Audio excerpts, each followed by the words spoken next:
Good morning, everyone. Good morning. Welcome in. We got quite a few already here. Welcome, welcome. I think we're going with the hat today, though. Hold on.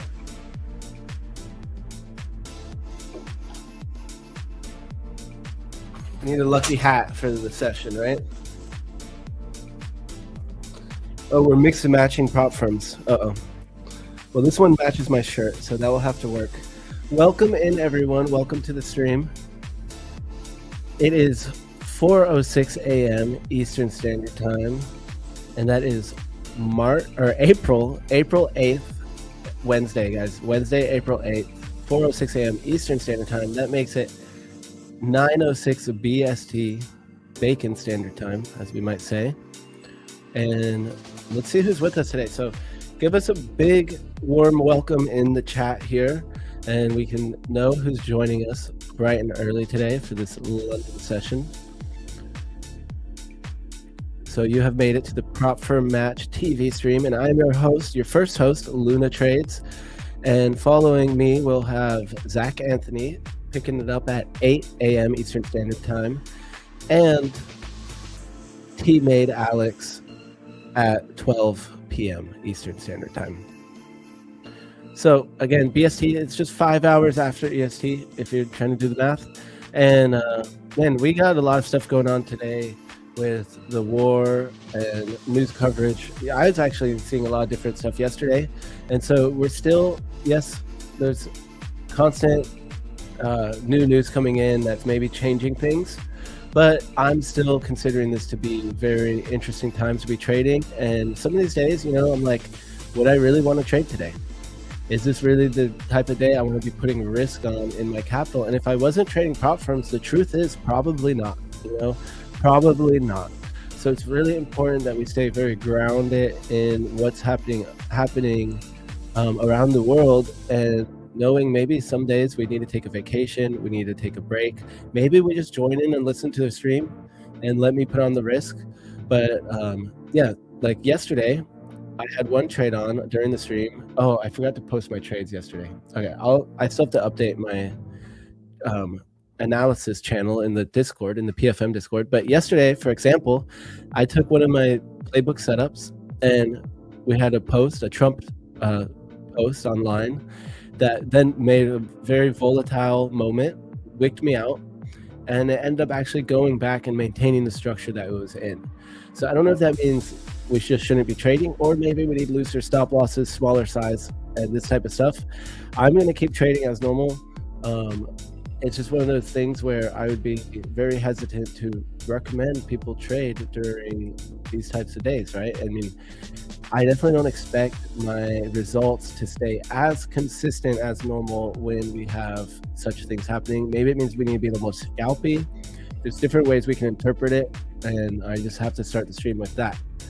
And that said, let's see who is with us today. We got Mr. Cyber Watchdog, or Mrs. Alex Las Palmas, Greg the Trader, currently in gold short. Okay, interesting. Look, I haven't really looked at the charts yet this morning. I did last night though. Fabio, Greg the Trader, the Pranjal Trader, the Pranjal Trader, Zenith Forex, Fabio, AJ Williams, We Buy House. We have Parmo. Good morning, y'all. Good morning. What do y'all think? Sweep these highs and big drop. Okay, I'll have to get through the actual messages here. Let's just see who's with us. We got Mr. Stop Loss. Welcome in. ID. Tech Lux. We have Iceling, Ravith, Shiva Ji Singh, Prashant, Angia, Gabelmir, Meyer, Legion Trading, Henri's. Sorry, I don't know how to pronounce this. We got Carpe Diem. We have Ash Mac, Money Marinus, Daddy Trades, Sir Lunchalot. And Daddy Trades, you stole my name though. Hansel, Sir Lunchalot, Otaru, Doc Currency. What's up, y'all? We got Andy in the house. Let's go. Otaru, Johnny FX. That's a special treat coming in all the way from Portugal here. At one moment yesterday, I was 1 point away from passing the free Lucid account. Now I'm 4 points away. Okay, take it slow. You got this. Just wait for a good trade, even if you're only 4 points, and size down. We got Zao Office. We got Furry Dude, Loco Montana, Hermes. Good morning, everyone. Good morning. So, you guys know me. I like to not be I never like to feel in a rush to take a trade or anything like that, but we are going to jump right in. Let's see if we can actually get through my analysis this morning before taking a trade, but sometimes we get a trade pretty early. So let me get my screen on. Hold on a second. Let me redo it. So I'm going to...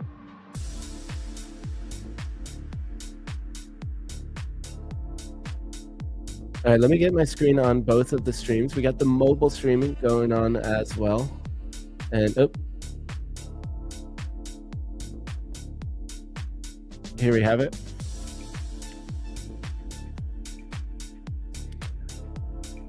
And how's our volume here, guys? How's the audio visual? I like to kind of have a little music in the background. I like to hear it. How's it sound, guys? Is it too much? We like to party.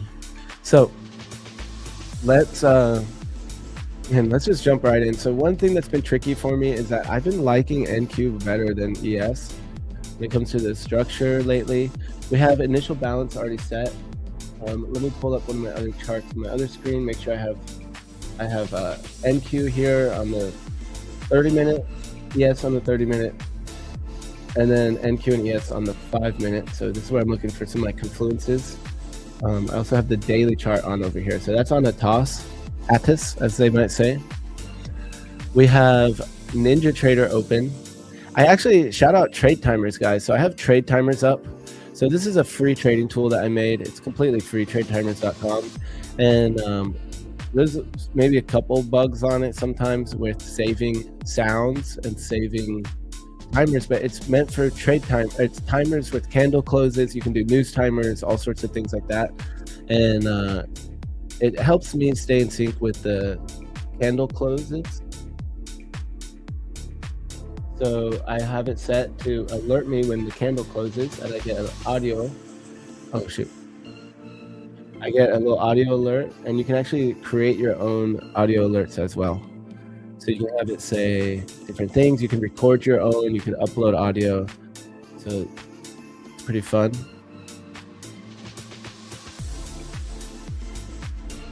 I want my screen to be really nice and clear for you guys. So I don't know, how does that look? A little small for me, actually. Is that good?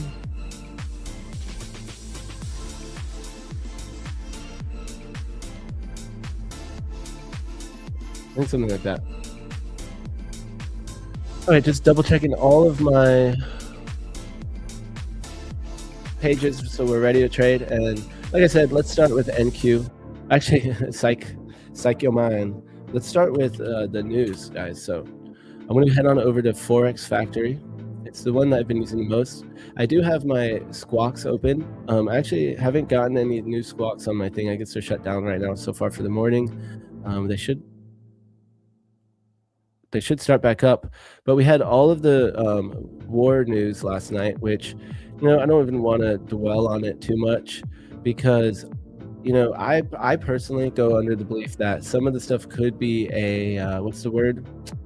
Like a bluff. That's the word I was looking for, a bluff, So who knows? One person, I'm not talking about one side or the other or whatever, but someone could say something and be bluffing or not, and the news could change. And that's been what I've observed from the beginning of it, So I'm not saying someone's lying or not. They might be doing it on purpose. I don't know how this stuff works, but I think that I personally don't know what exactly to expect. And so things can change. There were still missiles being fired towards Israel, I believe, last night while we are talking about the ceasefire. And then I saw multiple reports on what the deal was, like Iranian media publishing one thing, Trump saying something different, and saying that, and then CNN actually published, I think, what Iran published, and then took it back, and Trump was saying that they're lying or something like that. So what we're being told here at least might not be different what you're being told in your country versus what they're being told in Iran versus what they're being told somewhere else. So I think it's just a time to remain very cautious, guys. Remain cautious. Maybe we size down a little bit.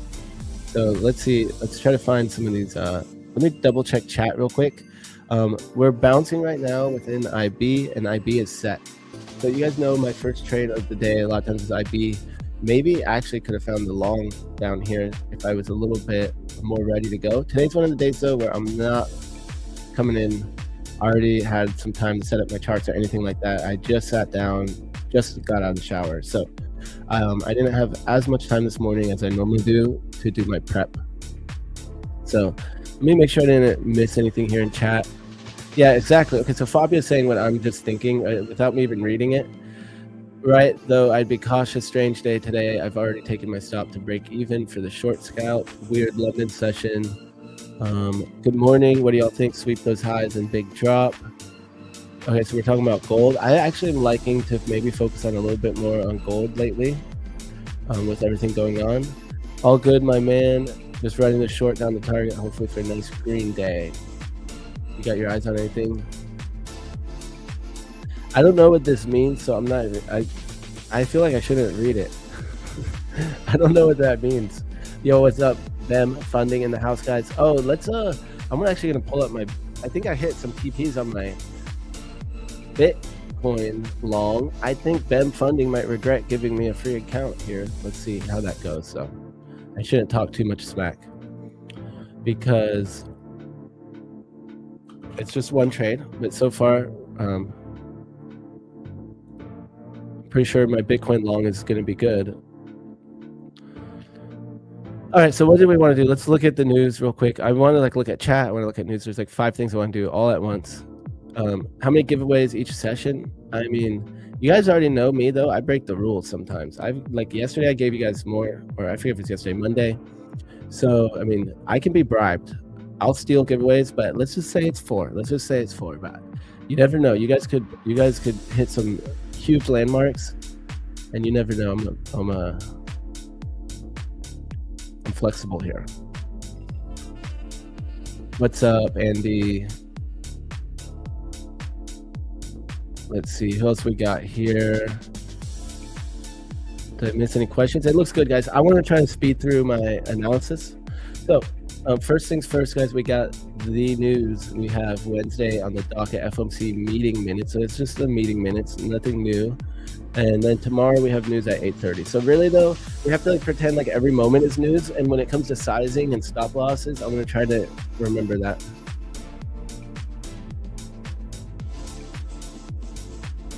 And now the worst little bounce down here at these lows. So fresh chart, right? Do I have a fresh chart on, or we're just in fresh territory? We're just in fresh territory, guys.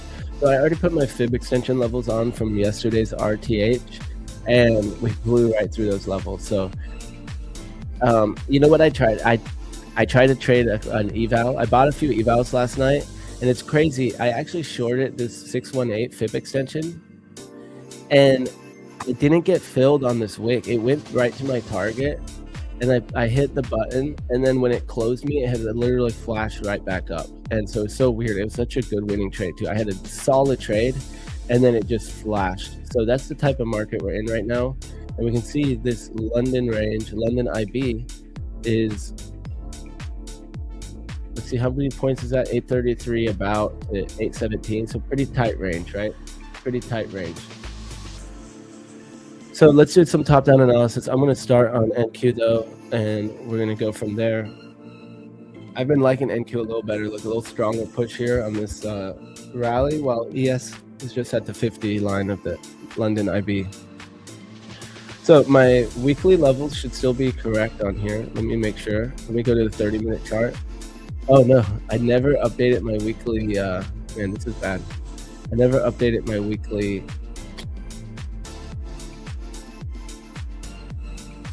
uh,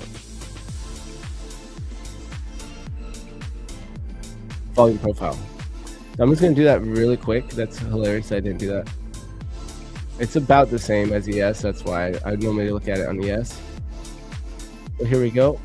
And let's see how quick I can do this, guys. First giveaway is going to be at 60 likes. Okay, first giveaway at 60 likes. Oh, here we go. That's the weekly fib. I'm just going to draw these levels on it real quick. I'm going to use the 5-minute chart because I think it calculates the volume profile better on TradingView. And so, guys, as I set up my charts here for the day, I'm just going to run you guys through my process. I don't think my process is the only way or anything like that, but the whole point is to be disciplined, follow the same thing every day.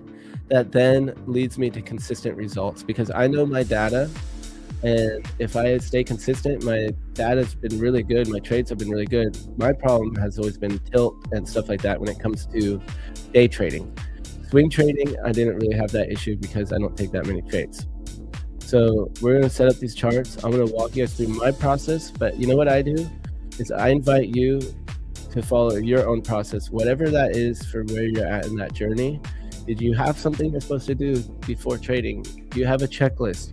Do you have a copy trader? You need to make sure to set your correct accounts. Maybe you set a daily risk limit. Go into Tradevate and set that daily lockout risk limit.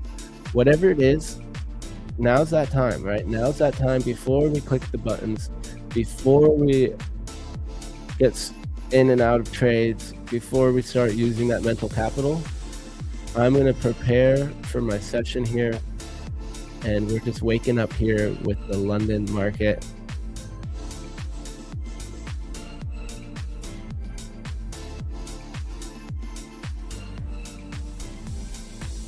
So I'm drawing a fib from RTH high and low. Right there, right there. Beautiful. I'm going to go ahead and lock her in. RTH high to low. So this is interesting. So it's like right here, it still counts it as Tuesday until this open. So guys, would RTH actually be to right here? That's my question. Is this really RTH the way my okay, so 4 o'clock, I always think 4 o'clock is RTH, so I'm going to stick with 4 o'clock as RTH. But I also know that the market doesn't really close until right here, or wherever, when we stop trading at 5, and we actually have a wake up here. So I wonder how big of a difference that makes. But for now, we're well above those fib levels anyways. That doesn't really matter to me.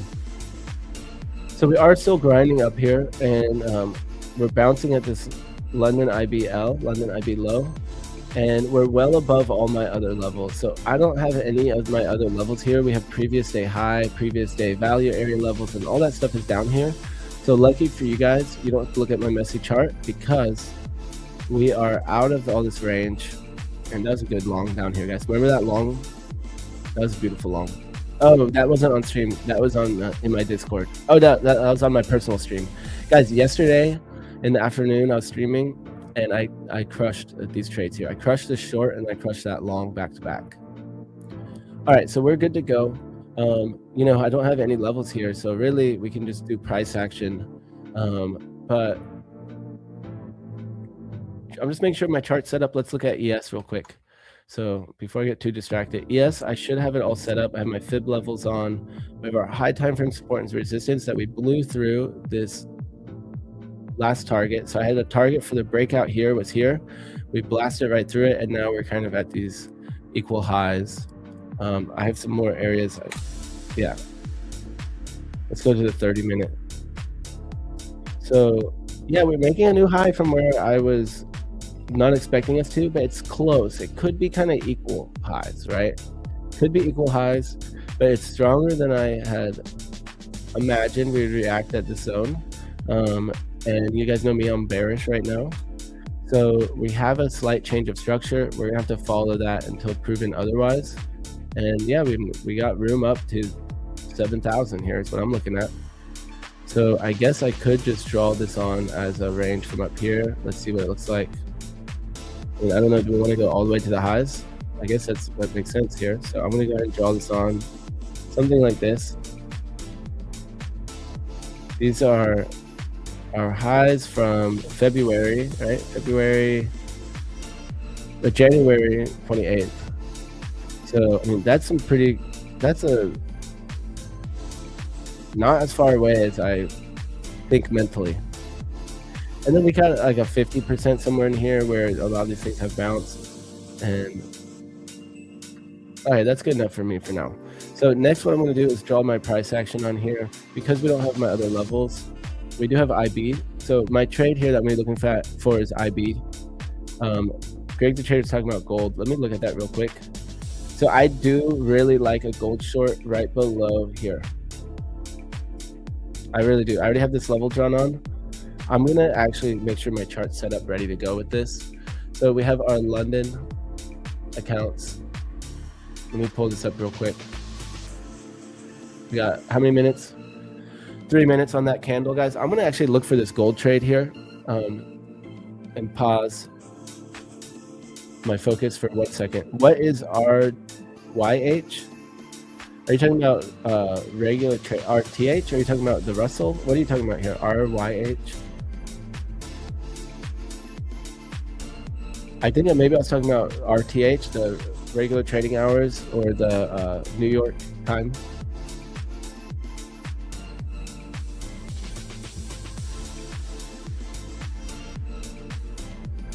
I like this gold position here. I mean, I actually like this for the long, even though I haven't really been trading these choppy areas. So I like the long more break above and then the short break below. I'm more bullish gold right now, but that is a pretty big move. Maybe we do retrace it a little bit.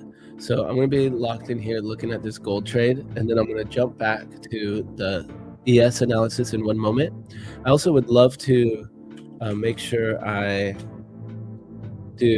look at the Mag 7 here and a couple other indices. So let's pull that chart up as well. So yeah, a lot of different things I like to do in the morning before trading. And then I'm starting though an hour into London market. So I sometimes feel that sense of urgency, and really all I can do is try to push back and not give into it. And if I'm not ready to take a trade, I don't take a trade. We got all day to take a trade. So I was thinking about names for the segments of this opening, the first 4 hours of the show. So I feel like this beginning, we're warming up, right? So I have the London warm up here. And then we have the spotlight where we bring on a guest. And to end it, I'm going to call it the game plan, because that's where we're then making our game plan for the rest of the day. So that's kind of what I was thinking about when it came to how I lay out the show.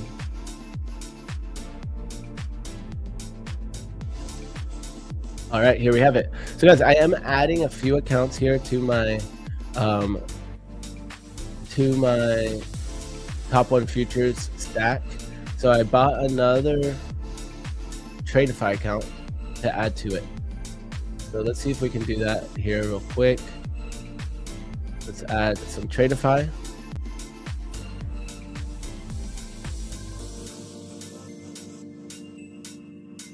I don't see it though. Here we go, Tradeify, and one more. Where's the other Tradeify? Huh, that's weird. I only see one.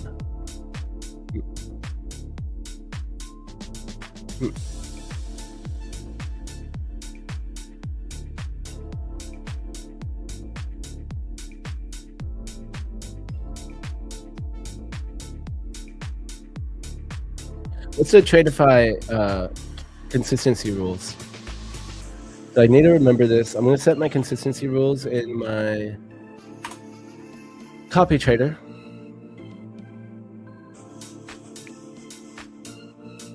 Oh no, did I accidentally buy the wrong account or something? I think I might have accidentally bought one of the wrong accounts, or I didn't buy the other one yet. But yeah, I'm going to add one more. I'm going to add a 25K Lightning Funded. So I was trying to think which accounts do I want to add this week. And I decided to go with Lightning Funded. So I have a stack of Select as well, though. Select, the ones to go for daily payouts. And then I have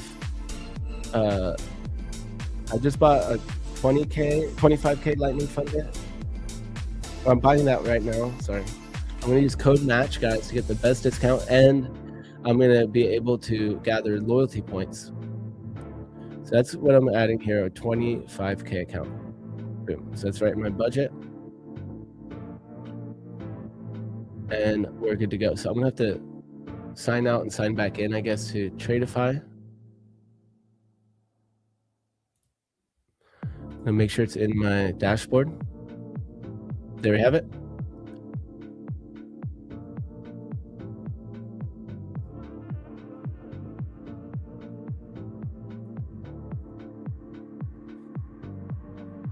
And there we go. Sweet. So I got a Tradeify 50K, 25K. I got a bunch of evals, Lucid and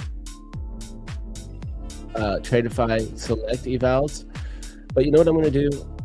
I'm thinking to trade those ones in New York.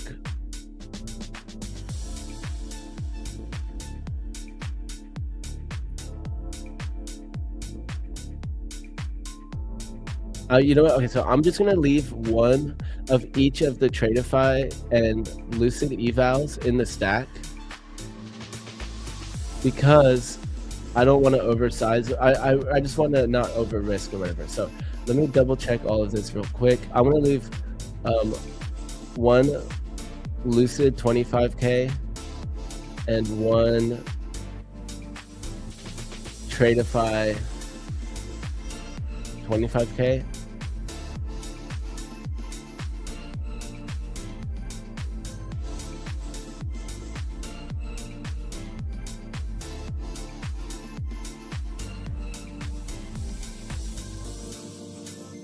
All right, there we go.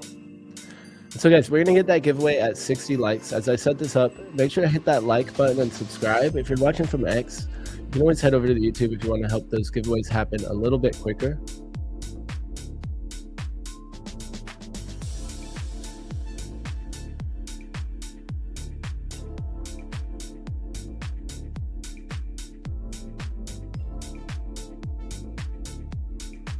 I think I'm good to go.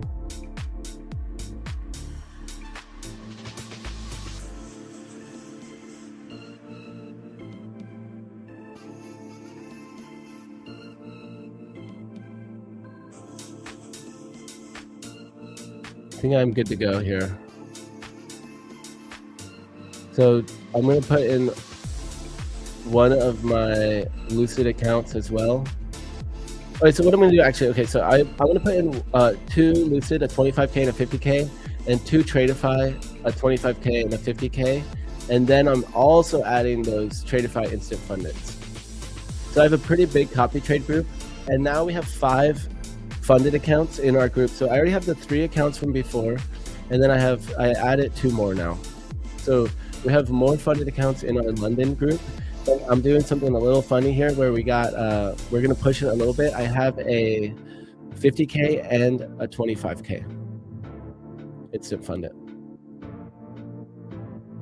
So I'm doing the same size. So we're gonna try to push those ones just a little bit. And what I need to make sure to do though is check the consistency rule on those so I don't mess it up. I think it's 20%. So that means for 20% consistency rule on a 25K, man, I need to just double check all this stuff here. Okay, so for the 25K, it's a $1,500 goal times 20%. So anyone else trading these Tradeify accounts? So that's only $300 per trade. So I'm gonna go ahead and make sure I set that into my risk daily goal. And then for the 50K, I'm pretty sure that makes it $600 per trade. Boom. So that will auto close those ones when we hit that goal. And then for the what do you call them? The evals, the select, I can actually make a little bit more, right? I'm pretty sure I can make 600. Select, it's 40% consistency. So we have 1,500 times 0.4. That's $600 also. So that works, 600. All right, So I'm gonna actually go ahead and sign into my accounts here to make sure we're ready to go. We got Tradevate.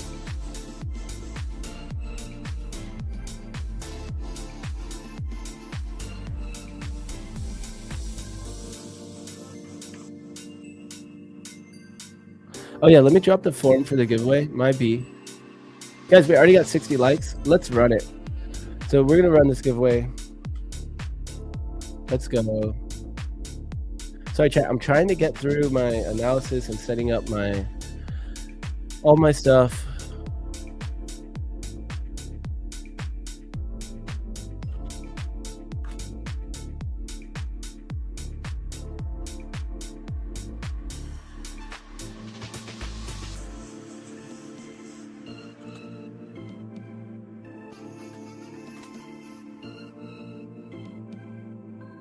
So I dropped the message in the chat here. I just really want to make sure my copy trader stuff is all set correctly. So let me check Lucid. So I have these Lucid accounts too. Shout out Lucid, one of our sponsors. Not only because they're a sponsor did I want to use them, but everyone's been really enjoying them. They're very competitive to Top B. And I can say their name, Top Step. He who shall not be named type of situation, but not really. It's just funny. So Lucid is kind of competitive when it comes to their rules. So we have a 50% consistency on the flex eval. So I'm gonna go ahead and make sure I set that in here. So we don't make more than on the 50K, right? More than 1,500, and on the 25K, 625.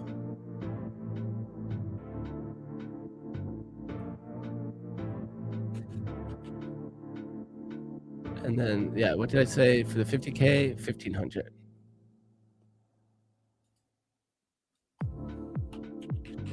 All right, there we have it. I'm all set on my copy trader. I have it set to auto liquidate any of those trades, and it means we are good to go. I can set my lead account, which is number 855-49855 from Top 1 Futures, 49855. Boom. All right, so I'm locked in. And I wonder if I can even share this other chart with you guys.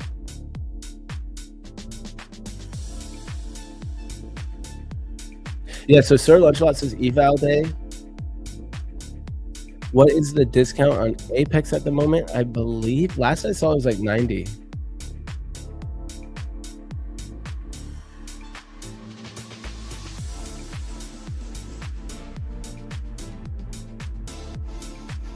I think right now Apex is 90.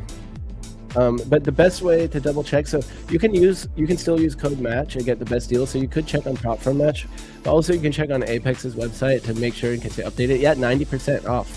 So they always advertise their own code there on their website, but use code match and you can gather loyalty points along the way. Actually, Apex I think is one of the few that doesn't let you do it.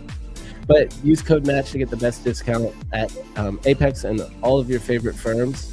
Most of the firms you gather loyalty points, so make sure to make an account first, and you will gather loyalty points along the way. So, guys, I like this breakout short. We have time to let this set up another 5 minutes at the very least. And meanwhile, I'm taking my time to make sure I'm set up in my copy trader and all of that stuff. I really want to see if I can share this other screen with you guys. Let me try it out.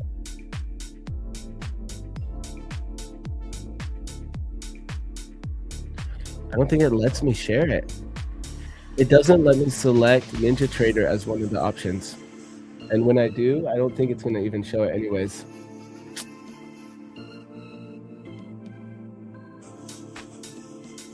No. It doesn't show you guys, does it? Isn't that weird? It just blacks it out. So I really would like to show you that chart, but it's not going to do it. So it's where I have like my clean chart, you know, I just put on the trade that I'm currently taking. I could do it like this actually, let's see. This is the it's too hard to see this. Oh, I need bookmap up anyways too. Yeah, there's just too much here. It makes the chart really small. So I wanted to show you guys keep my charts clean for you here. But we're not gonna be able to do it like this. So I'm gonna go back to my other chart and we're gonna run that giveaway. So guys, what should the code be?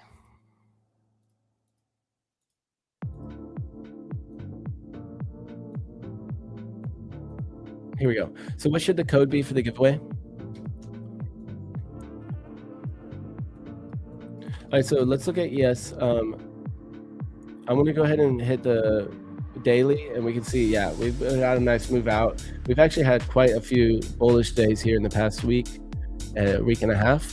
So that's looking bullish. 4 hour is looking bullish. We're making a little bit of a dip on the current 4 hour candle that closes in an hour and 20 minutes. On the 1 hour chart, we can see a pretty clean high here. And you know what I'm gonna do? We're gonna mark it off.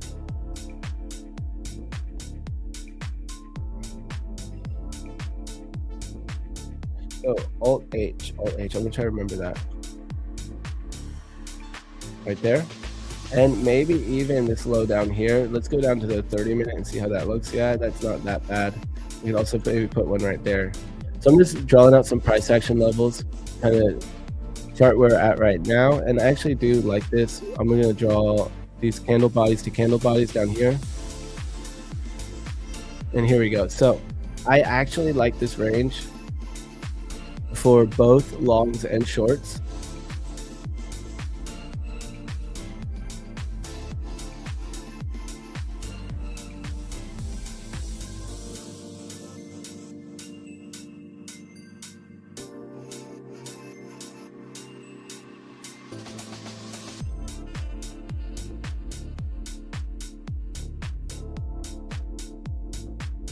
And there we have it.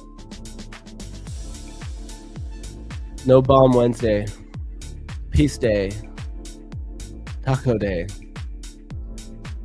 Volatile, Winners, Nightmare, Pump Wednesday, Happy Wednesday, Peace, Ceasefire, Winner, Get Ready, Eval Day, Cheesy Balls in the house. What's up, Cheesy Balls?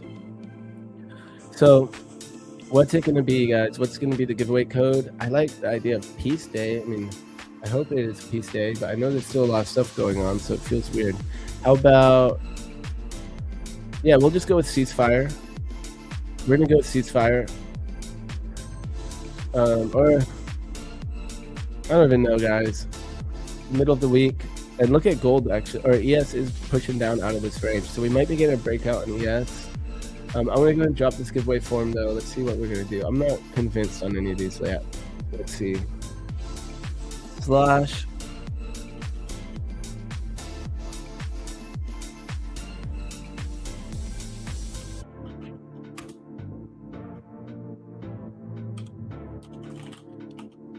Guys, we're just going to use code match because I just used code match to buy a few accounts.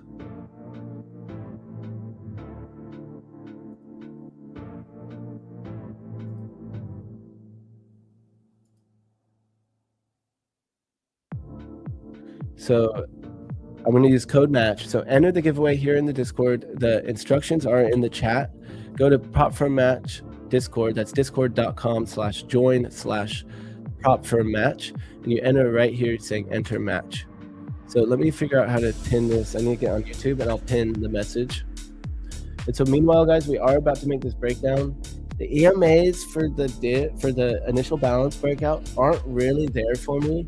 But because we have this price action level, I'm more interested in it. Okay, so if we break out of IB, we're also breaking out of the support resistance kind of price action level. We have the candle closed above though, so we actually stayed in the range. And let's look at gold. Gold did close below, guys, so we got a gold trade here.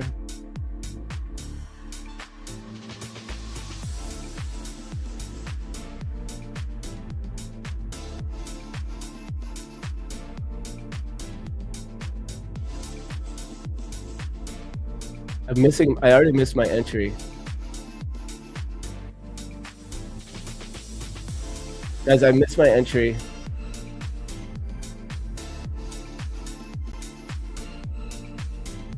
I'm gonna take it still. low size. I'm still gonna take this.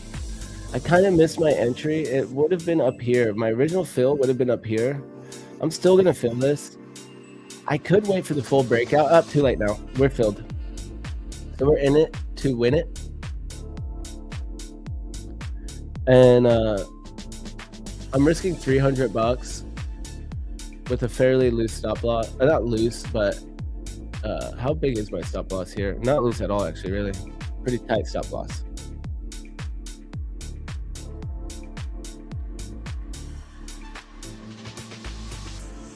Yeah, risking 268 per account. So a few of these accounts I have it on half. I didn't even realize that. I didn't mean to have them on half. So I could have waited for the breakout. Like I was saying, the breakout of this lower candle right here, these lower wicks. And also I can give myself a little more room. I want to give myself up to $300 risk right there. So I'm risking 300. And we got the breakout. The one thing that we're gonna get stopped right out. So I have sometimes been giving these looser stop losses than what I used to do because of the current market conditions. And yeah, there we go. So we're getting stopped out right away. So this trade though is still valid to me. I might have to put it back on. But a break of these lows. I am gonna put it right back on. Okay, so if we break back down, I'm gonna get back in this. So that's kind of rough, but yeah, it's fine. So I'm gonna actually put it right below this other wick. So this trade is still very valid to me, and I just love this clean range down. I do think if this goes, it can go really good. So I'm gonna just hop right back in it. And another thing I could have done is had my stop up here. So one thing I've noticed is that like I've been liking at least a 10-point stop on gold, which to me before was huge. That was way bigger than most of them I've been doing. And same thing on ES. I've been liking that 10-point stop. And so that's something I'm gonna think about when I take these trades.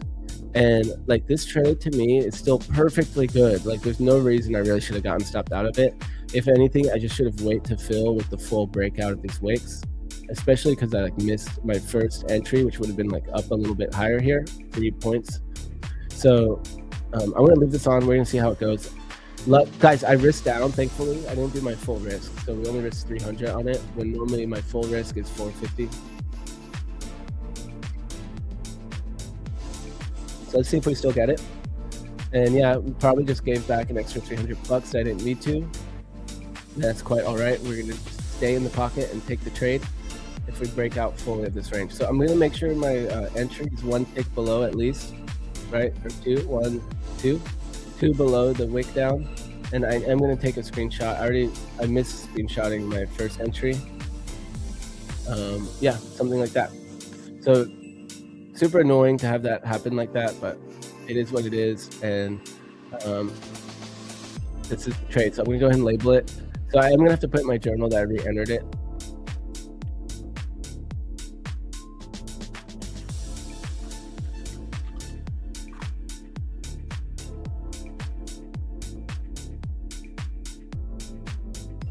I'm finding my trade log. Well, okay, so ES and NQ are pumping.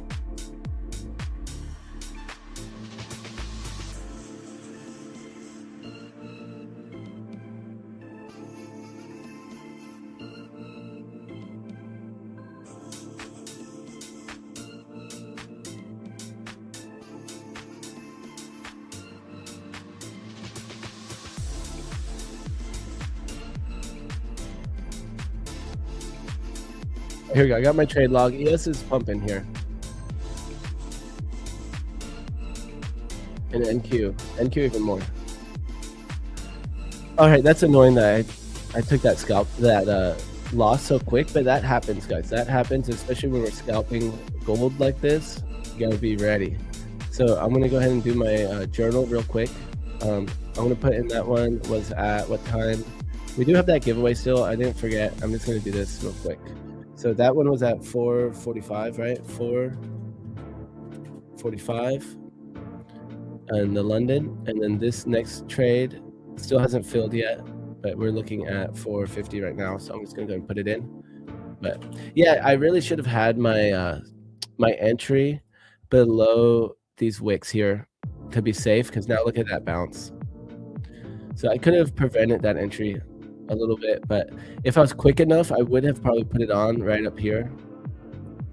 So that's why I just went ahead and jumped in it.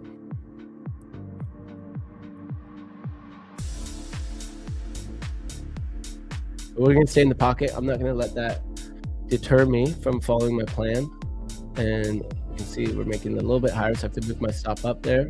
And I do have I need to take a screenshot. I didn't get that first trade in the screenshot, but we'll go ahead and add it now.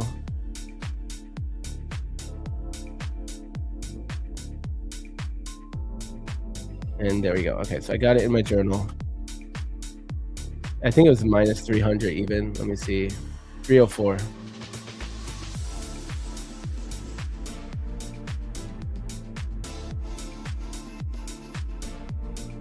Oh, and actually one of my accounts is still, there we go. Okay, something weird happened. There we go. Okay.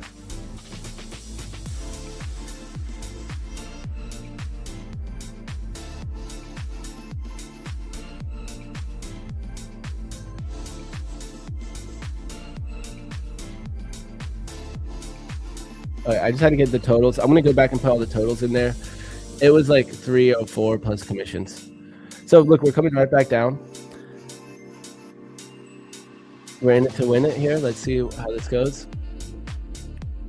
So yeah, that first entry was kind of annoying. I was kind of trying to rush in, but really we should have waited for the break of all these structure here. Clean range down. I really like this trade. Clean range down. I mean, I really could even just have my stop up a little bit looser, even that breaker bar.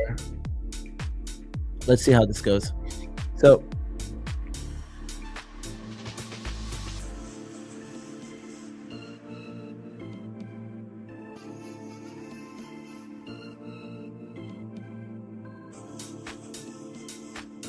try to pin that message to the chat, guys. The giveaway is live. We're gonna run it here.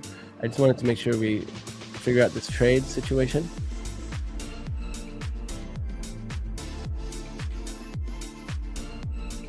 So we have Ash. Oh no, who's coming on today? James, Bruce. Do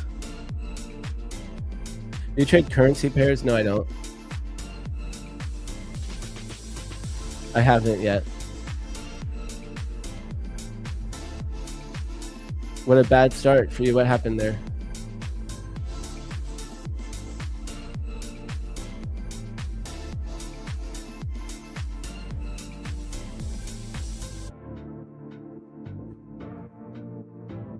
There's no micro gold futures. So that's what I've just been trading the micro, because the gold is just so much more volatile than when I learned it.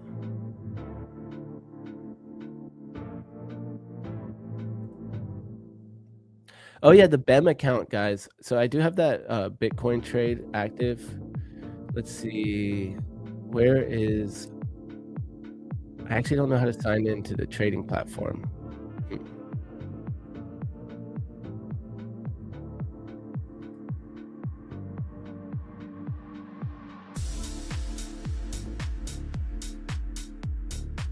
I don't know how to find my trading platform for the BEM DX trade.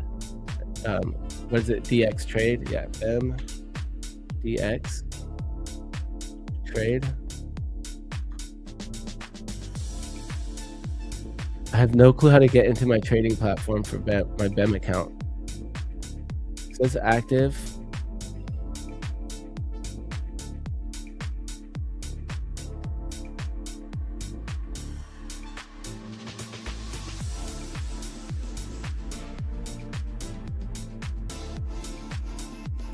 Guys, what's the link for the trading platform for BEM?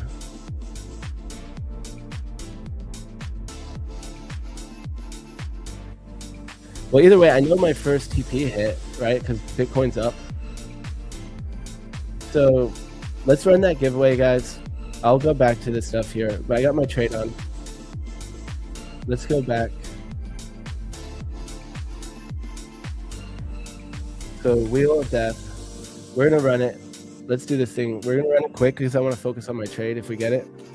I need to make sure that I take the order off before. Oh yeah, see, it's too late now. I gotta take the order off. So guys, if I just followed, if I was a little patient there, I would have never gotten filled on that short before it wicked up. So I took my order off now since the candle's about to close, and I'm gonna just pull the entries right now. So guys, it's too late. I'm gonna enter first, and then I'm gonna pull the entry. So this is the cutoff for the giveaway, and I'm gonna copy the entries, and we're gonna run this first one bright and early here.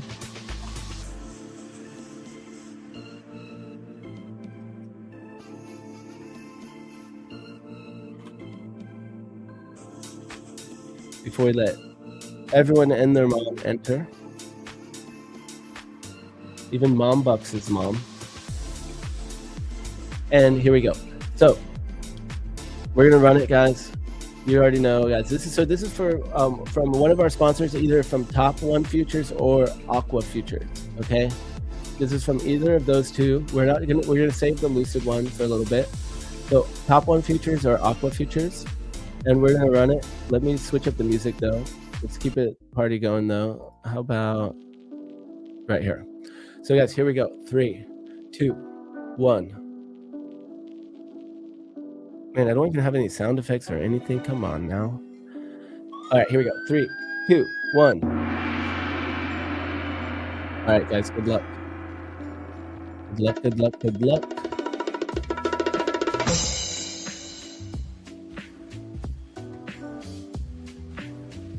Saravda, you're our first winner today. So I'm going to go ahead and mark you down. Congratulations on winning a free account for either Top One Futures or Aqua Futures. GG's. And London 4826. So you are the first winner.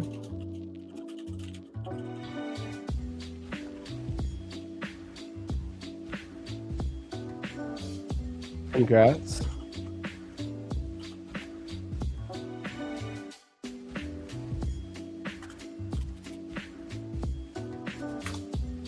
And let's switch back to the chart because, man, this gold short still looks good to me. I have to wait, though, for this candle close. So I still like this gold short, and we're actually pushing on ESN and Q. So I got to wait. This candle's about to close, and so we're about to get like an inverse, or not inverse, accelerate play. I really should have had my entry below that candle there. I just feel like it was a noob move. Or I should have had my stop loss above the breaker bar, right? Which is the one that broke through my level. That's what I call them, breaker bars. So I feel like it was just some unlucky execution or just bad execution. So guys, we will go ahead and though and run another giveaway at, let's just try to do, can we get 120? Let's do 120 likes. Next giveaway, 120 likes.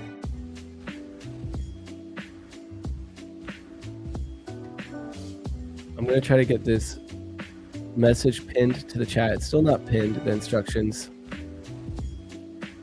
Oh, I can't see it now. Okay, let me repost it. Oh, I'm hearing that the Instagram isn't live, or is it? It says live here. Oh, Instagram, though, like crashed. Okay.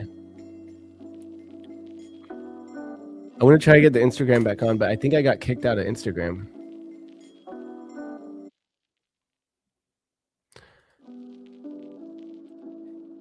Interesting.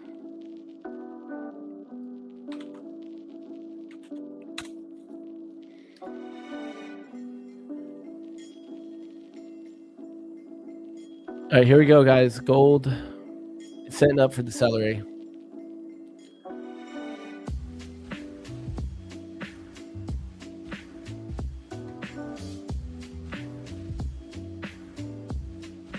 Let's get a little top wick.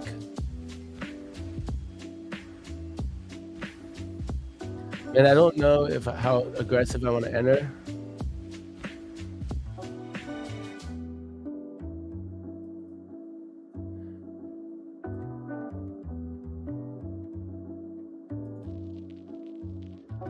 I think I'm going to enter aggressively again.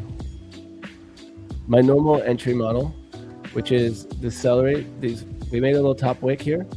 So I'm going to enter when we break down the low of it. I'm going to Oh, there we go. We've got filled.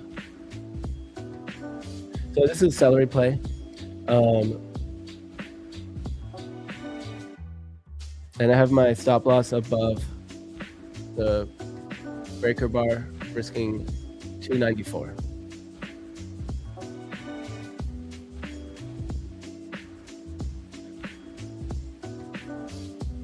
If I did it like this, well, I'm going to leave it where it is. All right, so.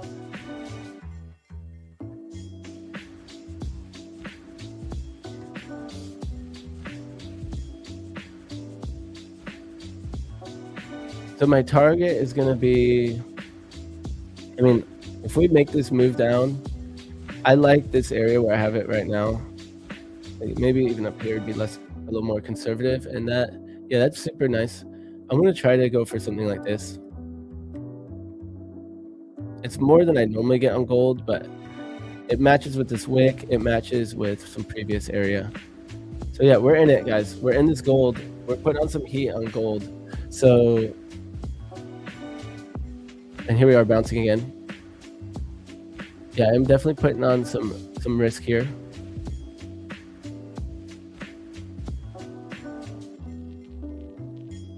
Two micros, but with the looser stop loss than normal. All right, so let's watch this trade together. And did I ever get that thing pinned to the chat?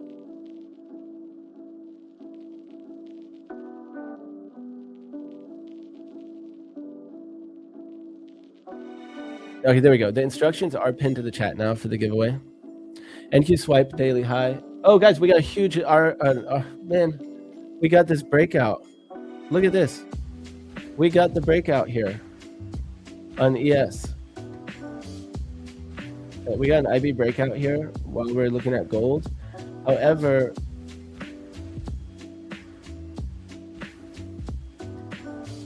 look at that. A little surprised that we got that.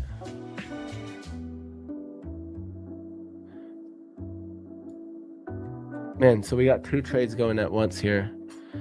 Dang, I wonder if I took the wrong one here with the gold.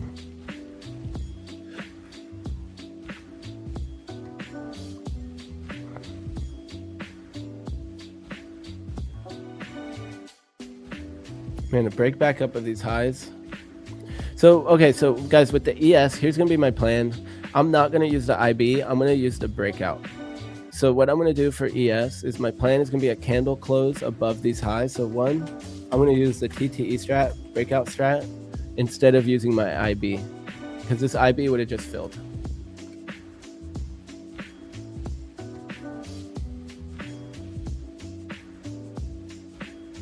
But yeah, NQ broke out a lot better than ES. ES is still holding below those highs.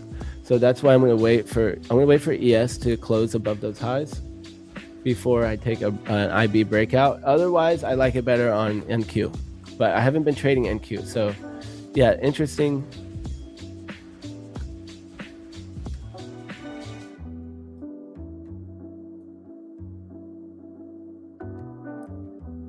When it comes to the wicks, look, gold is staying within this range. We never really closed outside of that. Candle bodies did, which is how I normally do this strat. And so the honest thing is with this gold position is that these wicks here are bigger. Like normally I wouldn't worry, I wouldn't like have to have my entry below like 3 or 4 points. Okay, how do I say this? 3 or 4 points for me is like, when I think about my strategy, is still a lot. Like 3 points on gold is a pretty decent, like I'm used to sometimes taking way less than that. In the past, I'd be taking entries with really tight stops and scalping that. But I'd be trading just GC, not micros.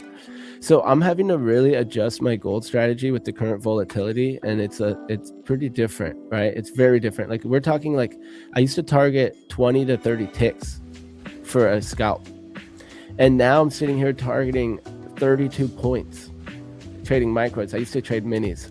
So I've had to really adjust with the different times and the different volatility. And it's harder for me to make some of these decisions with like this first trade. I could have entered below these wicks, but instead I entered like right here. So yeah, let's see what happens though. I did get stopped in already on this, so we're holding it. We're in it to win it. And I'm also very curious on this ES breakout. But like I said, I'm gonna have to wait for this next candle close above. I'm not gonna take the IB break. Same thing here. That might have actually already gone. Look, that already went almost 5 points. So man, these conditions are just way different than what I'm used to.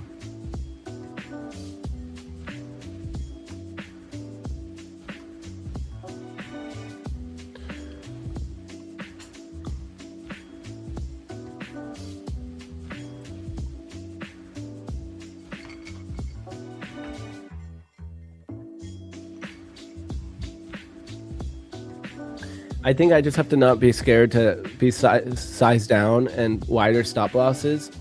The reason that makes me scared is that means I have to hold my trades a lot longer if I'm going for bigger targets. What made me short? It's a breakout. So, well, actually, this one's a celery. So here, let me take a screenshot before I forget, actually. So this one's it's just one of my textbook it's a playbook setup. We have really clean range down, and we've been consolidating, and we broke out of this range, even though we're bouncing right at this wick low here. But we did break out with the way that I normally draw out my levels, and then we got this next candle close below as well. So that's what makes it a celery, is that not only do we get one candle that broke out, the next candle also closed below. So the next candle tested up and closed back down below the structure. In this situation, it's a little sketch because we have these wicks down here. So I could have decided to wait for us to break out of that.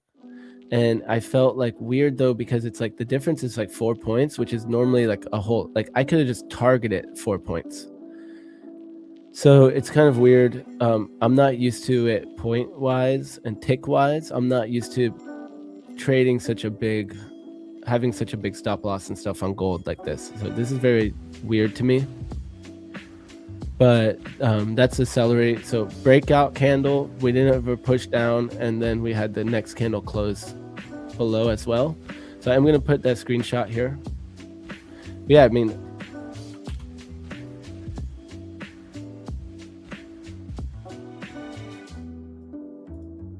if I get stopped on this one, it's kind of going to suck because I took 2 trades on the same setup, which I try not to do. But that first entry just was not really what I meant to do. Or it just, I mean, it didn't my stop loss didn't invalidate the trade. So maybe I think the real problem, more so than my entry, well, it's both. I entered a little bit early. I could have been a little bit more lenient and waited for the break of the wicks. And I had my stop loss kind of closer. But like I said, man, this is much different than what I'm used to with gold. So I have Tradeify, Ignite, and I have Lucid. So I'm going to add a Lucid to my mix.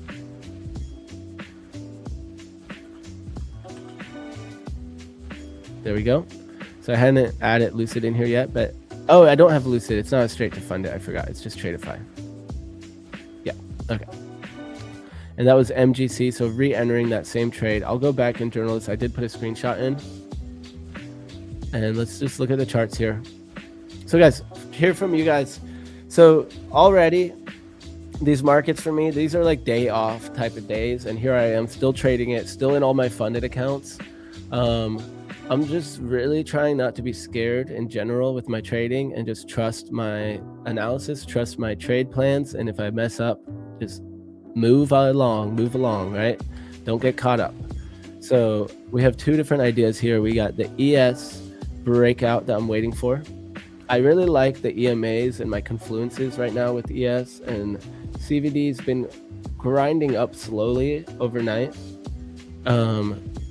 So I do like the long better than the short. I can't help but be a bear, but I know that's my bias. So I'm going to still take longs, right?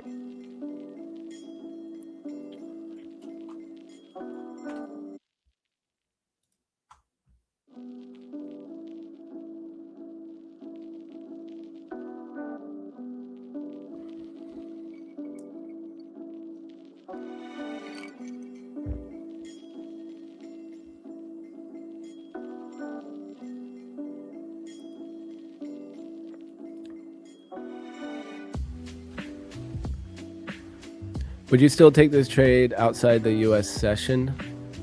Well, we are outside the US session right now. So I guess yes.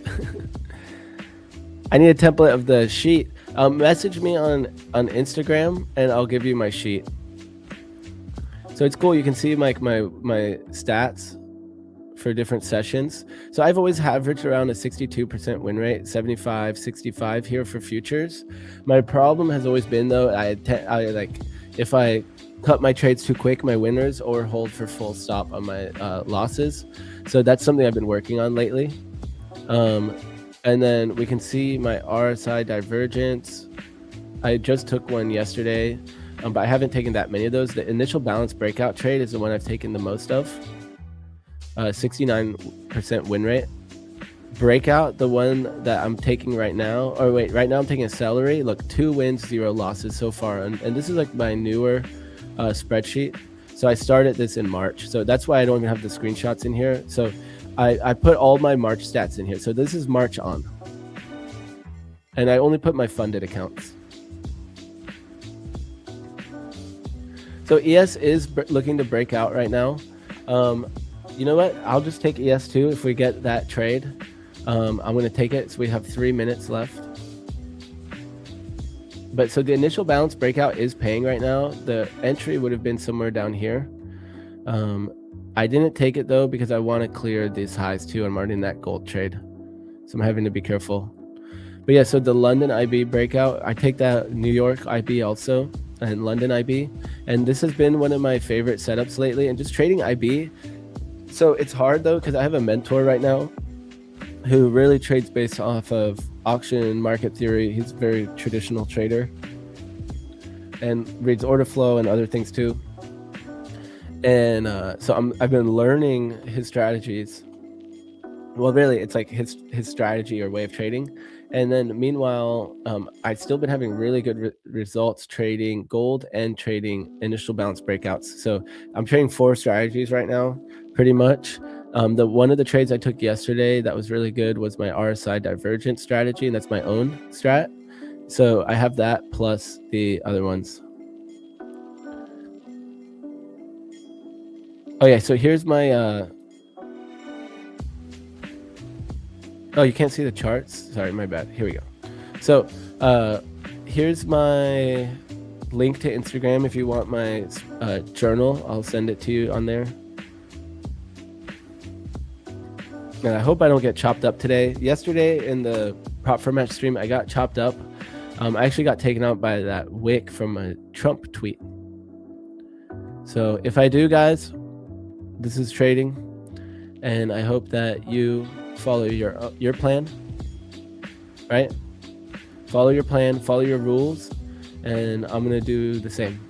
I'm gonna follow my plan, follow my rules, and in that way I can feel good about each trade I take. Luna, how will you decide bias?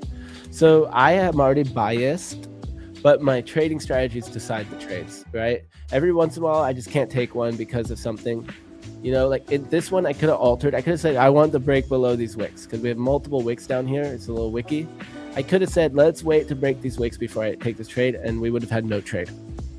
So, but that wouldn't be really going with like, I mean, it's just different conditions now. I feel like 4 points lower. It's just, I'm not used to seeing that. So it's a little bit different situation, I feel like right now. And meanwhile with gold, I am bullish. Gold in general, like my bias with gold is bullish, but this is just such a nice range that we've been chopping with clean range down that I was okay taking a breakout below or above. So I might have gotten in my breakout low a little tight because as we can see, we haven't really cleared this previous wick low. So yeah, here we go. I might take an extra big double stop on this, guys, you know, because I got in it twice. And now here we are closing back above the range. So I am going to try to be patient, let my trades play out. But because we closed back above the range, I'm really not...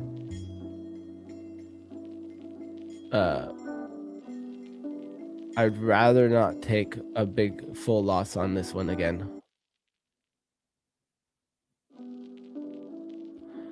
So let's see, maybe I can get out a break even or something. Let's see what we can do here. But I'm gonna try to get out of this trade actually. But for the meantime though, I'm not gonna do anything crazy, and we're gonna let it play out. But yeah, if we do push down here, I'll wait for the next candle close outside to take this trade again. So I'm gonna try to get out of it. And meanwhile, oh shoot, we have gold. I mean, yes, guys. So meanwhile, I have my full ES trade that I'm about to miss. Guys, I didn't get entered. Shoot. So now I'm fully missing this trade.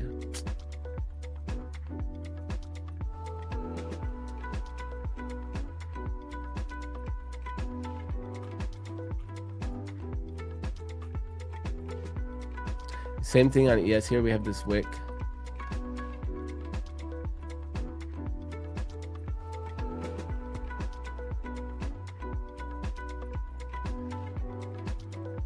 I'm trying to think where I'd have my stop on ES. And I'm thinking I should just do like a 10-point stop.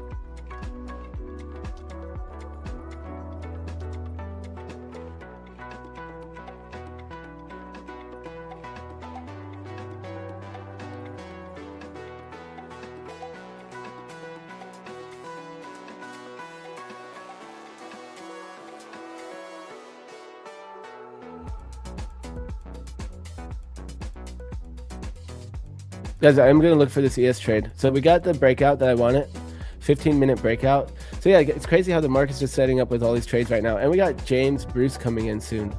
So I am, however, I'm going to leave it on my, okay, so for one, this ES trade, guys, I'm doing a 10-point stop or whatever, right below these wicks. How about that right there? Okay. Before we stare at that, let's see if I might get out of this gold trade. Since we closed back above this range, I'm kind of thinking about just cutting it. So let's see though, maybe we flash down or something. I'm going to be ready to cut it, but I got to send Bruce a link to the stream.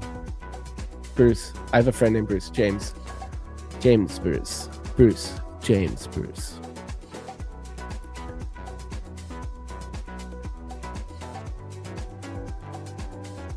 So let me send him a link.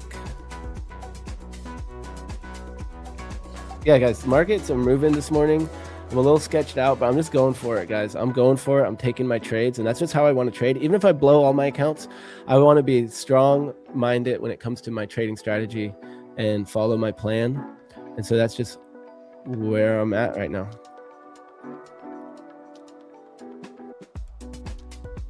Not be scared.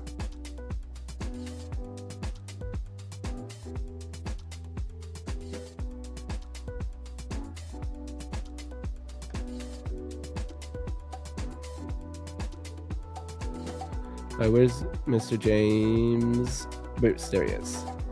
Good morning, sir. Boom. So here we go. ES is pushing.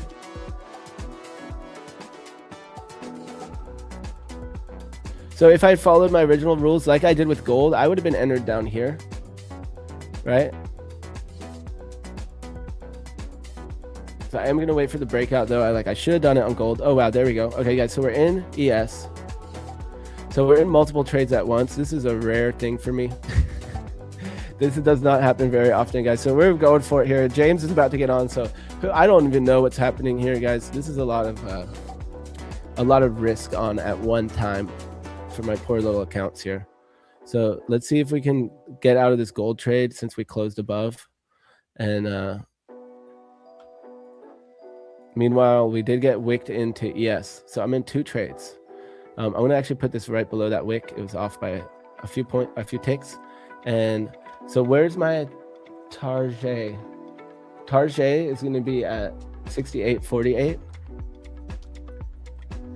which is right here, about 7 points. So target 1, 68.48, target 2, 66.63. So I'm actually going to just put this on target number 2, 68.63, in case we get some big wick, some big Trump news or something, whatever. Yeah, guys, if I take a stop on both of these at once, that is not going to be a pretty sight for my P&L. It's pretty much going to be a lockout situation. Maybe I'll just I'll trade some evals or something.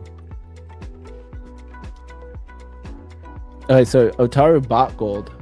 I'm trying to get out of my gold trade, and since I'm in ES, man, maybe I should just get out of it. Yeah, a few of you guys have gold long, so I'm actually bullish gold in general. You're gonna send a lot of seeds soon, Luna. Let's go. I'm gonna, dude. If I'd send you some of these flat Italian flat beans too.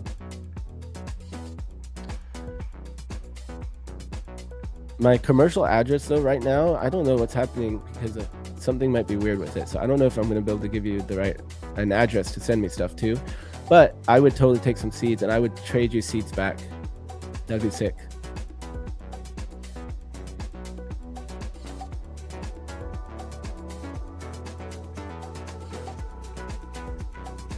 Guys, we got top tick in this ES trade. So if we had it one tick above, would we have also been filled? Right? Look, 1, 2. So this is such weird stuff going on here, guys. I got top ticked on this one, and I got bottom ticked on gold. So let's hope that breaks. Let's hope that breaks. Otherwise, guys, this might be one of my worst. If I lose both these trades, this is going to be my worst stream performance thus far. So, but you guys know how it goes. So I am following my strategies. I'm following my rules. Then let me make sure I have. We're also looking at NQ, right? So NQ made the move a lot nicer already from that London IB break. And like I said, guys, this is kind of weird because this one actually isn't an IB trade. This is just a breakout trade. Okay, so we have mixed in the chat. A couple people buying gold, a couple people shorting gold. You guys already know I'm short gold myself. So even though I'm a gold bull,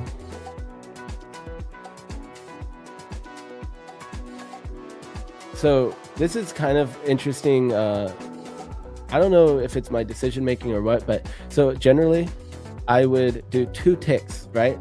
So you guys know my entry model is 2 ticks above the wick or below. And look, I did 1. I didn't do 2. I only did 1 on accident. And I got wicked in. I got wicked in and I didn't follow my rules. My rules are 2 ticks right here. I would have never been entered on this. And that's why my rule is 2 ticks, especially on because I'm trading MES. I used to do 1 tick with ES, but MES is a little bit more volatile. And I found that literally by doing 2 ticks instead of 1, I often don't get entered in on accident. Like I see this happen all the time. We go 1 tick above the previous high and then reverse. So my rule is I do 2 ticks above, and I broke my rule on accident. I didn't even notice, but I put it 1 tick above. I should have been 2 ticks above. So just noticing that. And for me, guys, my attitude with it all is that it is what it is. You know, can't win them all either way. Even if I did it perfect, it could still be a loss. So, you know, 1 tick isn't probably going to really change the full trade idea, but it does save me sometimes. So I'm going to make sure I got a real nice screenshot for my journal, including a toss here. So we have nice confluences with the toss.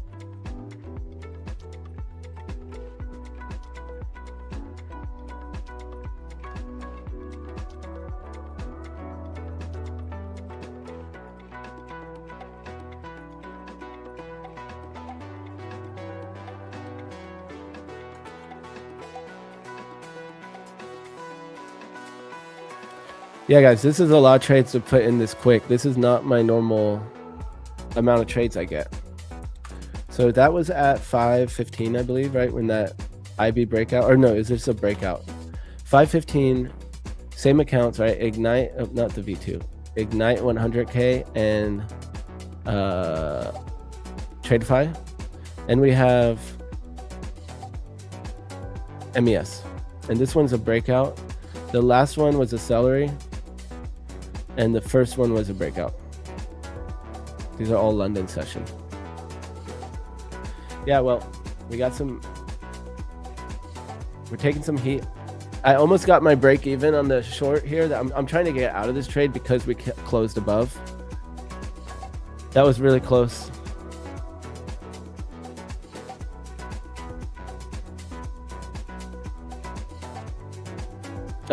So I do go for a negative R a lot, but this is positive R that I'm going for right now. But man, it's crazy that I got stopped in both of these trades. Oh, this one, okay, so this one is kind of negative R. The MES breakout, I am going for negative R, but I like the target up here too at 68, 63. So if I could get that full target, that'd be great. But what I'll probably do is lock it in once we pass 68, 48.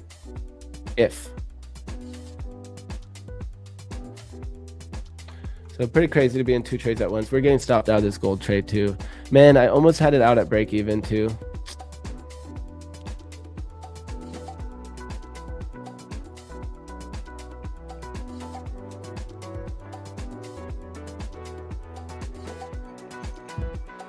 Guys, these are one of these, this day, I should probably even size down more.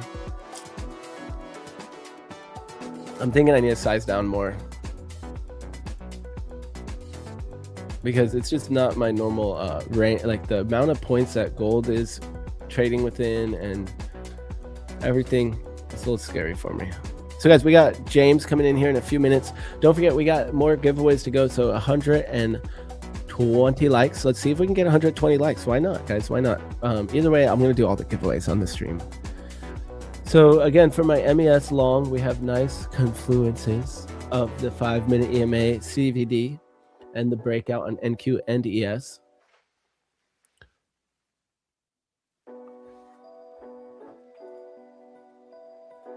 Still not stopped out in this gold trade, but man, I'm a little bummed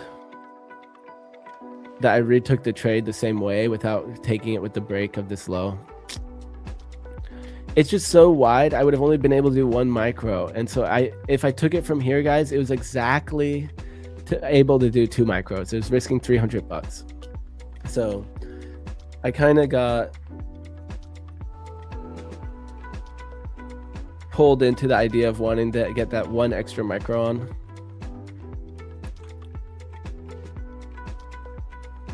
So man, we might be taking a big L today, and that's okay. We took a big L yesterday too, actually. Well, not big. We took a normal L yesterday. It feels bigger though because I'm adding more funded accounts, so it seems like a lot bigger, but then the wins are gonna be bigger too. So it's not too crazy for me to get 1 or 2 losing days in a row. It happens. But normally I'm not in 2 positions at once, and I'm not taking this many trades. During London, guys, I rarely take this many trades. So we got James Bruce coming in soon. And we already have 104 likes. So let's see if we can get another 15 likes or whatever it is, 16 likes, and we'll get that going there. How many funded accounts have I blown? Too many. Well, in the beginning, guys, I did this stupid route where because I have personal trading accounts. So I spent like way too much for my personal trading account when I first started futures, and I would just buy like 10 accounts at a time and I just like blow them all. So in the very beginning, I blew so many accounts, and now I don't blow quite as many, right? I don't blow quite as many anymore.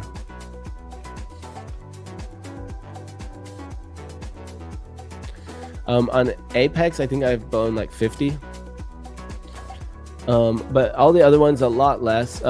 Top Step and Apex were the first firms I worked with, so I blew a lot of accounts. Not as many funded, but a lot of evals in the beginning. A lot of evals.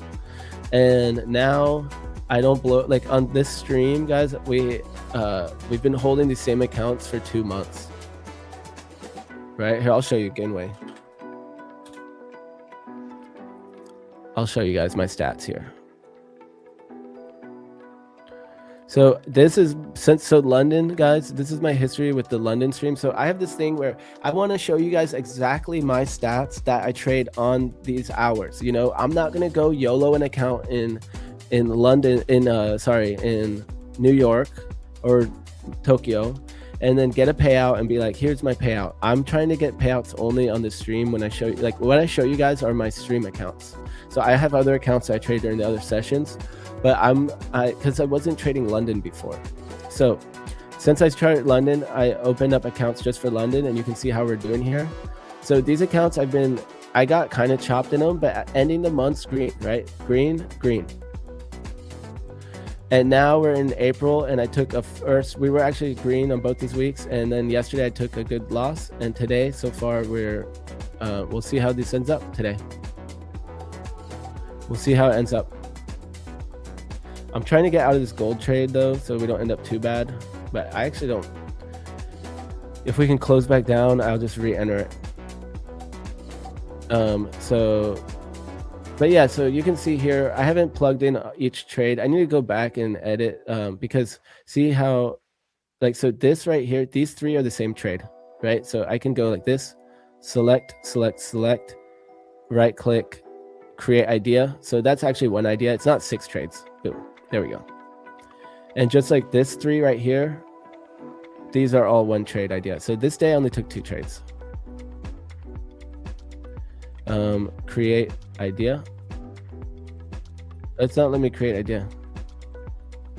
Oh, something happened and one was in ES, so it's not letting me combine this idea. It's counting it as 2 trades, but that's one trade there, right? So I can go like this. I'll at least combine these. Oh, my chart's frozen. Huh. You guys can't see my gainway? What about now? Is it all frozen? Dude, loco, you're going loco a little bit here. Loco's going loco. Okay, so what happened with the freezing thing? Here, let's try again. I'm gonna try to put on my gainway. Okay, is that working? So yeah, these are my stats for London. So take it or leave it, guys. This is how I'm trading. And these accounts here, I haven't gotten a payout from them yet. You know, I did 934, I did 700, and we're working on April here and right now. So we're actually went right back down. So I've kind of been getting chopped up. And to be honest, guys, I'm not surprised with these months, the way they've been. These are really hard trading conditions for me. So a lot of these days I wouldn't even trade normally. And here I am waking up at 4 and trading. So I'm kind of giving myself, like, I'm trying to be patient with myself and just keep with the plan. Let it keep playing out. All right, I gotta turn down the volume on my phone. I'm getting blown up.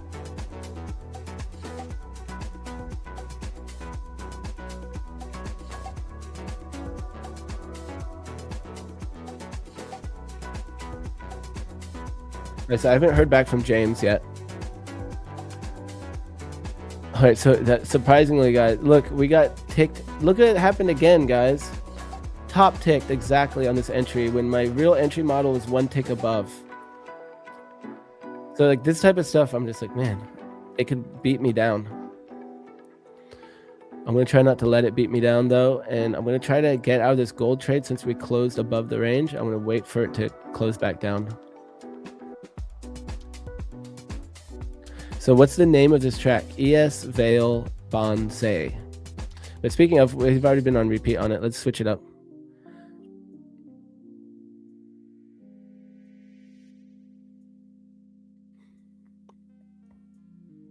Man, ES is coming right down, guys. Not what I was expecting.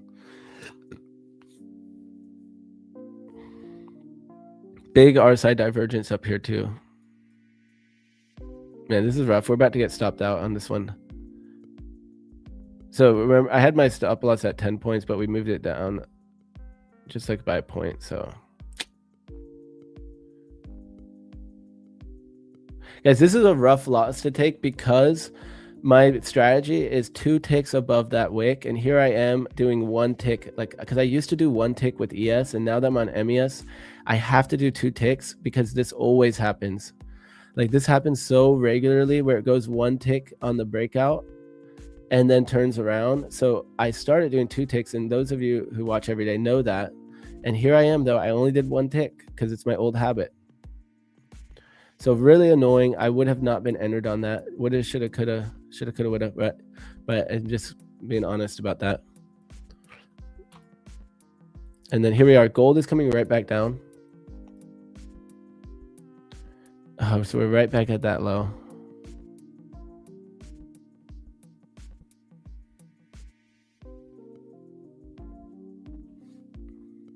So yeah, tough price action today. Yeah, there was a divergence, a CVD divergence and an RSI divergence there. So yeah, make some coffee. Oh, I have some iced coffee. Guys, I'm always gonna talk through my trades and what I'm thinking, but I'm not gonna let it get to me. It's one thing I realized that these last few months I've been feeling a little bit of FOMO, of payout FOMO, right? I did good in February. Well, February I felt like I traded like a bad word, but then I got more payouts in February, and then I didn't get payouts in March. So I have to just remember that that's the name of the game. And it's funny because in my personal accounts, I normally don't take payouts unless I'm like buying a car or like, I need to pay my bills and I didn't get other income that month. So it's kind of interesting that my standards for prop firms are to try to get consistent payouts.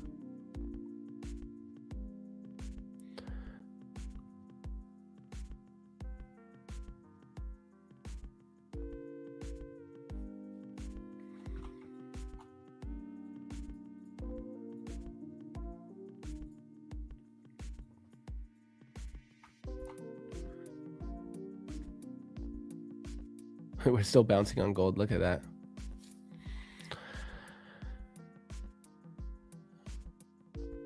So close to getting that. Like, so my plan for this gold trade is just to get out of it because we close back above. Just get out and wait for another close back down. So I'm just going to trail my stop down and just take off the heat. Can't handle the heat, get out of the kitchen, right? So I'm going to get out of the kitchen. And I really could have gotten out of the kitchen down here, but I just kind of told myself the way I was going to do it. Like, I can definitely see it wicking back down here, so I'll just trail it down. Luna is a game of averages. You take the trade the same way every time, which is a testament to your level of trading. The losses happen, but the win far outweigh them. Solid trading, win or loss. Thank you, Greg the Trader.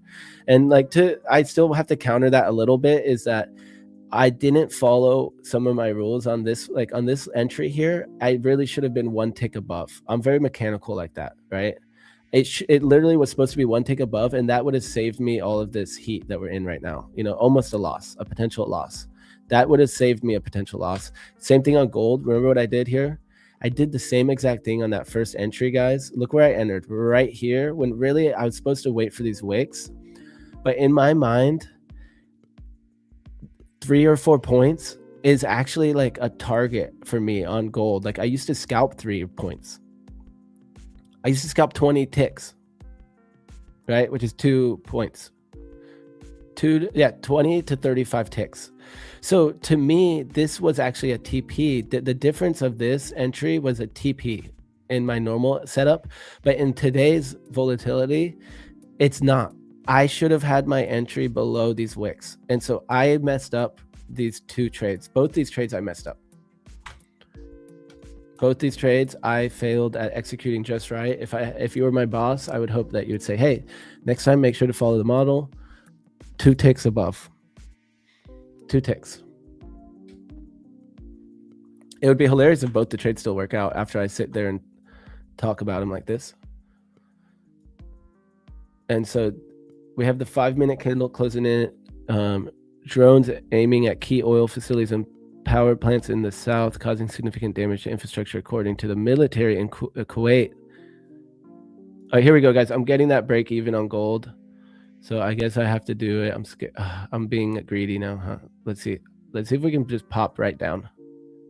It looks good.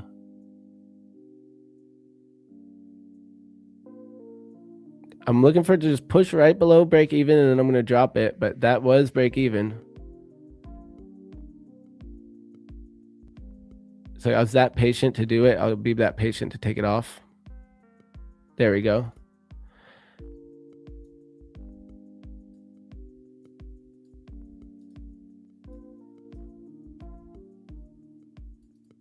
I'm just trying to get out. We're out. Okay, so we're out of the gold trade.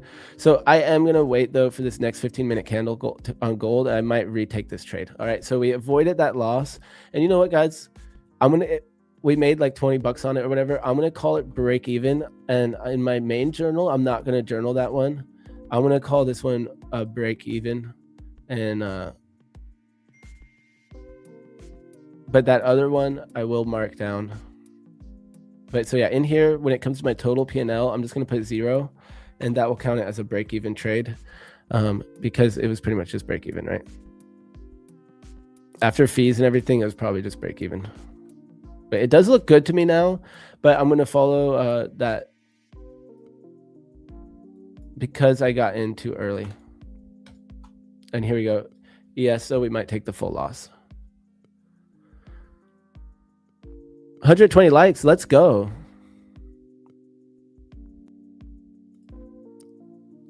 You guys want to do the Lucid account, don't you? How do you rate the Affordable Indicators copy trader? So it has features on it that I don't have anywhere else. So I love it. And then, it's the same thing with any copy trader. Sometimes things happen, orders fill in weird, or like there's stuff that still happens. I have no clue what's going on. So it's a love-hate relationship with any copy trader. And if you want to be the safest, I think trading with the built-in ones on like Atis or Tradeovate and stuff like that works better in general to know you're going to get it. You're going to get everything. But with the one I use on NinjaTrader, the Affordable Indicators one, I can set so many cool things, risk parameters, daily goals to lock out different accounts. So I can trade different sized accounts and have one be half size, one be full size, one be minis, one be micros. I can do everything like that with it. So super customizable. Guys, I still don't see James Bruce. Okay, he's just a little late. That's okay. He said he's going to be on in the next 10 minutes. So Instagram is not loading for me, so I can't see if we're on Instagram or not, so I just can't deal with that, I guess.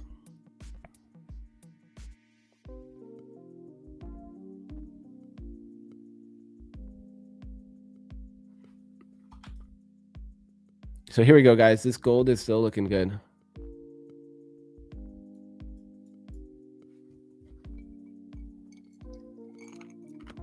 One minute and 40 seconds. We might take this gold up, and ES stopped out, guys.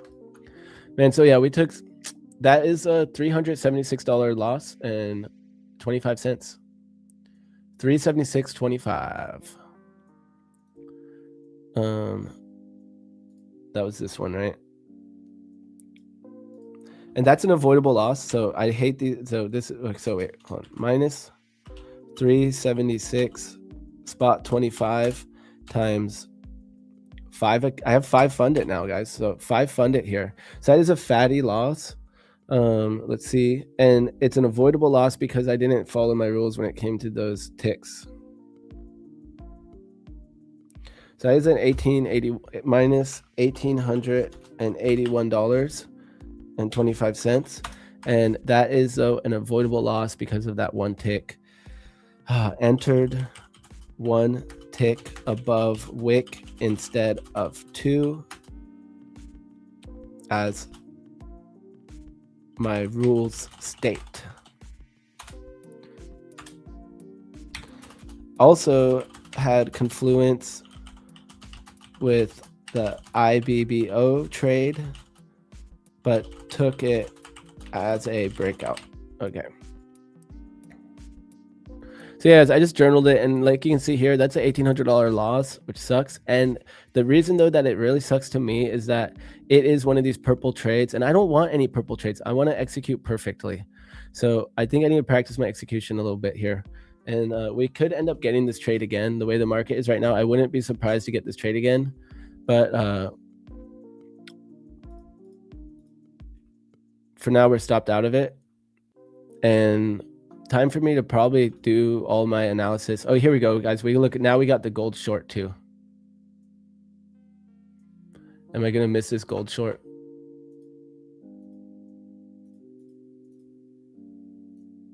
I'm missing the gold short as we speak, guys. I totally missed my gold short entry. We're going to try to get in it. Man, this market is just really hard for me today.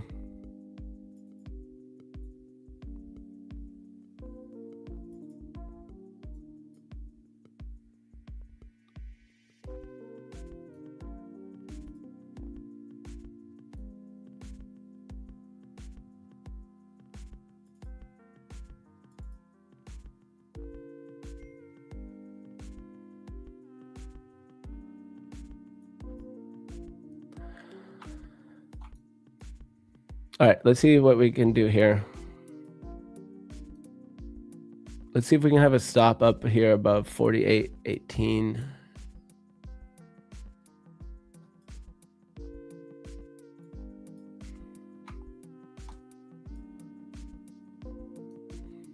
We got room down. Here's my original TP right here. So that's a 1-to-1. I mean, I really could have my stop a little tighter like this. But I'm kind of scared with the current conditions. I much prefer that. So yeah, guys, here we go. Getting a whole other trade. Back to back to back. The gold short just paid out really nice, but I missed it, right? I got out. I didn't just hold it because we closed back above the range. It's just not what I want to see. I just closed it at break even and it would have paid.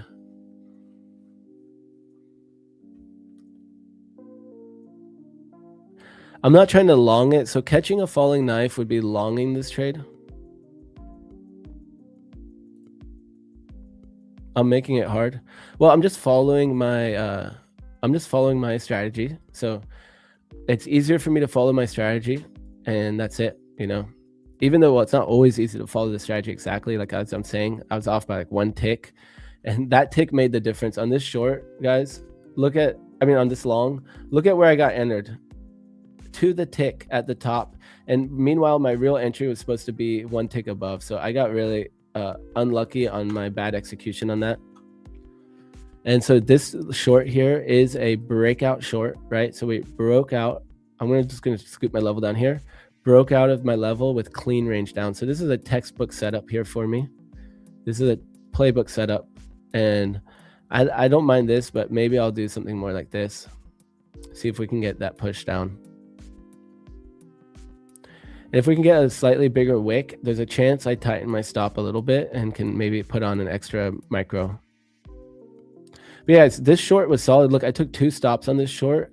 And I think my stop placement on the first one was just not good. The second stop I took out plus 20 bucks or whatever. So pretty much break even. So very interesting. If I had had my stop loss looser, the original trade would have worked. Right?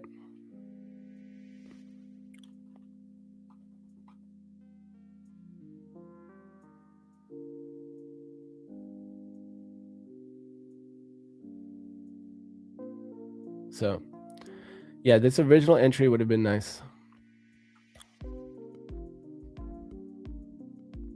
You trying to get in this trade? Oh, I already read that. Loco says, I like knives. Hi, Luna. I just got my first 150K TPT plan. Why is the data delayed and why do I need to pay extra for CME market data? You know what? So I don't trade TPT, but maybe you just need to sign a contract or something. Yeah, James Bruce is coming. He's just a little bit late. He said he'd be here 5 minutes ago. So he'll be here when he's here.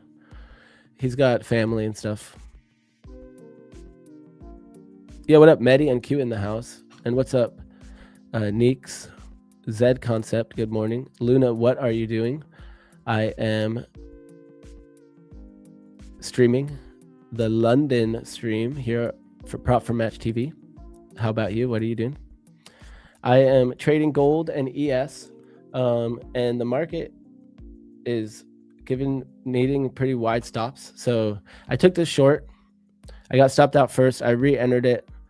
We closed back above the range, so I closed at break even, and now I'm going to put this trade on. If we get it, I have it for a breakout. Look, see, I almost did it again, guys. 1 tick. I need to go down 1 tick here. or whatever. 1, 2, right? Boom. Okay, there we go. So now I'm following my plan. We'll take this as a breakout short. If we wick back down, once we go another 4 minutes though, I'll take this order off.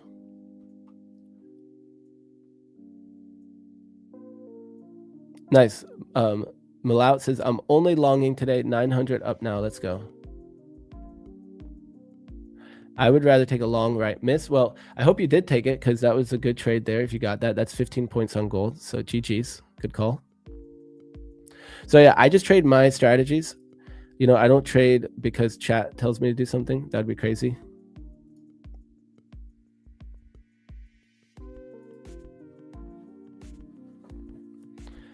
That would be crazy. Think about if you traded what chat said. So yeah, guys, here we go again. Look, I got stopped out. And now it's going right back up. We are breaking back above IB. Man, this might be one of these days. Okay, James is ready, guys. Let's bring in Bruce. James, Bruce. Welcome to the show. Sir. What's up, bro? Jeez, what a move overnight. Yeah, dude, this is pretty crazy. Yeah, for sure. I mean, we up, what's it, like 1,000 points on the NASDAQ? Let me see. I actually didn't count that, but oh, let's see. From yesterday's close, I mean, yeah, we up, yeah, well, 800 points. So it's been pretty wild. How's everyone's morning been? I got wicked out on 2 trades already. And the ideas though were fine. Like I had a gold short. Okay. And I did this thing twice where I kind of entered a little bit quicker than I should have. And then it bounced and we closed back in the range. So, well, the first one, it actually just stopped me out. I had a really tight stop loss, but really following my rules, I should have entered below these wicks for the breakout short. I had my level up here where I went short. And I went short because we closed below. That's my breakout trade. But so the range is just so much bigger than normal. So like right here, these wicks, like that, yeah, you have to go wider stops. I would have had to either have a really wide stop or enter below it because like normally like my targets used to be 20 to 30 ticks. And so I see right here 30 ticks. I'm like, well, I'm going to enter because that's normal to me to have, like, that's enough room. I can normally even take profit right there. But the reality is it was so much wider. And meanwhile, my target was lower. So I should have actually just known that, okay, 20, 30 ticks isn't very much in this market. Wait for it to clear that and then get in the trade. So I got in too soon and it's just not my normal volatility. Yeah, normal. Sure. And yeah, I mean, 10 points for me on NQ, I mean, on GC is huge. Like I used to trade minis. And now I can't even I'm doing like 1 micro, like, or 2 micros. Yeah, dude. I mean, it's pretty wild. I mean, the NASDAQ's up 3%. Dow's up 2.5%. Yes. So everything's skyrocketing. Yeah. Pre-market, I can see Tesla's up 4% pre-market. Nvidia up 3.7%. So, you know, moves are pretty crazy. Yeah. Gold. What's gold been doing? Coming down or going up? It's been going up. Yeah, I'm bullish gold, but I just got one of my textbook setups that has about a 70% win rate. But I didn't execute it right with these conditions. What I'm realizing, like I would have the first one, I would have had to have a much looser stop, and then it played out. You know, I just got stopped out. And then same thing on ES. I took my breakout long, and I did the same type of thing a little bit where look where my entry was exactly top ticked entered. And I didn't zoom in enough, but I have a rule here. As when I started trading MES, because I used to do the strategy with ES, I would always put my entry 1 tick above. And with MES, I swear, I have to do 2 ticks. I always do 2 ticks. And I didn't zoom in, and I got top ticked in this exactly. And then took the loss. So I just kind of feel like I'm like the market, it's like just not my It's normal a conditions. tricky market where we're sitting at today. Like I came in, like when I woke up this morning and I saw markets skyrocketing. I mean, it's going to be wide ranges. You got to go wider stops for sure, 100%. Yeah, and look at the Mag 7 right now. It's just pumping. even though like look at Tesla, we're still in a downtrend. Yeah. So I had a big Tesla short idea that I didn't take, but it was right around here, and I've been watching it. I've been planning it for a few days, and I didn't end up taking it. Oh no, sorry. Where was that? It was over here. Sure. Yeah, that was in March. Yeah. So around 381. And to see this breakdown happen, I was kind of feeling FOMO, but so we're still like in this downtrend, and even NQ and ES like have been in a downtrend to me. Like technically, I still would have called it a downtrend, but today I looked at the chart for the first time, and be like, okay, we're making a new highs a little bit more than I would have expected. Yeah. But the 20 SMA, looking at like the weekly and daily charts and stuff, I still see the potential for it to continue to be like an overall downtrend. Yeah, did you see crude? Nasdaq is clear. Geez, Nasdaq is clearing that, coming off that 200 EMA quite nasty on the daily time frame. Yep. Did you see crude? No, I didn't. I haven't had a look at oil. So I have my crude chart on, which I'm happy to put your charts on soon. But yeah, look at this clean breakout. So I just have these like price action levels on here. Look at this clean breakout consolidation. Yeah, so this looks bearish to me, but look at this move down from 116 down to 97 in like a few hours. Yeah. Bitcoin also back above 71K. Yep, I'm long Bitcoin right now. Okay, nice. On BEM funding. But I don't know. I forget how to get into the platform right now. Bro, I seriously don't know the URL for the platform. So I'm on the dashboard and I can't find where the link is anymore. So maybe I need to check my history. But I had to reset my computer yesterday, so I don't have all my stuff ready. That's funny, dude. So yeah, how are you feeling today? And what are you looking at for the market? Yeah, I mean, today, right now, I do like the DAX longs at this level. I can actually bring up my... let's put your chart on. Yeah, when I got on stream, I had a few of my textbook setups right away. So I kind of ended up jumping in. I got in these trades so quick. And I'm pretty much... Yeah. I mean, I guess I'm not at my daily max limit. But trade-wise, I kind of am. Like, I don't like to take this many trades. And I already ended up taking 3. Sure. Yeah, I mean, I'm just looking at the DAX off of these lows over here. This is a 50-minute time frame on the DAX. But again, like I said, you have to go with wider stops. I think today is going to be a lot more volatility where you have to widen those stops. So I do like something like this on the DAX over here, like where we're sitting at the moment, back up towards those highs. Maybe you go stop loss underneath the structure lows, maybe you target back up the highs there. But the Nasdaq's obviously at half day at the moment, same as or at or near half day.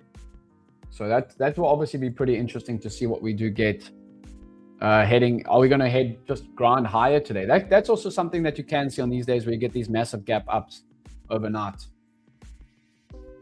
Yeah, seeing that VWAP there, I've seen that a few times. Like I have different VWAP settings probably than the one you're using. But sure. the last few weeks, I've seen this trade happen over and over again where we're riding the VWAP up. And I'm using like a daily VWAP. But we're just kind of like, we interact with it and then bounce and interact with it and bounce. And meanwhile, we have like this, like, it's like choppy, but grinding up. And buying those bounces on the VWAP would have paid a lot. Agreed. I mean, I think one of the guys, Austin, was actually in a long on ES overnight. He took the long literally on that spark up over here, and then he got out. And then obviously it's now it literally dumped 70 points and then right back up. So I wouldn't be surprised to see this be a little bit of a grindy day higher. Personally, that's what I'm kind of feeling at the moment. Dow actually trading at the half day. Nasdaq and ES are slightly off. We still got, I mean, it's pretty crazy. Even on like a 5-minute time frame on the Nasdaq, we got 40 points to half day.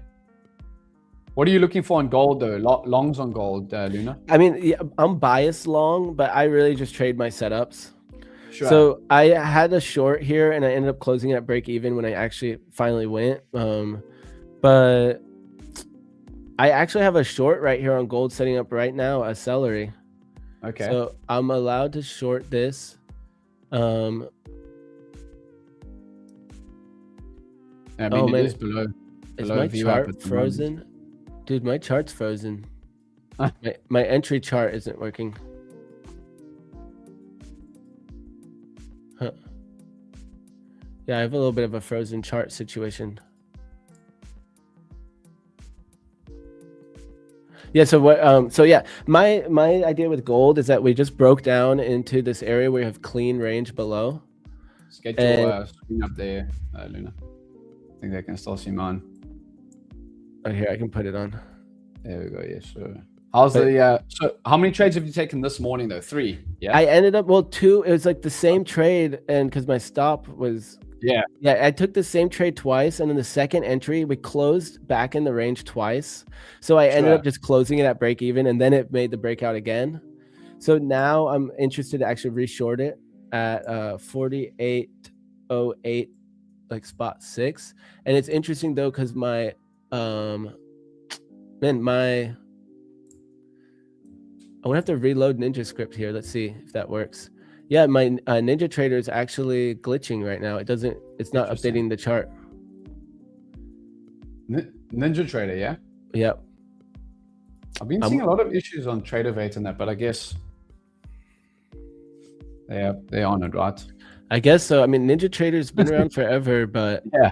I'm gonna have to close Ninja Trader here, which sucks because I've all my copy trade groups and stuff and reopen it. Let's see. Yeah, but yeah, so I'm looking for this breakout on gold. So right now I kind of have like a celery play is what we call it. So we had the breakout candle, but we never really broke below it, and we had another candle also close below. So I would have a short right here at 48.09. But that's Nick. Did you learn from Nick? And I know he calls some of them. Yeah. Yep, and that's not Nick didn't even name that. He learned it from someone else. But but yeah, so I want to honor though that where I learned it from. Nick. Yeah, he's a good guy. It's a really simple strategy. I mean, it's a really simple price action trading. Like, I mean, it's very normal type of strategy that's been around for a long time. Sure. Yeah, I know Nick. He's a good guy. Candle closes. Good to see some South Africans on. Yeah. So yeah, Nick though isn't South African. No, I know. Okay. Nick's American. Yeah, Nick lives in New Jersey. Okay, yeah. So I was pretty sure you knew who you're talking about, but I had to double check that one there. No, I know Nick very well, but I'm just looking at the chat. Yeah.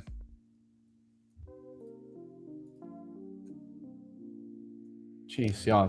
Nvidia up 3.6%. Google up 3.9%. Yeah, one thing I really appreciate from Nick. So I have some people in my community who weren't trading very consistently. Sure. You know, they didn't really have a strategy or anything. They were just like constantly going through the cycle, you know, of blowing accounts and whatever. Yeah, and so for people like that, I'm saying go to do Nick's community thing, because he really teaches the discipline well, and like the vibe of like what it feels like to like he can help people really feel conviction, and like how he says like you got to be the 8-figure trader, you know, like put your mind, like become that now and then fill it in, you know, like don't like the psychology around like believing in yourself and all of that stuff, and the words that you say, and like kind of like reprogramming yourself to be able to follow your plan and be consistent and lock in. It's Nick Stewart. That's who we're talking about. Yeah TTE, time to eat trading. I met him through Austin actually. He showed up at a dinner we were at in Tampa. Okay. Yeah, I've known him from back in the day. So yeah, so this is actually looking a little choppy here on ES and NQ. Yeah. NQ still at 25. I did call 25K on NQ. It's crazy. I don't think we'll get it in one trading day, but yeah, I was looking at, we're back at those levels of resistance back from beginning of March. I'm gonna put your chart back on. Yeah, so the hourly time frame. So we're back at sorry, this is DAX 25K. So we're back at where we were sitting at that level of resistance back in middle of March, beginning of March. So that's that was an area that I was looking at. It's going to be interesting to see what we get now, because obviously even if we have a look at the daily time frame, right? Even if we have a look at the daily over here, we are breaking off of that 200 EMA. So that will obviously be interesting to see. Do we go back up to all-time highs? Do we respect this level that we've been moving off of? I think we personally, if we can clear 25K, 25,500, we could see something like that back up to all-time highs.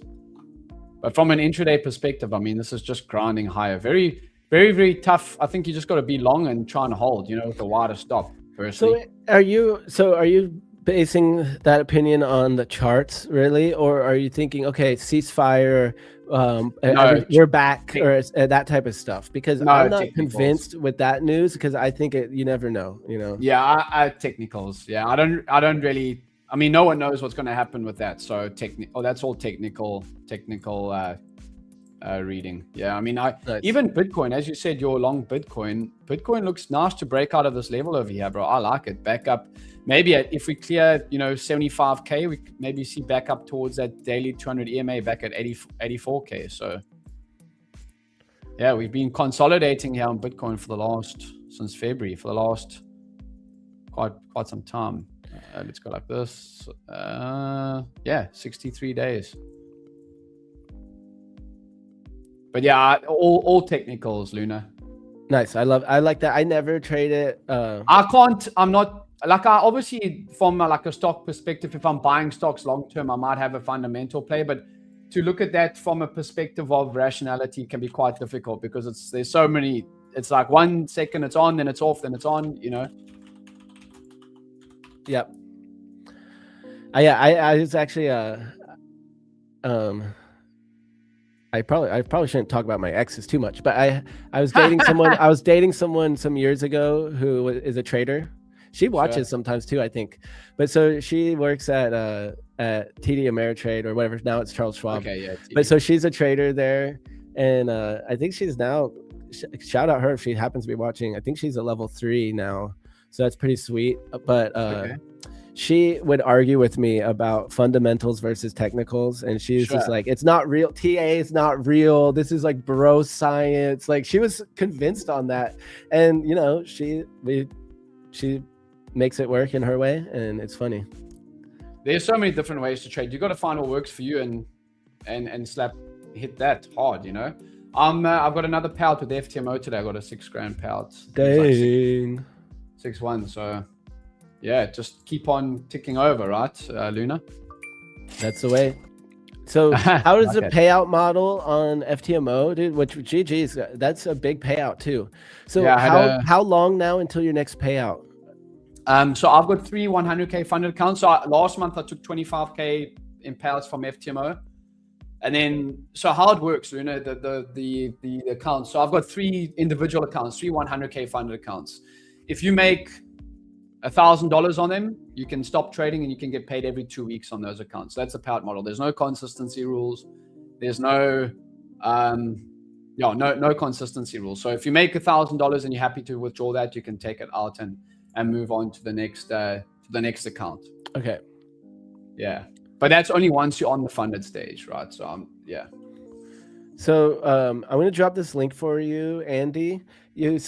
So this is one of his old videos, but this will give you a full taste of some of the strategies that I'm trading here. And again, though, this is like a video from years ago, so he's updated, and in his community he has like videos that he doesn't have on YouTube and stuff like that. But so this is just a free video on his YouTube. That's a time to eat. That's Nick's video that you asked for. I'm watching longs on the DAX here, Luna. I might actually take a small long position here off the lows. Yeah, I'm actually going to take a small long. All right, guys, we're getting so I'm gonna stop at the lows, and we'll see if we can get back up towards these highs. We'll see what happens. But so long at 132. DAX and the NASDAQ move pretty similar together. So Webb, I've connected so many accounts to Rhythmic and Tradeovate and all this stuff, and I still have issues sometimes where I have to contact the platform, I have to contact the firm, read through the instructions like 10 times, and then eventually I'm like, oh, I just somehow missed that one step. So I won't really be able to help you, but I would go through all the supports of your platform, your broker, all of that stuff, and just keep trying and follow all the instructions that you can find.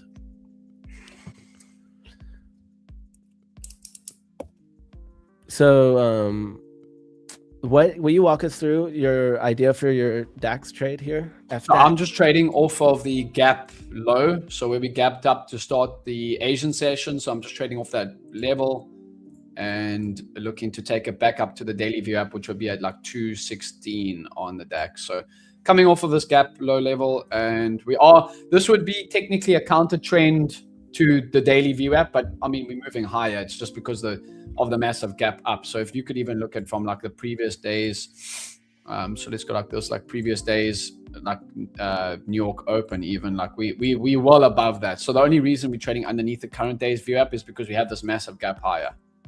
Okay.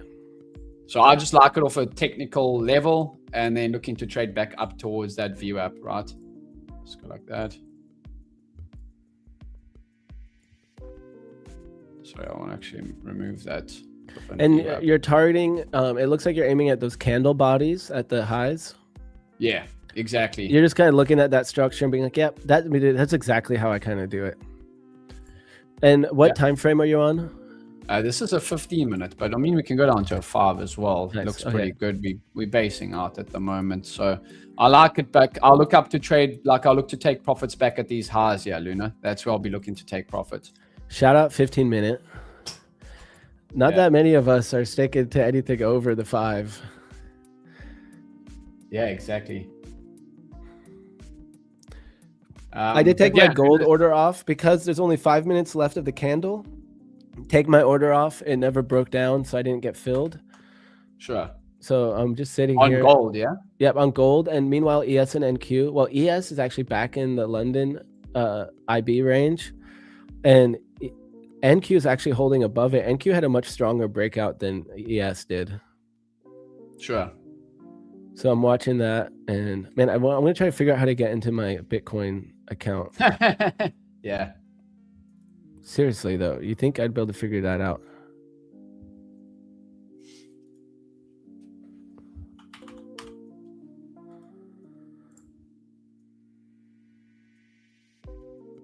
Yeah, very slow price action though today so far.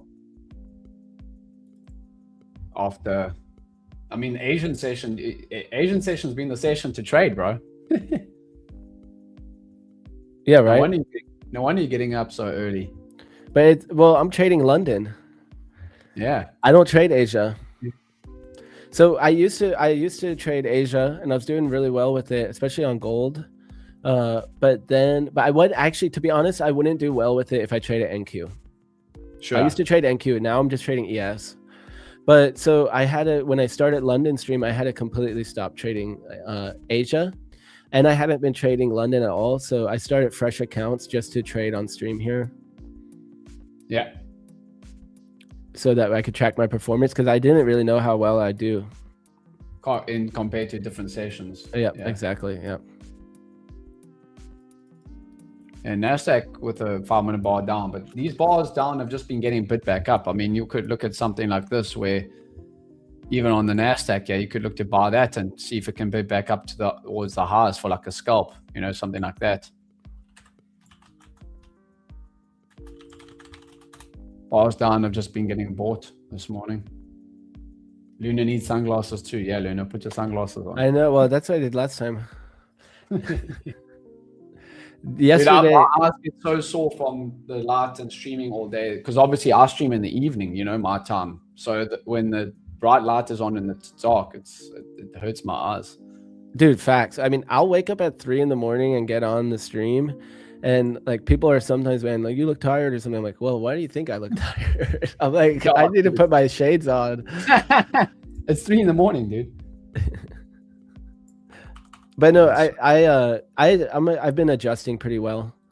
So sure. It's it's the same thing. Like, it might seem weird, but it's really the same thing. It's just all about when you go to bed and when you wake up. So I actually kind of like it. Like, I love that at 8, I'm like, I could be done with my day. I normally still trade New York, but at 8 I could be done if I wanted to. Sure. Just trade London and be done. It's not the worst thing.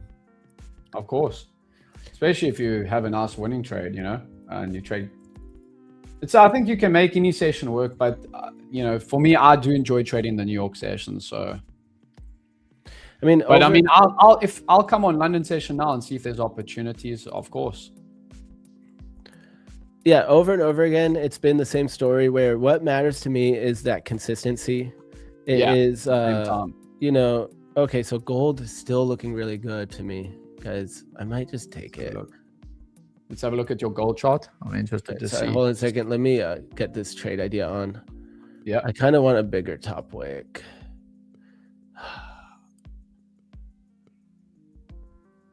Yeah, if I kept my original entry, I'd be good. But I'm just going to take it. Sure. There we go. I'm in it. All right. 2 micros right above these highs. So, oh yeah, sorry. Here, let me put it on my screen. Yeah, all good. I'm just what was I going to say? Oh yeah, what I found, what's important is being consistent, right? Like as in, like, because I'm new to futures. There we go. Oh my god, guys, my copy trader didn't work this time.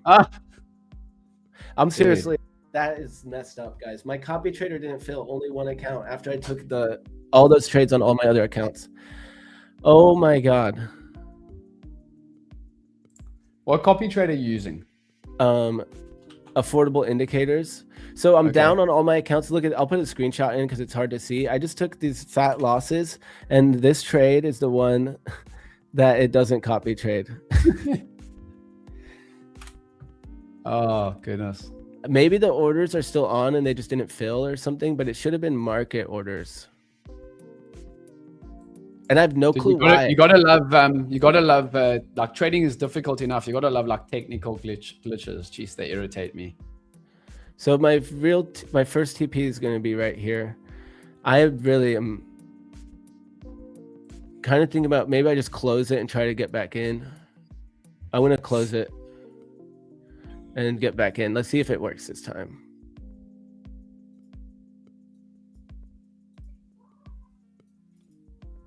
Nope, my copy trade is not working.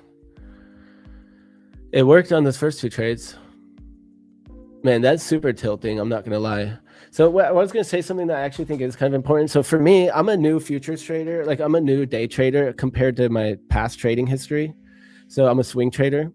And, you know, I've made like a steady, like basic income off of my trading, essentially. You know, if I average out year after year after year.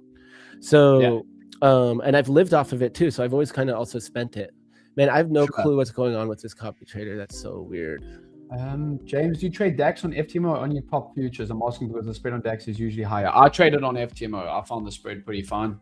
So I traded on FTMO and my personal accounts as well. So yeah, I actually haven't been trading too much futures. I still got that top one futures account that I've got, but I haven't really been focused on it, to be honest. I've been taking payouts with FTMO. So that's what I've been focused on. I gotta take a screenshot for my journal. Yeah. Very tilted right now, actually, to be honest. So what I was going to say, which I think is important. So what I found with day trading, because the market is, we're looking at lower time frames. Like in my swing trading, I wouldn't really go below the 4 hour. So we're looking at such lower time frames that we can get so many setups that we can't actually, like, we could keep getting setups all day long and we'll be too sleepy and tired or whatever, you know, like we have other things going on. We have to eat, we have to take breaks, we get back on and we see our trade. With swing trading, I literally will chart on a Sunday, put my trade ideas on for the week and wait for them to get filled, maybe have multiple entries. So I found for me that tilt and consistency is the hardest thing. Like if I were to take out my accidental executions or trades that weren't part of my plan, I call them avoidable losses. I would have been profitable from like almost once I started trading strategically, I would have been profitable so much earlier. And I know that's a big hindsight would have, but it's a reminder to me that like that's what's important. So like trading the hours and like, okay, I'm going to trade London only. I'm going to take 3 trades. Like, I think that's the type of stuff that's super important to beginners. And that's what I found when I started taking payouts, was when I started just actually trading consistently. It had nothing to do with my strategy. I trade multiple strategies. I could get a payout with one or the other, but actually being consistent with what I'm doing. Luna, you must go check out this copier that I use. I think you can use futures on it too, bro. I think you can, but I don't know. You're on it right now. Should I put your chart on? So it's I'll give you the link too, but it's this one here, Traders Connect. So this is it. Yeah, I think you can use futures on it as well, if I'm not mistaken. I've used it on my CFDs accounts for since beginning of 2024. So what's that? Over 2 years now. And you can use, yeah, I think it does have the different. I think, yeah, there we go. You got MT4, MT5, the X-Trade. You do. I think it does have TraderVate as well, which would work with NinjaTrader, right? Yep. That's. So you know what though? After this mistake here, like, to be honest, the way I'm feeling right now, because I dealt with the same issue so many times now. After taking 2 losses and then getting that big push and seeing that it wasn't copy traded, I think I'm going to start using I might even just move away from NinjaTrader, even though I love it, and just use the built-in copy trader on TraderVate. Yeah, only execute. Sorry. I think that's a good plan. Sorry, Luna. I think that's a good plan. Mr. Zink, I don't know if you know him from Twitter. Yeah, I know him from Alex's stream the other day. Yeah, so he's a good guy. I stream with him on Edgefill, and he says he only uses the TraderVate group copier because if something goes wrong, he can just say, well, it's your platform, instead of using a third-party copier. Yep. And it's proven. It's weird. You know, you have to adjust to it also because you can't use OCO orders. Sure. Which is like cuckoo. Like, what the heck? Like, how long has this platform been around? You can't use OCO orders. Are you freaking serious? But the reality is, like, when this is happening to me right now, it's like so tilting that I'm like, okay, I can't deal with that mentally, you know, like even this trade could be a loss right now. And I'd be like, oh, thankfully I only got one. I only copied one. It saved me. You know, it does go, go both ways. Yeah, of course. It's getting a little bit of a pump here on my DAX, Luna. I'm up 30 points at the moment. So let's go. 30 points. How much is that on DAX per contract? Dude, I'm risking $2,000 on this trade. I don't know the contract sizing and everything. See, CFDs, I just know the monetary value that I'm risking on my FTMO account. Nice. Yeah, so on this move with the 100-point stop, I got $2,000 of risk on it. Okay, there you go. Yeah. So, DAX is the same as I'm using the futures pricing. So if you look on my right-hand side, I get a lot of these questions. I trade CFDs, but it's the same. It always irritates me when people say, oh, but you trade CFDs. Dude, I'm still trading the NASDAQ. It's just as a CFD contract. I'm still trading NQ. It's just as a CFD contract. So I'm looking at NQ, but I'm trading US 100 cash, which is the same as the NQ. It's just the CFD contract. How big was your payout that you just took? Last month I did 25K with it. No, the one that you just took. You said you took one today. I can take it in the next 2 hours. It's $6,100. Oh, dude, but it's CFDs, dude. It doesn't count. Yeah, exactly. yeah. It's exactly that, Luna. That's actually I'm gonna use that. I'm gonna use that next time someone says it. Say it's the same. I'm about to blow my accounts. I just grind it 2 months on. Well, they're not about to be blown, guys. Not even close, to be honest. But they're futures, so I'm doing great. No. Exactly, dude. Bro, at least it's futures, bro. At least I'm not looking bad while I do it. No, I'm just kidding. That's funny, dude. Yeah. I'm about to blow my accounts, but it's futures, so I'm doing all good. I'm better than the CFD guys. Yeah, that's funny. But yeah, so DAX is German 40 or German 30, but the futures ticker's name's FDAX. I think there's only one prop firm that you can trade it on with futures. I do believe it's Tradeify, if I'm not mistaken. But yeah, I found the spreads. Someone was asking me, Ruben, I found the spreads on my personal trading account and with FTMO are perfect. Even like the NASDAQ, it's like 0.25 the spread on it. So I find it's the same shit, really. I like that, Luna. I'm going to use that the next time. How much was the payout? Oh, but it's CFDs. Yeah, but it's still hitting the bank. I love it. So I use different brokers for different I use different brokers for different things. I use Bitgate for crypto. I use a few others for stocks and indexes. Yeah, Luna, you can send my link in the chat there. Okay, yeah. I think I have it here, right here. I use 4 different brokers for different reasons and everything. But yeah, I'm gonna cut some of this trade here. I'm up 40 points, Luna. Nice. GG's. So you're doing partials? Yeah, I'm going to close 75%. I don't like how price is very stagnant and slow this morning. So I'll take a quick 40-point winner. That's, remember, I risked 2,000. So I'll be up close to, I'll be up about $800. Nice, dude. That's a quick 800. Yeah. So I dropped James's link tree in the chat here. So make sure to get those that, guys. brokers I use. You can check all of them there. Yeah. We do have a giveaway here. I said 100 and what did I say? 120. 120 likes. So I don't know where we're at here. If anyone wants to tell me in chat how many likes we have, it's hard for me to see it. But 120, we'll do another giveaway. And so, guys, what I'm going to do about this whole copy trade thing right now, it's like I just can't deal with that, especially on stream. It's a whole other level. Yeah. So I think what I'm going to do is just trade. Like this is what I know so many people do. Just trade one prop at a time, and not copy trade between the props like I've been doing, because I just can't handle that mentally. Yeah. So I'm going to trade my top one futures accounts. There you go. Yeah. So I'm just going to go that route and just do one at a time, and one broker at a time, and copy trade. And that's, I mean, I don't know what else to do. Luna, do you want to not argue? I do want to bring up a thing. CFD spread is twice as much. I do agree. Spreads on futures are better than CFDs, 100%. But what I like about the CFDs is that it's not like you can't scalp on the CFDs. You can still. I mean, I'm doing it. I'm making money. I'm not. So I would agree. CFDs, the spreads are a lot worse. Not a lot worse. They better than on futures than CFDs. But you can still make money scalping on day trading on the CFDs. I like CFDs, Luna, because I got on my MetaTrader. If I had a 100-point stop here, I'm now up 59 points on this trailer. But if I want to have a 100-point stop, I can risk and I want to risk $2,000. I can risk that. No matter if I want to have a 400-point stop, I can risk $2,000. So the risk calculation is a lot more simple for me to work out in terms of like if I wanted my stop to be like this, if I entered there at 132 and I want my stop to be down at 250 points, I can still risk the same amount. Or if I wanted to risk double the amount, I can do that. So yeah. Nice.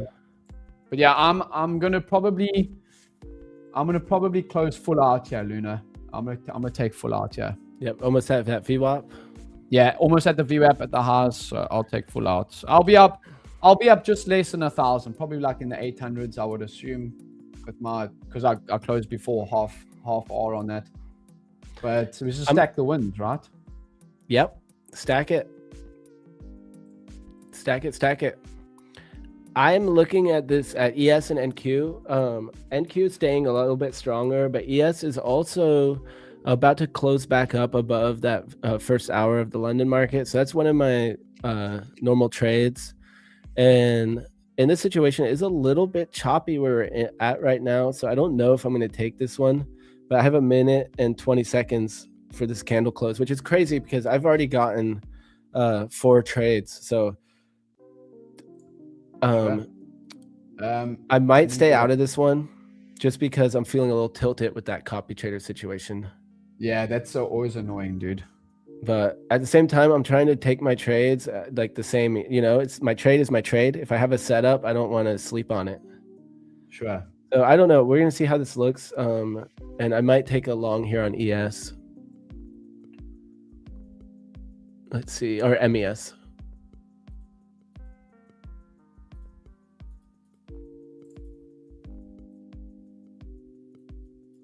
How's the CVD? It's kind of chopping down actually a little bit. There you go. So yeah, that's the only difference with CFDs is that, so this is the main difference, is that when you trade futures, you got a centralized pricing from the CME. Like NASDAQ is 25 to 20. Whereas when you're trading CFDs on one broker, it could be 25 to 10. On another broker, it could be 25 to 80, but you're still trading the same price movements. So it's the same as CFDs, the same as futures. It's just main difference is the centralized pricing. But yeah, Luna, I just want to show my FTMO accounts this month. I'll get up on screen here. April. So this month I'm up currently $6,000 on my FTMO live accounts. Nice. How many accounts is that? 3 100Ks. 3 100K. Okay, that's funny. That's exactly what I'm trading right now for the London sesh. 3 100K. TOF. So you're up 6K. And about how many trades is that? I'm actually looking at my chart here. I'm trying to get in this.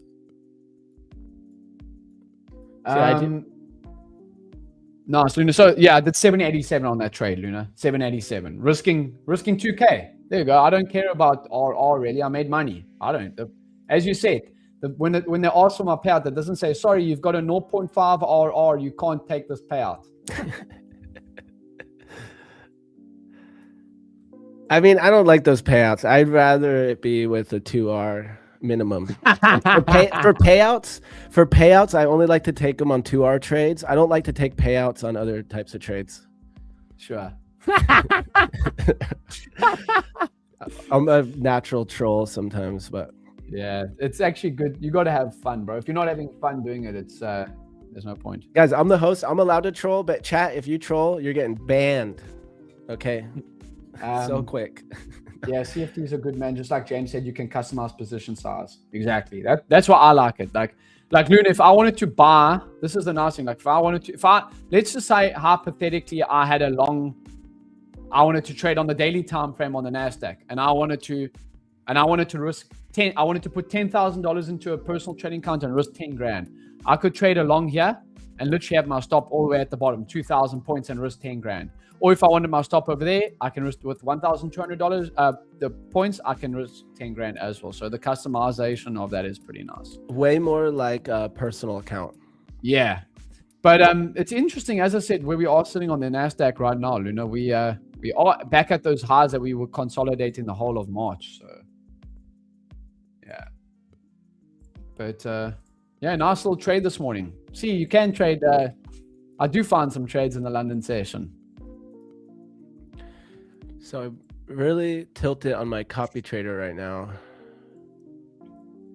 Yeah, sorry, dude. That's a shit one. I'm watching it right now. So I'm getting this other setup. I think if you're wearing the sunglasses, Luna, the copy trader would have worked. I know. I thought putting on a hat would help earlier, and that didn't help. So 875 and 655. I'm trying to decide now if I do want to just copy trade manually. 875.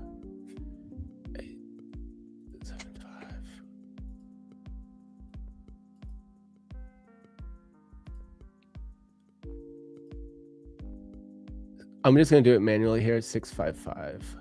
Yeah, which is we all the way back up to daily view app now. So you see, I'm never going to get all of the move. You'll never catch all of the move. That's what I always tell myself, and I'm like, oh, I could have got an extra 20 points out of that. You'll never catch all of the move.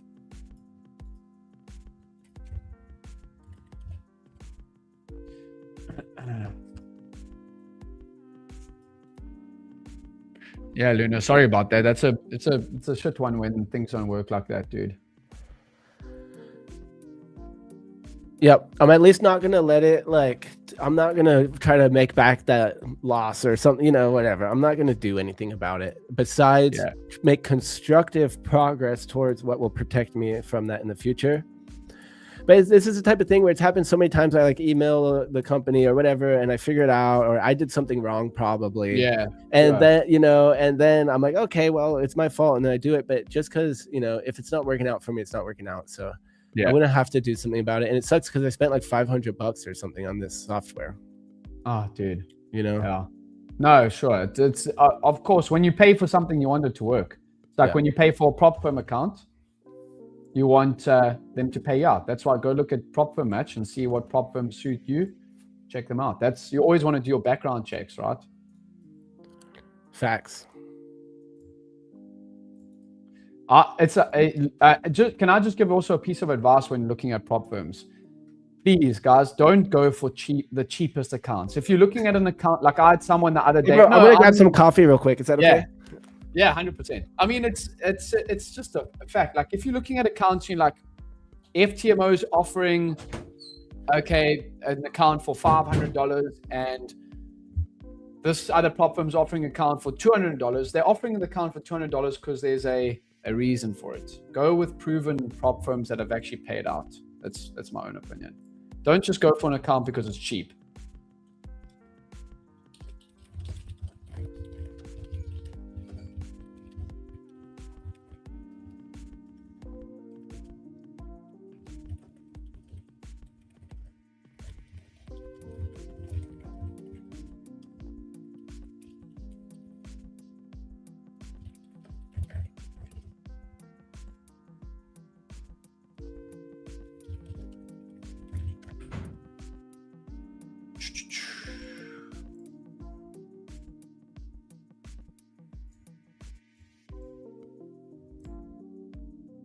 James, you trade silver? No, I don't. I don't trade silver at all personally.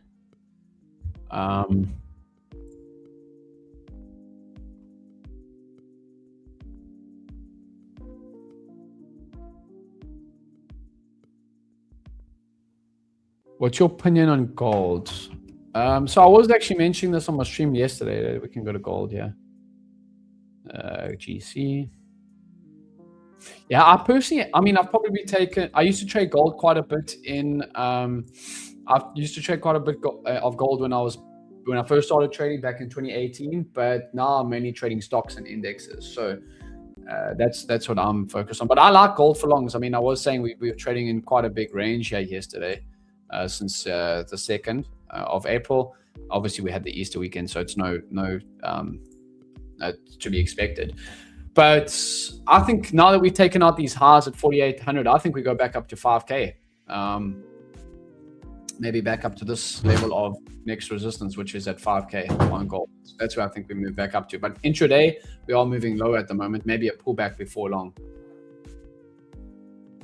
But yeah, that copier, everything that I use, brokers, copiers, I use it. I say use it because I use it myself. I recommend it myself because I actually use them. So I think it's good to have your money split up across different firms, different brokers, and then, yeah, pick the one that you like. As I said, I use different brokers for different reasons. Some brokers I trade stocks on, some brokers I trade crypto on, some brokers I trade indexes on. It's all for different things, different reasons. Some are better than others. All right, here we go. Yeah, gold's starting to bounce. There we go. Gold's starting to bounce a little bit, Luna. Well, thankfully, the copy trader didn't work. Dude, we've literally just been, that's what I said. I think it's one of those days where we just grind. NQ's literally, look at these candles. They're just grinding higher. I'm still bullish, ES and NQ. Yeah, remember I said that even because my DAX moves with the NASDAQ, I said you could have bought that candle down there at 1140. Look, it's actually up off those lows, 40 points. You trade Euro stocks or the FTSE? No, I only really trade the DAX, ES, NQ, YM, and then I will day trade individual stock names, but I prefer to actually swing trade those. I actually bought, this was quite a sick buy yesterday. Yesterday when Apple was down 4% over here, I bought it in somewhere over here, on not as a day trade or leverage trade. Literally, I bought the shares. I bought it down here at like I can get my exact entry price, but it was about 248 down over here. So, yeah, from a daily perspective, we are sitting at that daily 200 EMA on Apple. I do think that you're not looking bad for long-term buys here at these levels. Yo, chat, we have 160 likes. So I said I promised a giveaway at 120, but how long are you going to stay on, Bruce? James? I can stay on for another 10 minutes or so. Yes, sir. Okay, so I'm going to wait to run the giveaways after you're off. So guys, yeah, chat, if we get to 180, we'll run 2 giveaways, okay, when James is off. And then we'll do, or we'll just do 1 giveaway and we'll hold the other one till the end of stream. Yep.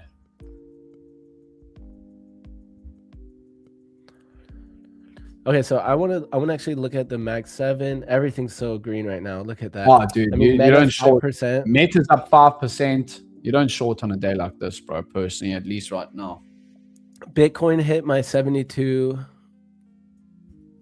goal. Hey, there you go. Look at that, dude. We got some guys making money in the chat with us. I always say to guys, never just take a trade for the sake because I'm taking a trade. This is nothing's ever a signal. Use it for educational purposes, but it's good to see that some of the guys picking up on how I'm trading it. Yeah, the worst thing that can happen when you copy trade is like, you'll take like the loss and then you're going to change your plan on what you're going to do. So it's like, if you do copy trade someone, number one, like any trade, you have to accept the loss and the win the same. Like if you take it and you're like, oh, I shouldn't have done that because I lost, then why did you should never do it then, Yeah. And so even if you are going to do it, you still have to learn something from it. Be like, okay, I'm going to buy it here. Here's my stop. Here's my target. Even if you got it from someone else, and accepting the loss, accepting the win. And then like from there, moving forward on the next trade you take, maybe, you know, that maybe you learned something from that, or it gave you some confidence or whatever, or it taught you that you want to follow your own plan. But either way, being consistent, you know, like you can't do it trying to copy someone, because you'll never be able to do every trade that that person does to reach the consistency. Yeah, exactly. So do you, I forget, I asked you this before, do you look at the tick and the VIX and the ad? I do pay attention to the VIX. I definitely do, but I don't take trades based off of it, if that makes sense. Yeah, because right now the VIX is coming down pretty heavy. Yeah, VIX is down 8%. So VIX down, stocks up. That's typically how it works. Yeah. Dude, my one of my buddies had bought some triple Q calls at these lows for 600. Wow. Oh, wow. And the date on them was something like, I forget exactly, but it was like 410, 48. He's gonna be up. Nice racks. He just made it. Oh, yeah. Jeez. Yeah. Because if it had closed below, it would have been worthless. I don't understand options too much, I must say. Like if I go and trade like a stock and I want to like leverage it, I'll just go buy it with on my CFD accounts. Like if I was thinking, okay, NASDAQ or NQ was going to bottom out here, I'll maybe put 10 grand into account and say, okay, I'm going to buy it somewhere around here. I'll have my stop loss like 2,000 points lower, and I'll see if I can rip that higher.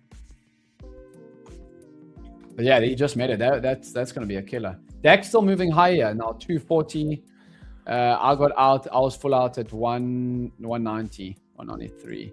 But yeah, it's still moving higher. So really, really nice, nice hold in there, Moon. And so you were against VWAP, you mentioned, but you're also targeting VWAP. So does it work the same? Is that like two different sides of the same coin there? Yeah, correct. I mean, Luna, as I said, the only reason that we're going against the daily VWAP over here is because of this massive gap up. So we're coming off of a level. So I always look, this is my process every single day, Luna. I do the same thing each and every single day. I look at levels, I look at the opening range and VWAP, and then I look at my age-full data and what stocks are doing. So everything right now to me is telling me to buy. We got stocks massively green. We got a level that we're coming off of. Even though we're below VWAP, I'm getting in at a really nice price. You know, I'm not buying at the high. I'm buying it down at the low. I've got a good stop loss placement low of day, and I'm buying it back up towards the daily VWAP. Whether this continues high or not, that doesn't really matter to me. I made money. I made $800 day trading it. And so people say like premium or discount and stuff, but essentially you're getting good R&R for, you have a stop loss and a target that makes sense. Correct. Yeah, I've got a place I'm getting in. I've got a stop loss that makes sense, and I've got a target that makes sense. And you just fired off that order, right? You didn't like wait for it to break above a candle close or anything like that. But you did. Well, you had a 15-minute candle close, right? Yeah, I had a 15-minute candle close, but I closed off on that 5 as we wicked into it. Yeah. Okay. Now we're continuing higher, obviously. Yeah. And speaking of 15-minute candle close, we have one coming in here in 30 seconds. Yeah.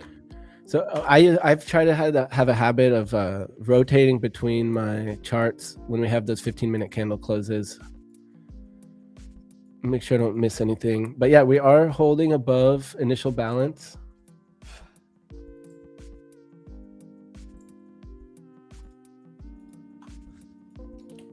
So I like the longs.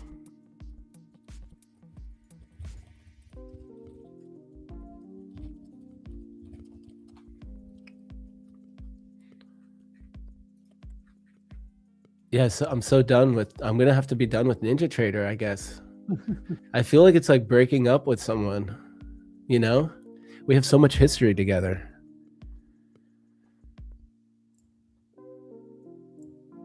One thing though, I think that crypto taught me well early on was that the ability, you know, the trade is what mattered. Like how you're charting here and then you're trading on CFDs and you're saying it's the same thing.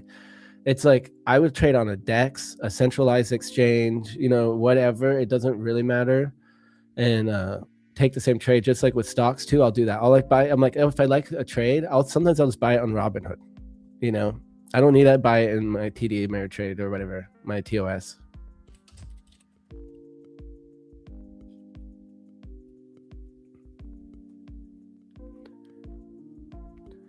So chat, we're gonna do that giveaway, and any other I mean, you can stay on as long as you want, but I know you have a busy life.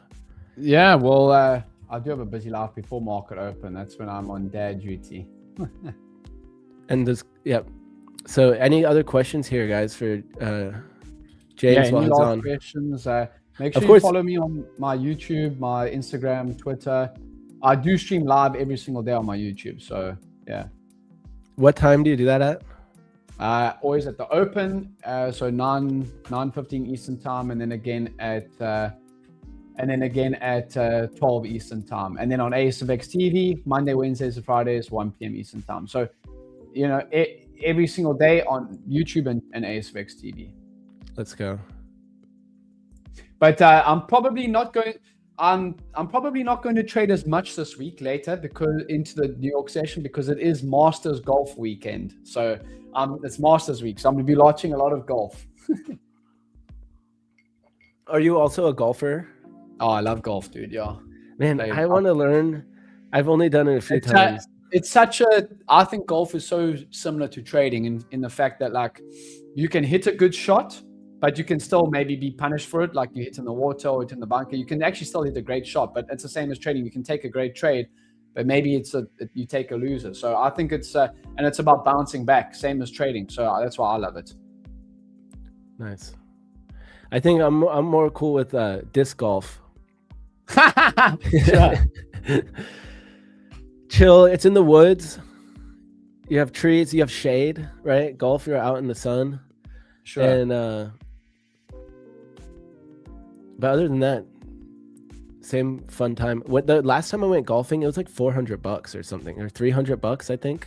That's expensive. Oh yeah, I was renting gear. I was renting stuff, and that was the tea time. I forget we got a cart. I don't even think we got drinks. We probably got a few drinks. So I think it was like 300 plus for. Yeah, but I mean, if you go to a good course, that's to be expected. Yep. It was a nice course though. It was a really sick course, and it actually made me like it. Like I left there being like, okay, I want to learn how to golf. And like I wasn't like I thought I'd be like so terrible, but it wasn't like it was like doable. I'm like, okay, I can golf, like I can hit the ball. Yeah. James, can you come join us more often, mate? Yeah, I would love to. I mean, I'm on here every Wednesday with Luna for an hour and a half. But definitely, yeah, we can maybe organize that. Yeah, Mr. Luna Escobar. That's funny. That's what I have, just the mustache. Yeah. The cocaine smuggler. El patrón de los patrones. El patrón.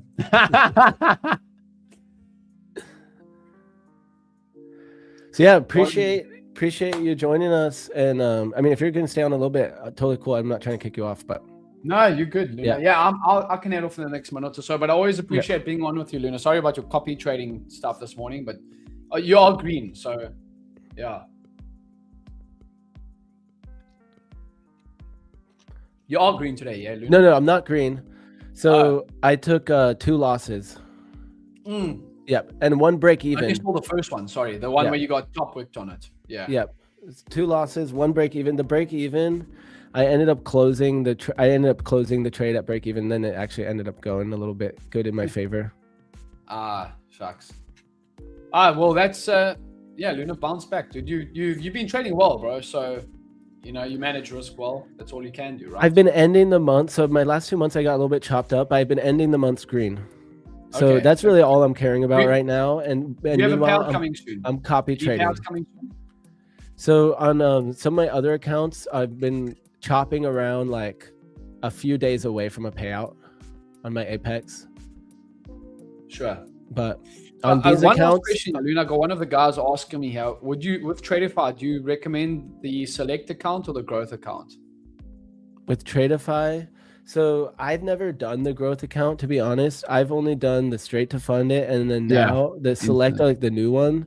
So they kind of enticed me. Like I thought it'd be fun to do the select daily payouts.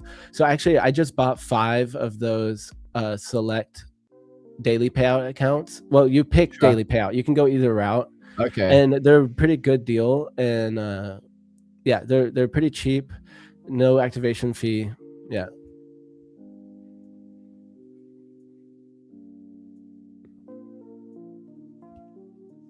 But perfect, guys. Yeah, I'm gonna head off, Luna. Good stream, bro. We'll see you on next week. All right, heck yeah, W Trey too, and thank you for all your insights. Chat W's for Mr. James Bruce here, and again, you can catch James today at Open. You said right on your channel, and I'm gonna drop your link one more time in the chat, and then we're gonna run 2 giveaways here in your honor. Yeah, thank you so much. Just before we leave, Peter, are you talking about Brendan? Brendan's one of my good friends from church, but yeah, I think you are talking about Brendan, Peter, if I'm not mistaken, because you mentioned he's a PGA Tour pro. I could be wrong, but yeah, perfect, guys. Have a good rest of the day. I hope that you good luck to the winners. That honor. Okay, I'm not too sure if I know honor, but luck, guys. Have a good one. Good luck to the guys that win the accounts, and trade safe for the rest of the day. Cheers, Luna. All right, cheers. Peace. All right, guys. Chart back on. So I'm in this long still. This was that IB breakout. And I'm not copied in all my other accounts. It's just in my London accounts.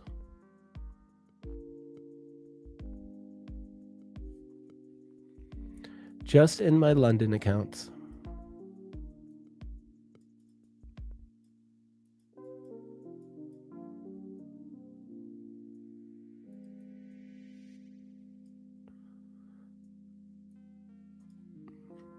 So I do have 2 TPs here. One is at 68.47. And let me see, actually. Yeah, 68.47. Right there. Spot 7.5. Oops, right there.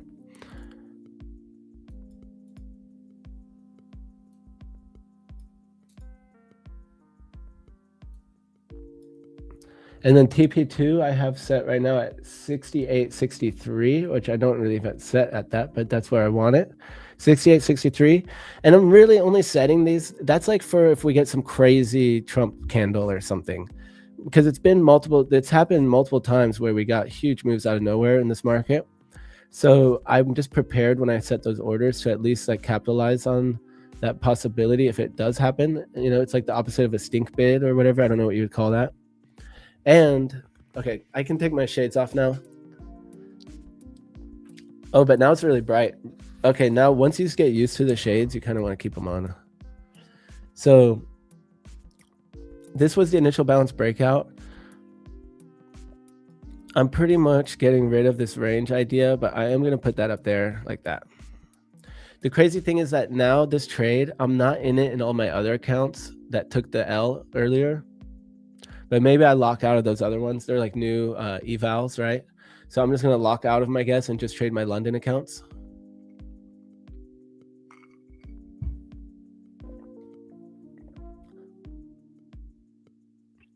What's the conviction behind this trade? That's actually a really good question. Unless you're trolling or something, but I don't think you are. So the conviction behind this trade is 69% win rate.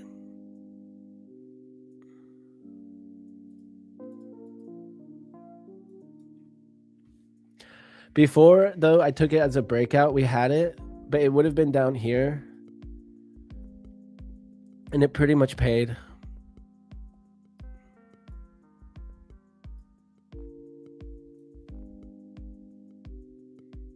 And when the market's sketchy, like I'll take this trade just as a scalp, you know, like I'll do a 5-point push on this. Like that's normal. That's a win right there. I am trying to hold it right now though, because the market has been rallying and I think we can get this bigger move. So that's kind of what I'm going for right now. Luna, you only trade Bitcoin or you trade other coins too? I actually mostly in the past had trade altcoins, but the liquidity sucks on them right now and all sorts of stuff. So I'm actually now more interested in trading Bitcoin, but I've always been an altcoin trader. And my goal is always outperform Bitcoin while trading altcoins. Okay, so that was trade idea number 1, was that breakout. because we were, look, that breakout failed. But the breakout I liked better because IB was right in this like chop. So I'm going to actually draw that there, but here's where IB was. So the first IB breakout actually paid out, and I didn't take it because I was scared of these highs, but it paid. So it's like the trade is the trade is the trade type of thing that I feel like I need to stick to, you know, always. And that's why I always say that, because I'm more reminding myself that I get paid to take my good trades over the long period of time. It doesn't mean I'm going to win each one, you know. I think if I'm holding for bigger targets like this, my win rate is actually less than the win rate. My average win rate on the spreadsheet that I showed you is including scalps too. So in trade by trade, when I go for these bigger targets, I think my win rate's actually slightly down, you know, but I make a lot more on those trades. So my win rate on this trade's probably more like 45 to 55%.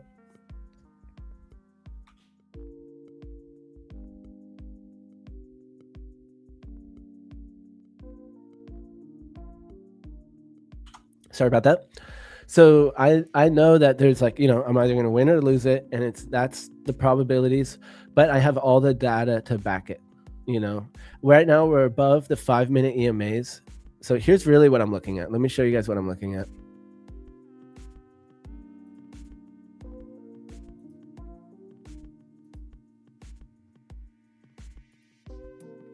Well, maybe I can't find it. Here it is. So here's what I'm looking at. The thing I don't like about it now, so I got in this one I filled like a while ago while we were chatting with James, but the CVD is kind of chopping down right now a little bit just during this consolidation, right? From here to here, the CVD's gone down, and it's actually a divergence. We keep talking about these CVD divergences. But we can see actually that divergence clean here. Right? So that's actually one of the confluences I don't like now that I'm looking at it, because you guys said something. But when I took the trade, it looked better, was my thought. And what I'm looking at is these EMAs are just really bullish. In particular, I look at the 24 and the 89. So I also have the 8 on here for funsies, but the 24 and the 89, we're pretty much holding above them. We haven't even tapped that 89 yet, and they're angled up. We're in a bullish trend, and this is a 5-minute that I'm looking at here. So that's just a confluence, right? That's one of my confluences. And then the other one that I'm looking at is where we're at in this daily range. Oh, wait, well, I'm always looking at that. This is a daily chart here. I'm looking at that little volume profile in there too. And then NQ and ES, we have the CVDs down here, but I prefer to look at the CVD on Bookmap. But right now the CVD is going back down, so it started to chop down. I actually don't like that for this trade. Yeah, CVD is going down. It just depends on how far we zoom out. If we zoom out on the hourly, it's like net positive from an hour ago, but it's been in a downtrend for almost the past 35 minutes. And NQ, same thing. Actually, NQ turned back down about 10 minutes ago. So not what I want to see on CVD. I'm looking at Bookmap here. Yeah, not really what I want to see on the CVD. So I'm seeing that sellers are kind of overpowering a little bit, but as long as price is holding, you know, maybe we're just absorbing the sellers.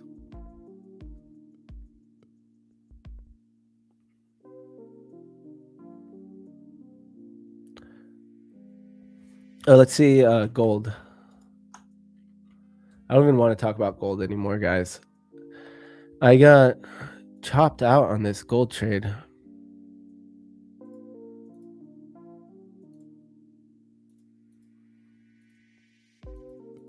All right, back to the normal chart.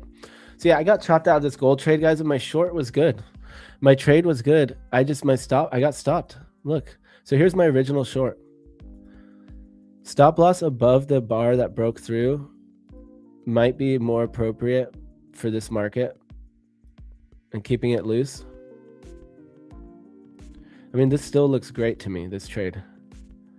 So I got totally stopped out, and look, I took it 3 times and I got stopped out each time. Well, the one time here I got stopped out at break even, right? Because we closed back above. So yeah, this is really rough for me here. Look, we're still actually getting continuation right now. So I can't believe I lost on the winning trade idea. And that's one of those things where I can't let it stop me from taking the trade again. It is what it is. I lost on that trade. It was a good trade. The market is a little more volatile than I'm used to. 20-point stop loss to me on gold is like, I would never have taken that trade before. It'd just be like, yeah, I'm not going to take it. So it's just a different world that we're in now. Different territory, different price territory, really. Yo, what up, Brick in the house? Hyperliquid or Sui? Well, I'm not in either of those positions right now, to be honest. I don't think I have any of them. I never know. Sometimes I keep little moon bags of stuff. So guys, we are getting faded right here. ES is chopping, and I'm holding the long. So let's run the giveaway. Did we get it so we can have 2 giveaways? 180 likes. I apologize for bringing up gold again. I'm at least not going to let it... I'm not going to let it affect my next trade.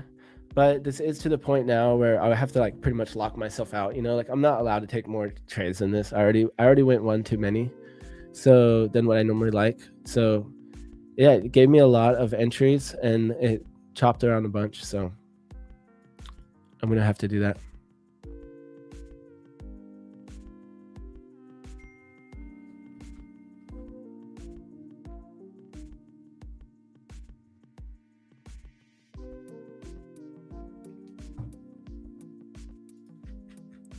Guys, 172. Okay, so let's just get 8 more likes and then I'll run 2. The second one that I run will be a Lucid account. Sorry to wait longer than I said, but at least we'll get to do 2. And I didn't want to take up James' time while he's on, and he got that winning trade and everything. So sweet to get to enjoy that time together with Mr. James Bruce. And I feel like I want to run back over these market fundamentals, or I don't know what to call it, internals, and the Mag 7 here real quick. So let's just do a quick run through here. SPY is pumping today. We are all green on the Mag 7 since the extended hours or overnight hours. And yeah, all green all the way through. Biggest winners right now, Meta is up 4.84%. Tesla up 4.75. All the others are doing between around 4%, 3 to 4, let's just say. We have YM pushing, RTY pushing. ES has been pushing overnight. We've been grinding a little more right now, having a little bit overhead resistance right now. We haven't gotten out of for a minute now. These are 30-minute candles. NQ also up 3.4%, grinding up here, grinding higher, grinding higher. Gold, we can see, broke out. That's where I was shorting gold. Man, I'm losing my voice here. So this is where I was shorting gold, and I lost that trade, which is just, I can't even. So great trade, bad execution, I guess, bad stop loss. Crude made a huge move down, but now it's kind of consolidating. Bitcoin hit my first TP on BEM, my BEM funding account here. So I think that should be around $600 on the one. Oh no, not 600, maybe $300-400 locked in on that one. I'm still holding 2/3 of the position. The Nikkei up 5.18 hours since. Oh, that's from yesterday though. That's not overnight. So yeah, look at the Nikkei. Wow, that is one of the better ones. Holy moly. Oh man, we broke these high. Look, we're back in the range I liked. So man, I almost want to long this one day. This might be a like. Send it on an eval.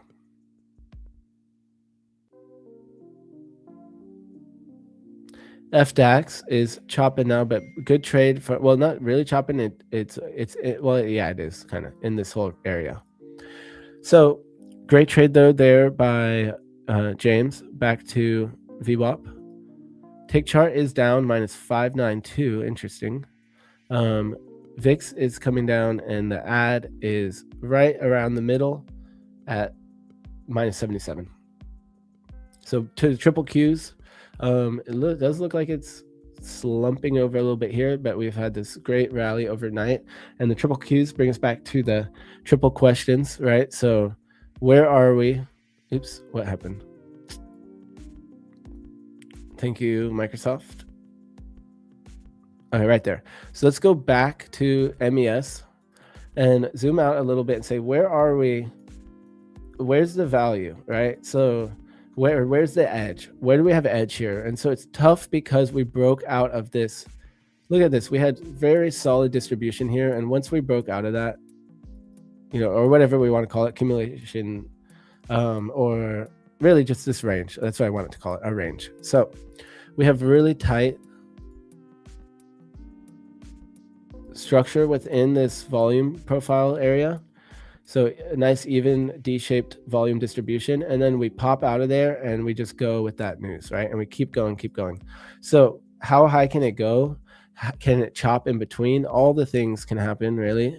And like it could, with the volatility we have now, I do think we could go higher and lower than we expect, like in one trade, it could dip down and it doesn't mean it's not bullish still.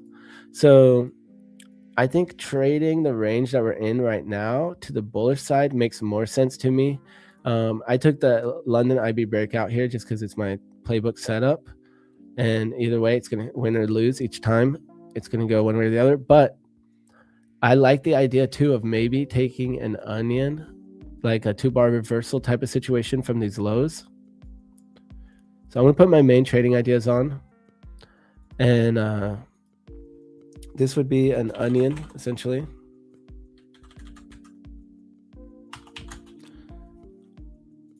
And then this one, I'm going to put up here. Well, here, I got to leave that one on. And then I'm going to put one more on up here as a potential breakout.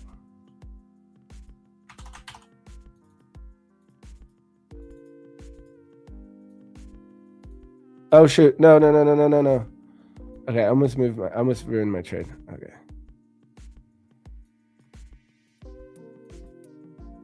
There we go. Number 3, onion. So I'm more into the idea of the continuation play now than looking for these shorts. So guys, let's run that giveaway. We have 180 likes. We're going to do 2 giveaways.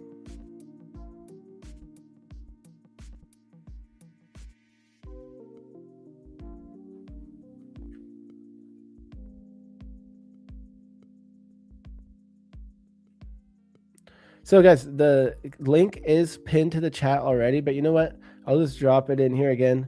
So go head on into the giveaway or to the Discord, verify your account. But first, chat, what should we use for the giveaway word? What should the giveaway word be?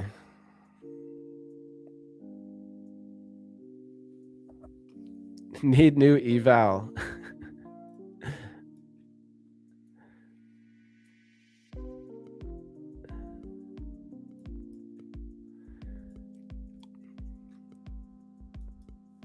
What should hero? Safe trade, all green. Oh man, I got chopped. So I'm not all green.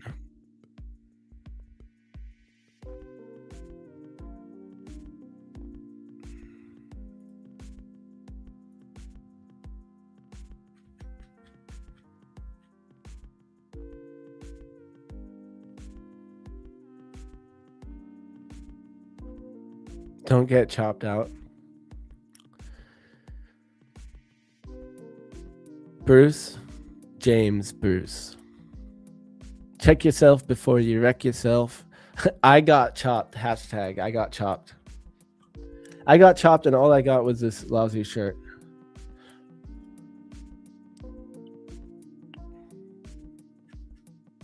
All right, guys, so I'm going to head on in the stream chat and go ahead and get in there. I'm not sure yet what it's going to be. Let's see.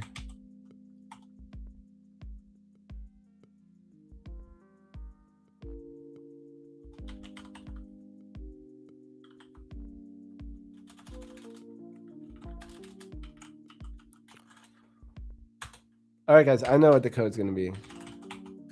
The code is SAFU because I got chopped, but I'm still marked safe, right? I didn't blow my accounts. I didn't revenge trade.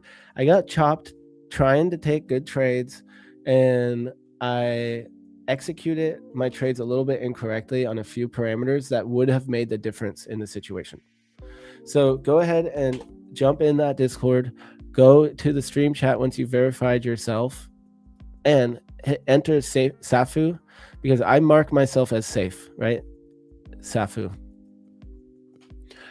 As we, yeah, you guys know, there's at least a few crypto traders in here. So I'm SAFU because I'm using risk management. Even though I got a little chopped, I'm using risk management where I can just take the next trade. It's all good.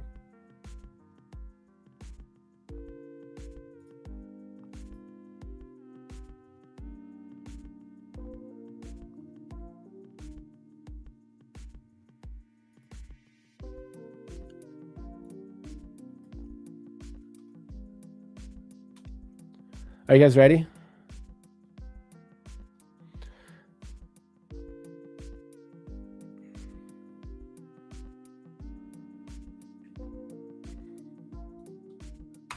Let's just go ahead and pull it quick. I think everyone's ready, right?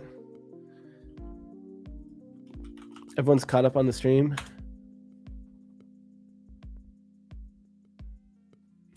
Guys, I'm just holding this trade. I'm not too excited about it as the market chops, but I'm going to let it play out.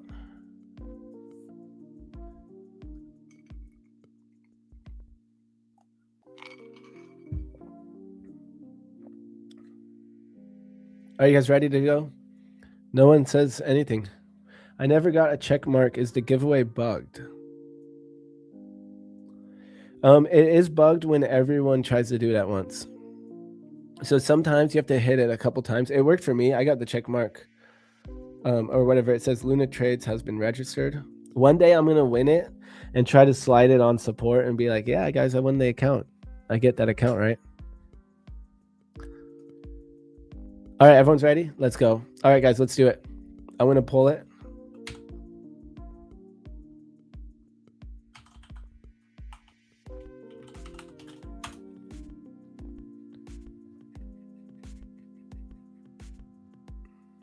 All right, here we go.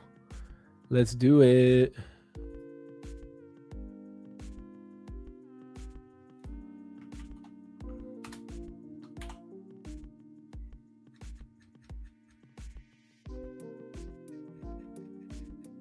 All right, is that all of them? Oh yeah, one more chunk of names. I was gonna say that's doesn't seem right. We got 700 and something people watching. All right, guys, I'm gonna crank up the music though, because I mean, I'm a little depressed from all my choppage, but we are holding this trade here. Oh, we got a different song than normal.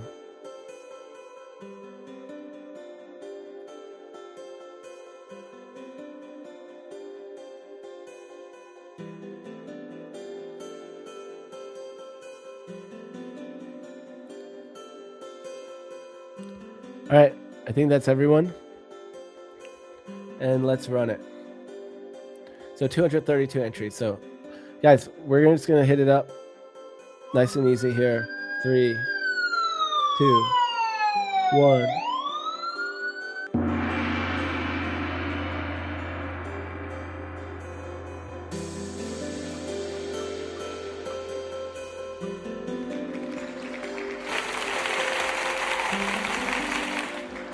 Jose Kenny, you are the winner. Jose Kenny, you have won yourself a free account from Top 1 Futures or Aqua Futures, okay? Congratulations, Mr. Jose. Congrats. And now we're gonna roll for the Lucid account, okay? So this is for a Lucid account.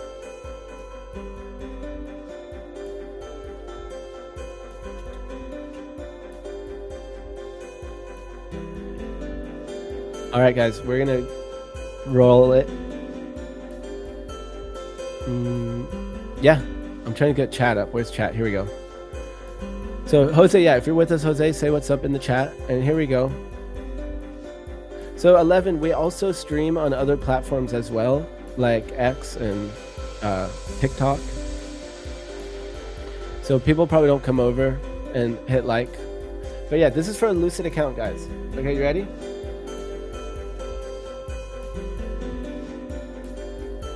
Three, two, one, go.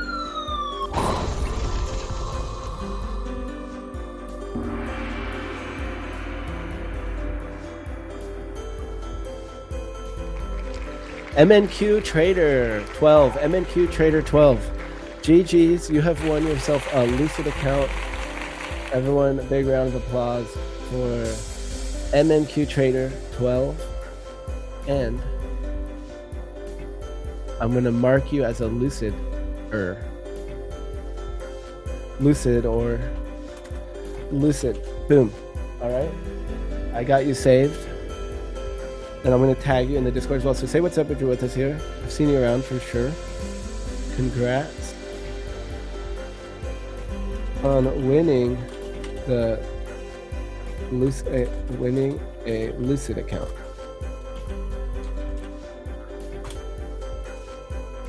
So shout out to our sponsors, Lucid, Aqua Futures, and Top One Futures for making these giveaways possible. Shout out Prop for Match. Go to propformatch.com to get the best deal at your favorite prop firm. Use code MATCH and gather loyalty points along your trading journey that will get you free accounts that cost you nothing.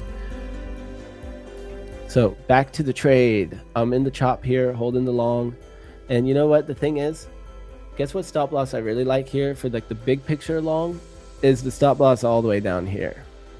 So I'm going to take my trade. The trade is the trade. It's the trade. I took it, and now I'm going to have to live with the results one way or the other. And after today, guys, I'm going to have to use Trade Evade to enter.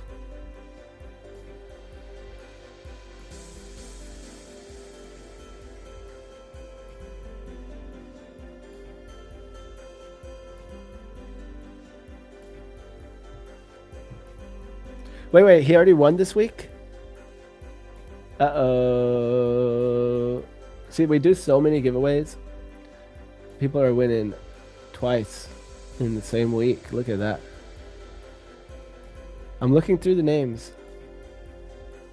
I don't see it, man. I don't think you won this week. I have all the names right here.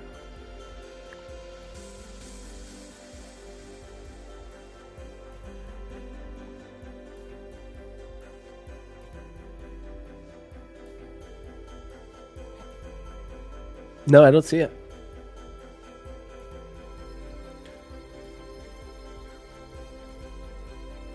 So, guys, as we move into the end of the stream, I think it's time that we make a game plan for the rest of our day, right? So whatever that is for you, hopefully you're already thinking about that, of course. So really, we have pre-market, New York, and most of us are probably just trading New York and not power hour, but really power hour too. So what I'm thinking about for today, guys, is, well, here, let me change the music first. Oh yeah, before we get into this, guys, for the next giveaway, we're gonna do 200, and let's see if we can get 250. If that's too much to ask for, if everyone just hits like right now, let's get 250, and we'll do, okay, if we can get 250, I'll do a second Lucid account. Okay, if we can't hit 250, maybe we'll do another type of account, whatever. A Top One Futures or Aqua Futures. So let's switch up the tune. Here we go.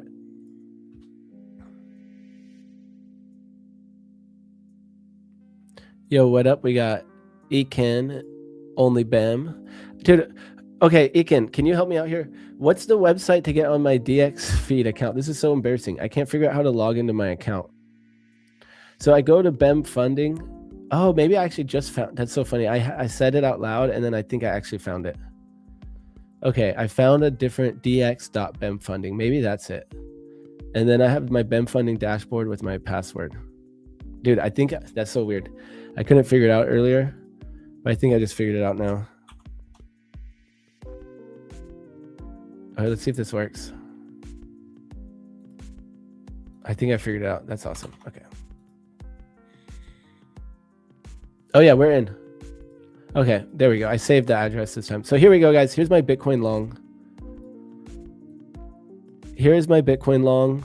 So we already covered, I covered one here. It looks like we got covered for, oh man, we got a good cover on it too. That's an excellent cover, guys. Look at this. So long from here, covered here. My other two longs,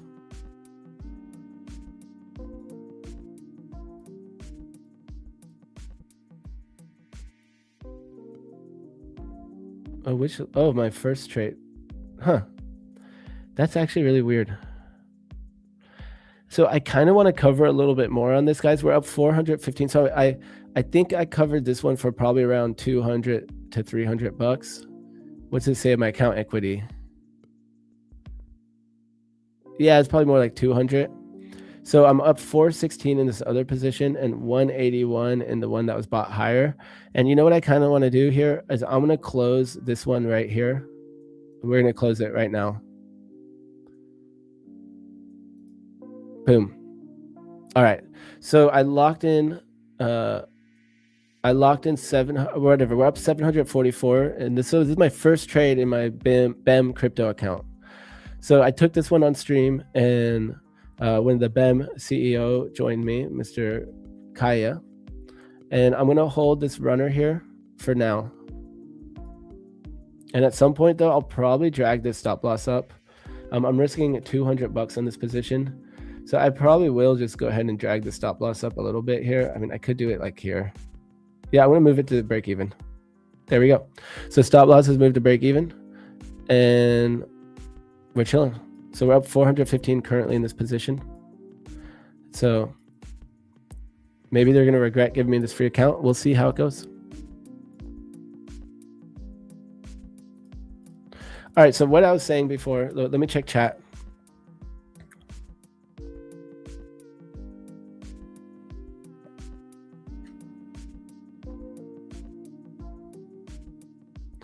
I always have problems with NinjaTrader. I don't use it anymore. Dude, that's what's happening to me. And I bought all these add-ons. It's crazy. You know what I'm probably going to do? I'll keep using NinjaTrader to set my daily risk limits. You know what I mean? So I'll use my account dashboard manager to have all my daily goals set in my accounts with consistency rules. And I'll have them all in one big group. And then meanwhile, I'll trade each firm individually is what I'm thinking. And I'll just set the leader account as like my sim funded, or like an account that maybe doesn't even work anymore. You're really liking gold long. All right, so as we approach the end of the day, the end of the session here, I want to make a game plan with everyone. I want to invite everyone to make a game plan as well. And so what I'm talking about is, what are we going to do for the rest of the day? What are our goals to achieve today? So for me, I could say this, okay? I'm actually going to write it down fresh. I already have all my like rules and stuff written, but so just for today, let's see, what's the game plan? So I'm going to put this on my desk and I'm going to follow my game plan, right? I'm going to say for New York, guys, 1 to 3 trades. Okay. So that's a good place to start. I could actually list my trades, 1, 2, and 3. Okay. So I got 3 trades that I want to look for. What are those trade ideas going to be? Well, first idea is that markets are bullish, right? We're in this overnight rally. We're breaking highs, maybe looking for a trend trade today. Trend trade with wider stops. Okay, so how are the ways I could take a trend trade? Well, for a trend trade, I actually don't mind buying onion plays. Like if we dip back down, I'll buy the onion at the dip. So pretty much, yeah, buy the dip. And so where are the places to buy that dip? Maybe VWAP.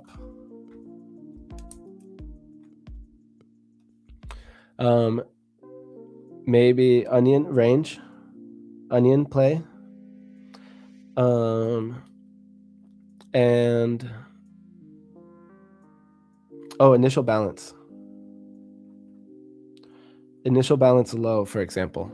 So this is just, so I'm just winging it here with what I'm saying, but the idea is I want to go into the day having a game plan. And so for me right now, I have these ideas here, onion down here, onion up here, following that idea of what the market's doing. We have this big P-shaped volume profile, right, from overnight. And guys, here we go. So hopefully we can make back this loss. Let's see.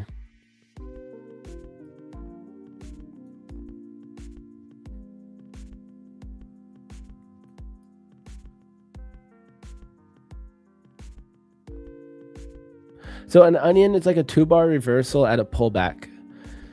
So in this situation, we have some ranges.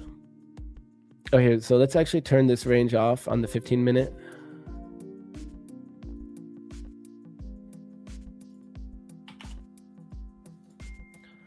So right here, I have a line drawn down here, line drawn here, and a line drawn here, right? So this is kind of like the range that I'm liking.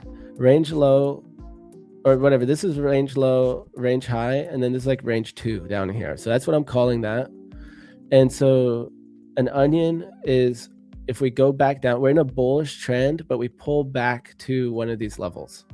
So now that we're breaking out, like an onion could be, if it breaks way out, it pulls back to here. That could also be an onion after the breakout. I drew that pretty bad. But let's just say we break all the way out and then we come back down and we get long here. So that's just an onion from time to eat trading setup. Okay, guys, nice push here. Really nice push. For me, this is a good points on ES, right? We're up 8.5 points. Sometimes I'm scalping that. I'm trying to hold for the full TP.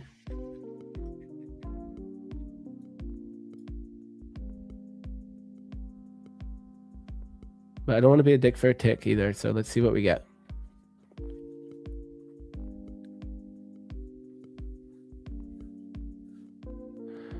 Trump says maybe joint U.S. venture for Hormuz tolls.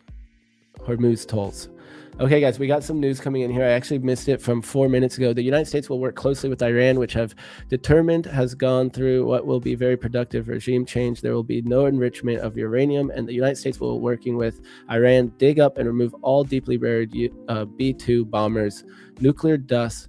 It is now moving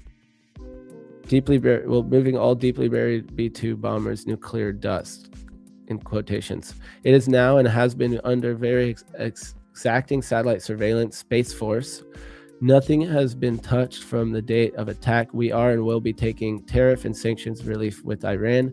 Many of the 15 points have been agreed upon. Thank you for your attention to this matter, President DJT.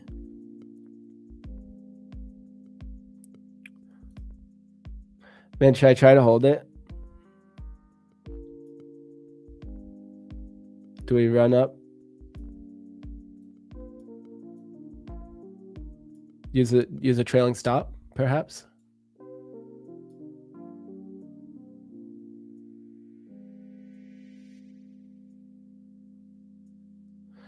Guys, I just realized my other two positions only have 3 micros on when this one has 7. Very odd. My execution today was just messy.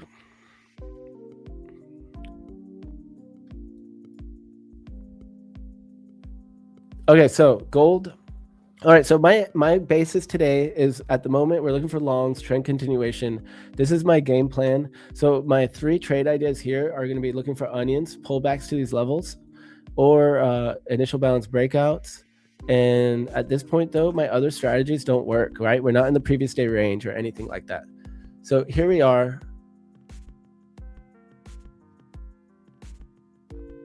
Oh, on those other trades, I thought it was a lower position size. It just already hit the TP where I had it.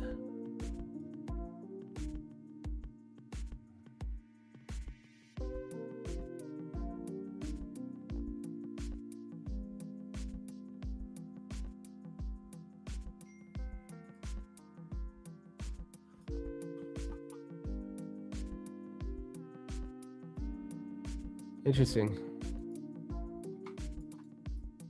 So we're a few ticks away from my TP here. What I'm going to do is trail this up right around here if we get this move above.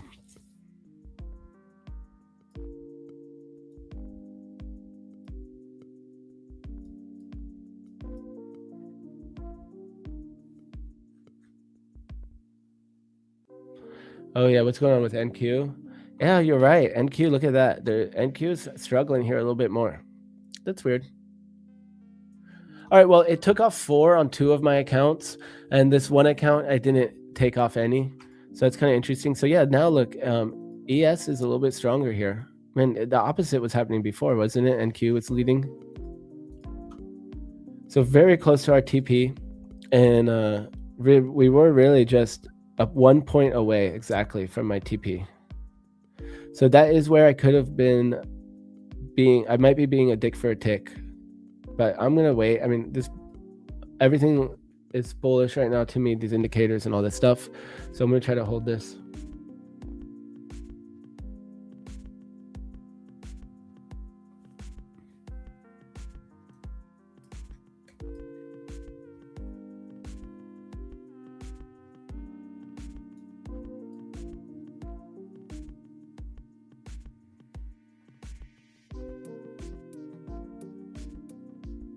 Okay, what's up? Grateful in the house. So gold, I might be trading gold today as well, right? I'm a little traumatized by it at the moment. We have a little emotional damage after getting chopped on my short that just played out perfect, and we're getting it set up again right now. I shouldn't have looked at that. So I might just not look at gold, but I'm bullish gold personally. And the way that I trade gold, it's like my trade plan is pretty simple. I look for these bigger moves. Like look at this breakout long down here, how well that played out. You know, that's one of my ideas. And that was from Tuesday. That's from yesterday, right? I didn't get this trade, but I don't think I got that trade. I don't think I took this one, but the idea played out perfectly. So I look for a clean range. And when we break out of the clean range, it's mostly with the trades I'm taking. Because I'm a little more bullish on gold right now in general, I might be more trying to trade the long side of gold and waiting for the pullbacks and just taking the onion play on the pullbacks. However, I need to see a good trend for that, which we actually have right now. If we go to the hourly and the 4 hour, we can see this bullish trend for the moment. However, we still haven't been able to recover these highs from this exponential move up on gold, and we've made a lower high as well. So at the same time, I don't think we're out of the woods in any way on gold. I'm going to have to trust this momentary rally, right? But it could easily just be a bear flag.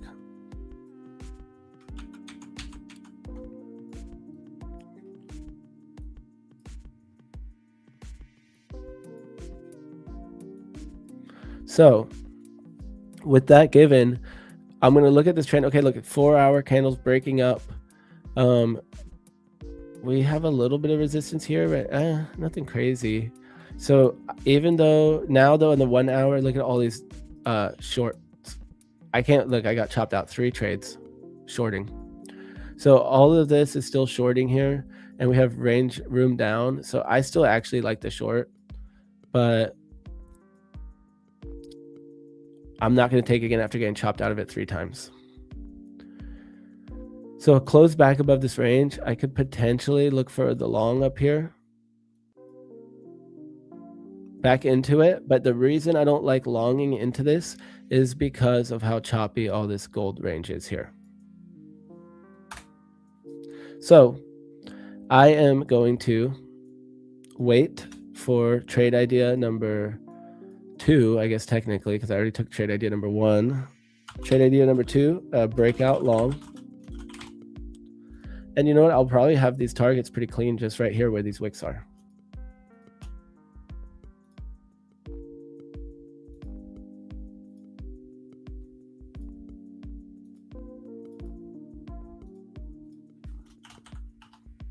Something like that, right? Bada boom, bada bang. All right, guys, how are you guys doing? I know a lot of people took some trades already, so can we get some 1s in the chat if you're green, 2 if you're red?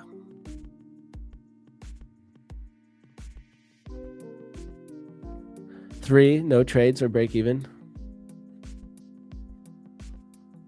So guys, I'm liking the gold short still, but I'm holding my long. Hodor.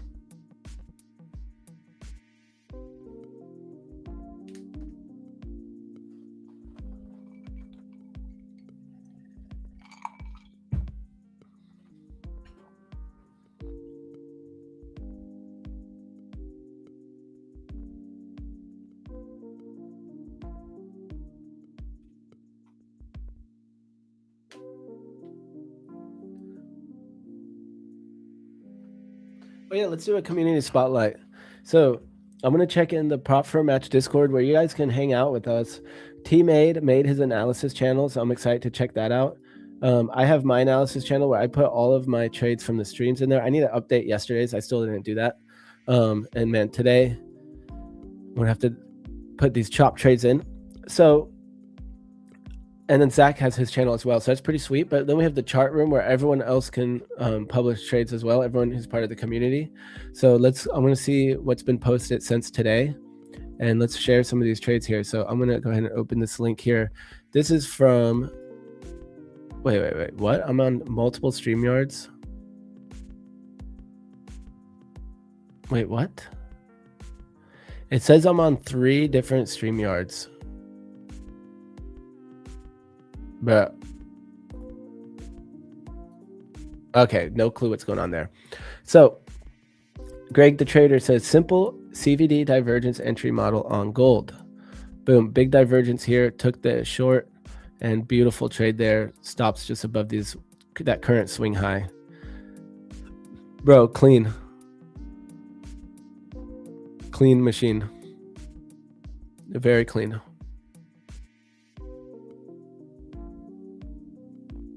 Let's see what else we got here.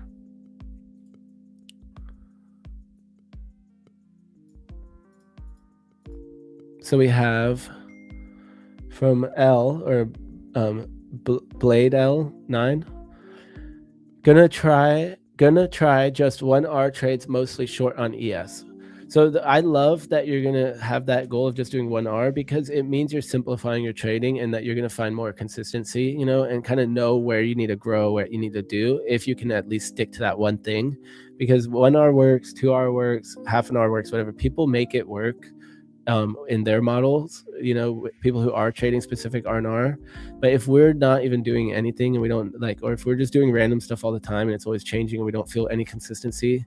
So like I tested it once and I was losing money by the trades I managed versus the trades I just held. So I knew at that moment, I'm like, I can just hold my trades. Okay, cool. Good to know. So I love that for you. And I don't see exactly what we got going on here. Let's see. Strategy session, OHLC. A short here. Okay, that was a nice short from Asia Highs. And here's so here's a short on, what is this? That's NQ or MNQ probably. Shorting down to a London Open Asia High. From that breakout. This is a 1 minute chart. Retest was 1 by 1 indication to drop, but ES closed above multiple times, may fail.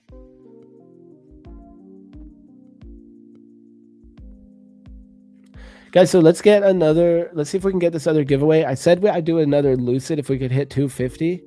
I don't think we quite are at 250 yet, but let's see if we can get to 250 likes, and I'll use one of the Lucid giveaways. Otherwise, we'll do a top 1 futures or aqua futures giveaway.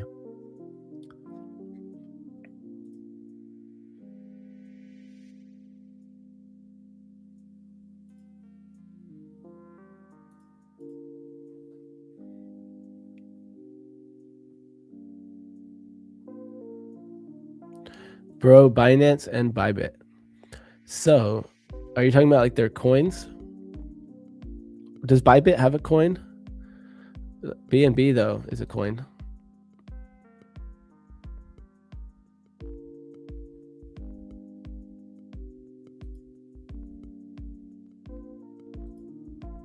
Let's see, we got anything else in here? Oh, what happened? There we go.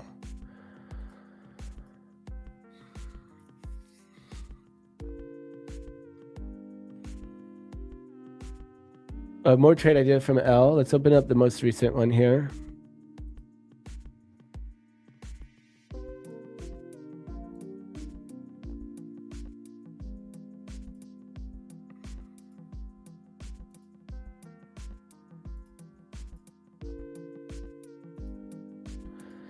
My computer's kind of going slow.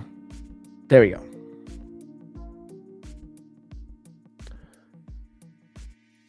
Okay. Another trade idea from L. So we have a short stop loss all the way up here. And it looks like you're still holding it in the screenshot. You're talking about going for 1-to-1, so I'm guessing it's right here. Is that your TP 1-to-1?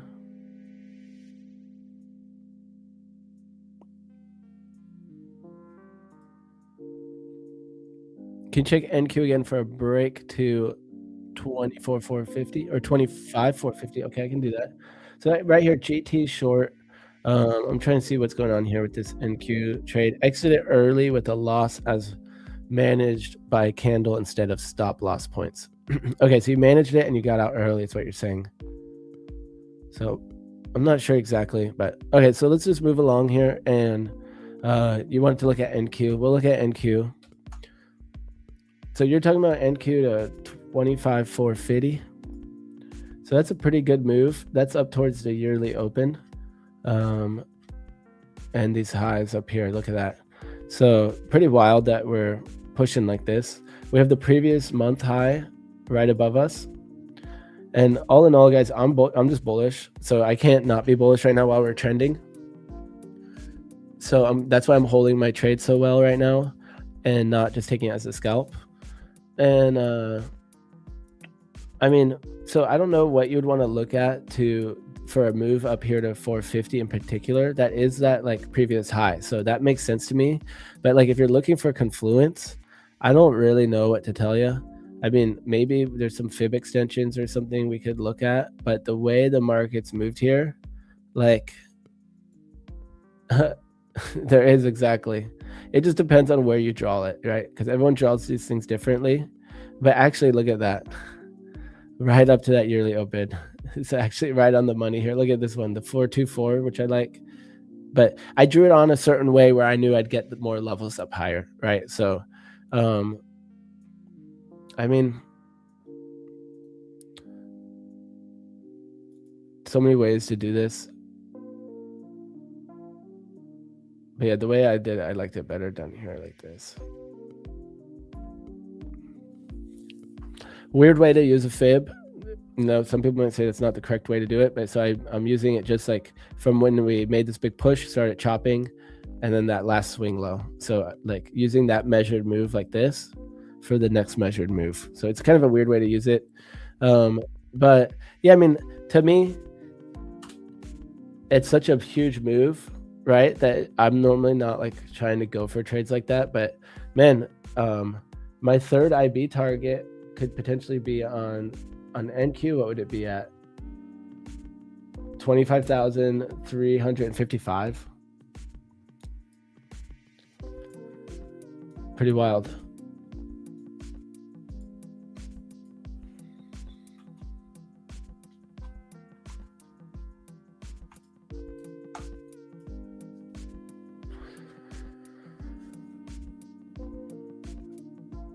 But as far as NQ is concerned, right? We're broken. We already broke out of this. Well, we have this previous month high here, but we are technically above these highs here. We broke above them once already, at least today. But and another way we could look at it is that it's like equal highs, right? Like considering this all like one area, it's pretty much equal highs. Like if we map out all of these different areas, we end up with a zone. And so what I'd be concerned with is that we're still in some way or form in equal highs, and this could be a target tapped area for potential reversal for a little bit. But with the bullish market news, I think I can still feel good being positioned long right now. But it's particularly because I have my IB breakout trade, and to me, that trade just has its probabilities. I like to take it every time, so I took it.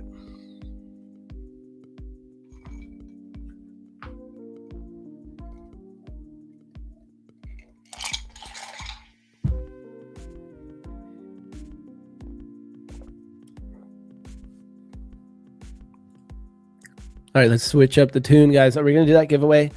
We got 196, guys. Let's see.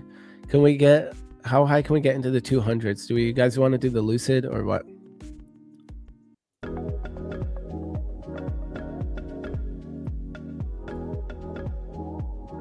Trump tweet incoming. Oh no, did he wake up? Did you just wake him up?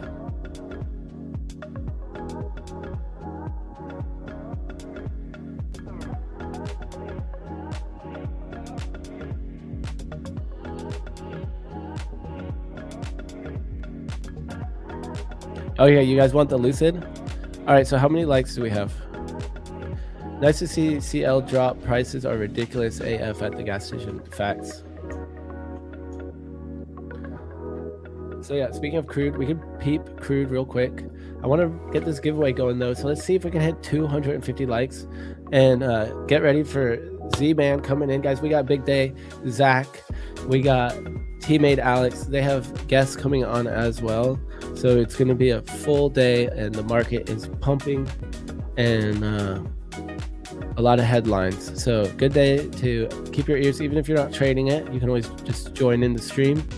And go ahead and hit that like and subscribe while you're at it, and hook us up and help get these giveaways going. But also, we're on our way, guys, to 100,000 subscribers, and it's just amazing to see all the support. So appreciate you guys hitting that subscribe button.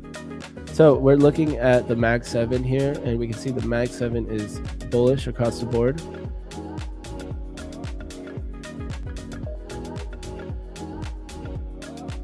Indices bullish. Crude though is the one I wanted to look at.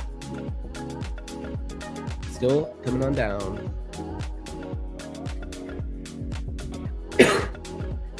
So we did, I mean, definitely let's put this on a 4-hour chart real quick.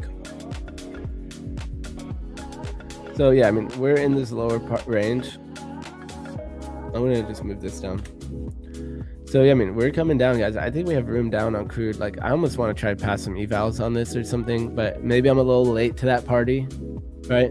Can easily wick up, and like I've been experiencing with these stop losses today, definitely don't want to be oversized. Like, I could try to YOLO an account and still blow it being in the right direction pretty dang easily. So we're gonna want to be careful with that. And again, also we Bitcoin has been pumping as well. So I'm in my nice Bitcoin long, and we already cashed in about $600 from this. Or sorry, locked in 340. We're up 412 right now.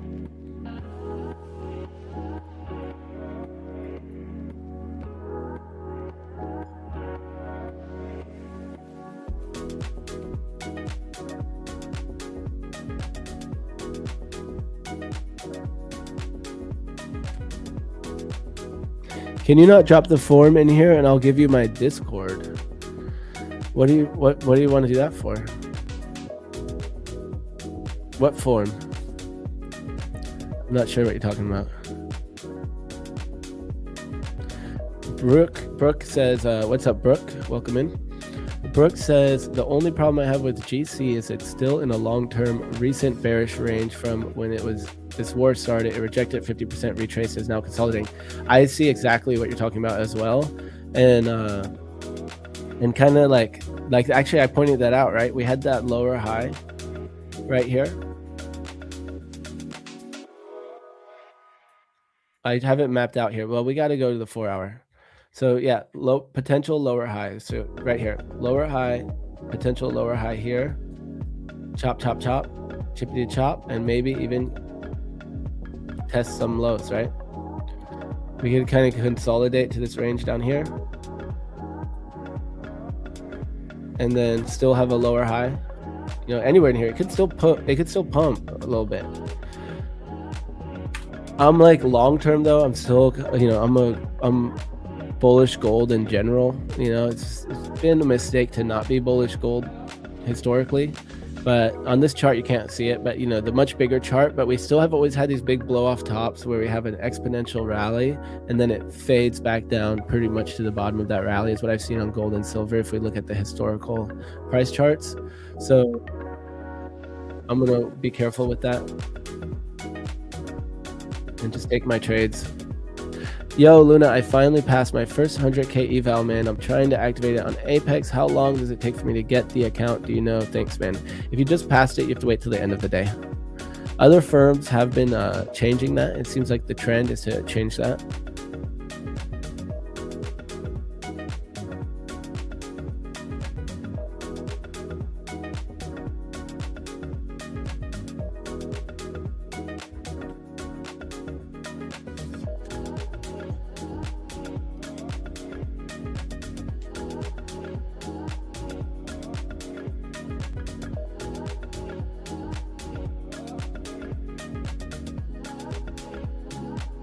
Here we go, guys. We're getting this push. I can't believe it's not copy trading anymore. Seriously, guys. I was copy trading in those new straight to funded accounts, and this trade is not in them.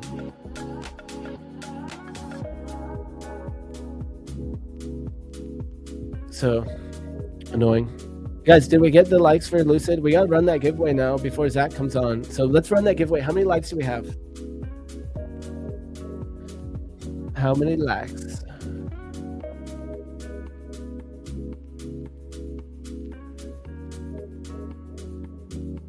$229. Guys, 20 more likes and we'll do a Lucid.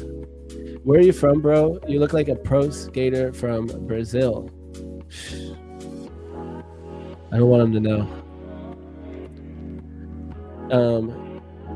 I'm from Florida. So I'm from the US.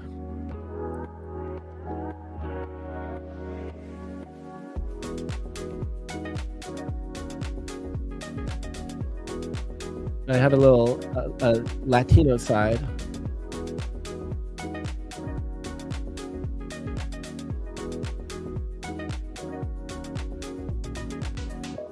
All right, guys, we're gonna run the giveaway. Did we hit it? Did we hit the likes? 230. I tried.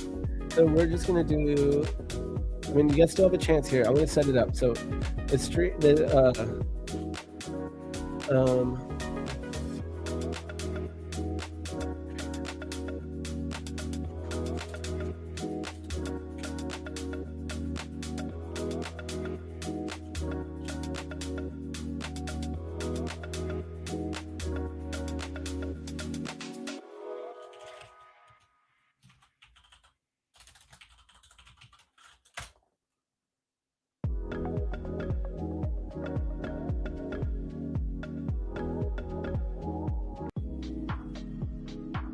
All right, guys, let's get this giveaway going. We have the code is live, guys. I'm going to run it quick, though. You only get a minute or two to enter this one. So it is live. It's there. It's in the Discord. You already know the deal. Head into the Discord. Link is pinned to the chat, guys. That's discord.com/join/propfirmmatch. Join the Discord. Verify yourself as human once you're in the Discord under the verification tab. And then once you verify, you'll see the stream chat. Jump in the stream chat and you'll see enter stop loss. So this is in honor of me getting stopped on that gold short that now traumatized me forever. So I took 3 stops on a good trade, and it's annoying. So the word is stop loss. So at least I didn't blow my accounts, right? So we got stop loss, and we live and die by it. So go ahead and join this giveaway, guys, and I'm going to run this pretty quick here so you don't have that much time to go. Jump on in, hit that button, and we will get this already started. I'm going to join myself as well.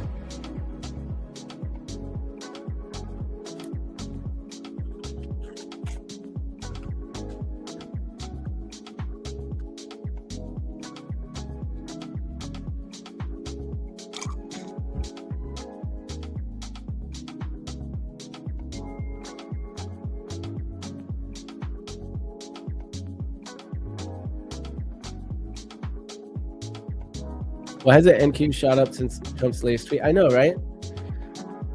What's going on here? I'm holding this trade, and it's supposed to just keep going in my favor forever.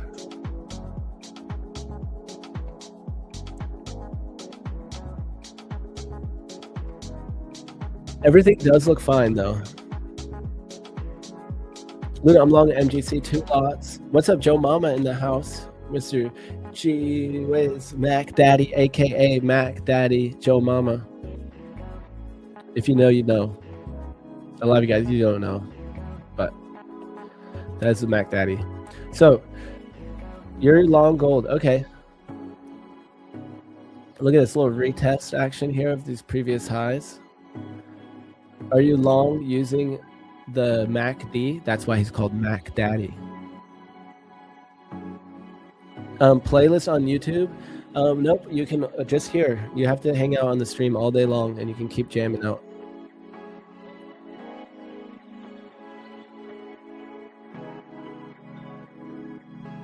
$240 likes, guys. I said 250 likes for the Lucid account. I'm literally about to run it though.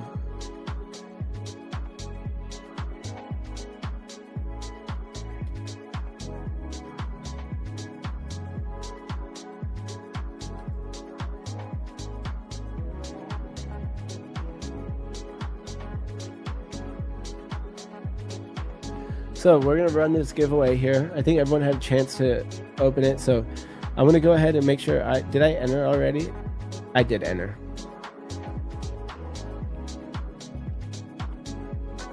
So let's see how this is looking here. Let's pull these entries. And how many likes do we have?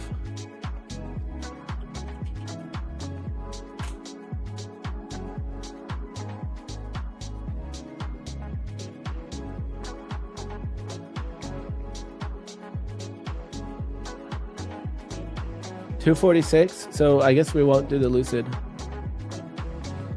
But we have one more chance here, guys. So I'm putting in the entries. I'm putting in the entries right now.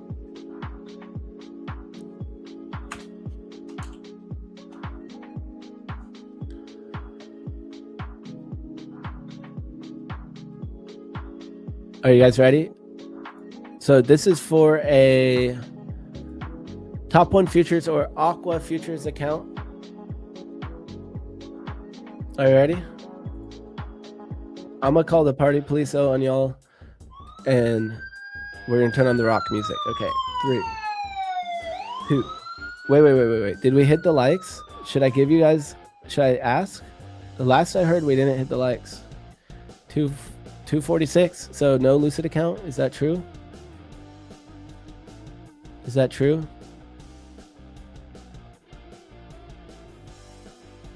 Did we hit the goal? 247. Guys, we can't even hit 3 more. All right, not the Lucid account. You don't get it. 3, 2, 1. And we're going to spin it. So this is for a top 1 futures or Aqua futures account. Nova Drift 014. You are our winner. Congratulations. You have won yourself an Aqua futures or a top 1 futures account.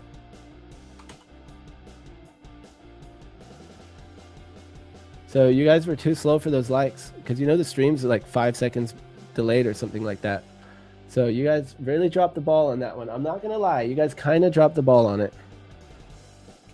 But congratulations, you have won an account. And know what that means though? More Lucid accounts for the next stream. So make sure to stick around. We got Zach coming in right away. And I'm gonna go back to my charts here because man, ES is coming back down, isn't it? Don't do that. Don't do that. Guys, we seriously, look, we got ticked away. Oh wait, here it is. Look, this was our TP. Right there. 47.75. My other account's actually filled, which is funny. So I'm gonna hold it one way or another. I'm gonna hold it.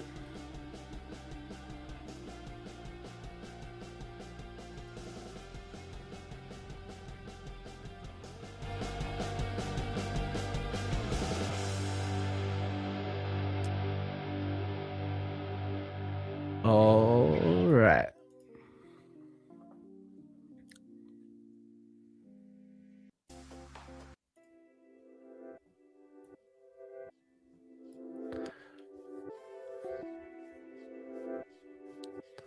So if it does pop through here, I'm going to be ready. So if I'm locked in, I'm going to leave this here if I'm not paying attention. Otherwise, I'm going to put this up here and be ready to drag this stop loss up. Right? I'm going to do it though on my Ninja Trader chart. Actually, I guess not. Wait, well, maybe. Hold on. 855. 855. There we go. So yeah, I'll do it on the Ninja Trader chart.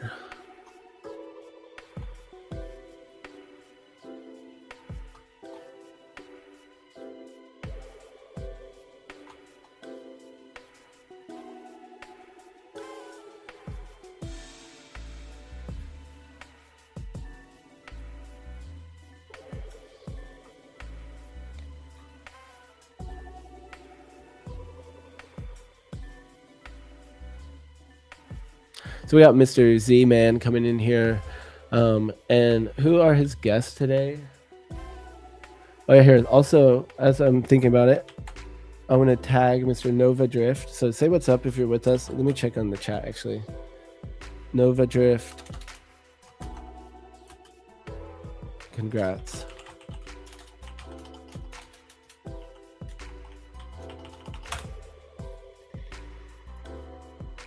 Thanks, Luna. It was fun. Like always, I will go now to a barbecue and drink a beer for all the stop loss we hit today. See you tomorrow. Peace out, Sir Lunchlot. Thank you so much.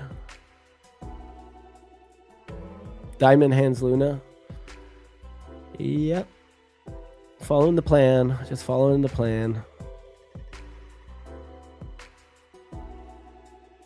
I still go back and forth on like some of these things, you know. I've been trying to keep growing as a day trader, and so I'm learning and applying new things kind of constantly, but I have to really try not to let it affect my trade too much, because I've been having really good luck with this this trade in particular, taking it as a 5-point scalp and doing like one mini and just trading super systematically, you know, like 5-point stop, 5-point target, 10-point stop, take my money and run, rinse and repeat every day, have a high win rate. Over the long run, it works out type of thing.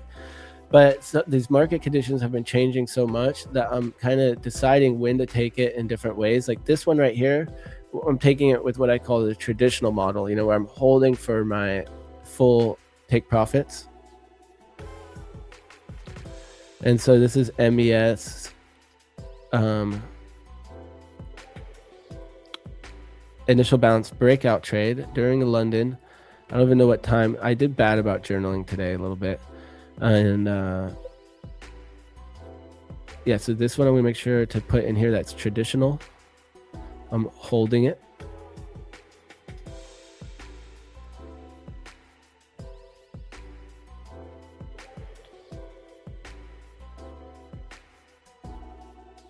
Harshit says support is quite quick, Luna.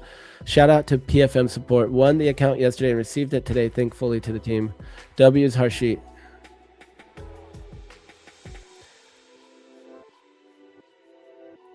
All right, here we go. Let's break these highs.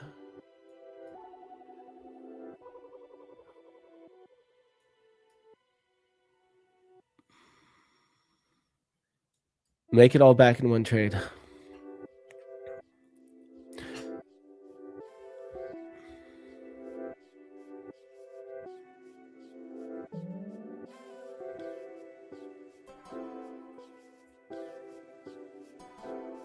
So my plan is just to hold this, but maybe I'll close it by the time I get off.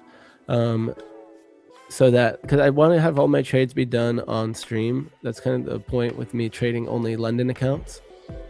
So just a future prop firm except Lucid. Well, personally, I'm using Top 1 Futures. I'm using Tradeify. Apex, we have one of our sponsors, Aqua Futures. I haven't used them yet, but they do come with deep charts. So that is a reason to use them. And so it depends on what exactly brings you the most value. Is it cheap evals? Is it really good instant funded accounts that are maybe more premium? Is it a free trading platform that maybe you want to use? Like if you have, if you want to try TradeC, or you want to do deep charts, or whatever. So depending on what you want, there might be a good one for you, but you can use propfirmmatch.com to compare, learn about different prop firms, use code match to get the best deal, and gather loyalty points. Costs you nothing. So make sure to at least do your due diligence and check out the reviews. Also, guys, if you have traded on a prop firm that you would like to review on Prop Firm Match, just either way, go in there and review all of the prop firms you've traded. Why not? All the reviews are non-biased and from people who have verified that they traded on the prop firm before. So it's super cool to have that. That's kind of like the vibe here, right? The transparency. I know we talk about it's kind of stupid to talk about all the time, but the transparency and like the way that we're trading on here, we're all very transparent. Like we'll show our account numbers and how many accounts we blow and all that stuff. So you know, it's not like trading behind closed doors, you know, and then when we're on stream doing something different. So that's the way you get real trading here. And Prop Firm Match, you get real non-biased reviews of prop firms and real good discounts. So make sure you use Prop Firm Match to get those loyalty points.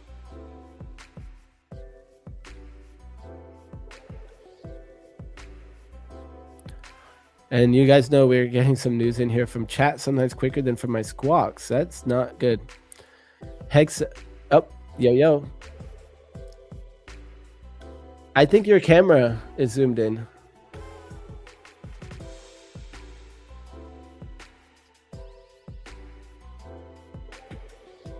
Big production over here. Sorry about that. Yeah, my mic is too zoomed in. I'll be right back. Loon, are you okay? I'm sorry I'm late, bro. Rushing around. Oh, I'm in a trade. No, I'm chilling. Okay. I'm in a trade. All right, give me a sec. I'm going to try and fix this real quick. Sorry, bro. You're good. You're good. Take your time.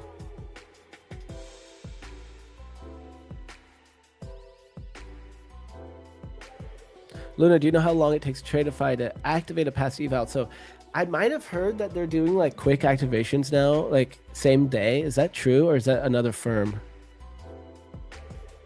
Some days are red. These days will make us traders. The green days are easy to handle. It's facts. And how we handle the red days, guys, to not go on tilt and blow your account, because guess what? A lot of times if I tilt out and blow an account, the next day I like have a green day. I'm like, oh, if I just waited that one day and took my normal trade, I would have gotten my payout, blah, blah, blah, blah, blah.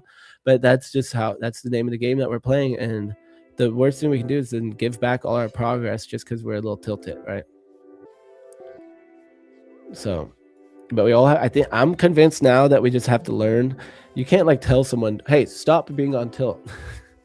It's not really how our human biology works. Luna QQQ trying to hit 610 brick is buying lunch for all right, there we go. To Tampa. Czar, but when we're in Tampa, Brick said he's buying us lunch. I know I can fix this. Speaker. All right, there we go. Yo, what's good, man? Chilling. How are you doing? I'm good, bro. Chilling. Late start to the day. I see you're in a long. I like it, man. What a move at 8 p.m. last night. Or it was right when the market opened, huh? So, that's literally my bedtime, so I didn't get to take advantage. Oh, I took a tiny bit of advantage. I scalped a couple of trades, but I got on at like 9:30, which is where the market really slowed down. Like I missed the easy move up. You know what I mean? Actually, no, I did. I was on the charts. Actually, I watched it right here. I watched the big thing push. That? Yeah. But yeah, I'm holding along right now. Look how close it was to my TP. 1 point away. One of those situations where it was instant profit. Wait. 2 ticks away? Is that right? I thought it was 1 point. That's dude, brutal. It was 2 ticks away. Brutal, man. So I've kind of had a session like that, and yesterday too. So yesterday I got stopped out of a good trade with a Trump tweet, and today I got stopped out of gold shorts that were good. So I got stopped out 3 times, one of them at break even, but the second one was the one I got stopped out at break even, and it was a good entry right here. Yeah. And I just it's more than I'm used to. In my head, I have a certain amount of ticks that I'm used to my gold trades being, and it's completely different now. Is it because the volatility dried up a little bit? Yeah, well, no, it's that. So I'm still used to my old volatility, dude. I used to trade GC contracts like last year, and I'd be going for 25 ticks, which is 2.5 points on gold. Oh, and now does that move a lot quicker? I don't Two and trade a half gold, points is like, you might as well, like, what the difference of what my whole trade would be is like easily scooting my stop loss more than that. You know, like it's crazy. So yeah, gold used to be so much slower, but this is literally before the huge rally that I'm talking about, you know, many months ago. So like we're talking more than half a year ago at this point. Or no, half a year ago. So it's completely changed from when I started trading gold. And this is one of the situations where if I had slightly adjusted it, my trade idea was fine. It actually totally played out. Here's my whole trade idea. And meanwhile, I got stopped out 3 times right here. Brutal, man. Just because of the volatility, like it just was too tight. Yep. And a couple other things. So one of them that would have worked out, it closed back above. So I actually took it at break even. So one of the stops was break even and it would have gone. So yeah, I kind of got chopped. I got chopped here. And so I think that these conditions just in general, like I have to accept that I'm trading these Trump markets and that I'm accepting risking a lot, you know. The Trump markets are brutal, man. Like they are genuinely hard. Even yesterday, I don't know if you caught any of the PM stream or not PM, my stream, AM stream. I was so long biased, bro. I wanted to see long so bad because of pretty much like I was anticipating something like this to happen, but they made it impossible to get a long until like the very end. Like I just kept trying to hit the long because I felt so confident in it. Took like chat saw I was getting kind of silly. I took like 3 or 4 paper cuts. Eventually I caught it and made back the money and some profit, but it was just like with Trump, they just make everything as difficult as possible. And then they just push it. You could be right on direction, but just it's so hard to nail the timing down. That's been my experience with Trump markets. Yep. And like you said, you had to get back in and jab a few times. Yeah. And that's what I was also kind of feeling too, like just in general lately. Like on that trade, I just re-entered it. I'm like, this trade still looks good. It's still my trade. I'm going to re-enter it. And of course, that second time, it would have been the win. And then I ended up taking break even and then re-entering it once it broke back out and then taking the loss again. So I got unlucky in a way, you know, like the probabilities just rolled against me. But I think what you said is true. Like you have to be able to be flexible, either really big stop loss or get back in, maybe sizing down. And so I agree. Yeah. I used to trade like that all the time too. I was a big, like I would look for high R multiple trades and I would just take tiny paper cuts all throughout the day until my idea played out. And bro, like then I stopped doing that because it kind of works, but it can be stressful taking so many losses. But I've found myself doing that a little bit more often now in this current market conditions, like the last couple of weeks in New York session, because it's just very hard to get the timing. Like getting direction is still is making a lot of sense to me, but the timing is tough. Yep. Facts. Yep. Yeah. And another thing that happened with me today was my copy trader stopped working randomly. So on the first 2 losses, my copy trade didn't work.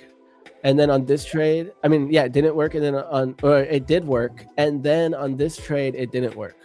Oh, damn. So I did actually re-enter manually on a few of my accounts in the same trade. And those ones, it ran the TP here happened to be accidentally placed slightly lower. So actually 2 of my accounts filled this TP. This one, though, it didn't fill it. But meanwhile, all these other accounts I have, they didn't copy trade. I was trying to copy trade into some evals, and I had. And are you still using Replicanto? I haven't used Replicano for a while now. I use affordable indicators. I've never heard of that one. That's a copy trader? It's pretty advanced. Like I have like risk management per trade, daily goals, like a bunch of stuff I can do, minis to micros, partials, like cool stuff.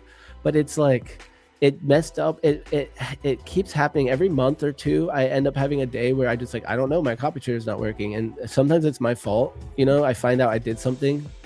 So damn, I never even heard of that one. I just know the big ones like Replicanto, Tradecopia, Trade Sinker. Never heard of that. I've been using it for a while, but it sucks like when this happened. So I took my 2 losses and then now on this winning trade, it didn't copy trade. So I'll show you the screenshot. So here's all my accounts. So it's a little bit. I'm not gonna let it get to me or whatever, but it's annoying. Sure. Yeah, no, that would So, annoy but the shit out of me. it's really cool though. You can set your risk goal. So if you have a consistency score or an eval you're trying to pass, it will automatically lock you out. Oh shoot, what did I do? I just did something. What'd you do? I moved that order. If you have any parameters you want to set, you can set it to auto close once you pass your account, at 3,000 and not worry about it and stuff like that. So it's pretty cool. All right, that's what's up. But what I'm gonna do now after this happened today, I decided I am gonna, because these type of errors just are really annoying to me. I'm just gonna have to start trading on Tradeovate and using the built-in copy trader. So, bro, like you do. I'm not gonna lie, like that's all I ever do, and I can't copy trade between different firms, but bro, I never have copy trading issues, like almost never. I just don't experience that, and I do see a lot of people experience issues on the third-party copiers. Of course, there's a benefit because when they're working and you have good trades, I mean you're just like multiplying your R by 10, 20, 30. It's insane, but like, bro, come on. I don't know. I thought this was I'm sorry to cut off, dude.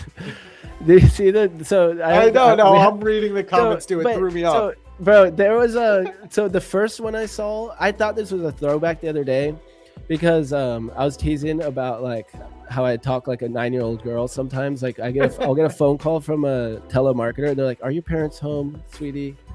And I'm like joking about that. But I thought this was actually just quoting me, but now it is turning into a troll. It seems now they're trolling.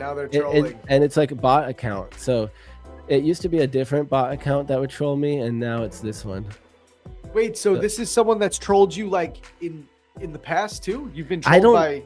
I don't know. There's always a troll here and there, So I actually don't know who this is, but it's just funny. Being on the internet, man, it's funny, Dude, I have this one guy on my X account.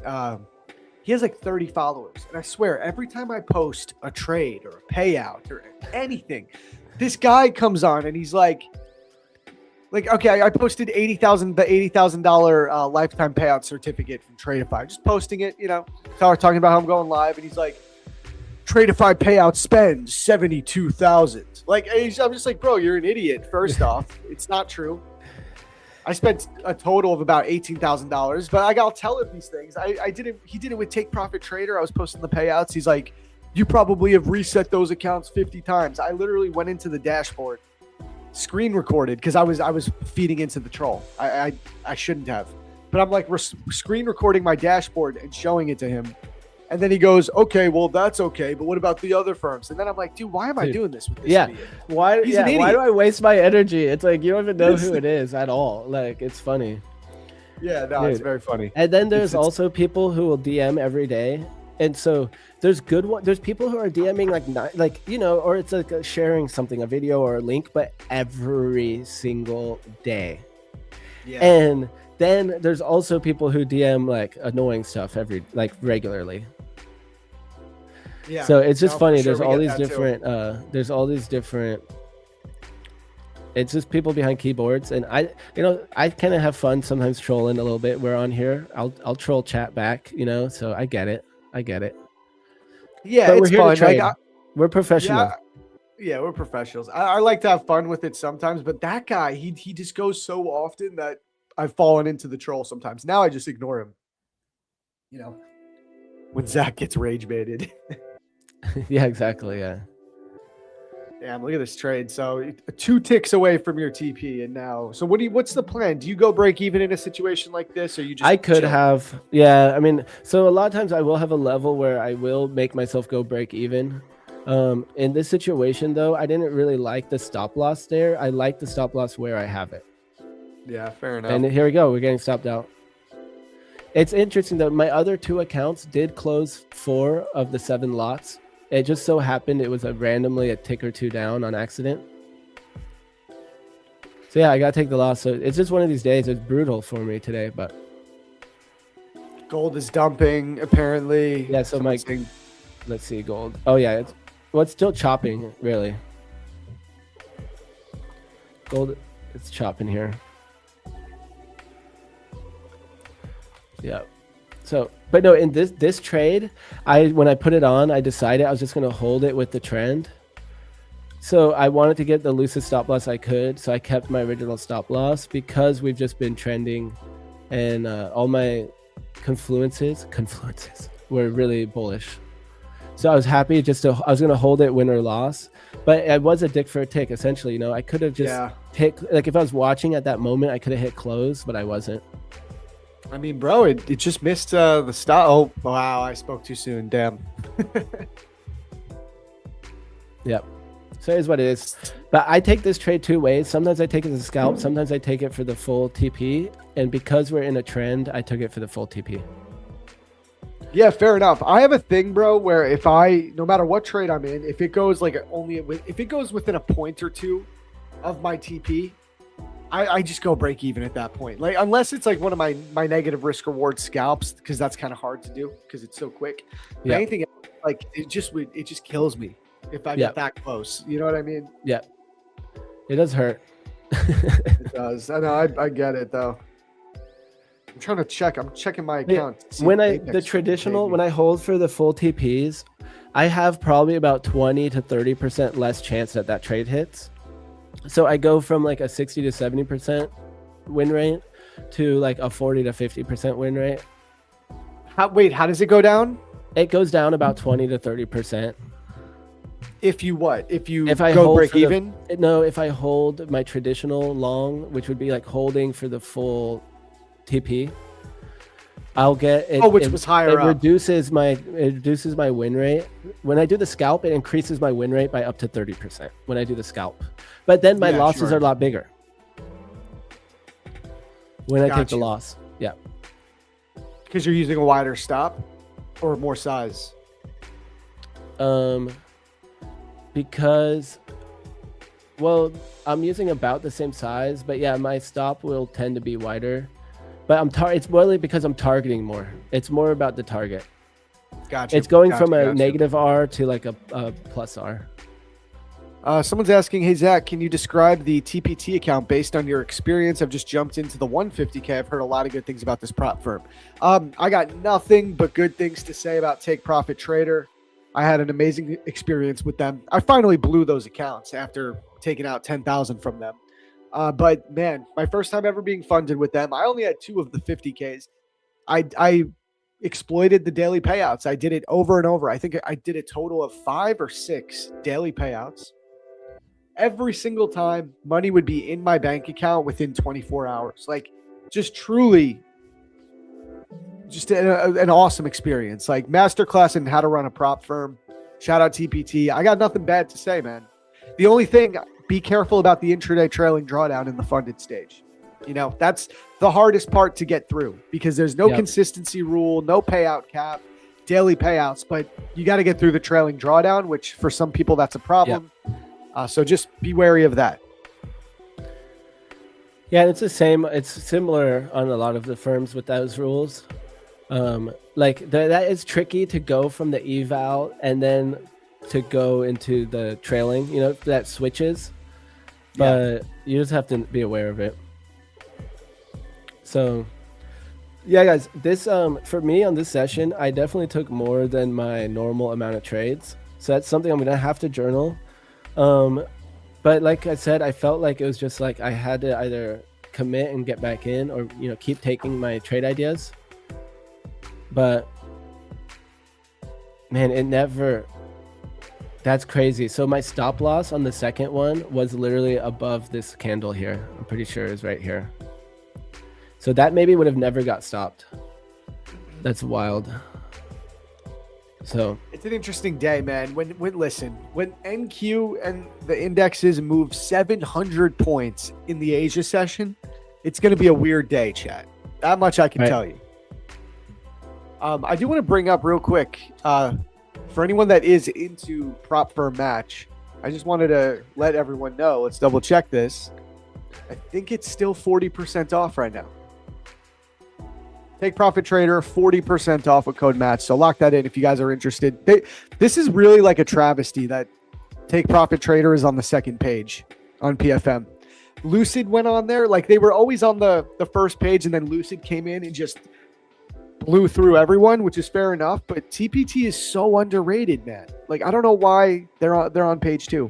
They should really be. If I could pick, if this was just like Zach's list, it would be Tradeify, Lucid, Apex, Top 1 Futures, Take Profit Trader. They would be in like my top 5 is my point. They're an amazing firm, bro. So 40% off code match. Might as well plug that real quick. We can keep your chart on. So I'm out of my trade, so I'm not going to take any more. I might even, because of how brutal that session was with like more trades than normal. Like, so I normally only allow 3 trades per session. The gold ones, I pretty much kind of count it as 1 because the idea still looked totally good. And of course now we finally got the move now. But so I might even, this is like the type of day where I might lock out or just trade evals the rest of the day. Yeah, I don't. Are these your Tradeifys? No, these are my Top 1 Futures. Oh, I loaded up. I got 550Ks. They're going well so far, man. I'm almost halfway to the profit target. Which one are those? 50K classic instant funded. Nice. So that has a 30 or 20% consistency rule. Is that right? 20%. Yeah. Yeah. Things going out of focus. Yeah. 20% consistency rule. And bro, I'm only really trading the Asia model with these. So I'm not really doing much in New York with these accounts. I pretty much just replaced them with my Tradeify because the Tradeify live accounts, I'm doing a little bit more New York session trading. So I was like, okay, I want to have a set of accounts that I can do my Asia scalping with. And I prefer doing them on instant funded because I don't mind the 20% consistency rule because I stack base hits with them. So yeah, we're doing Top 1 Futures, trying to use the Asia scalping model just like we did with Tradeify. Get some max payouts. Nice, dude. That's epic. And on those accounts, you're doing negative R&R, scalp, base hits. How many trades about are you taking per session?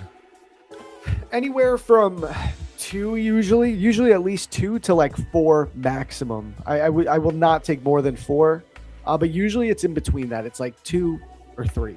Last night it was 3, and we did it live in the liquidity lab inside my Discord, guys. I stream there every Tuesday and Thursday. About what are you risking, and about what are you making per trade?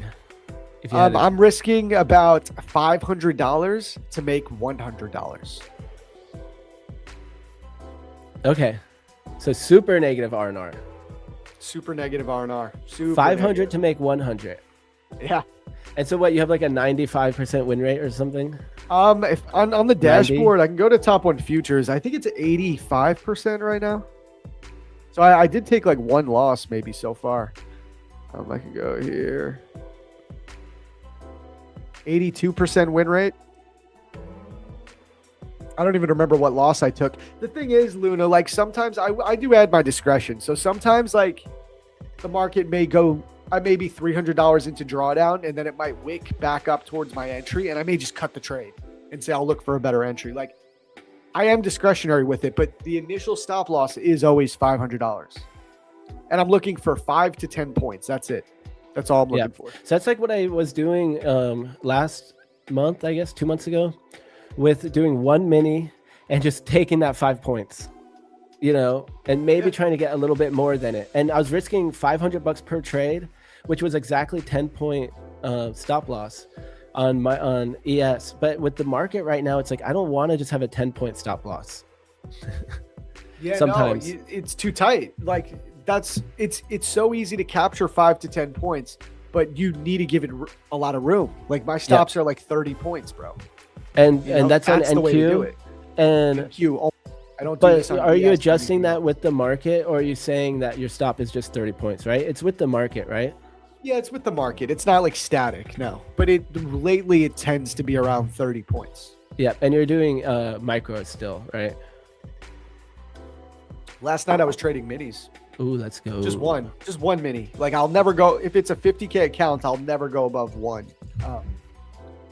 So if the market was showing you a wider stop loss, would you go a little over 500, or are you like hard set? Like that's not a no trade. I'd probably switch to micros, or like the thing is, you know, my stop loss is not super based on structure. I just kind of like, I keep it very simple. I just say I use a wide ass stop. Like I just pick a wide stop that might make sense, but I don't have like this textbook rule that it must be below this particular swing high. Like it's just, hey, 30 points looks good on this one. Like I know that sounds crazy, but it is. It's more just about relying upon the volatility of the NQ to like, I just set a limit order inside some type of key level, and I rely upon the volatility of the NQ to carry me 5 points when it hits that key level. And I use a wide ass stop. That's my nice. I have a whole video on this, guys. I did drop the YouTube video last night. I was watching one of your Asia stream videos. Oh, nice. I checked out the Discord, and I didn't watch the whole thing yet, but I started to peek at it, and it made me think about, so like when was it? I guess it was like January, beginning of February, or most of February, actually like January and February. I was doing that thing with the 1 mini and going for the 5+ point target. Yeah. And I'm like, man, locking in those base hits, like even though we're like rallying right now and getting some movement, like it still is like a very feasible way to do it and very consistent to just take your money and be safe. You know, staying in this market can present extra risks that we're not accounting for by technical the longer you analysis. Stay in.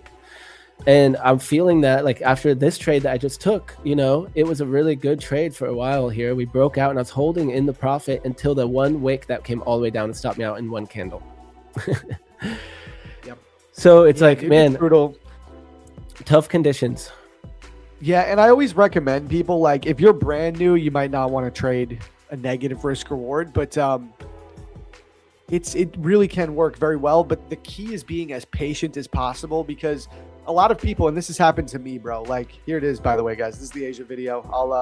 I'll link it in the chat. Damn, it's already at almost 1,000 views. I posted it last night. That's cool.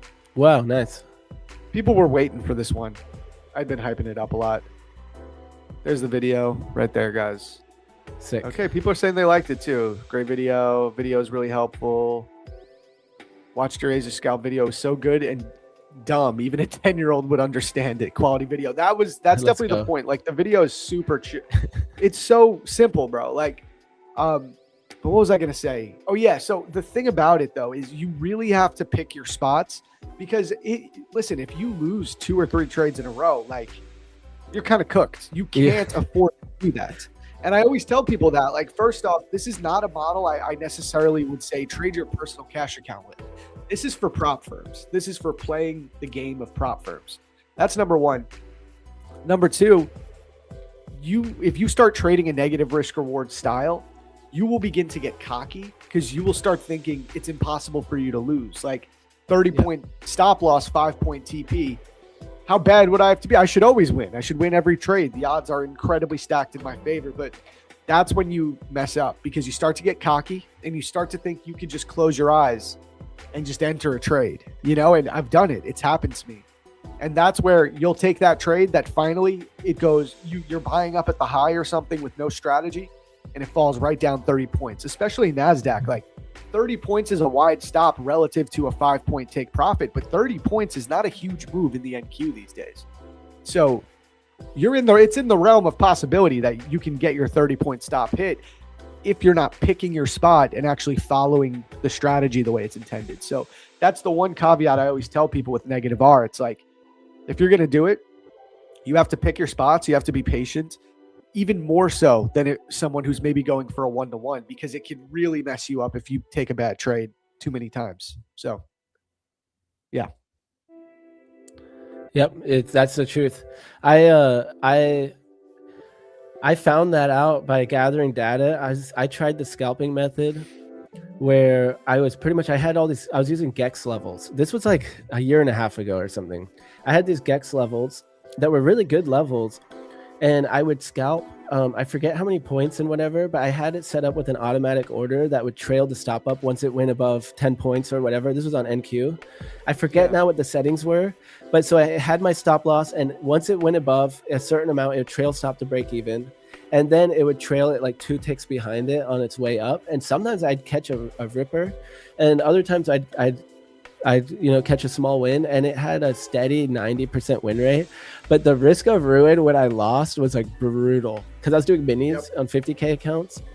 And so I would go through periods where I blew multiple accounts in a row. And I eventually I had like a solid month where I wasn't working anymore, and I just ended up fully ditching it. It was like one of those early strategies. Totally. And that's where it goes back to like no strategy is perfect. Like negative R is great in the aspect that you'll have a very high win rate, but when you do take those losses, it's going to hurt, and you got to be ready for that. And you got to manage the risk. No model is perfect, but I do think it's a great model for prop firms, because at the end of the day, it's an ROI game, right? You want to take more payouts than what you're paying for accounts. So, a couple of blown accounts in the pursuit of a 5-figure payout is all in the game. The risk reward is set up pretty well. Like if you're going to look for a 5-figure payout on 5 accounts, maybe you spent $500 to maybe in the like a 1,000. If it was in like, you could probably spend around 500 to 600 if you're doing something like Lucid or Tradeify growth accounts, or one of those firms. Or if you go the instant funded, you're going to spend somewhere in the realm of like 1,000. If you're doing 5 50K accounts, you're probably dropping around like $1,200. But with Top 1 futures, which is what I'm trading, I can take a $12.5 thousand payout. That's a 1 to 10 risk reward essentially. So if I blow 2 sets of instant funded accounts and then get my $12.5 thousand payout a third time, still up $8,000, which is good. Obviously, you don't want to rely on that, because if you blow 6 sets of accounts, like you're cooked. By the time you get to payout and then taxes, you're break even maybe. But point is, it's an ROI game, and you do have a pretty high risk reward when it comes to props and payouts. Yep, very different game. Very different game, and it's interesting. I think there's a natural desire. I think we should keep in mind those differences, because if we ever do go to live or trade our own capital, we're going to have to learn that we don't want to blow our own capital. I guess there's a way. Say you had $100,000, you could put $2,000 at a time and try to run it up like a prop firm account. I guess you could do it that way. People do that. But that's not how you do. That's not how anyone I know does it. And it's all about the slow compounding in personal accounts, because if you double your account size, then that's the safest way. You double what you're making per trade without risking any more percentage wise. Yeah. I mean, if you notice, guys, on my live accounts, I'm not doing the negative R model. Sorry, I didn't mean to cut you off. No, you're good. I'm trading more traditional. And with the props accounts, what I've seen over and over again from meeting people on stream and everything and from my own success and failures, is base hit scalping might be the goated way. I'm not convinced on and if there's other ways. Well, of course there's other ways. Like Candace was going for bigger trades, but also going really big size. She's doing 4 minis and passing a bunch of accounts to get to the place where she's above the buffer and can do 4 minis, and playing the prop for game in a different way where it's still like a base hit, but it's bigger size. So it's like, I think doing the scalps and locking in the money, and even at the end of the day, like locking in your day green is more important for people like maybe at my level and under than it is trying to hit that perfect big trade. Oh yeah, dude, I think that's for everyone, man. I always say putting green up on the board each day is the key, because you stay confident, like looking for the smaller wins, but doing that consistently is so much. First off, it's easier than looking for a huge day every day. And you stay confident if you do that. A big part of this is just staying confident, because that's how you're going to execute well and take the right setups. When you start have those losing green days. Yeah, you start getting mentally fatigued. That's when you start taking bad trades. Yep, that was me. So yesterday I was up on my first trade, but it was like 130 something bucks on each account or something. I think it was a total of like 500 bucks in my fund it on the London, and I ended up taking 2 more trades and we ended red. And really, like my old rule is, if the first trade's a winning trade, I lock it up. I end the day green. If my first trade's a losing trade, I get a second trade. If my second trade is a winner after my first was a loser, I get one more. And that's the only situation I get 3. If I take 2 losers in a row, also lock it up. And that stops you from over trading, because you're not going to, instead of re-entering the same trade like I did on the gold, I would maybe wait for a new setup and be patient and go slow. Okay, I only get 3 shots today. Yeah, man, I totally agree with that. It's like the casino analogy, right? Like the more time you spend in the casino, the more likely it is for you to eventually walk away with losing money, because they have an edge. The casino has an edge. Now, trading is a little different, but it still is the same idea, because if you try staying in the market all day, taking, like, people think a lot of people assume if you're a scalper, it means you're taking like 50 trades a day.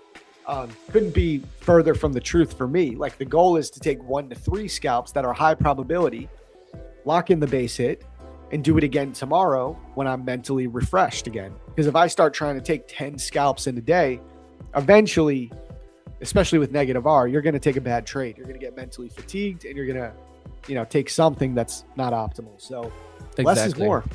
Yep. Exactly. And so I'm thinking about how I'm going to manage tomorrow. Maybe I'll run this by you. So if I switch to Tradevate tomorrow, I hate that switching things up, but say I switch to using Tradevate to copy trade, maybe I'll risk sync. So if I do hit that winning trade on my top 1 futures accounts, I'll then switch to a new Tradevate, because I have Lucid and I have Tradeify, and then do my Lucid accounts if I'm going to take a second trade. What do you think about that, or taking all 3 trades on the same account group? So you want to risk sync, but do you want to risk sync like 1 account at a time, or are you saying you'll have a couple baskets? I'm saying between the groups, because right now I've been copy trading them all together, but now I'm going to do each firm, individual Tradevate groups. So instead, maybe if I do hit that first trade as a winner, I'll move on to the next set of accounts or something like that. Yeah, no, that's a great way to do it. It's pretty much what I do. I may take, like, if I'm doing the scalping model, I may take 2 of the scalps, but then I stop and I rotate over. I also like allocating accounts to, like, baskets of accounts to different sessions or different models, right? Like right now, the top 1 futures accounts are what I'm primarily focusing on for the Asia scalping. So if I make my money, like I made money in Asia last night on those accounts, those are locked up for the day. I'm not going to touch them. I'm going to trade my Tradeify Live accounts and my Apex PAs. And if I, whichever one I start with first, if I have a win on that, I'll probably just cut it there and I'll move over to the other basket. And right now I have those 3 baskets of accounts. So yeah, it's exactly what I do, man. And I think again, you just get to spread out your risk and diversify it a little bit. And you can have many situations where you're red on one set, but instead of continuing to try to hammer those same accounts and eventually possibly blowing them or getting back to break even, you just kind of accept that you had like a relatively reasonable red day, move over to the other accounts. And even that, there's a psychology there to, like, you feel like you're starting fresh again because you're not red on the other set of accounts. And even that is helpful. So it's another little confidence booster, which is just a way to hack the brain. That's how it works for me. And someone here says depends on individuals' personalities. I think that's true, but what I think that is universal is that we have a bell curve of like energy throughout the day, right? So we don't have our full energy all day long. So we wake up here and we go to bed here, assuming we have a good sleep schedule or whatever, normal. And so I get on stream like right here, and my peak is probably like right here until 7 a.m., right? Since I start so early. And then the rest of the day, I trade into New York. I'm probably more like this is the reality since I wake up at 3. And then at some point in the day, like it's probably not even worth it for me to trade Power Hour just because of my sleep schedule, and definitely not Asia, right? So I think this is universal, even though we are individual at where we're at each day. How rested are we? How are we? So what I used to actually journal this in my journal. I would draw this out and say, where am I starting today? Okay, I actually woke up like, I don't think I'm going to get any more. Like, I'm super tired right now. Or I woke up literally like I'm beat. I'm over here. And I at least keep an awareness of that where I just monitor my energy levels, because we all are going to change every day. But the idea is the same. That's smart, man. Yeah, I never thought about that, like looking at your day through a bell curve of energy, but that's 100% true. 100%. And I call it the mental capacity. I forget if I saw this somewhere or what, but I drew it out the other day on during the stream, and I should have saved a screenshot. I thought I did. But so it's like the mental capacity bell curve, because it's a resource, right? We use it throughout the day. Every decision we have to make actually takes away from our ability to keep making clear decisions to a certain point. Yes. Yeah. Facts. And Facts. that's just what I've heard is how it works. Like I don't know where I saw that podcast or something, but. No, I love that. That's a really good, like, I never thought about it like that. You're 100% though. I completely agree. Brick says espresso and Red Bull defeat bell curves. Maybe for a short while, but eventually then that bell curve really goes in. Yeah. Then over time, the bell curve is lower and lower, right? It used to be like this. And then eventually this is our Red Bull bell curve. Yeah. And you're Awesome, talking to a man. caffeine addict, but I do agree. I know you got a lot to go over here, and you haven't really even jumped too much into your analysis and stuff. So I'm gonna I'm gonna scoot away here. It's fun to hang out though, and I always appreciate our conversations to start the day here. Always, man. Of course. Yeah, guys. Shout out Luna. W's in the chat. We'll catch you tomorrow, brother. All right, sounds good, guys. Peace out, chat. And oh yeah, just a reminder. So I only did one Lucid account. I was bribing the chat with it though. I said if we could hit 250, because 250 during London is a really good like count. So I said I'm gonna run the second Lucid account if we hit 250, and they were short by like 5 likes. But how do you feel about that? So I don't want to hoard the Lucid accounts, but I might kind of do these high goals to bribe with the second Lucid. Otherwise, I'll just do one Lucid like today. Why not? Why not? So wait, you're saying you want to keep that for like tomorrow or something? I mean, I might keep doing that because today we didn't hit it, but maybe I'll do that second. Otherwise, right now, what I'm saying is you got 2 Lucid accounts to give away. So chat, hit those likes up. You got 2. Alex has 1. And then, of course, we have the other ones as well. Beautiful. So, okay, so I'll give away 2 Lucid and then 2 of Top 1 Futures and Aqua Futures. Yeah. One of each. Cool. Oh, yeah, here we go. I got my screenshot. Here we go. Oops. This is my screenshot that I was talking about from when I drew this out the other day on stream. Yep, that's so real, bro. So real. There we go. Thanks for the dubs, y'all. And I hope everyone has a wonderful day and that you stay safe wherever you are out there in the world, and trade safe as well. Peace out, man. Peace. Chat. Later.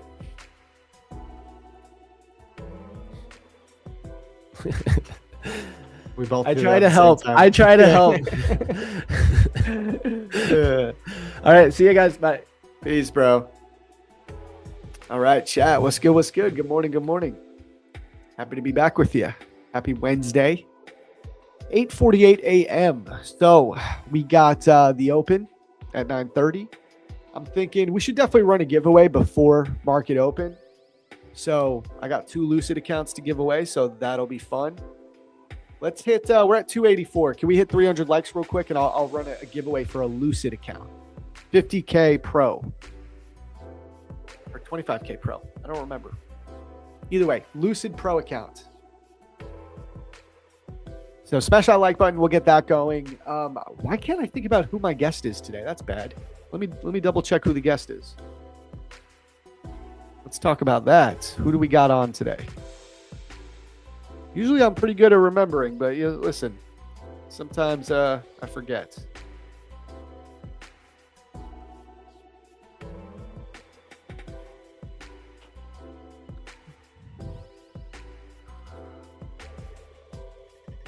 Prop Firm Match TV. There we go.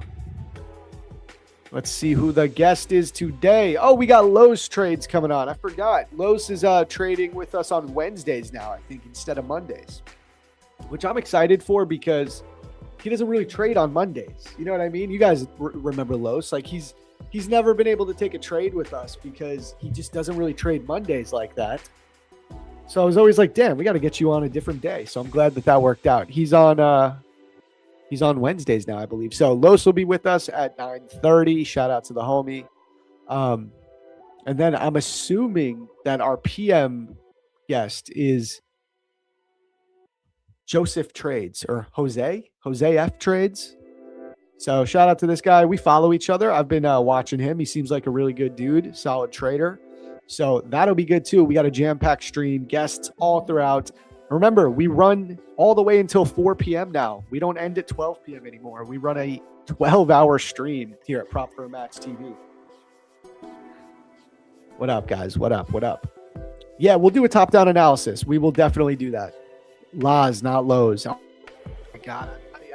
Dude, I do not even mean to be disrespectful. I just keep saying lows. Laws trades. Laws trades. I got to find out, what does that stand for? Maybe if I understood what it stood for, that would be, it'd be easier for me to remember. It's Laws trades. Laws trades. Is that, can we scalp Asia the same way, but with AMT, 15 points with just an SMT? I don't know what you mean by AMT, and then you say 15 points with just an SMT. So maybe clarify the question a little bit, and I'll answer. But yeah, man, we did our Asia scalping stream last night in my Discord, the Liquidity Lab. I'm going to drop a link if any of you guys want to join that, because people have been begging for the video, the Asia scalping model. It's officially out. All right, it's officially out. So I go over everything. It is a longer video. It's almost 40 minutes long, this video. But listen, I wanted to make sure that I go over everything, and so that you guys could fully understand how the model works. So check out the video. I will link it one more time here in the chat.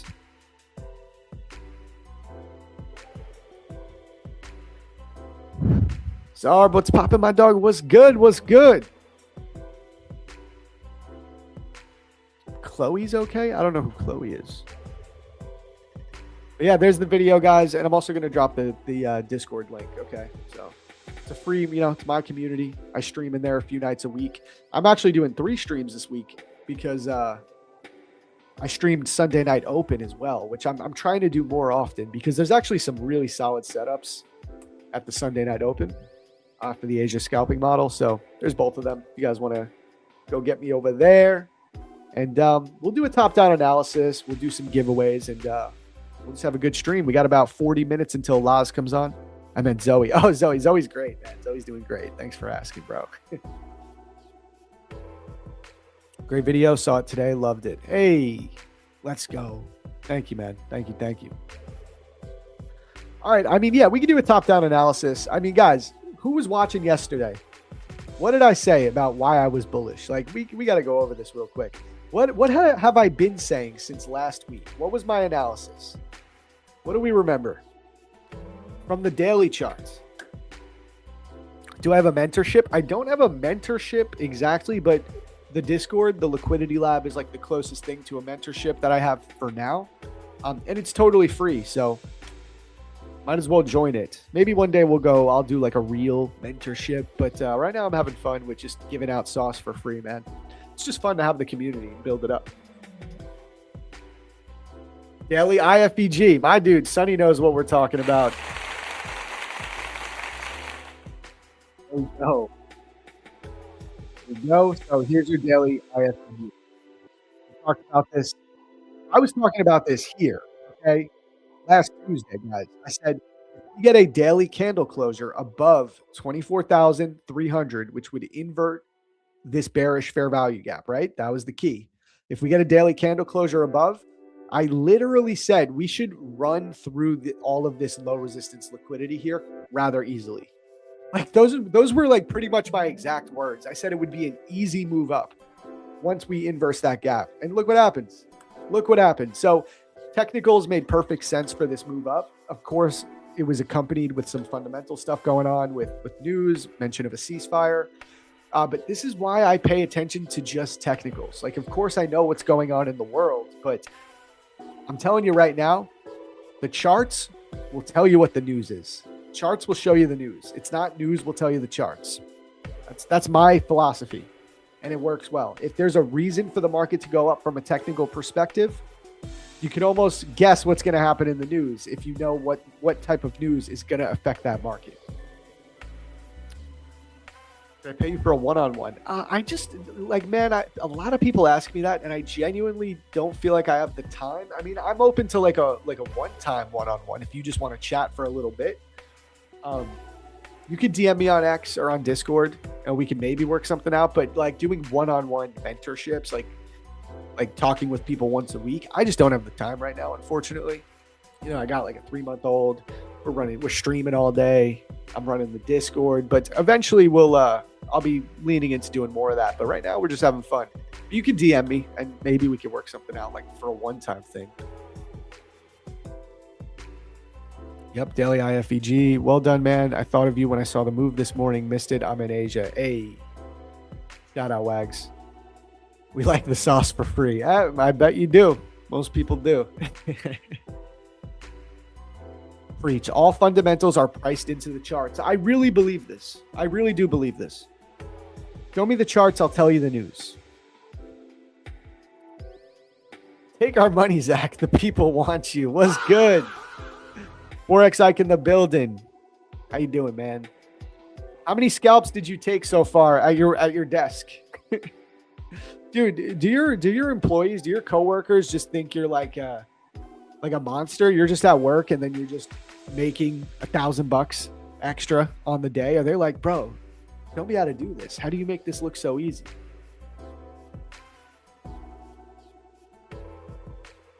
Six. Dude, your coworkers must be interested. They must be asking you to like teach them how to trade, man. You should start a work mentorship. Like only mentor the people at your job and just say, I want 10% of your paycheck and I'll teach you how to trade. And just, be like, listen, if you give me 10% of your paycheck, you'll make 50% more on that. So it's a win-win. I find your voice soothing. How much to narrate my autobiography one day? I would need a big price on that. 5 figures. I need 5 figures. That sounds like a lot of work, man. Zach literally has everything already out there. Pure free gravy. 100%, man. I really do. 6, 7. All right. But I mean, yeah, guys. So from a technical perspective, this really made perfect sense. Daily IFEG, you get that close. This is why I was so bullish yesterday. And we ended up making money. We caught the longs inside this daily wick. So we ended up green. But they made it difficult, right? Like, let's go to the hourly now. So this is where we got that inversion right here. So then market closes and we get this push down. See, I was trying to long in here and here, like thinking we were just going to rip right up. And they didn't do that. The market wanted to be as difficult as possible. It wanted to come back down, sweep liquidity one more time, tap into this imbalance, and then it pushed. So we ended up catching the longs up here, which got us green by the end of the day. And then, I mean, this is how difficult they're trying to make it, because to me, the technicals made a lot of sense. But of course, market closes here, and then we just gap up and rip right at 6 p.m. So I couldn't even take advantage because I don't trade Asia until 8, but it was one of those just gap and run type of days.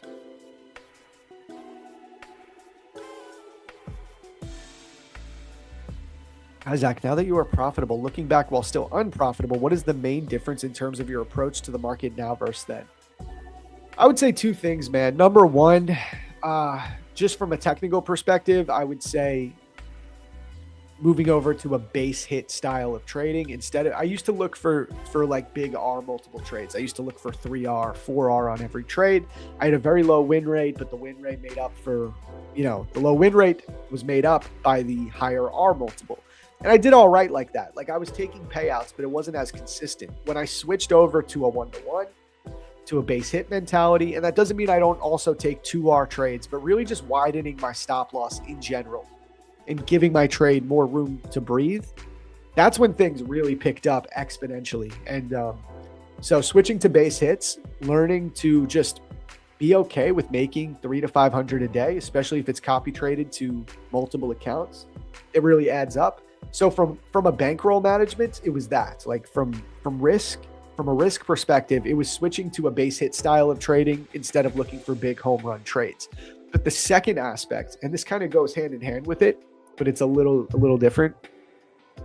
It is not forcing things to happen on a timeline that I want it to happen. So what I mean by that is, if I can get a payout in as little as 5 days based off an account's rules, What I used to do was try to get that payout in 5 days. I was always trying to hit the max amount of profit that I'm allowed to make on each day. And that's how I would just try to force a payout, brute force my way into a payout on a timeline that I wanted.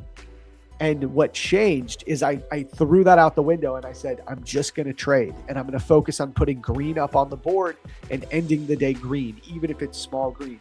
I can come back tomorrow. And yeah, it takes a little bit longer for me to secure that payout, but I actually secure the payout because I don't blow the account. So just letting the payout come to me, as corny as that sounds, just come in, trade every day, focus on being green, focus on taking good setups, base hits, be done, risk sink, and then eventually that payout, before you know it, you're eligible for your payout. Those would be the two things. Please us with your discount link. The one you provided here says the link has expired. Really? Why does it do that? Why does Discord do that, man? That's like the most annoying thing on earth. It just like the link expires all the time. And I thought I fixed it. I thought I fixed this. I said, okay, here, I got you. I'm changing it again. It expires never. I thought I already did this, but here you go. This one will work.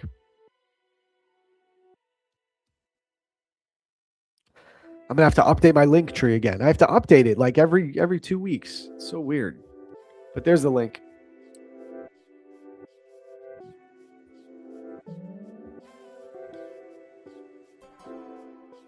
We swept the intermediate low. Yep. Short NQ, bruh. I mean, I'm not. We're in a weird spot, guys. I don't know how amazing this day is going to be. I'm definitely not trading until the open. I'll tell you that. Oh, by the way, I've been talking a lot. Did we hit 300 likes? Hey, we hit 301 likes. Let's get this giveaway going. Let's get the giveaway going real quick, guys. Go to the Prop Firm Match Discord channel. We're going to run a giveaway. If you're new to the stream, you've never been in a giveaway with us, here at PFM TV, we give away 12 accounts every single day throughout the stream. It averages to 1 account an hour we give out. This one is going to be a big one. It's going to be for a Lucid account. People love Lucid. So you need to be a member of the Discord, though. So click the pinned YouTube comments at the top of the chat. Join the Discord. And I'm going to walk you guys through how to enter right now. Yes, I posted my video. It's on my YouTube channel. The new Asia scalping video is up. It's right here. And guys, listen, drop a comment, like the video, help your boy out with the algorithm there too, you know? Okay, though, let's, I'm going to pull up Discord and we're going to get this code going.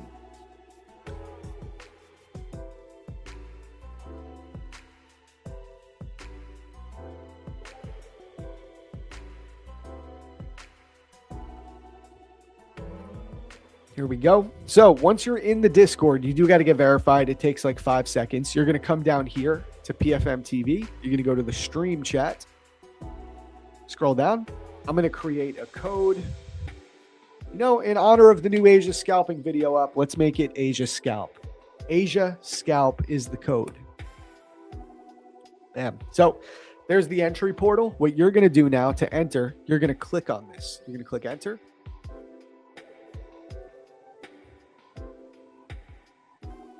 And then you're going to type it right here, Asia Scalp.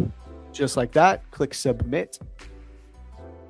We've been having an issue because the stream is growing that a lot of people are using the entry portal at the same time and it can't handle it. So don't worry, just keep clicking submit. It will eventually go through. All right, just keep clicking submit. I'll show you in real time. It'll eventually go through. This just means the stream is growing, which is cool. I wonder if this is not going to be sustainable long term. AJ, what do you think about this? If you're watching the stream, because this does happen more and more now. Like there's mad people entering.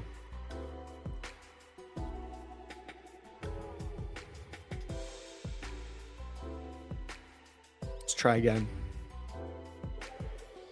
By the way, drop a fire emoji or a heart emoji on it once you've entered, just to, you know, show some love. And it's still happening. I'll refresh. I know. So not cooked. You must be listening to me. Just keep hitting it. It'll eventually work.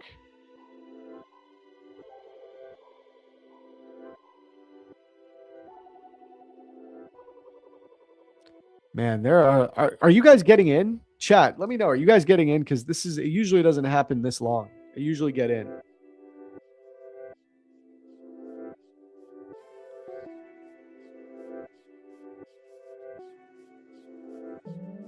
Don't worry, just keep hitting it. It'll eventually work. I know it's annoying, guys. We may have to come up with a new model because I don't think it can handle this long term. Wow. Yeah, AJ, we might have to come up with a new way to do this because it might be a little bit unsustainable long term because the stream keeps growing and I don't think it can handle all these people doing it at the same time.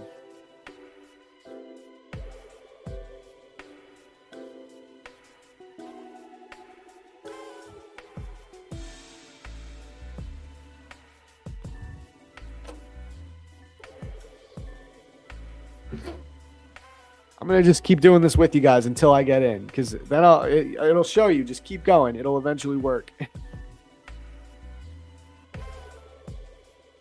Hey, we did it. Okay, we're in. So if you have the interaction failed situation, it's going to say you already registered. That's fine. It's because it just like there's like a glitch between you pressing submit a bunch of times and then it going through. So you're in. If it says you are already registered, then you're registered. You're in. So you don't got anything to worry about. But there we go. It'll get easier now because I bet a lot of people already got their entries in. So just be patient. It'll go through. I give everyone a lot of time. So I won't even copy the list until 9:15. So everyone will have time to get in.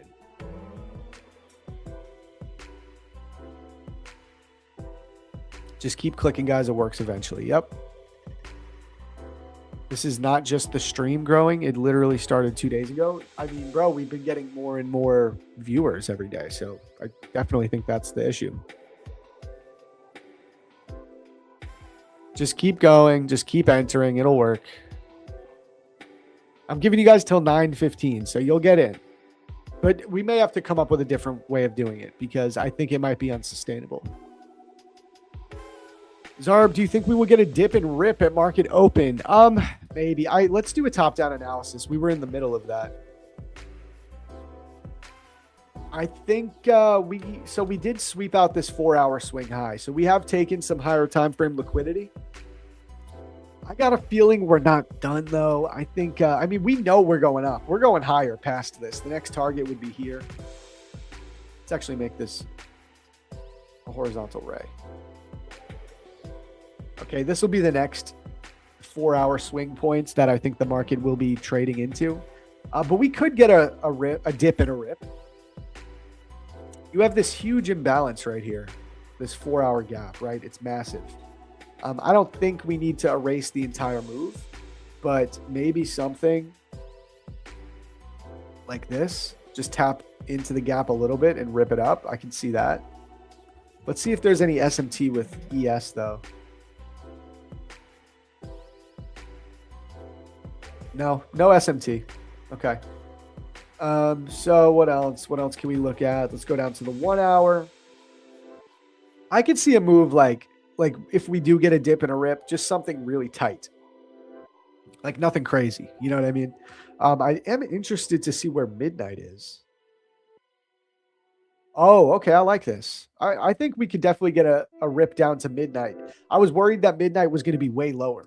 But this is a totally reasonable area. So this is what I'll say, guys. This is good. I actually like that midnight is this shallow. I think we likely get a retrace to here because it's such a shallow move, okay? The market can definitely take a little break and dip down below midnight. I will not look for a trade. I will not look for a long until we go below midnight. I will use the midnight open as my simple discount, okay? Discounted price range. If we're below midnight. Anything above midnight open for me is going to be seen as premium pricing, which is something you'd actually ideally want to short, not long. And why do I think about it like this? Why do I think about it in these terms of premium and discounts? It refers back to the edgeful data that tells us that roughly 65 to 70% of the time, depending on what time horizon you're looking at, the ES and the NQ both retrace to the midnight open in the New York session. Okay, this is where I get all of my data. So if I go right here to the ICT opening retracement report, what is this guy saying? Help me? Okay, you're banned. So here we go. So for the last 6 months, these are finally flattening out too. They're both retracing to the midnight open about 64% of the time. Now, that might not seem like a lot, but that is an edge, okay? Anything above 50% is a strong edge. So when I go back to the charts, based off that edgeful data, what I would ideally like to see is the market retrace to the midnight open, tap into discounts, and then we look for long continuations up to the next draw on liquidity, which is that 4-hour swing high. Now, what would be ideal is if we create some type of equal highs here on the 5 minute or something, because that would be an internal target that we can look for. So that's what I'm going to be waiting for. Like, I'm not taking a trade until the market dips below midnight. And I don't personally want to try to short to midnight, because even though I am looking for that to happen, I don't know when it's going to happen. And this market is so bullish that I just don't want to step in front of a moving train right here. So for me, at the moment, at least, it's long or nothing. And I would take a long only if we dip below the midnight open. Rahat, I did do that. The new link should work. Did it not work? Let me try myself. It should be working. I set it to never, but it like doesn't save. It'll do it for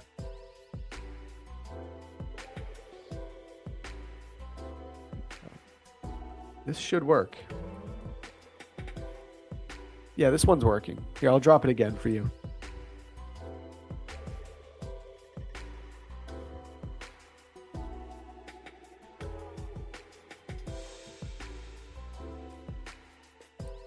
Tons of previous days POCs around the 800s.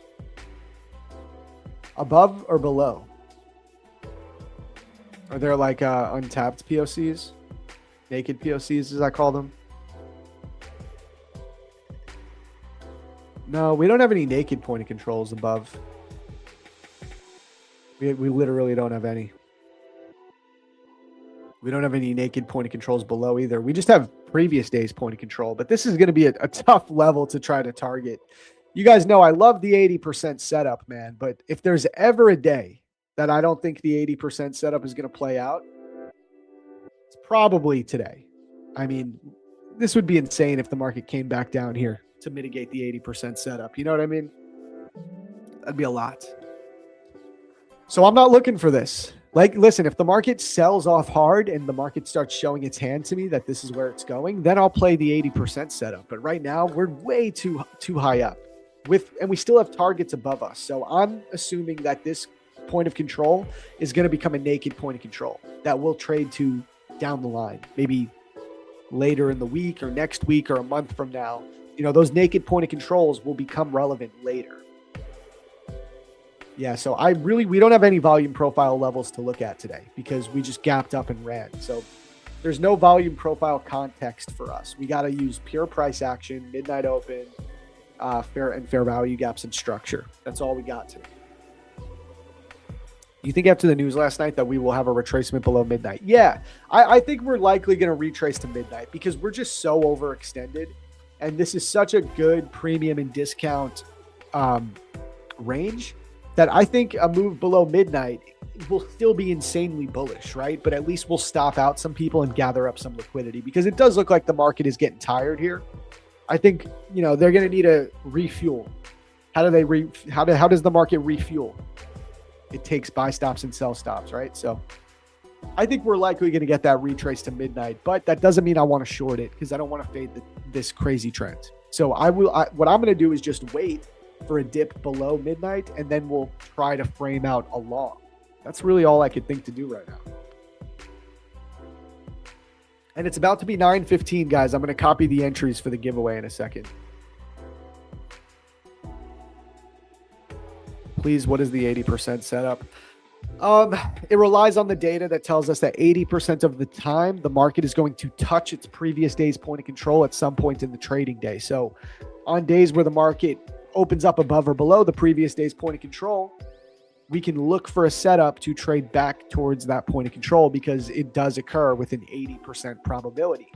Like I said, though, today I think is one of those days that it's probably the 20% probability because we're almost 1,000 points away from the point of control. It would be nutty for it to happen. So we just don't have volume profile context today. Don't spam duck. Now I'm not going to do a duck race. I'm going to do motorcycle race. NQ is in my reversal area, 4-hour analysis, so my bias is bearish. Let's see if it makes any bearish engulfing or negative engulfing for confirmation. Hey, fair enough, man. Do you? I just don't want to fade this momentum. And I think there's still liquidity targets above personally, so. All right. I'm going to copy these names for the giveaway, guys. We have Laz Trades coming on in a few minutes, so.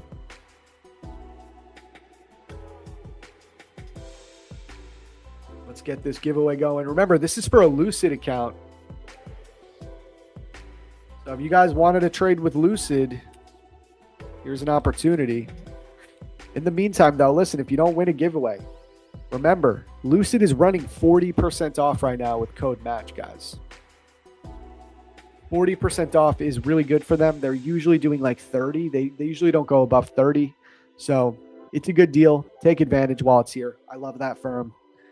A very affordable firm, only one-time fee. They don't do activation fees. There's no monthly fee, and they're just really good prices with the discounts, of course. And they pay out in literally seconds. So, it's a big shout out to them. They're awesome. They're one of our sponsors. We really love having Lucid as a sponsor here. I told you guys too. I mean, they're like what, number 5 right now? Whenever a new firm gets listed on Prop Firm Match, they start on the second page. They don't get started on the first page. The way they get up to the first page is through reviews from you guys. And a lot of firms, it takes a while to get there. But Lucid, they haven't even been up for a month yet, and they're already almost at the top. That's how good of a firm they are and how well received they are by people. And that's what I love about Prop Firm Match. You know, that's where you're going to get real reviews. You know what I mean?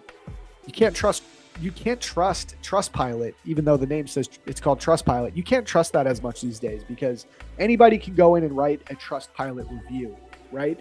But with Prop Firm Match, you need to show that you actually traded the accounts to do a review with them. So you're getting real reviews. Yeah, they're one of the best. Okay, we got our names. We're going to do a 5-minute race. So what we're going to do here, guys, we're doing an airplane race today. Why not? What we're going to do is I'm going to take a 5-minute break, quick coffee break, go refuel on some espresso, and we're going to run the race for 5 minutes. So don't need to go anywhere. Just chill, watch the race. Whoever comes in first place will win the Lucid Pro account. Okay? And then I'll answer some more of these questions after. Give me the jet fuel. Love me some Lucid. Yeah, everyone loves Lucid, man. MFF said they will be on Prop Firm Match. When are you going to have El Patron on? MFF is in my Forex funds?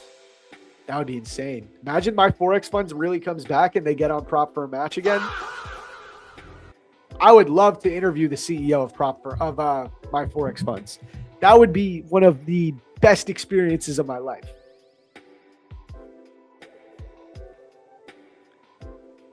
I would love for them to get back on. Let's go. I'll make a coffee too. Yeah, guys, if you don't want to watch the race, just keep it on in the background, make a quick coffee. We're going to run this right now. Remember, Laz Trades is coming on at 9:30, so he will be here with us when we get back. We got a jam-packed stream, so let's see what happens. Market's in a weird spot, but we'll see if we can do something. Good luck, everyone, to the racers, and I will be right back.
All right, we're back. We're back. Sorry about the wait there, chat. Give me a second. I see we got Lowe's in the building too. I'll bring him up in a moment. Sorry about the wait there. All right. Let me so who won? Eunice. Shout out Eunice. You are the winner. Congrats, bro. So that's account number 1. I still got 3 more accounts to give out. I have 1 more Lucid account to give out after this too. So stay tuned. We got a ton of giveaways. And then remember, Alex comes on after me, and he also has a Lucid account to give out, as well as 3 others. So I'm just going to save this name. I'm going to tag you in Discord.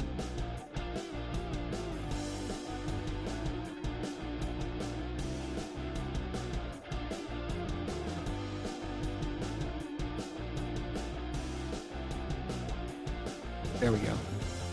All right, cool. That's done. Check out the charts. We got 2 minutes till the open. I got back before the open. That's the key. Espresso on the rocks. Let's go. Yes, sir. You know the drill. Okay, let me get my phones back on. Let's bring up Lowe's too. Laz. Let's bring up Laz trades.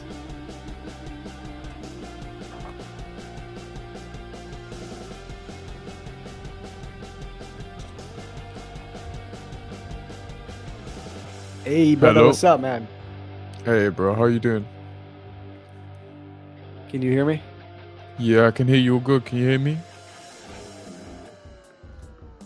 Let me try that. I don't think I can hear you. Oh, wait, no, it's my issue. Hold up. There we go. You there? All good? Yeah, I'm here, bro. Yeah. Cool. Here, let me How's lower the this mic? music. It was messing up earlier. Mike sounds good. Sounds good to me. Alright, cool. Should be good to go. Beautiful. I'm doing good, What's bro. going How on, are you? man? I'm great. I'm doing great, man. I'm happy to have you here on a Wednesday, bro. I know you never really liked Mondays, so maybe we'll find something. But this is a weird day too. I don't know. I'm very interested to hear your honestly, take on today. Trump needs to keep his mouth shut. That's my take Bro. on it. I agree with your take, 100%. Oh my. He's made it so hard last few weeks. I mean, we had a gap overnight again, right? Yep. Yeah. Gap and Yeah, run another ran gap like overnight. 1,000 points, bro. He makes it hard, that's crazy. for sure. You never know what he's gonna say. You never know. Market Yeah, just last week was opens. Last week was pretty boring for me, to be honest. I caught some longs on Wednesday's daily candle, and then from there it's been pretty stale. We had a couple of small range days, which I think, as you know, isn't my speciality. I like them Yeah. big range days. Like today Sure. would have been if it didn't happen in Asia, but you know, what can you do? How's your trading been? Trading's been going great, man. We locked in $8,000 from Apex to start off April. So Nice. Is that from the No Asia complaints. session model? no, so my Apex accounts primarily I'm only trading them in New York actually. So no Mhm. Asia model. I don't know if you saw on X though, but I got moved over to live with Tradeify. So Nice. that's pretty cool. So those accounts I'm trading now. Shout out to Tradeify, man, because I've heard some crazy stories about people who've waited like months to get their live account with a futures firm. Mhm. I got mine in 2 days, less than 48 hours. It was an amazing experience. So I'm trading those Tradeify live accounts in New York. The way they do it, they give you however many accounts you were trading in the sim funded phase, they'll give you that amount in live accounts. So Oh, that's nice. I was trading 350K Lightning funded accounts. So I was given 3 live accounts with $4,500 of drawdown. Oh, that's nice. Have you taken any trades on them? Yeah, so they're up currently about $1,000 each. So they're going good. I was a little bit nervous to start trading them, bro, at first because Yeah. I don't know. It's like there's like an ego thing. Like I don't want to blow the live accounts with Tradeify. I want to hold on to them, and so I got through it. I got over the nerves, and I just started trading them. And I'm trading pretty conservatively, nothing crazy, and I'm even risk sinking a little bit. So these 2 accounts right here, the first 2, I'm copy trading those, and whatever Right. I do on one happens on the other. But then this third one, I'm kind of leaving to trade separately, just in case anything happens. Like maybe I blow for 2 of them. It's part of the game. I could. At least I still have 1 other live account that I could work on, or vice versa. So that's good. And I'm just trying not to rush the process. I have no intention of taking payouts with these accounts anytime soon. I want to get through the $4,500 trailing drawdown first. I'd ideally like to build them up to $10,000 of static and then start taking payouts. That would be the ideal situation. So I'm not even looking at them as something that's going to pay me yet. Right now, we're in the building phase. So other than that, I moved over. I grabbed some top 1 futures accounts, some 50Ks, 5 of them. These are going well so far. I started them this week. Profit target's 3K on the 50Ks. So I'm really hoping to just milk at least one payout from them. I'm not like, that's really my goal to just get a payout or two from these accounts. And then whatever happens, happens. Because with top 1 futures, one cool thing is they actually let you take out 2,500 instead of 2,000, which most other firms do like 2,000. So, multiplied by 5 accounts, that's a $12,500 payout as opposed to a 10,000. So it makes a difference. It adds up. Yeah, I'm looking at some instant funded. I do want to get some instant funded. It's never really been my route, but I've usually just gone for because I started CFD, I still do CFDs, FTMO and stuff. I'm used to those 2 steps. So when I've got the eval and then you've got also the buffer, I kind of see it as a 2-step really. I know a lot of people see it as a 1-step. I've always said it feels like a 2-step anyway. Realistically, it's a great way of looking at it. It's a profit target, right? You got to get to the buffer and then you can take payouts. That's a 2-step challenge to me. So it's been what I'm used to. But you got any recommendations for instant fundings? Yeah, I do. I love instant fundeds, man, because I'm someone who doesn't like the 20% consistency rule doesn't bother me because most of the time I'm happy with just putting a little bit of green up on the board and moving over to different accounts. That's kind of how I do it. So what I would say is that's what you want to focus on, man. Like there's no reason to have huge days, obviously. Like make a few $100 a day, come back tomorrow and trade other accounts in the meantime so that, you can risk sync a little bit. I would say that's the biggest thing. The cool thing about the instant funded is, if you look at it from a perspective of, okay, let's say you wanted to get funded with some 150K accounts, right? You wanted to trade the challenge. Well, you would need to make $9,000 to pass the challenge. Then you would need to make another $9,000 or, $6,000, whatever the case would be, to take out a few thousand.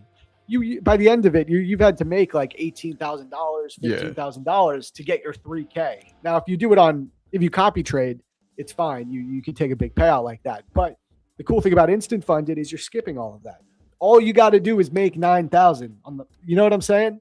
If you're trading the bigger accounts. So just remember that, like that all you just got to do one thing. Your challenge will essentially pay you out. You know what I mean? Yeah, I get you.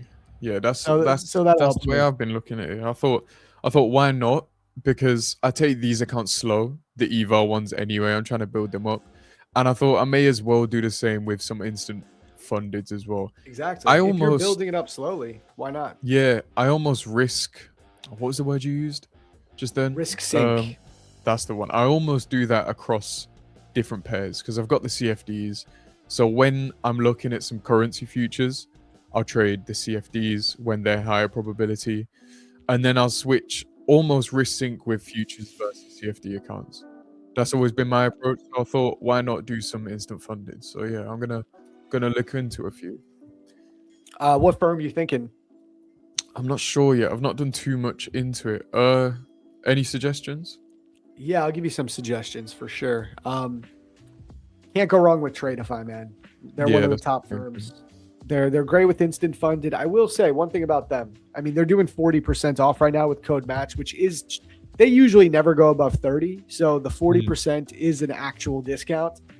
So just that alone is a reason to lock those in because they don't usually do 40%. But what I will say about the instant, would you be going with the larger accounts like the 150? Yeah, 150. Okay, so one thing about Tradeify that is a little, it's one thing about Tradeify 3.0 that I didn't love. Their 150K accounts, they used to give you $6,000 of drawdown, which is what I was trading and what those are the accounts I had. With the new 3.0 rollout, they moved it to 5.2 thousand of drawdown. So they lowered it a little bit. It's nothing that significant, but psychologically it could be a factor.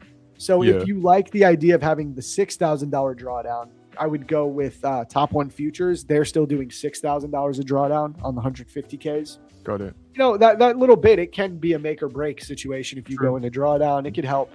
But if that doesn't bother you, I think you cannot go wrong with Tradeify. You'll get paid out very quickly.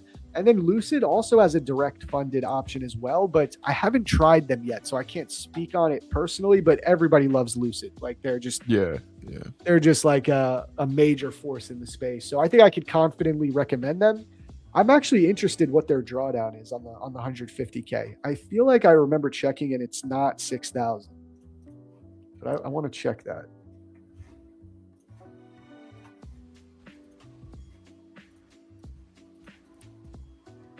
That's the Pro.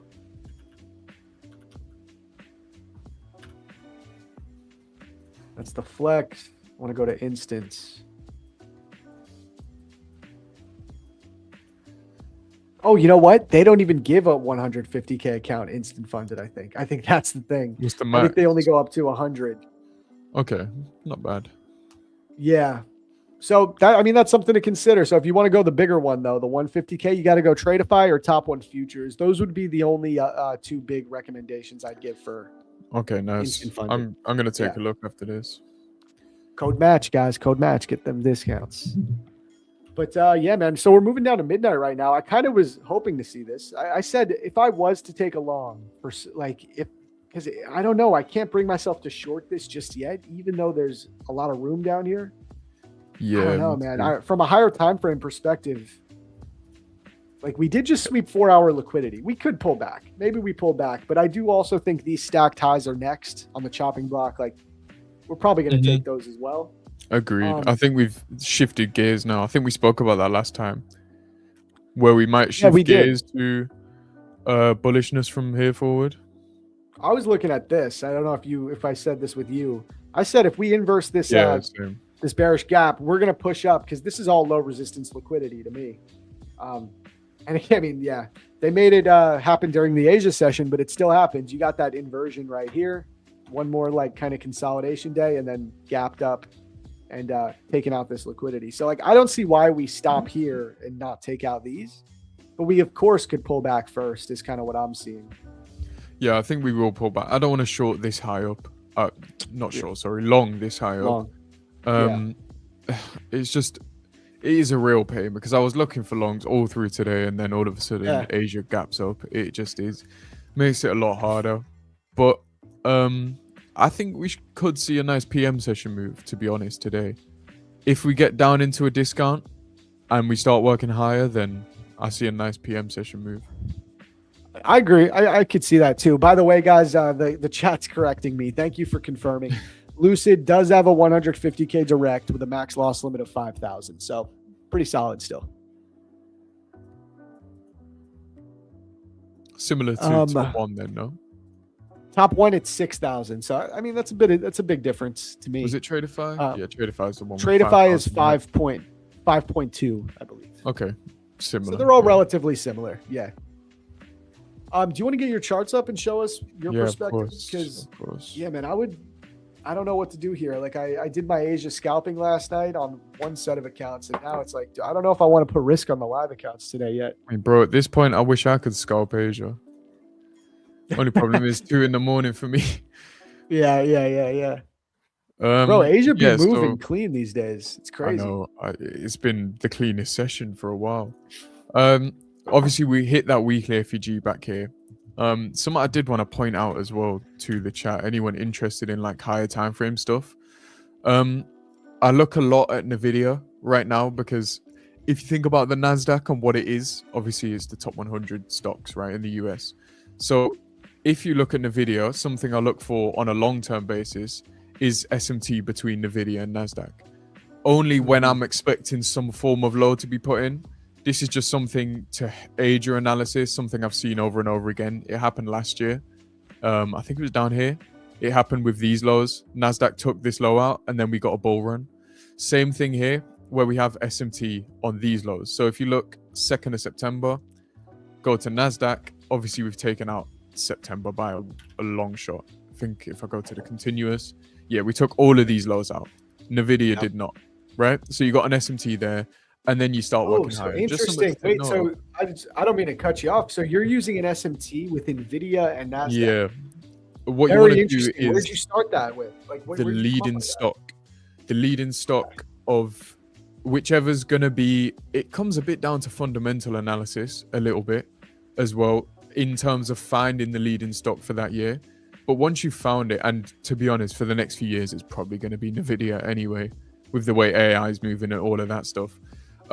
So usually when we've hit a key level on NASDAQ, I will check that leading stock. And the same thing last year. So if you go back, if I just show the example I was talking about, it'd be a lot easier. These lows back here. Right, so this was January 2024. NASDAQ took out those lows. If we go to NVIDIA, SMT right there with the same lows, and then look at the bull run from that point. So if you're looking for a low of the year to be put in at some point, check NVIDIA when NASDAQ's in a key level. That's just something I use on a higher time frame. It really helps. And then Bro, same that thing. you just dropped some sauce right there, bro. I'm gonna be looking at that. That makes perfect sense. It's really to me good from for a them higher technical time perspective. frames. It's really, really good. Yeah. Makes perfect sense. Wow. Interesting. And you can use it on a daily chart as well, but for that yearly, because NASDAQ's underlyingly bullish all the time, right? Obviously you get pullbacks naturally, but when it's ready to go, that leading stock makes an SMT for the year. I think ICT taught that in 2020. I've watched so many of his videos that you pick up gems here and there, and that was definitely one of them that really changed my trading on the higher time frames. So yeah. Dude, very interesting. All right, I love that, man. I love that. By the way, guys, I do want to mention I will run another giveaway if we get hit 350 likes. So 25 more. Smash that like button. We'll do another giveaway too while Laz is on. But yeah, bro, wow, NVIDIA SMT, super interesting. I never thought about that. Never thought about that. People it's logical as well. When he thought it, I thought, okay, that makes sense because obviously the leading stock's going to drive the NASDAQ higher. It's almost like a relative strength sort of thing as well. So yeah, anyone trading those higher time frames, and if you do, a lot of people trade stocks anyway, position yourself with that SMT, you'll see a massive bull run after. I love that, man. I want to keep it on your screen, but I want to bring up one thing, guys. So we did just tap midnight. I see some people in the chat said they took the short to midnight. Respect, bro. Like, I did feel like we'd get that move down, but I just didn't want to get caught shorting this. So good move. Whoever did take that short, you got to move straight down to the midnight open. So the retracement has been filled. But now, like, I'm not going to lie, I kind of like these wicks that we just put in. We kind of got these relative equal highs right here. I think we'll probably go higher at least one more time. I'm checking to see if there's SMT. There's not really SMT. There's definitely showing a bit of relative weakness on ES, but no SMT there. I kind of like the idea of positioning myself long as we're below midnight. I just don't know like what the key level is here for me, because we have some wide open imbalances down here. You have this hourly gap here. You have another one here. But I'm like, because of how bullish the market is, part of me just thinks getting long right around midnight for these highs could make sense just based off momentum. I don't know. Yeah, it looks like I could see us just pushing right back up here. What do you think? Are you waiting for a move to a certain level? I think some of these lows look a bit enticing down here. I do think we might go a bit lower, and then I do want to see longs come in. Definitely. I'm looking at maybe these lows getting ran one more time. Another drop down would be nice, and then some longs to these highs. The only reason I mentioned PM session is because obviously sometimes I look at Asia expansion as leading to 2 consolidations in a row, which depends on what time frame you're scalping, right? Usually I'm positioning myself on like the 5-minute time frame, so I probably wouldn't be able to catch that move higher. But if you're on the 1 minute, you could definitely catch something like that. Yeah, for me, I'd we want to just trade differently. Like for me, I could Yeah. see a move up to those highs real quick and only even look for 20 points out of the whole move. Whereas Exactly, you're looking for that bigger expansion, so you need to wait for what would actually be the That's what it true comes down to. inflection points. Yeah, Yeah, exactly that. totally understand. People are saying, bro, Zach, see my trade on the stream chat? I'll take a look. I'll pull it up in a moment for you. Let's see. in the stream chat on Discord. Oh damn, okay. Respect. I'll pull this up for the stream. Nice trade, bro. Let me pull this up.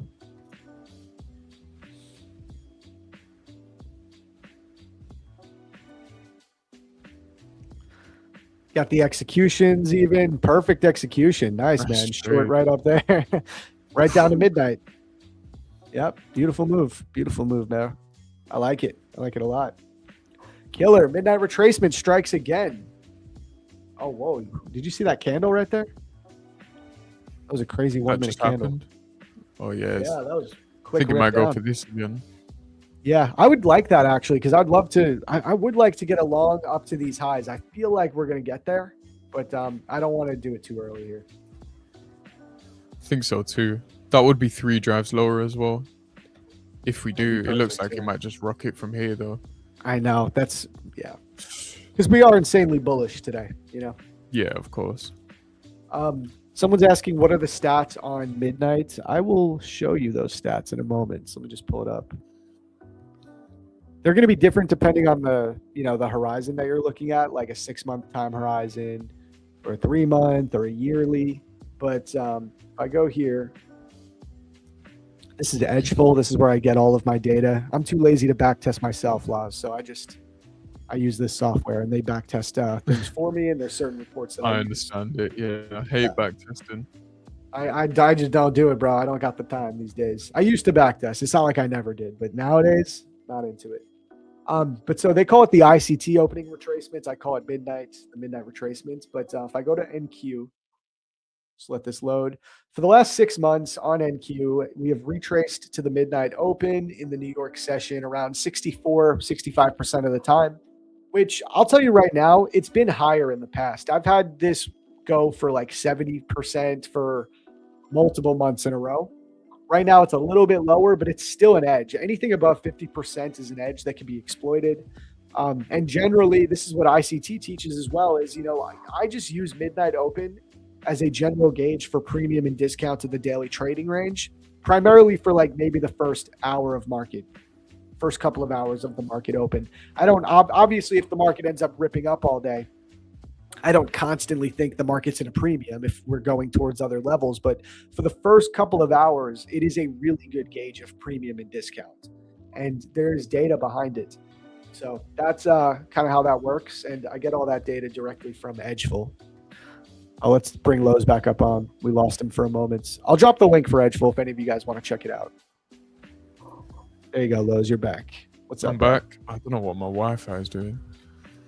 You know it's bad when you got to go on the hotspot. Dude, I've done it. I've been there. Trust me, on stream. Yeah. What was that about midnight yeah, open? Those are the stats. What were the stats like? Yeah, so the stats are telling us for the last 6 months that we've retraced to it about 65% of the time, roughly, whether it's opening up above or below. And I was saying, like, those might not look like the prettiest stats, but anything above 50% is an edge you can exploit. On top of that, I've seen these go up to like 70, depending on market conditions. That's why I know that this is a data that works long term, but I like to look at data for the last 6 months, the last even year to date, 3 months, because I want to know what's happening right now. You know what I mean? I've got a great filter for that, actually. Yeah, I use midnight open all the time. When you've got like a range high taken, if you just visualize a range before like 8:30, 9:30, when one side of that's taken and you get displacement, you get SMT displacement on the 1 minute, you'll get right back down to midnight open. That can be a model in itself. I tell people all the time, that's a great model. Like a lot of the time it's not reaching for a gap, it's actually reaching for midnight open. Yeah, midnight is key, man. It's one of my definitely like a major staple in how I view price action in the morning. Like 100%, me too. Very important. Yeah, I'm glad we didn't look for those longs, but now I wonder if you get that push up. Like part of me wants to get in a couple micros right here. It's just we're so high up. I hate the idea of being steamrolled. I don't want it to just keep dropping, retrace to a discount and then work higher. That'd be a Yeah, pain. it's also very volatile. Like this is 50 point. This is a 50-point move from here to here. Yeah. Crazy.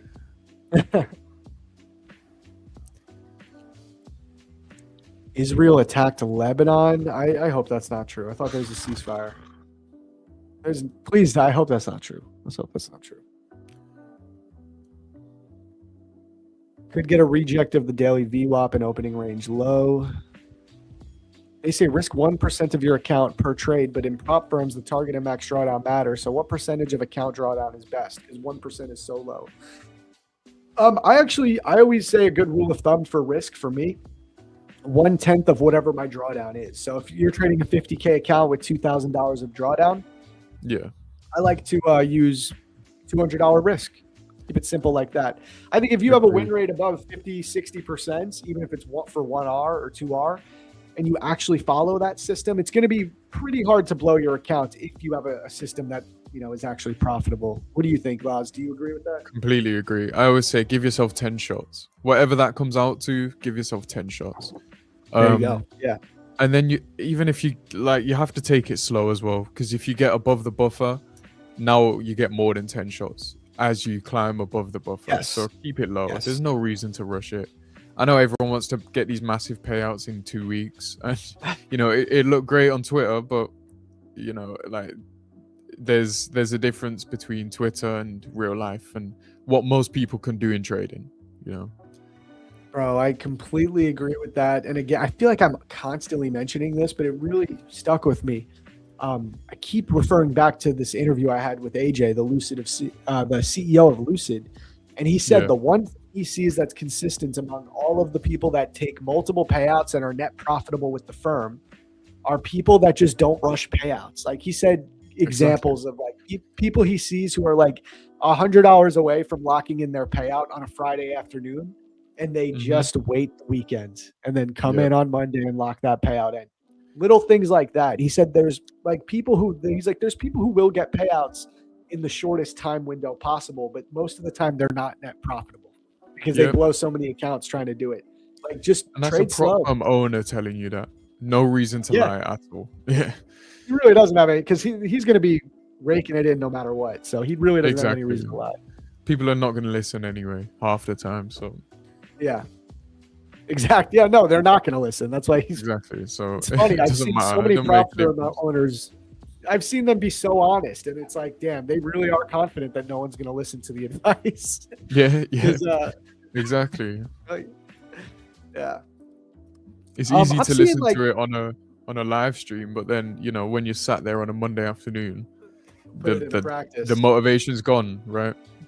Or Friday afternoon where you need $100 for the payouts. Even worse. Like how many people actually just chill and don't go for it? Yeah, exactly. Not many. All right, so I see a little 1 minute gap in here. Like maybe we can get a little push into that gap. Nice 5-minute order block as well. If you inverse that, I can see this buy side getting taken out. That's kind of what I'm looking at. Yeah.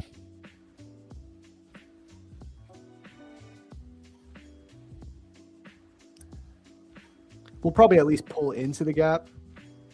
Take it from there. Have we got any red folder today? I don't think so, right? No, so we do have what is it? Meeting minutes. FOMC minutes. Oh, later, yeah. That's like a lot of people confuse that with FOMC, and that's not. Yeah, FOMC. It's nowhere near as volatile.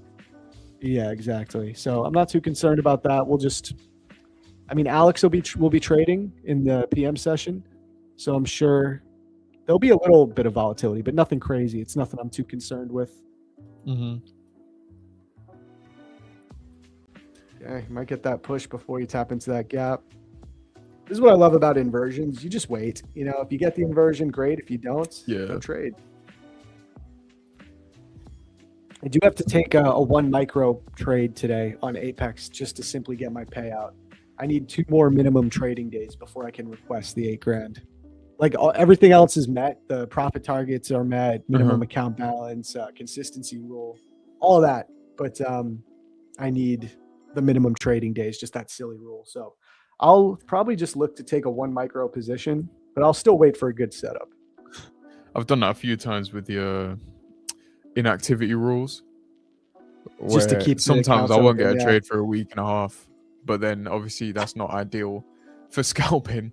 I'm very No. picky, so then they end up sending me an email. I got to put on a micro. Done that a few times. Luckily, it's a soft pitch though, but yeah. Yeah, you know, it's funny, bro, because I got a denial on my first set of trying to get payouts on these accounts. They denied them. Really? And it was my fault. I broke a rule. It was my fault. But now it kind of helped me because now I'm going to still get that payout, that $8,000 payout. But now my buffer is up to about 5.6 thousand, where when I first requested, it was at like 54. So in a weird way, it kind of helps me. I have a bigger buffer. I think this might go for 25,000. Yeah. It's reacting from that 5-minute order block. I would have looked for a short there, but that risk to reward is just not ideal for me. Not it. Yeah, I'm with you. With this, if I put it properly, because I'd only be looking at this low here. That's just not. Yeah, let me throw your chart up real quick. There you go. Yeah, that's just not really cutting it for me because it's underlyingly bullish. I'd be against order flow. But if we were bearish on the higher time frames, this is something I'd look at because then I could stretch this down to here, and get a 1 to 3 sort of thing. But for me, that's not enough risk to reward. And yeah, I don't blame you. I'd rather wait on these longs. I agree. I'd rather wait on the longs too. I feel like, they're definitely inducing those people who are they just like to short if the market's going up, period. Yeah, exactly. So they're inducing them right now, is my opinion. And then, NQ leaving those relative equal highs above us is kind of my indication. Like, I think we push the highs at least one more time, Agreed. I'm still going to wait for this inversion because there's no fair value gap in here. So there's no trade for me unless we get above 125 for now. Unless it pushes lower and creates another fair value gap. But if we go much lower than this, I think you're right, Laz, that it'll eventually just tap into that 25,000 level, most likely. Yeah, we'll see. It looks like it's finding something here. 10 a.m. Yeah, little push. This gap here. Yeah, that's kind of what I'm watching. Yeah.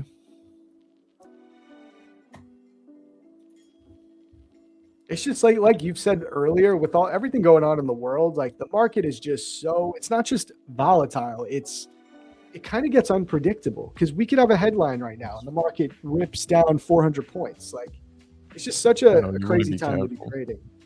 Yeah. You do want to be careful, definitely. Hopefully that ceasefire is true. But I do too. Yeah, we hope that's true, man. What was the like counter, chat, that I was asking for to run a giveaway? Because we're almost at 340. Did we hit it? We probably hit it, right? I can run a giveaway if y'all want. Let's bring it up to 350 real quick and let's run the giveaway. Someone let me know when we hit 350 likes and we'll give away another account here on stream.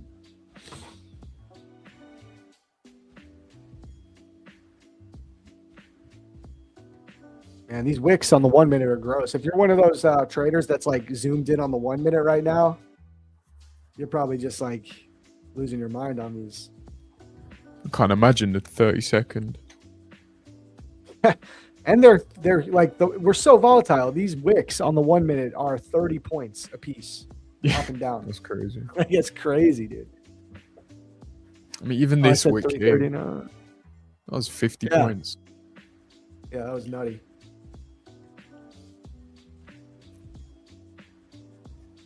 Feels like we're gonna push a low one more time. I don't know what's gonna happen here. Yeah, I think this might hold it lower. We didn't even draw into the gap, though. So I thought we'd at least like mitigate the gap and then push. So I feel like that could still happen, because we just kind of left it open.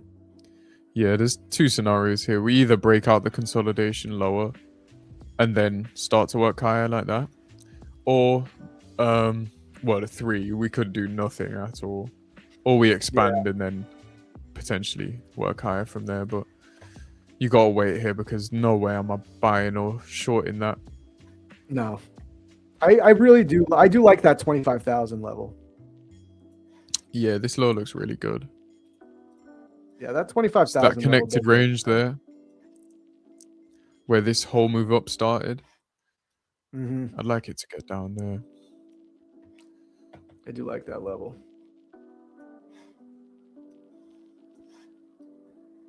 If you look left, it's holding a 5-minute fair value gap. Yeah, I'm not too concerned with that. I mean, that could hold, but I don't know. It kind of feels like it feels a little heavy right here. I feel like we might make one more low first.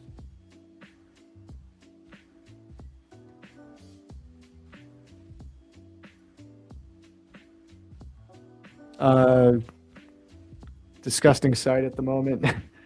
If you're stuck on the 1 minute, yeah. Hey, bro, do not spam code, please. That's an insta ban right there.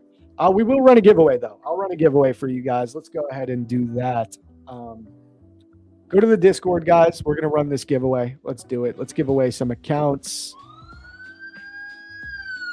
Remember to join the Prop Firm Match TV giveaways. You got to be a member of the Discord. Go to the top of the YouTube chat. There's a pinned comment. Click that link to join the Discord.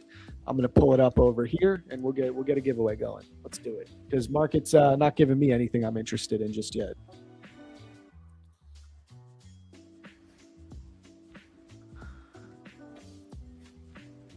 All right, guys. So once you're in here, you're going to scroll down. You got to go to the stream chat, which is under PFM TV. I'm going to create a code. Let's make the code LOZ8 because it's April 8th. LOZ8. LOZ8 is the code. So to enter into this, guys, you're just going to click here, click enter, and just type out the code. Just like that. Click submit. And this has been happening a lot because the stream is growing. So a lot of people are entering at one time right now. If it says something went wrong, try again. Just keep clicking submit until it works. So right there, it worked. It might do that like 5 times before it goes through. It's annoying, but just keep hitting it and it will eventually go through. So there you go. Get those entries in. We'll go back to the charts for now. We will copy the names at 10:15. So you got 10 minutes to get into that. Bro, what accounts are we giving away today? So every day we're giving away Lucid, Top 1 Futures, and Aqua Futures. We did a Lucid account just earlier, so we'll do Top 1 Futures and Aqua Futures for this one. Nice. But I have 3 more accounts to give away, guys. 1 more of them will be from Lucid, and the other 2 are going to be from TOF and Aqua Futures. Shout out to all of our sponsors. Yeah, this 1 minute range is insanely disgusting.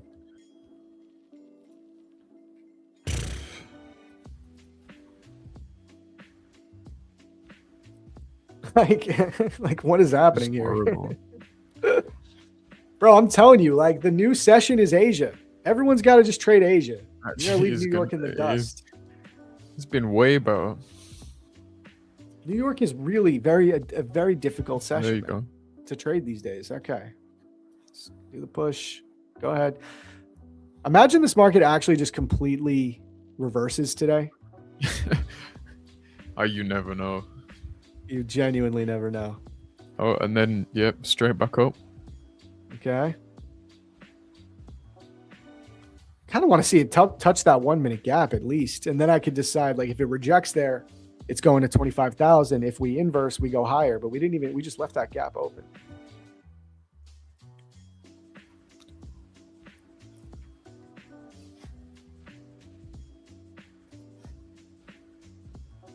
Okay, stop everyone out in that 1 minute range who was long. Stop them out by a tick. Now do the same on the top, right?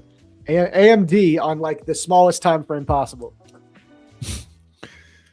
If you're on a 5 second, that looks like a huge accumulation manipulation distribution. Yeah. One's trading a 5 second chart. Yeah. Bro, on the 5 minute, there was AMD. So I took a trade and I got $20.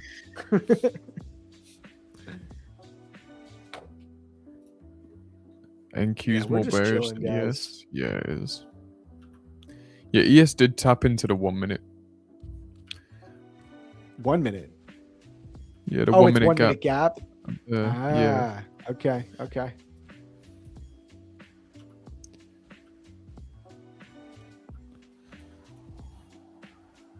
Yeah, ES I mean, does this look better 5-minute than order NQ. block's just holding price.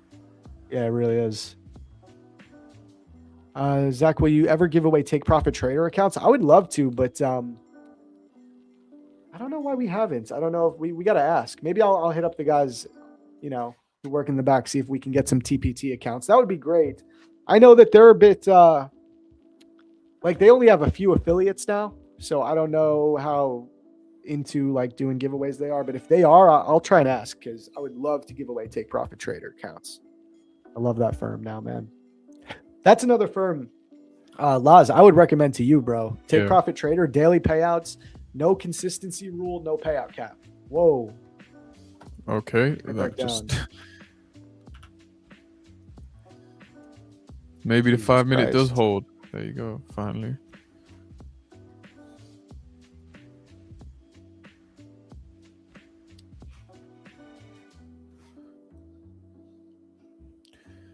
And it's straight back up into the range. I mean, it is disgusting. I thought we'd then see 25,000, but I guess not. Yeah, the worst part about it is like this looks like the market's doing nothing, but it's moving like 50 points, 50 to 70 points doing that. That's how dangerous it is to trade this right now.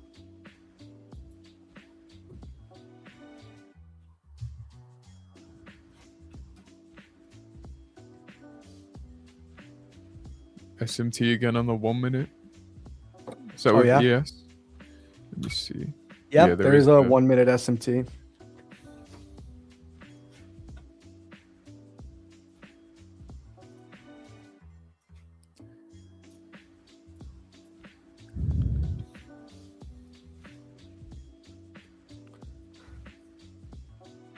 Yeah, that was a crazy rip down. Louis Bino says, I was in that short. I was green 200 before I closed it, snapped up, lost 190. What? Oh, so you were trying to get out at the market? Bro, this is why I always have limit orders for my TPs. I never try and get out of a trade at market because most of the time it doesn't work out for you, especially if you're trading NQ. It's so volatile. I want to get filled at the price I want to get filled at. You know what I mean? What about Lowe's? Do you do that? Do you do limit orders for your TPs always? Like, because I know like my buddy Austin Silver, he's a great trader. He gets out at market, bro. He never sets a take profit. He just like hits market to get out. And I guess on ES it's a little more feasible. I always do limit because with NQ, you try and get out on a volatile move and you might get. Oh, no. You might lose half your profit. Like for 3 seconds. Yeah. Yeah. Exactly. Sometimes I've clicked the X on it trying to get out at market, and then for 3 seconds it lags. All of a sudden, it's moved 20 points, and I got out 20 points earlier. Yeah, I always do limit. Real. Dude, I see what's going on here. I feel like NQ is really trying to induce early longs here, and they just keep pushing it lower. But I think they're inducing early longs. Because if you're zoomed in on the 1 minute, you might have thought we were about to get a rip back up, at least up to like here. And it can't get above 25,100 right now. It cannot get above this. Up close candle right now is struggling. Yeah. It's not even seeing 50% of it. It's crazy. Or the 1 minute gap even.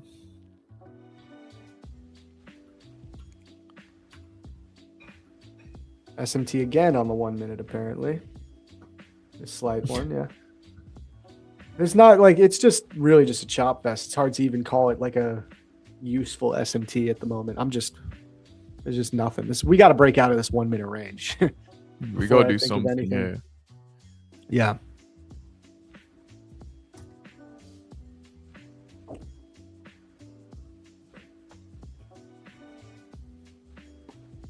Like I'm willing to take that 1 minute IFBG if it gives it to me, but it's just going lower.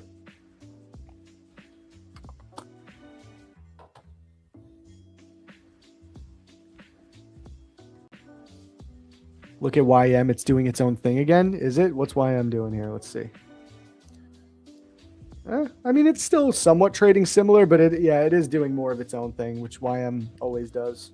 This is why I don't even look at YM for divergences or anything. I just see it as its own index.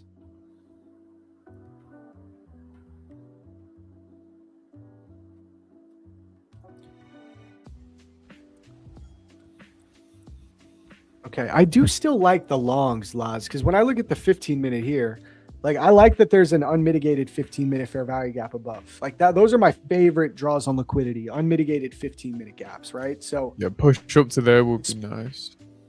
yeah, especially in a bullish market. Like, so however low we want to go first, if we can get some type of IFEG below, I would love to try and trade along up to that 15-minute gap as a draw. Like that would be kind of my idea. Yeah, I'll definitely look at this around PM session, to be honest. If AM stays like this throughout 11:30, then I think PM can give us that long, personally.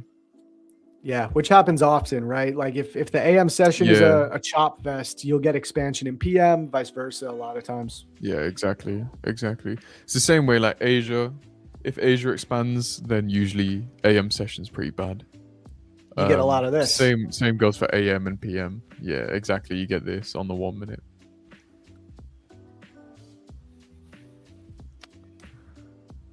This is awful. Chat, this is what I'm actually interested. I forgot to do a daily bias check-in. It probably would have been 90% bullish, but let's do I'm going to do a P&L check. I need to know if any of you guys have tried taking trades, if you're doing good, if you got chopped. I'm going to drop a poll in the YouTube chat. Stay tuned. Also, we'll do that giveaway soon. I'll link that in a second. We'll copy the names. So we will run the giveaway in a moment. Let's drop this this poll though. P&L check.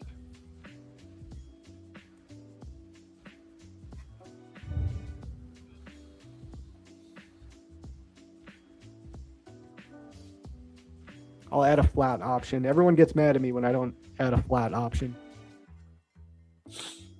All right, there we go. Are you red? Are you green? Or are you flat? Let us know. I am flat so far for AM.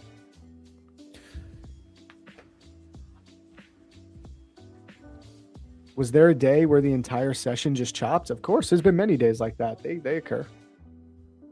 I know how to make this range break out. I'll just go to the bathroom. Okay, yeah, go do it, Dino. Gold trade is torture. Bowling.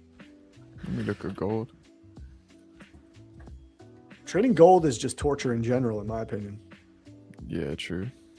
I do not trade. I cannot trade that instrument. Let's run the giveaway. Are you in longs I did or give short? you guys enough time. Gold traders torture. Go higher. Yeah, we need more context there. Yeah. Guys, I'll start copying the names for this giveaway. We'll get that going. And I'll do another one as soon as we hit, As soon as we hit 370. If we hit 370 likes, I'll run another one. But I'll copy names right now. Might as well do that since the market's not going anywhere.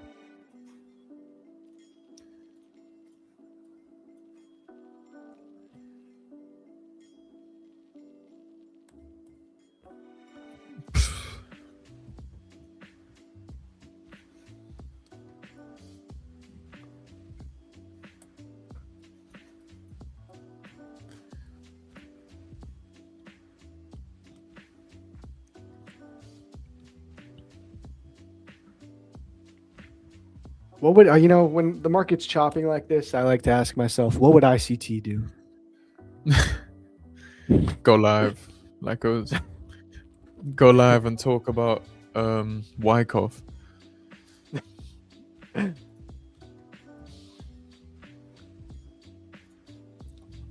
Okay, I got the names, chat. You want me to run this pinwheel? Should we do this giveaway real quick? What you think, guys? Drop a 1 in the chat if you want me to spin the wheel of death. I want to share my tab, not my whole window. Hold up. There we go. He would place a trade and say big firms are manipulating price around his stop. I remember when he did. It's funny, that. man. So Luz, I mean, you've watched a lot of ICT. That's where you've learned your analysis. For me, I learned from like people that teach ICT because his teaching style just never really resonated with me personally. But I mean, at the end of the day, the guy authored, and some people say he copied his concepts from other people. I think regardless, he was able to simplify it in a sense. Simplify and organize these concepts in a digestible way for a lot of people to understand and make money. So give him his credit, give the man his flowers. But what do you think? Like, did you primarily learn from ICT himself? I did, but then I also learned from people who made it even simpler, to be honest. I know of other people who have like watched all the videos and then pulled out what's important and taught that, which is really helpful, of course. But yeah, I think his stuff, because it's the core of it is based around like stop losses and where most people would have their stop losses, basically liquidity. I think that's why it mainly works, because it's built on a good foundation, despite all the Reaper IFVGs and whatever else. Yep. Venom model. I agree. Yeah. I agree with that, man. I totally agree. All right, guys, we'll spin. NQ dropping again. You might be going straight for that 25,000.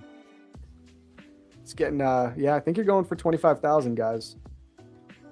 It's funny because I'm going to go back to this chart. Like, you're so overextended that it makes sense to drop, but it's so hard to, I don't like getting steamrolled against the market being so bullish. So in hindsight, this looks like it was such an easy short. You were above midnight in a premium of the daily trading range. There is so much imbalance below that the market can trade down to and still be bullish. But I don't know. I don't hate myself for not taking a short. All right, let's spin. Definitely not. We'll do the spin.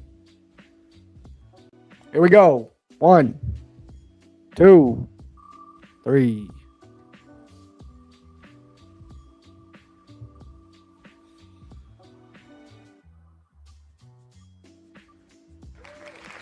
Bam. Spurs X Ninja. Shout out, bro. You just won yourself an account. Congratulations. Oh, wait. Let me add this here.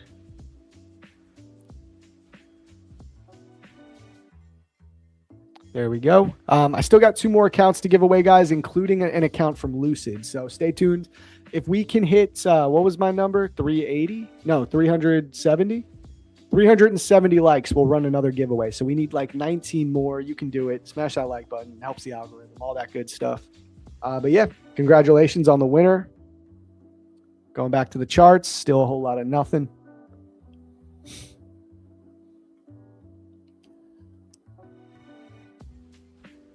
Trump said 2 hours ago that any country supplying weapons to Iran is going to be tariffed 50%.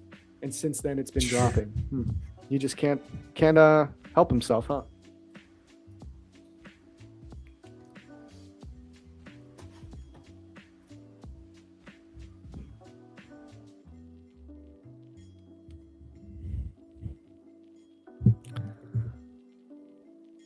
Bruh. This market. You always got to think days like this, they're what separate yourself, I guess. 100%. At the end of months, end of quarters, skipping this price action separates yourself.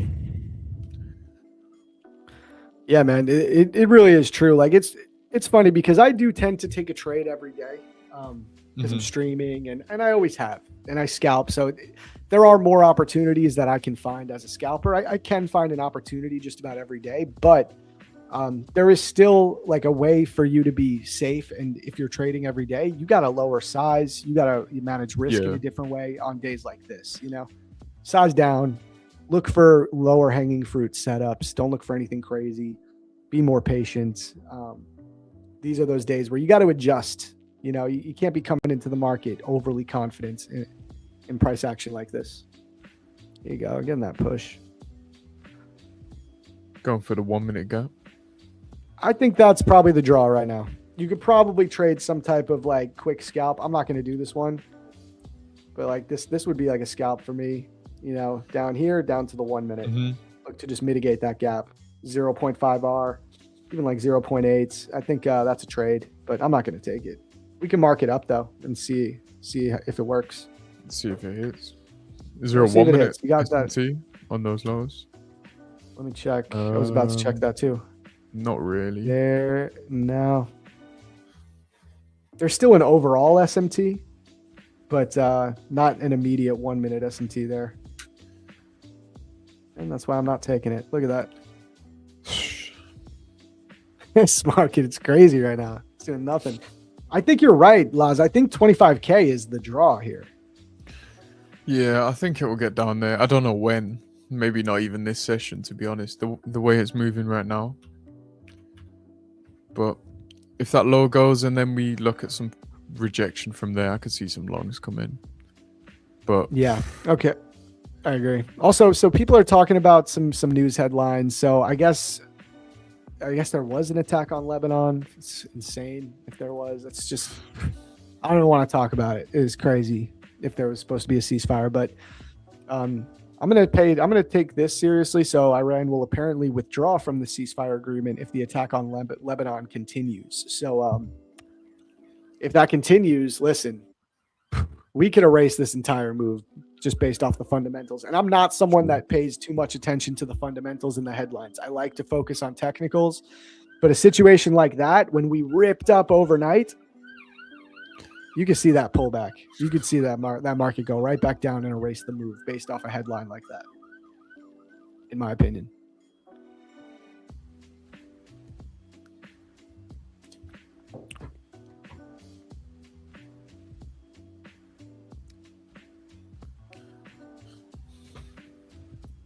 Blaine Denton says TP hit. What'd you trade, bro?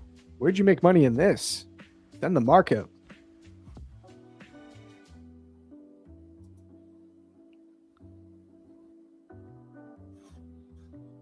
Israel said they were still going after Hezbollah, so not sure if that is the reason in Lebanon. Yeah, I have no clue.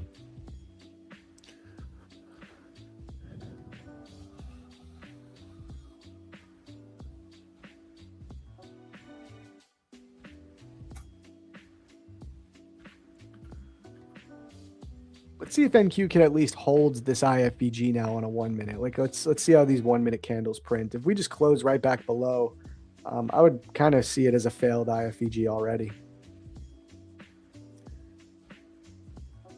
See how this body closes. Yeah, exactly. 20 seconds left.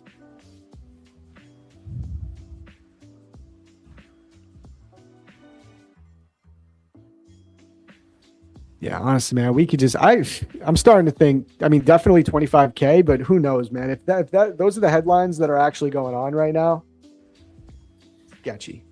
sketchy to try to keep longing this. Maybe if we get a good technical reaction at 25K, but yeah, I think this is gonna fail for sure. Bro, this range is really brutal. Horrible. It really is. Yeah, everyone's saying Iran possible withdrawal. So I think right now they're like the market's waiting to see if there's some type of official statement.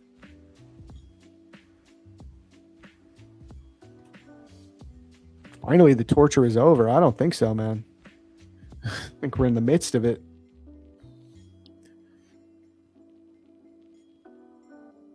What was the P&L check like? Oh, yeah, let's see. We got 114 votes so far.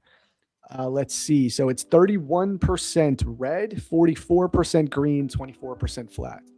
So a bit of a mixed bag. Expected. Yeah, makes sense.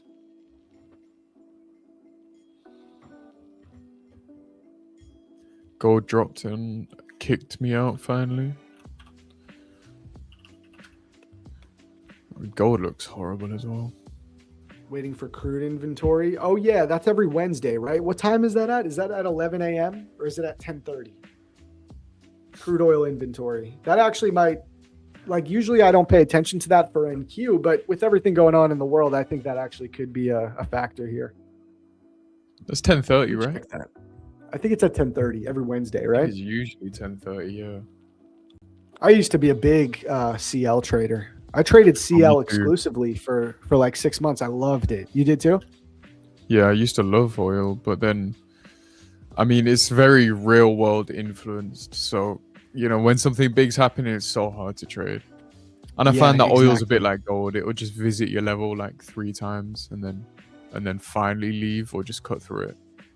Yep. Yeah, that's what I've noticed. I don't know why it was working so well for me for a while. I guess, you know, I used to be a big mean reversion, like reversal style trader more so than looking for expansion. So I would just mark out key levels and look for a reaction there to capture 2R, you know, and it just worked really well for a time because it was very, if there's no crazy news going on, like oil's going to more so range.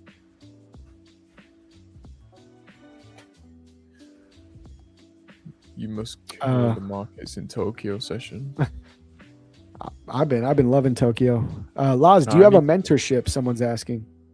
Nah, I don't at the moment. Maybe in the future. Okay, I but thought you right did. now- I thought you did for some reason. Not at the moment, no. No, I have a Discord, but it's not really open. I opened it up ages ago, but it's not open really. I'm gonna make a free Discord though. That is in the plans. I do want to make a free Discord just for callouts. I can't really give callouts on YouTube, or like I could do weekly outlooks and stuff, but you know, on a Monday evening, I don't really want to make a weekly outlook for YouTube. I'd rather post a message and there you go. So yeah, free Discord is in the works. That's what's up. Oil was the worst thing I ever traded, apart from yesterday. Here's Laz's YouTube though, if you guys want to follow him there. A lot of good content on there. I've checked it out. London session video today. Yeah, London session video. That's at 5 p.m. my time, so an hour and a half. Bro, this is like really brutal. It's here. painful. I'm just gonna close this. I mean, I guess we could keep it up to see if it would end up working, but it's kind of like a terrible trade at this point. It's not even a fun one to be in. I'm not in this, guys. I'm just marking it up because I mean it's there. It was a setup. Yeah, ES is gonna take the low again.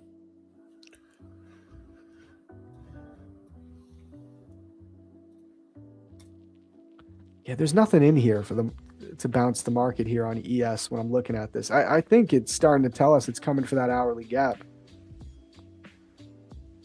ES, that's what, 6,783. NQ is 25,000. Like, why would it stop here? You know, there's nothing here. Yeah. On a higher time frame. It's just you just have that gap. That's really all I could see. I'll come back around PM session to my charts, take a look at it then. But right now, there's no way. No way I would trade this. No. Yeah, I'll be trading PM session too, guys, by the way. Yeah, man.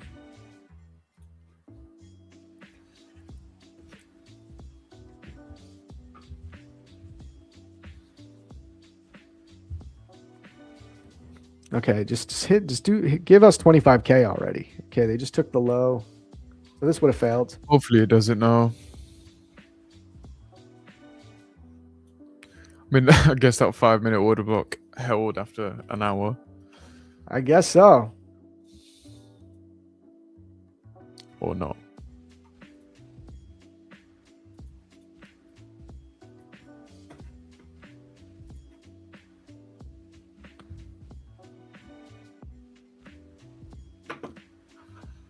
Look at that backup. YM. Let me look at YM. Looks better than NASDAQ, surprisingly.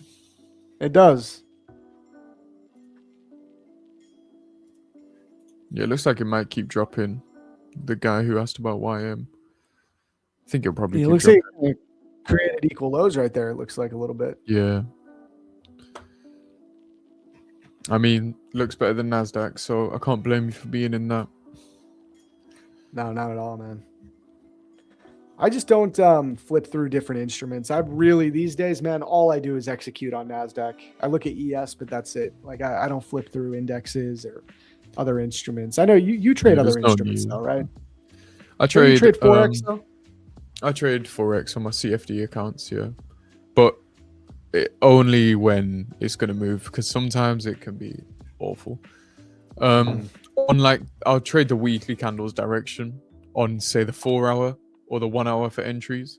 That's how I'll treat my CFDs, just almost like a personal account. That's how I treat them. I would never trade this though. Dollar's been terrible along with the bond markets. So yeah, I've been focused on NASDAQ. Unfortunately, this happened literally overnight.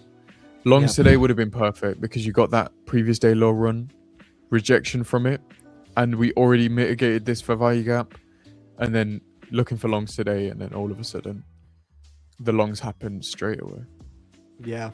All right, so Reese right here is giving us the news updates. I'm going to assume that these are true. I don't see why he would just make news updates up. So he's saying news right now, Iran is stopping oil tankers passing through Hormuz, like right now. So I think that's a bad sign, right? If they're stopping, because weren't they supposed to open it back up during the ceasefire?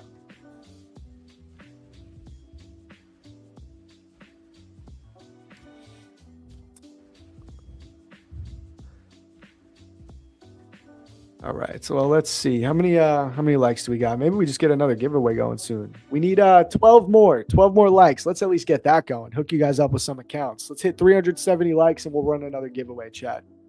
Also, Laz, feel free if you want to stay till 11 or if you got to dip at 10:30, like whatever's good for you, brother. I got to get recording soon. I'll give it another 5 minutes. I'll wait for the giveaway. For sure. I'll get recording after. Sure.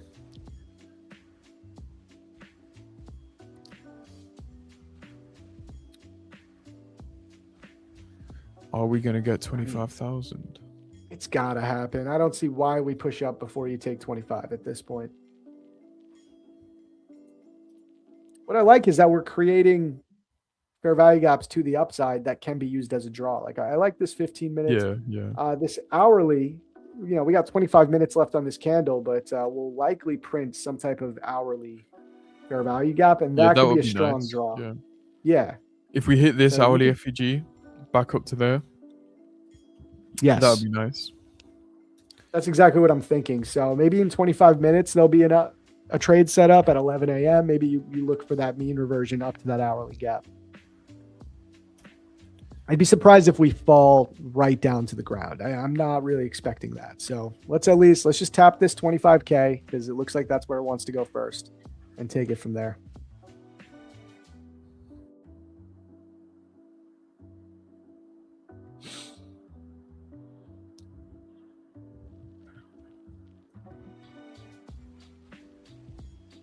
Yeah, people are mentioning fair value gaps that are right at 25K. Yeah, it's just a key level. It's like the first imbalances that are around. So there's an hourly gap in there. There's a 15-minute gap in there. That seems like where we're going first.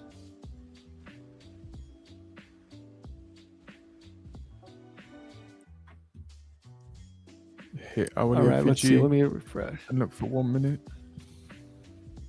I could see that. 361, guys. 9 more likes. Come on. Let's get there.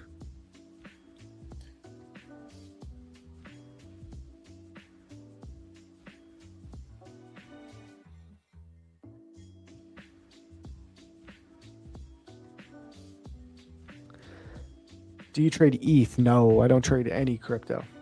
I started my trading career day trading crypto. That's how I got started, and I don't know how anybody does that. I really it's a difficult market to day trade, in my opinion. I agree. The 1 minute's clean actually, but yeah, it's been really hard since February, to be honest. 2 months going sideways. I do like the crypto prop firms that are popping up though, because they offer, they're doing like more of the CFD model with static drawdown and letting you hold overnight. So I think if you wanted to get into trading crypto, I think swing trading is the way to go. And you can, Definitely. It's a cool opportunity to be able to swing trade crypto with leverage, So I've kind of been interested in it. Exactly. Yeah. Exactly.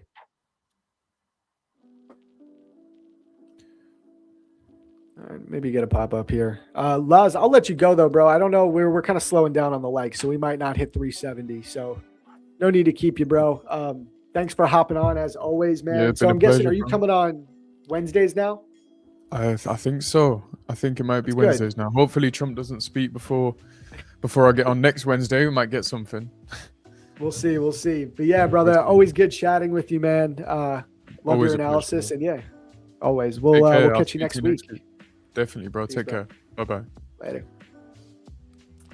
All right, chats. Yeah, slow morning. Slow morning. We got to be patient. I'm not giving up on longs personally. I guess you can look at it, the lower we go, the better the long opportunity is. I really like the idea of coming into that 15-minute unmitigated gap above. So let's just see what happens. Let's wait. Again, we need like 8 more likes to run another giveaway, by the way, guys. So keep smashing that button. Let's do it. 6 more likes. Hey, Zach, why is the 25K flex on Lucid not show any profit target? What, on prop for a match? Let's take a look. 25K.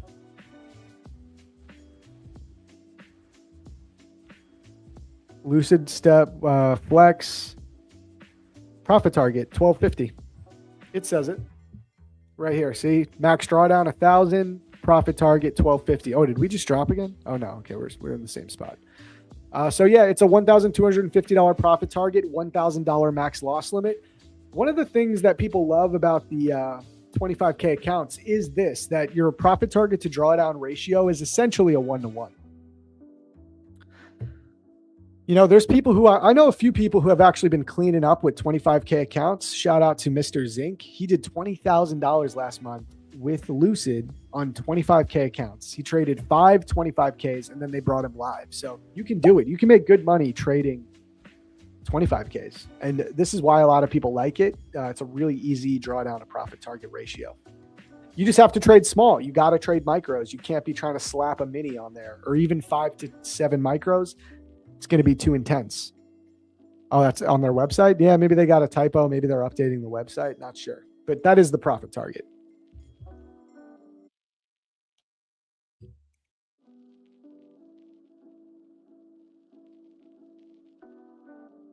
Yeah, guys, I think we still are going to get a pop today. I think they're just trying to make it difficult. This is what NQ does these days. If there might be a bias that makes a lot of sense, but they're not going to make it easy for you to get involved, especially if you're a trader that's using tight stops. You got to be more focused on overall directional bias and get in at a good spot where you're patient, and you got to use a wide stop these days. It's really the only way. Small size adds up over time. Big size blows accounts quickly. Facts. Facts, Nick.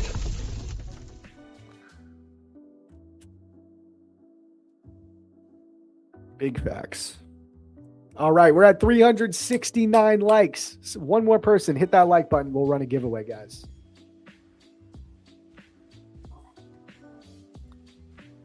Zid says, I caught the open high wick and gave it all back. Oh, so you didn't take profits? That's brutal, man. I'm sorry. Yeah. I just don't see why we would pop here. Like, we got to go to 25K first. I just don't see why we'd stop where we are. Wouldn't make any sense to me. This is so brutal, man. Look at this. Oh my God. Awful price action, truly. All right, let's refresh. Did we hit 370? Boom, 373. Okay, let's do a giveaway, guys. Let's let this market shake out a little bit. This market is trash. It's trash. We'll run a giveaway, guys. Let's go. Prop firm match, Discord. You need to be a member of the Discord to enter into our giveaways. Go to the pinned YouTube comment at the top of the chat. Click that link to join the Discord. All right? We'll get this going right now. Giveaway time, okay? I'm going to pull up Discord and let's run this.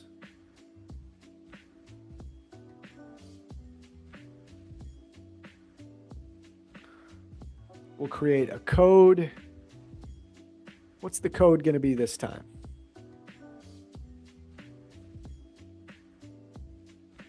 I'm going to make the code disgusting. Disgusting price action. There's the code. So this is how you enter, guys. You're going to go here to the entry portal. You're going to click enter, and you're going to type out the code just like this. Click submit. And again, it's going to say something went wrong, usually, because there's so many people entering into the portal at the same time. Just keep clicking submit until it goes through. It will eventually go through.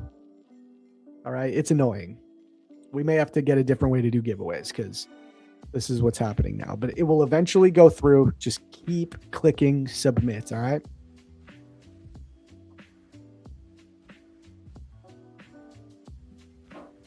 Maybe refresh the page. I'll do it with you so that you guys see that it will eventually work. Okay. I know interaction failed. I get it, guys. You just keep clicking. Just keep clicking. Keep clicking. It will eventually work.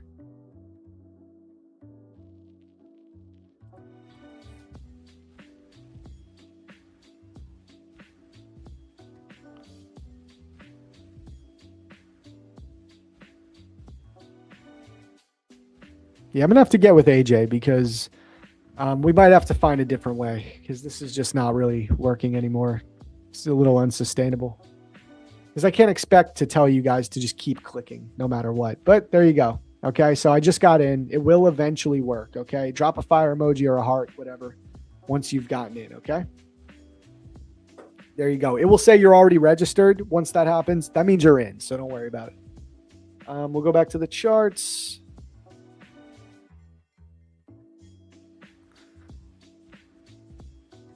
I'll give everyone until 10:50. So you got 6 more minutes. Should be enough time to get your entry in.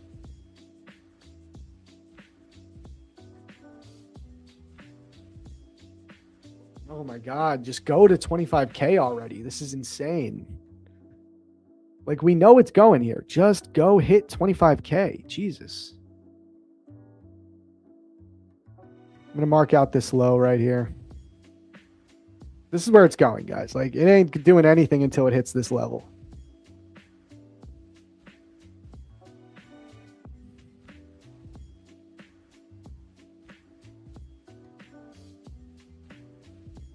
This is brutal.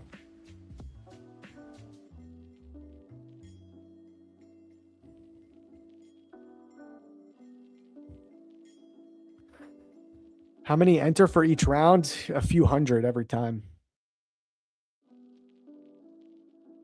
Is anyone in a trade right now? Be honest. Is anyone stuck in a long? Let us know.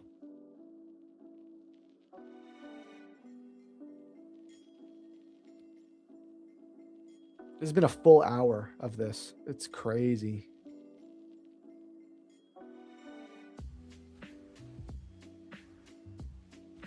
Just remember to zoom out, bigger picture. This is bullish. We left relative equal highs here.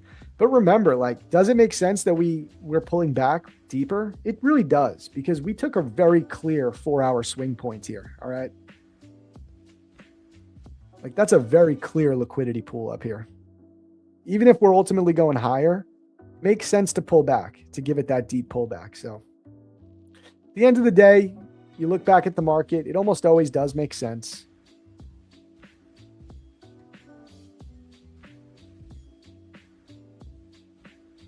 What up, Ace? Good morning, bro.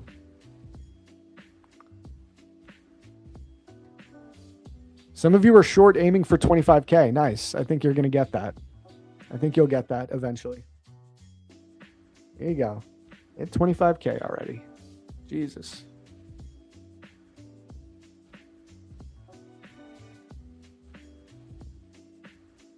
Okay, here you go. Here comes 25K. Now we can get interested. Let's see what happens when you hit 25. I just don't know, man. Like, I want to stay bullish, but I keep thinking about this news coming out, and I'm like, that would be the most... I could totally see this market doing something where it just erases the entire overnight move based off of all this stuff going on in the world. But let's see. You just swept 25K. You'll probably push a little bit lower at least, but we'll see if you get a reaction. Ideally, we're going to get a reaction. Something. ES has not taken that level yet either. So there's an SMT at the moment, but it's not anything I'm too interested in.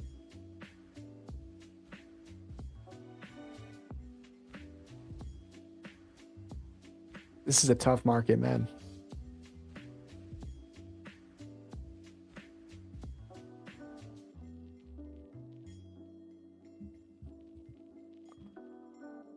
Okay.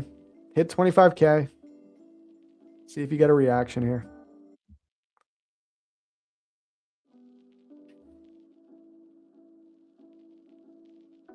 So some of you who had your TP at 25, you should have hit TP right there. Tapped 25,000 to the tick. Wow. 24,821. I personally don't want to see it go that low. Like I hope that it doesn't go that low, because then this market's going to start getting confusing on whether it's going to be bullish or bearish for the day. Also, wait, let's look at the initial balance. What happened with the IB? Did we break the IB low? Damn.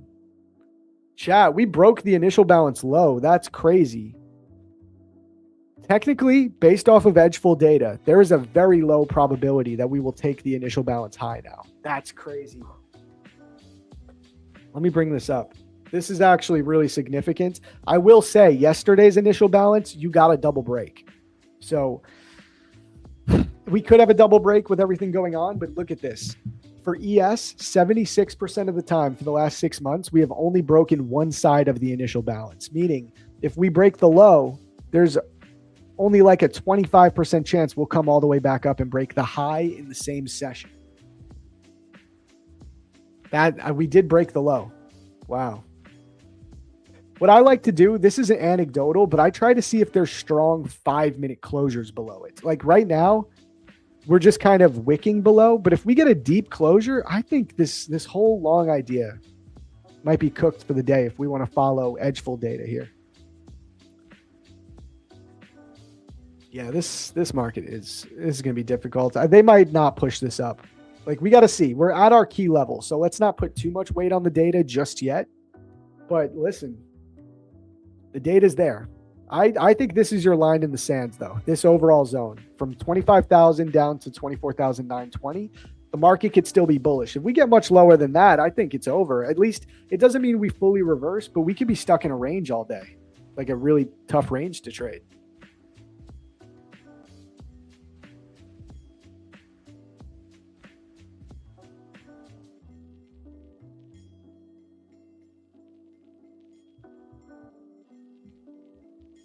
We'll see. We'll see. It's 10:50, guys. So I'm going to go ahead and collect the names for the giveaway. All right, let's get that going. Hopefully we can find a setup at the new hourly candle at 11 a.m.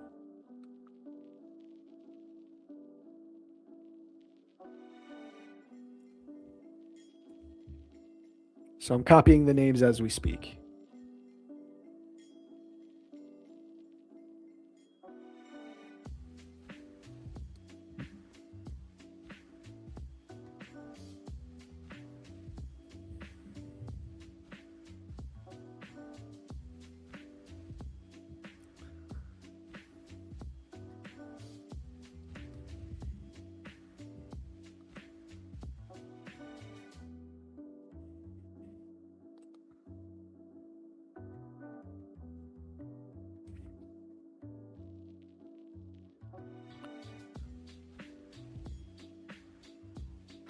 All right, guys, here we go. Wow, market's still going lower. All right, guys, so we're going to take a quick 5-minute break. All right. In the meantime, I'm going to run this duck race. So whoever gets first place is going to win an account. Good luck to the winners. All right. Good luck to all the racers. I hope you win. And I'll be back in 5 minutes. Okay. So stay tuned and just watch the race. No need to leave the stream. We will be right back and announce the winner. So good luck, everyone.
I am back, chat.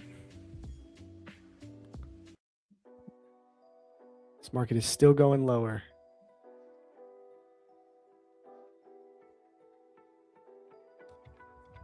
Wow. Slicing right through 25,000. Guys, I think we're selling off.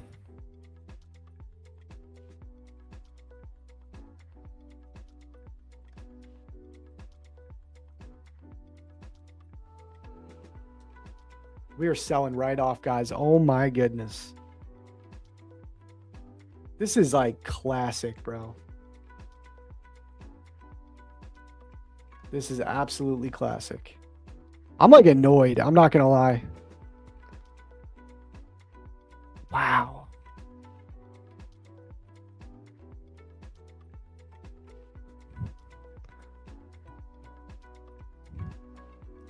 Yo, we are selling. Yo, watch us erase the entire move and the 80% setup plays out. Who thinks the 80% setup is about to play out, guys?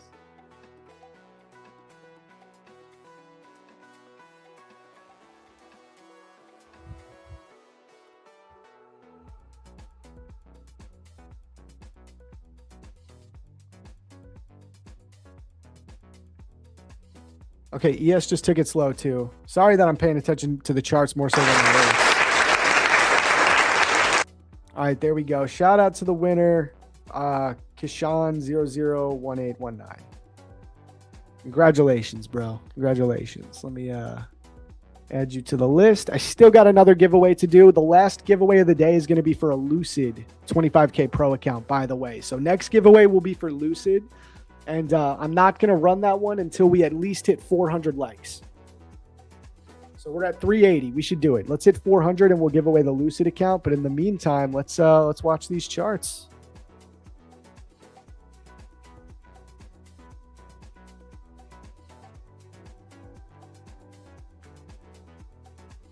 And I mean, maybe you get the push up now. You kind of filled all those gaps. You're kind of pushing a little bit.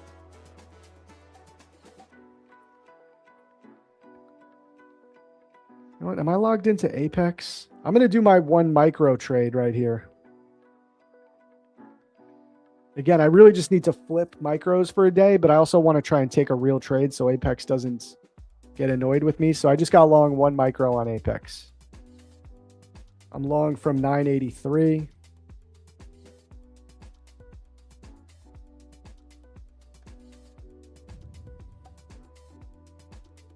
I'll log into it here on TradingView.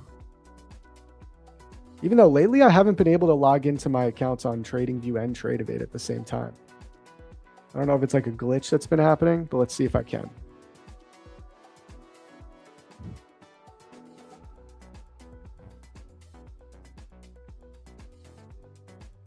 Okay, yeah.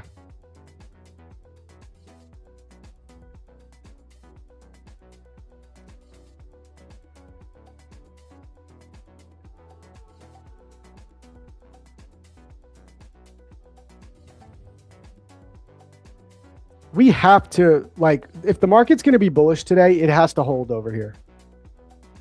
I guess you can make the argument that it can go to this imbalance as well, but like, I don't know. I don't think it's the worst idea.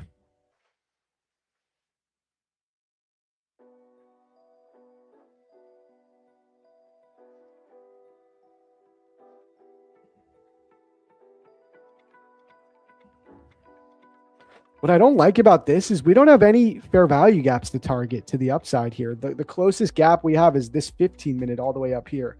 Or, okay, we're going to print another one right up here. We're going to print this 15-minute gap, so that could be a target. Okay, I think this could become the draw.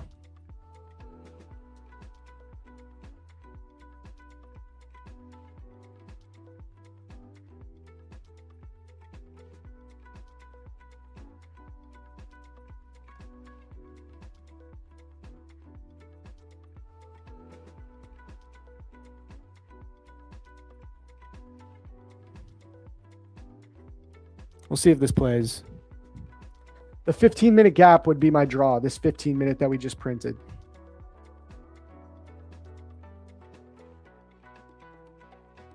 Still dangerous, guys. Any trade is dangerous today. That's why I'm trading small.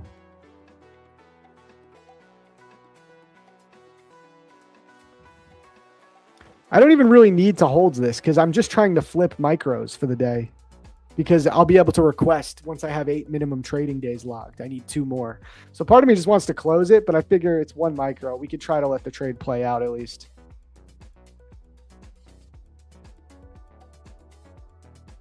Oh, okay. Come on. We should take out all this LRL if we're going to be right.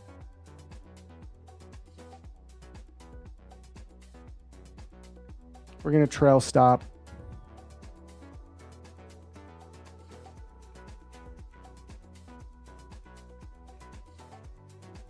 This could still fail, but hey, it's looking okay.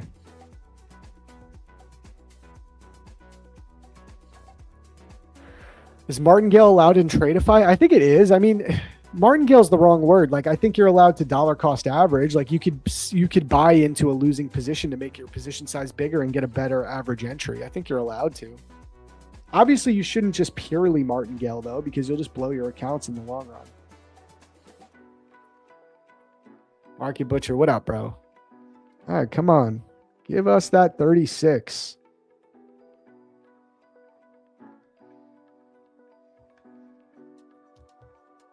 We should tap this gap. There's no reason that we should reverse back down until we mitigate this gap.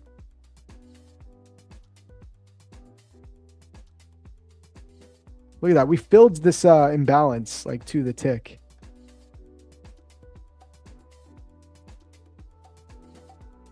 Oh yeah, we have the hourly gap. So this is the higher time frame draw for me. Up here. So this is 24,100. I would like for us to go up there. 24,100.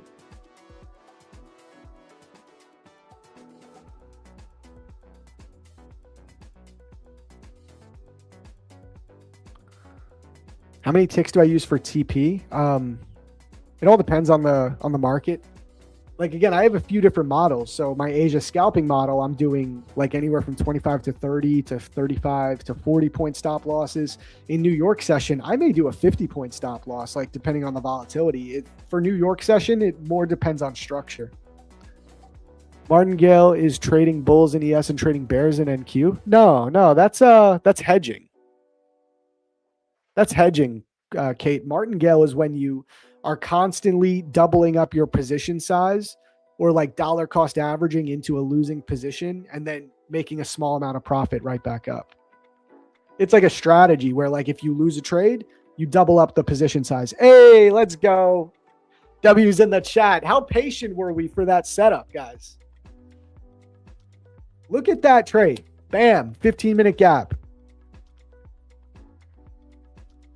Look at those executions. Come on. How patient were we for those longs, guys? Let's go.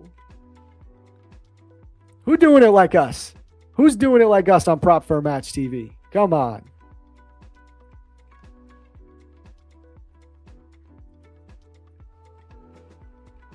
Hell yeah. All right, cool. We got our day logged on Apex. One more of these. So tomorrow night, I'll be able to request my $8,000 payout. So that'll be sweet. Bam, right at the highs. Okay, so now let's talk about the market. This is your line in the sand, guys. If you can't inverse this 15-minute gap, we might be falling off the face of the earth. I like this as a draw. I like this hourly gap as a draw. That's what I'd like to see, personally.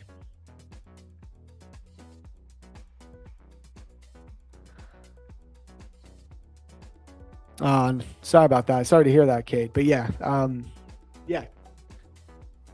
Martingale is when you just keep doubling up your position size.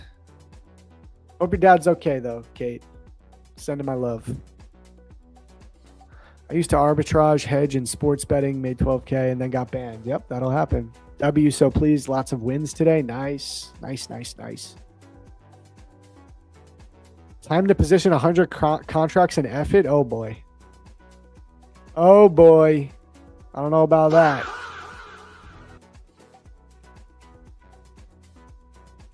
I missed it because a squirrel is trapped in my house? Yo, most unhinged comment on Prop for Match TV right there. Damn. Damn. All right, get that squirrel out, kid. Can't be trading with a squirrel in your house. That's nuts. Do I use order flow or bookmap? Nope. No need, in my opinion. How many ticks are you using for TP and stop loss? Do you change it or is it consistent? I feel like I just answered that. I don't have like a static amount, but my stop losses on average are like in New York session, they could be like 50 points. In Asia session, it's usually 25 to 35. It depends on the volatility and structure. Most insane reason I think I've ever heard. Yeah, I hope you get them out. Now, you know what the best would be? You blew your accounts and you hit up the prop firm and say, guys, a squirrel was in my house and it made me blow my accounts. It tapped the buy button. I didn't mean to. It was the squirrel. Squirrel was in my house.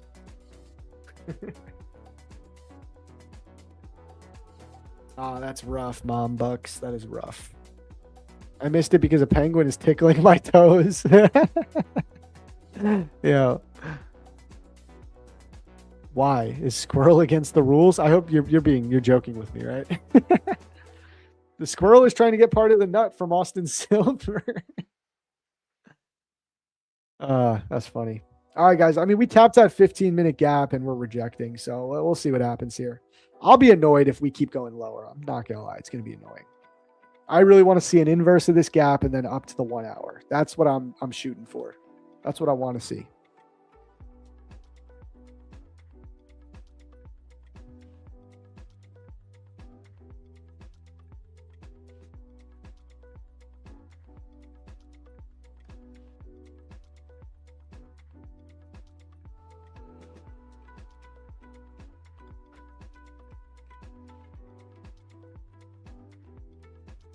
Yo, Zach, have you seen on Twitter that guy using a chicken to trade, like a literal chicken? What? No. How do you even use a chicken to trade? What does that mean? That's not in the terms and conditions. Yeah, the prop firm will just be like, actually, in our terms and conditions, it says that if a squirrel actually takes your trades for you, that it will count as you as the trader. Y'all are funny. I'm so serious. Damn. SMT on the 30-minute? Okay, I'll take a look at that. That's crazy, though. SMT on the 30-minute.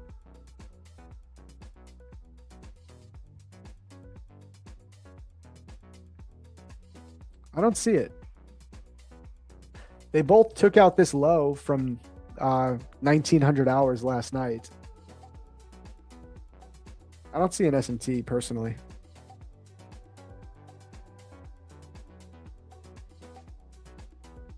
Right back down, man. This is going to suck. If we like have a full-blown reversal day, I'm really going to be a little annoyed at the market. Like, just come on, man. Look at that. Do you think fair value gaps are random, though? Look at that beautiful rejection off the 15-minute gap to the tick. That is not random. Not random at all. This is gross, dude. I think we might go right back down. Guys, we might be getting a sell-off today. No joke. We might be in a sell-off today. I don't even know what to make of that.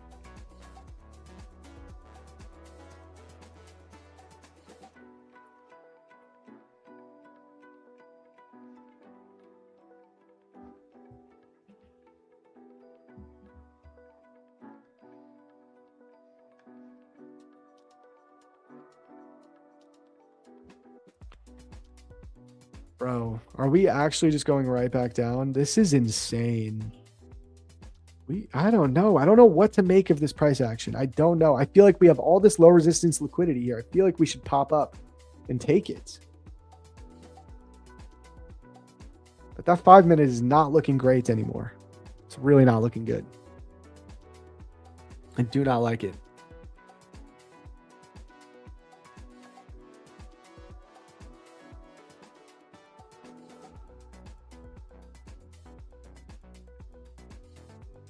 probably going to take the low one more time at a minimum. Maybe then we create some type of lower time frame SMT. This would almost be too easy again for bulls, right? Like, and we're going a little too deep down. That like I don't have confidence that we're gonna pop up here. This looks like too easy. Like this looks like too much like the 2022 ICT mentorship model. And we know that those fail all the time. So I don't know. This looks like ICT's 2022 mentorship trading setup, which I'm telling you, they fail all the time. It's like the market makers know, because that was the most popular trading mentorship YouTube series like in history.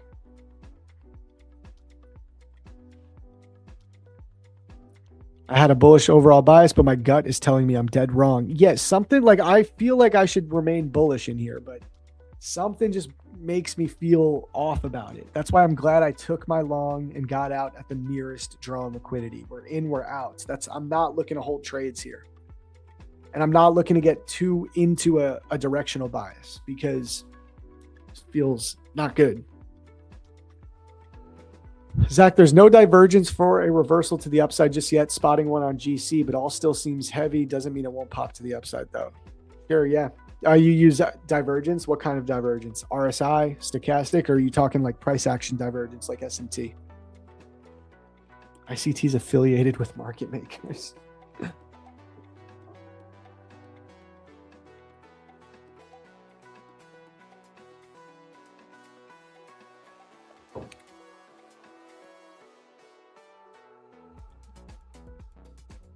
CVD divergence. Okay, I've never looked into CVD. I know a lot of people like it.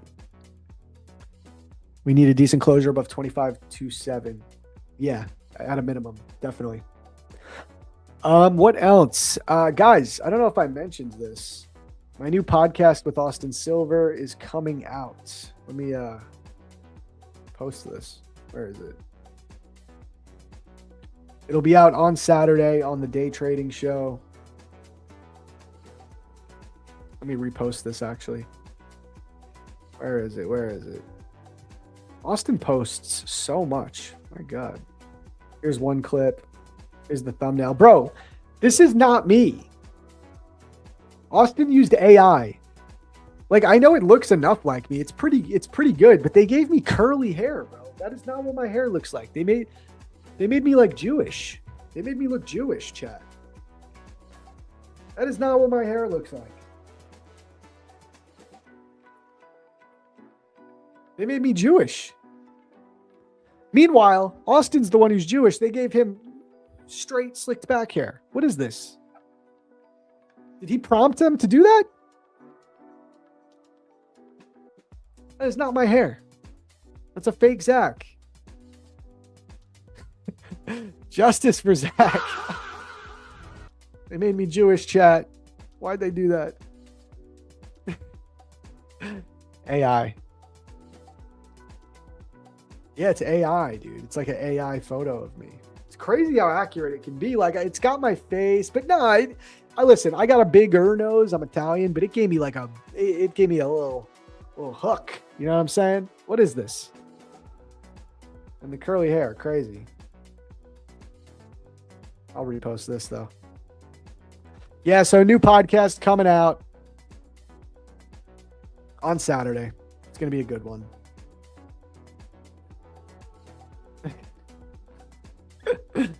AI Zach. Yep. You look more Italian. I am Italian. I'm Italian.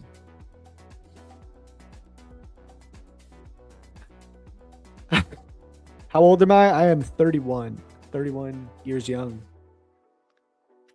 You look like the Hollywood actor? What Hollywood actor? Come on, don't stop there. Give me the compliment. What Hollywood actor? Are you on ASFX Killzone today? Yes, sir. I will be live at 1 p.m. on ASFX TV for the Killzone. Yep. Which is also why I'm kind of like we took one good trade. We're kind of chilling. I don't really want to push anything, guys, because I'm going to be live in the PM session as well. AM session has been trash. An Italian Jew. That's a first. Actually, believe it or not, there are a lot of Italian men that marry Jewish women. It's actually a pretty common thing in New York. There actually are a lot of Italian Jews. I'm not one of them, but I grew up Catholic.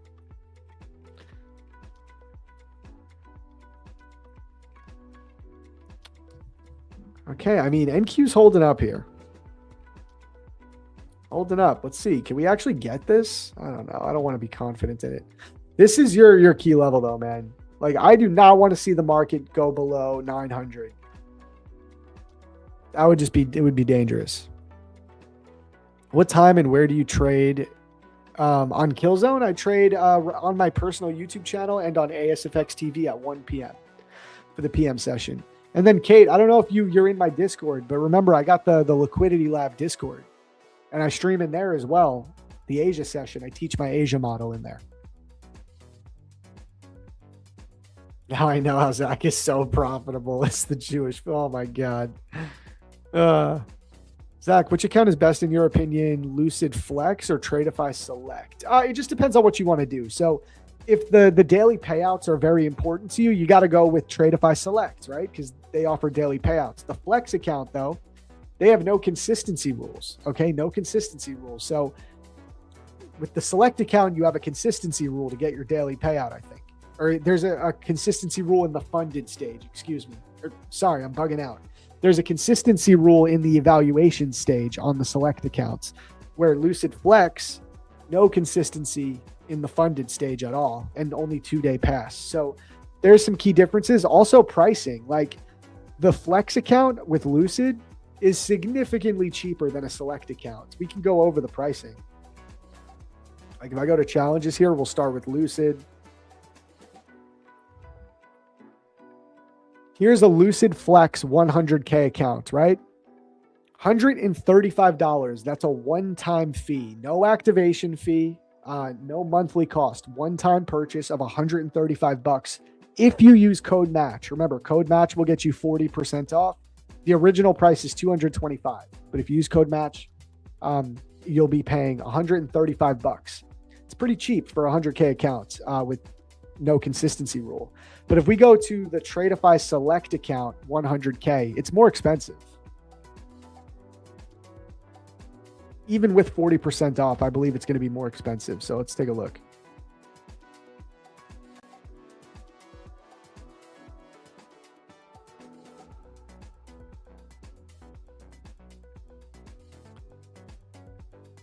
It's the 150K. Here's the 100K Tradeify Select plan, $159. Oh, wait, is that about the same? What was the Lucid Flex? How much was the Lucid Flex account? I already forgot. Let me go back to it. Are they the same price? I thought Lucid Flex would be cheaper. Lucid Flex 100K, 135. No, so it is cheaper. $135 versus the Select account, which is 160. Both of them, you'll get that with code MATCH, but still, you'll save $30. But with the Flex account, you're not going to get daily payouts. Okay? No daily payouts. With the Select account, you get daily payouts. So just depends on what you're trying to do. There's no better or worse, right? Like all prop firms are different for each trader. Yeah, I prefer the Lucid Flex to the Pro personally. I like it. Sorry for spamming, Zach. I'm 20 years old. Give me some advice. I need some advice. Some advice on what?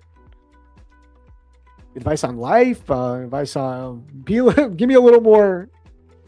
Give me a little more. Like advice about what? How does taking a payout work with Lucid? It confuses me because it's 90-10 payout, but then it says 50% of profit up to 2K.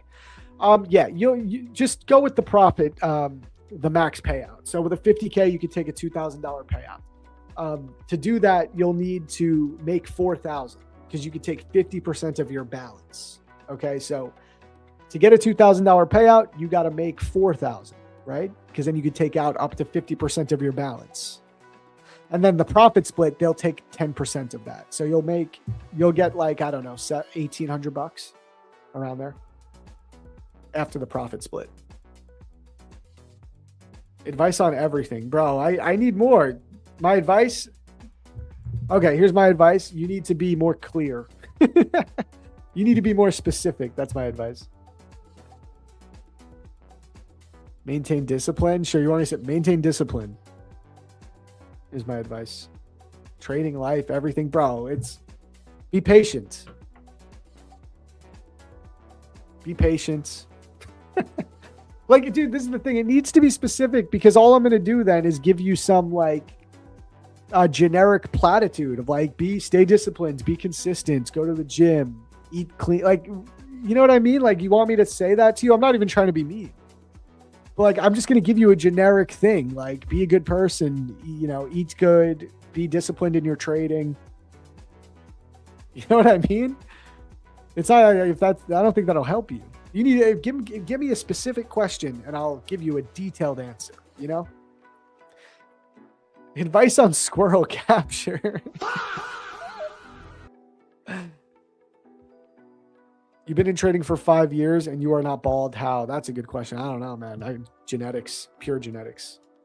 It's definitely stressful enough to go bald. My dad still has a full head of hair, so shout out to him, I guess. Patience, being thankful, consistency, focus on health, hug your parents more often, you'll be good. Yep, I mean, that's true. That's all true. Buy low, sell high, sure. There's many formulas for life. Yep. It's almost 11:30, guys. I do have one more giveaway to do. Did we hit 400 likes yet? 395. All right. 5 more likes. Smash that like button. We'll get ready to do another giveaway. And it's going to be for a Lucid account. So you're going to want that one. Everyone loves Lucid. You're 20 years old and you're bald after 2 years of trading.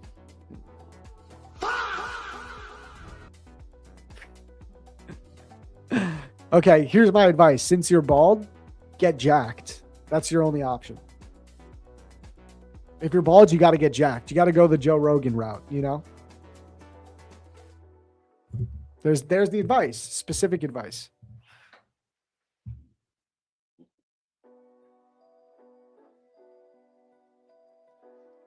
Advice on getting a job to buy accounts? Some crazy questions in here. Advice on getting a job. Get a job. Get money, get the hair back. Yeah, go to Turkey. Get the hair transplant. Yeah, trading is stressful, bro. Oh yeah, grow a stash, get a nice stash, get jacked, get tan. You'll be all right.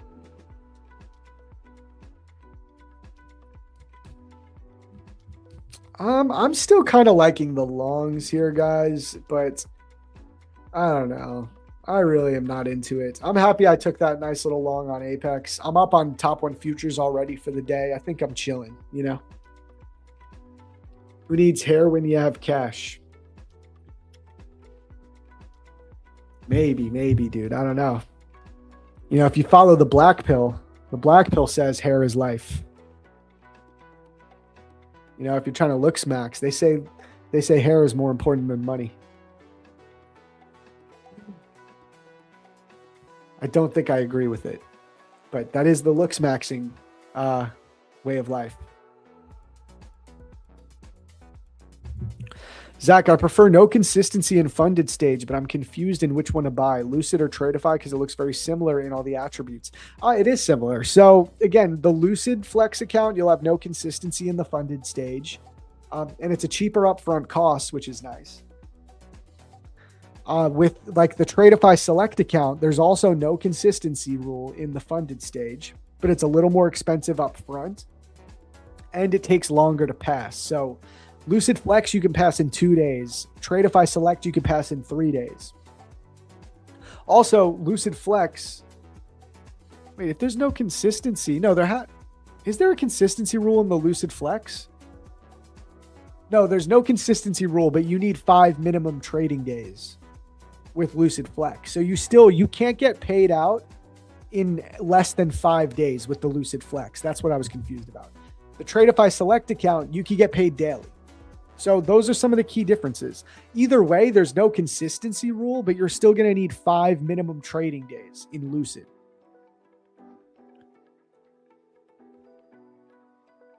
Yeah, $50 gets you a 25K. It's a good deal.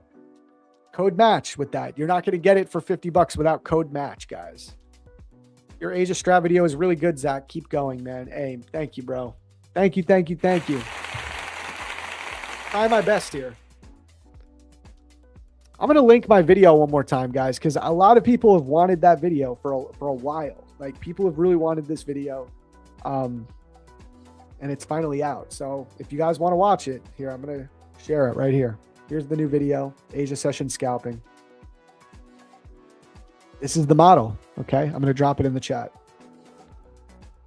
Make sure if you appreciate what I do too, guys, subscribe to my YouTube channel. Drop a like, a comment, helps my algorithm, all that good stuff.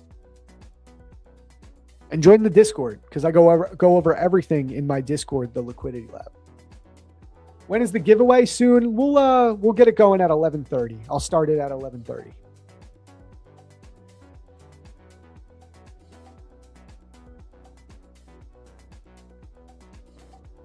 Hey, what's up, man? Glad you're here. Turn into a monk if you're going bald. Yep. Sugar Mama loves bald men. This is a funny. We're having fun today, chat.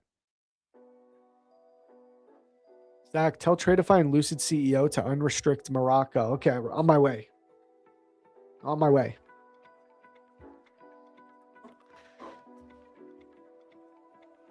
I'm gonna check it out. Thank you, Ace. I watched it. 2 great models in that video. Thanks so much for what you do, man. You're welcome. You're very, very welcome.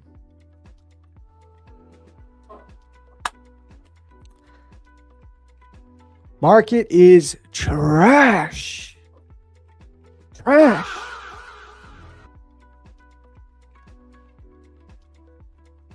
Smithtown here? Smithtown, Long Island? Let's go. Shout out, bro. I'm from Long Island.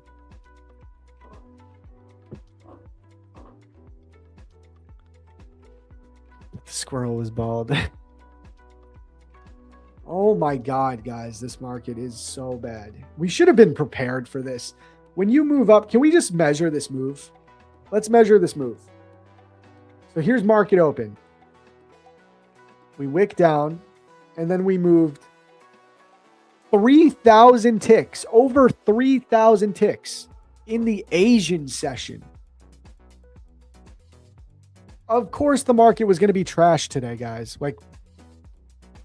Of course it was going to be trash today. 3,000 ticks. Let me measure the exact move. From the low to the high, it moved 3.5 thousand ticks, or 882 points in the Asian session. That really is crazy. But hey, we were patient for this 25K level. This was the spot. This was the spot to get in. I do like this hourly gap as a draw. I think we can go there today. I think we could ping pong from here to here. But it's just not fun. Like, this does not look like a fun market to trade. I do not want to be involved. Asia be like, yo, we won. Yeah, they won. Today they won. Next code, Chopathon. Yep. Zach, did you ever think to quit trading? Yeah, I came close a few times.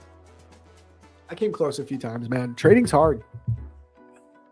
And you struggle for years before you see any level of success. And it's really hard to keep going. And usually people in your life, they don't get it. They think you're like just becoming a gambler, or they just think like it's stupid, and you're losing money and wasting your time. So you also have that pressure. Luckily, I had my partner was really supportive, but even she at times got, anxious about it or started to doubt it, which, makes you doubt yourself. So yeah, I thought about quitting. I just never did because I'm stubborn. I always tell people, like, for the people that quitting trading after a couple years is like one of the most reasonable things you could possibly do. It is so reasonable to quit. The only people that don't are unreasonable people who are stubborn. But you know what? Then they end up making it because nobody figures this out in 2 years.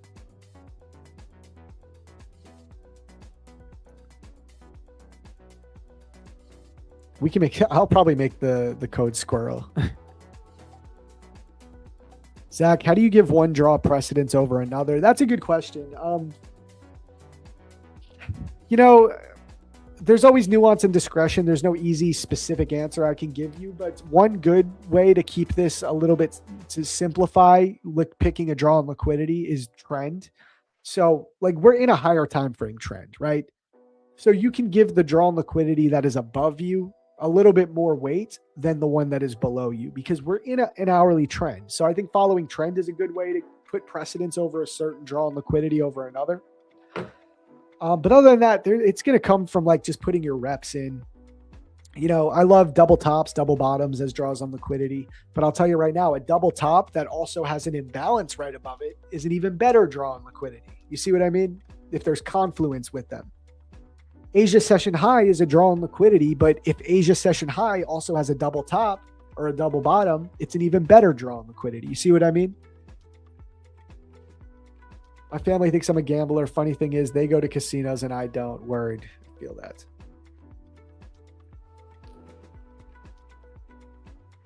Yeah, let's run the giveaway. It's 11:30. We'll do it. All right, guys, let's go ahead and get the giveaway going. Remember, you got to be a member of the Prop Firm Match Discord channel. So to enter into the giveaway, you got to be a member, okay? There's a pinned YouTube comment at the top of the chat. Click that link, join the Discord. I'm going to go ahead and pull it up, and we'll give you the code. Give me a second here.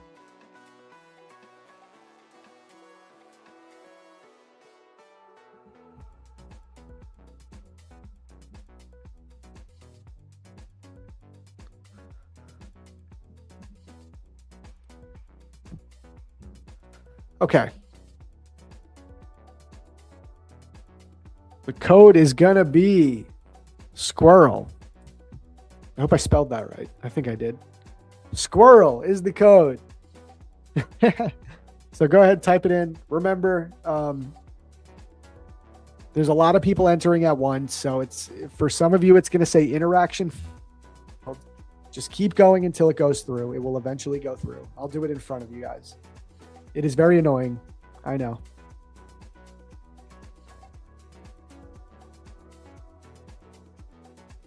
Just keep going. It will work. I assure you it will eventually work. I'll give you guys till 11:40 at least to enter, so you're going to have time. Just keep hitting submit. It's very annoying.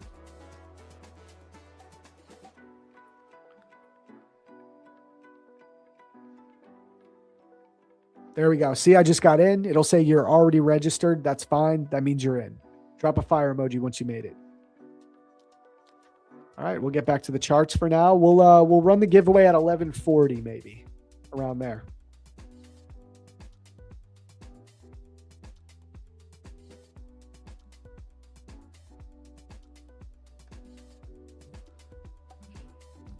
This 25K level was a good level. Like the market's holding up. It's trying to hold up here.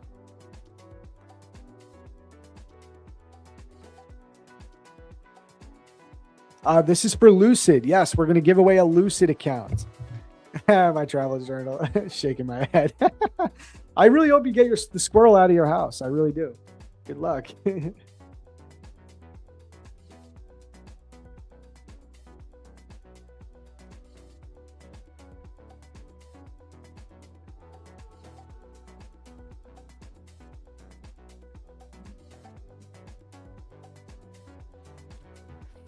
All right, chat. So we got a giveaway going. Everyone's got time to enter. So take your time, get those entries in. We'll chill here. So, I mean, I could do P&L check. I can go over my P&L. Let me take a look at your guys' P&L because I did a poll. I forgot about the poll. Let's check it out.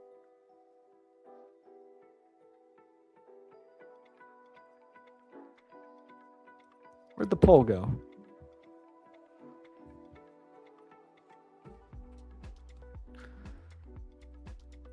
Okay, 228 votes. Hey, 43% of you guys are green. Wow, respect. Not so bad. 33% red, 23% are still flat. So respect to the people that stayed flat, honestly. Mad respect to that.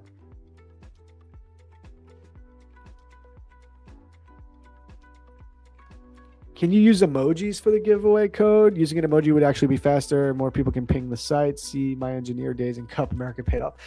The thing is, it's like annoying, but I have to constantly like make new codes, I think, because it'll say the other one was already made. So I'll run out of emojis eventually.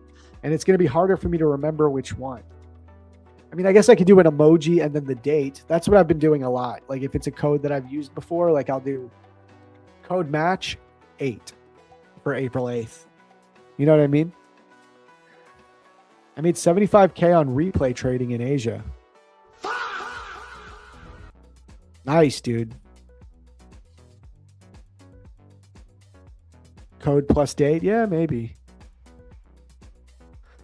All right. I really want to see expansion here, guys. I don't know, though. This doesn't look great to me. It looks like it's trying to hold up, but.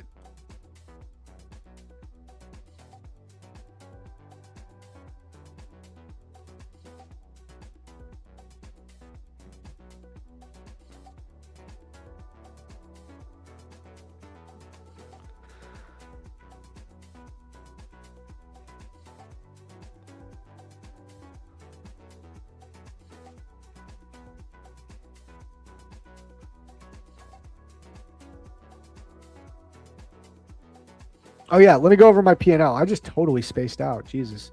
Okay, so first P&L, here's Apex. We had our little $100, $400 on Apex. Again, I didn't need to make any money on these. The accounts are already due for a payout.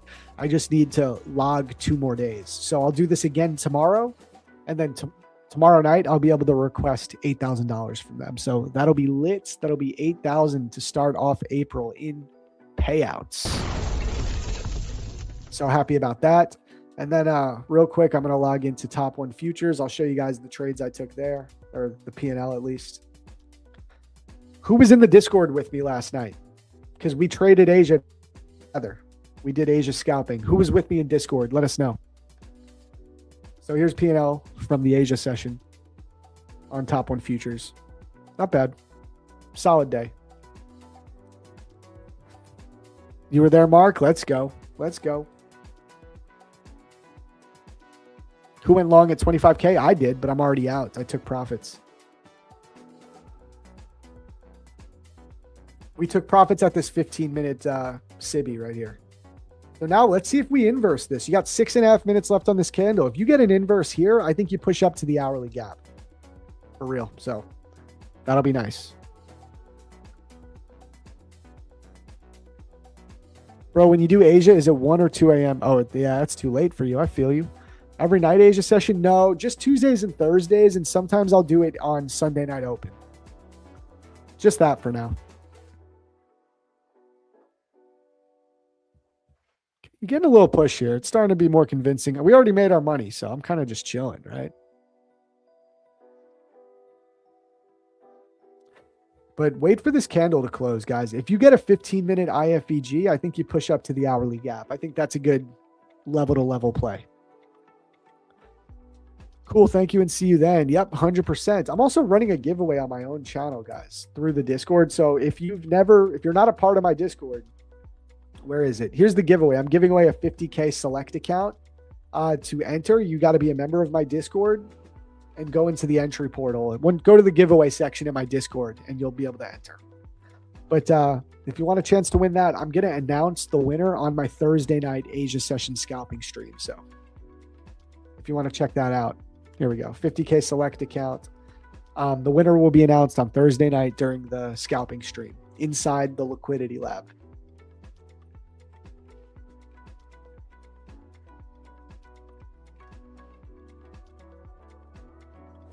I'm watching this candle, guys.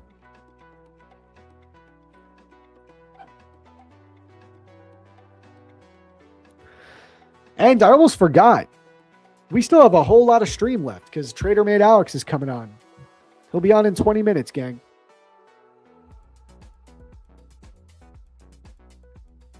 More giveaways. He'll be giving away 4 accounts as well. Do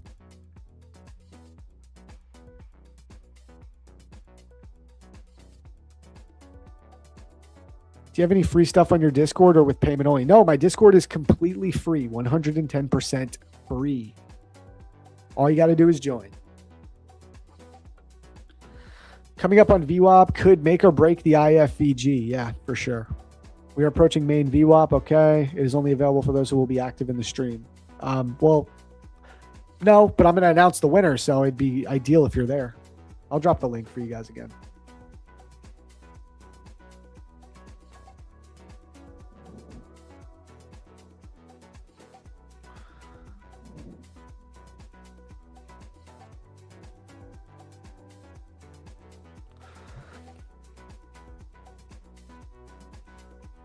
You stay trading off screen? I don't trade off screen. I trade on screen all the time, constantly. What? There's a Discord though, chat. Look at this. This gap might not get inversed. If it doesn't get inversed, who knows what happens, honestly. You really got to inverse this gap. We can fall back down. I don't like the way this price action is building here. It's not great. Like, it doesn't look super bullish.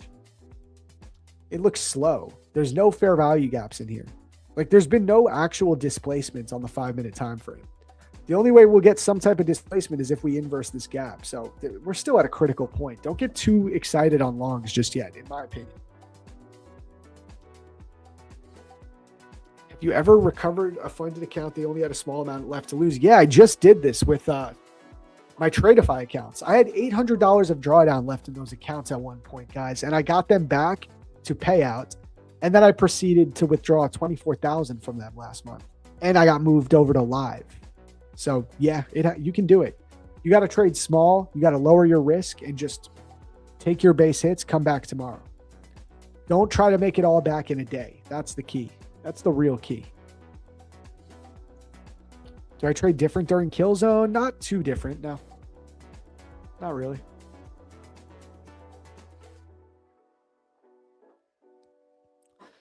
What risk were you trading when you were down to 800? I moved over to micros. I traded like 3 to 5 micros for a while. Then I got it up to 2,000. And once I had $2,000 of drawdown, I treated it like a 50K account, upped the size a little bit. And just, it took like 3 weeks to get back to my initial account balance. So it took a while, but I didn't blow them. And that was the point.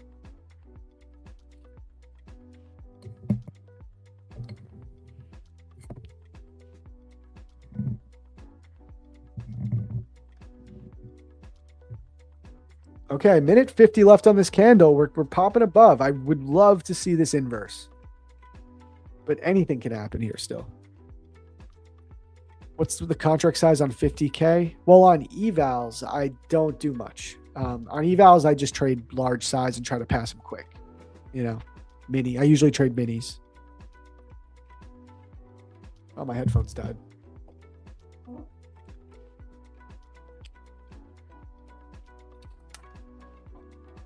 The music back on.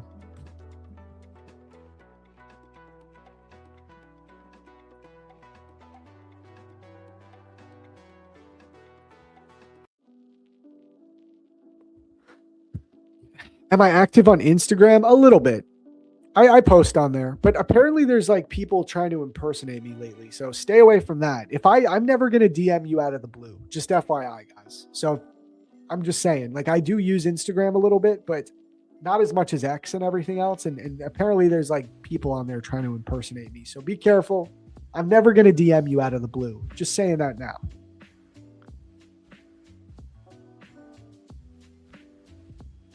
How's the baby doing? Baby's doing amazing, man. She's doing great. Thanks for asking, bro. Does your number of funded accounts become the same quantity of accounts when sent to live? It depends on the firm, but yes, with Tradeify, I had 350K Lightning funded accounts. So when they brought me live, they gave me 3 live accounts. Correct.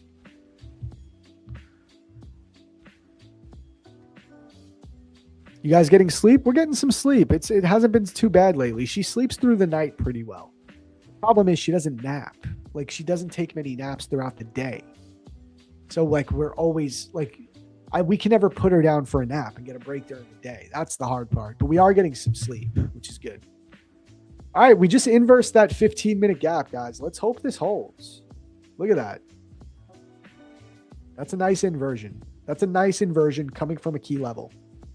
I'd love to see this push up to the hourly gap now. Like, it can pull back a little bit first, but I would like to see this happen. I'm longing London high, targeting London high. Yeah, I mean that's like the high day, right? Essentially. I don't know if it goes up all the way there. That's a big trade to take. But I think this hourly gap is a good target right here. 25,110. I think that's a perfectly nice target for a day trade.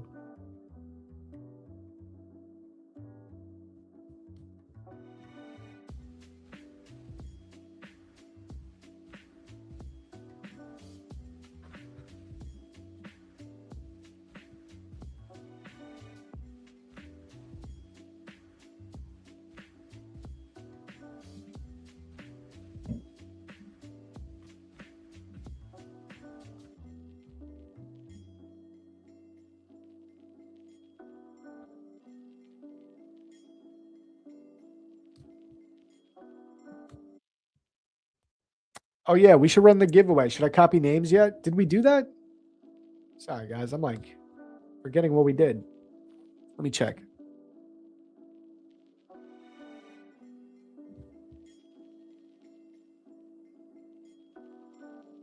Oh yeah, the code was squirrel. Okay, I'm probably going to copy these names in a moment, guys.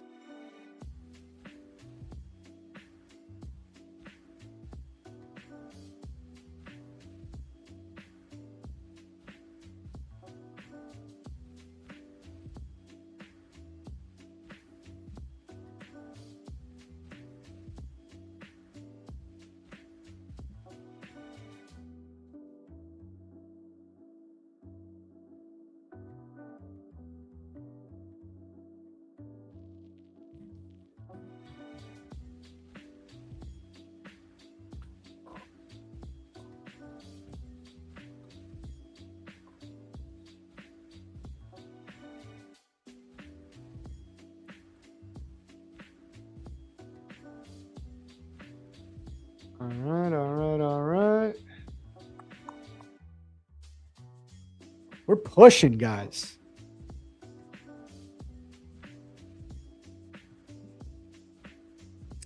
Okay, I'm going to copy these names. Market's pushing. I'm happy to be out, though. I really could care less, guys. Like, I don't care what the market does at this point. I'll trade kill zone a little bit. I think you're going for that gap, though. It's starting to feel pretty good, pretty clear to me.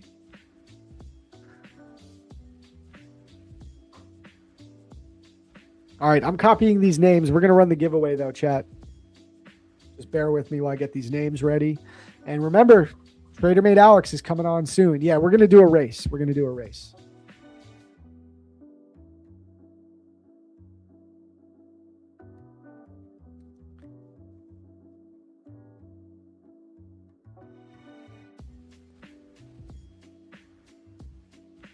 Should we do something different?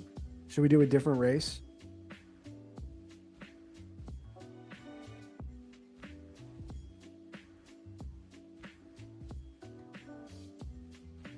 I'm looking.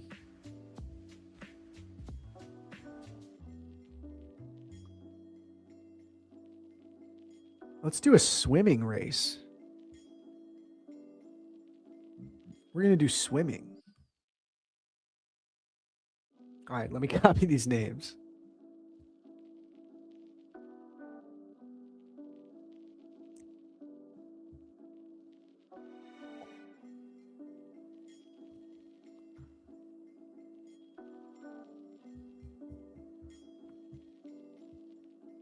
All right, here we go. Just adding the names.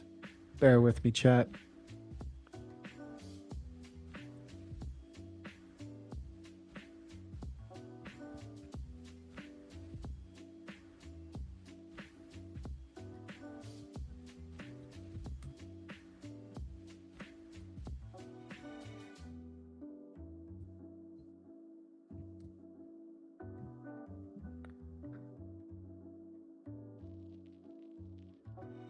Whoa, that looks weird. Look at that. Swimming in L's or W's? Yeah, I already did this. I wasn't looking at the chat. This one's kind of weird, though. I don't love it.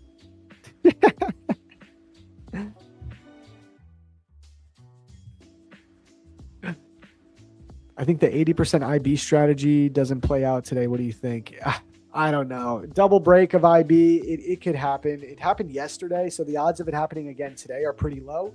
But remember, we're in weird conditions. We have war news going on. Like, we have some crazy stuff happening. So your initial balance high is where is it again? It's all the way up here. There's only a 25% chance we go all the way up there. I'm just going to be playing it level to level. I want to see us tap into this hourly SIBI, and we'll see what kind of reaction we get at the hourly SIBI. If we rip right past it, maybe we're getting another double break initial balance day. If it holds as resistance, you could be playing a short and using the data on your side. But it's, we're in pretty weird market conditions. There's a lot of news going on. But okay, let's do this race. I know so Alex is about to come on at 12, but I am going to just leave for 5 minutes. So we're going to run the race for 5 minutes, guys. So just don't go anywhere. Watch the race. Good luck. Whoever is first will win. Okay.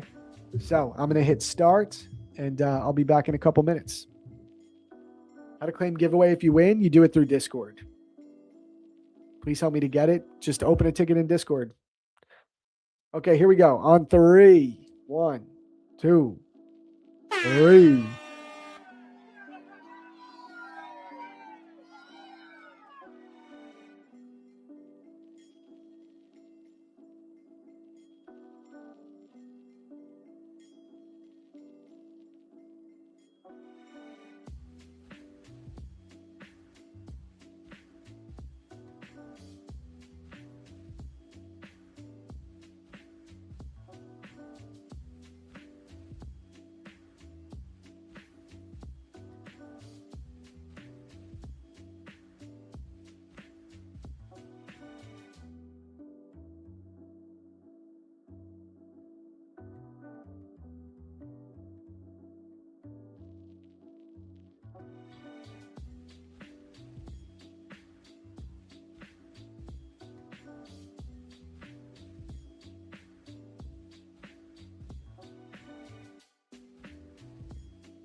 I'm back with 30 seconds to spare.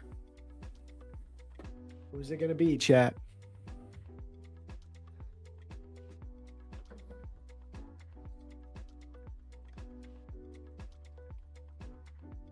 Last giveaway for the New York AM session, but remember, Tmade Alex will be here in about 4 minutes, and he's got 4 more giveaways to do for you guys. 12-hour stream now. We're cooking.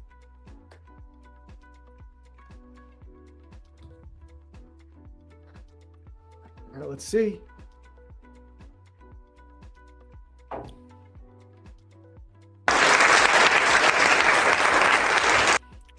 Bam. Who is this?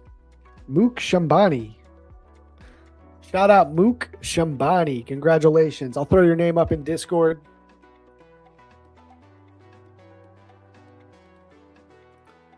Let me throw that name up here.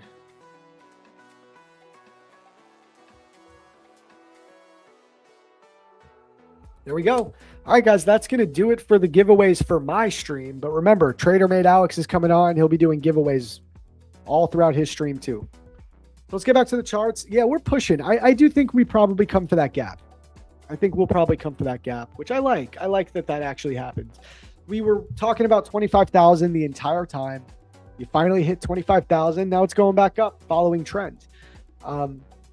This is going to be your next line in the sand. If and when we come into this gap, I'm going to be watching. Like, what are we going to be watching for?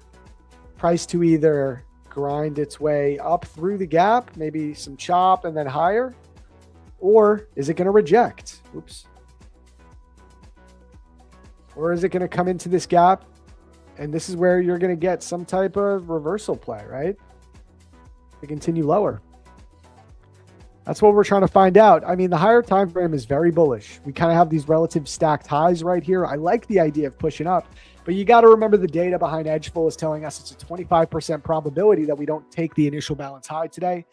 Again, yesterday that failed. It can fail. It's not a set in stone thing, but that's how it goes. Still got to be aware of it.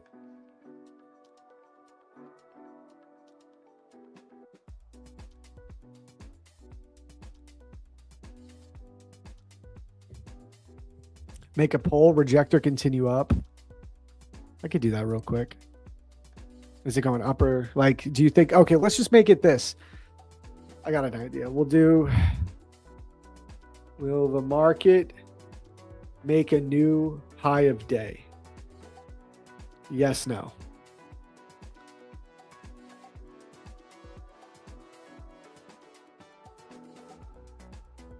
Okay, there we go. Just dropped the poll. I wrote, will the market make a new high of day? Heck yeah or nah?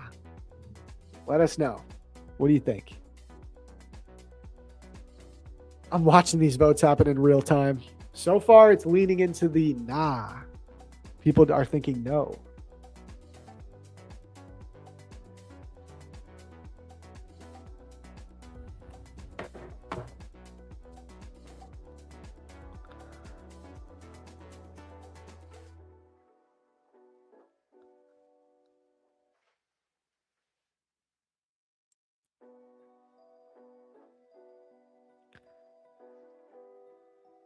Watching The Boys, season 5 finally out. So good. What's The Boys? Never heard of it.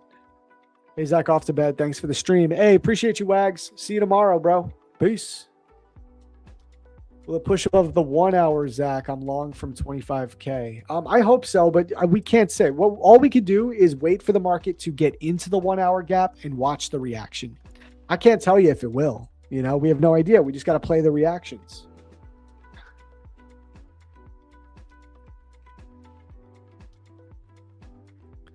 Going to take a quick break before Alex starts. Zach, thanks for everything, man. Hey, thank you. Thank you, Daytick. Appreciate you, man. Much love. Much love. You think we retrace the bullish fair value gap at 2540? 2540. It could. Ideally, I would just like to see this push up now, but it could. That's an imbalance. You could retrace this IFEG, anything. But yeah, we might just push right to the hourly gap. We're getting close, you know.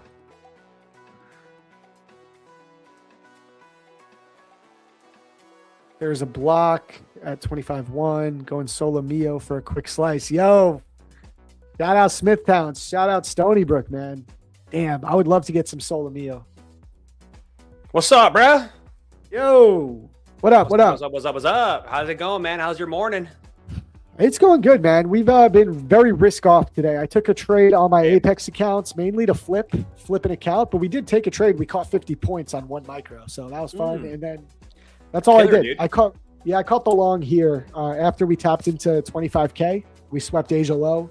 I traded like a 5-minute inversion in here or something. I don't even remember now. But we caught a long. Yeah, this 1 minute IFEG is what we caught. Love that, bro.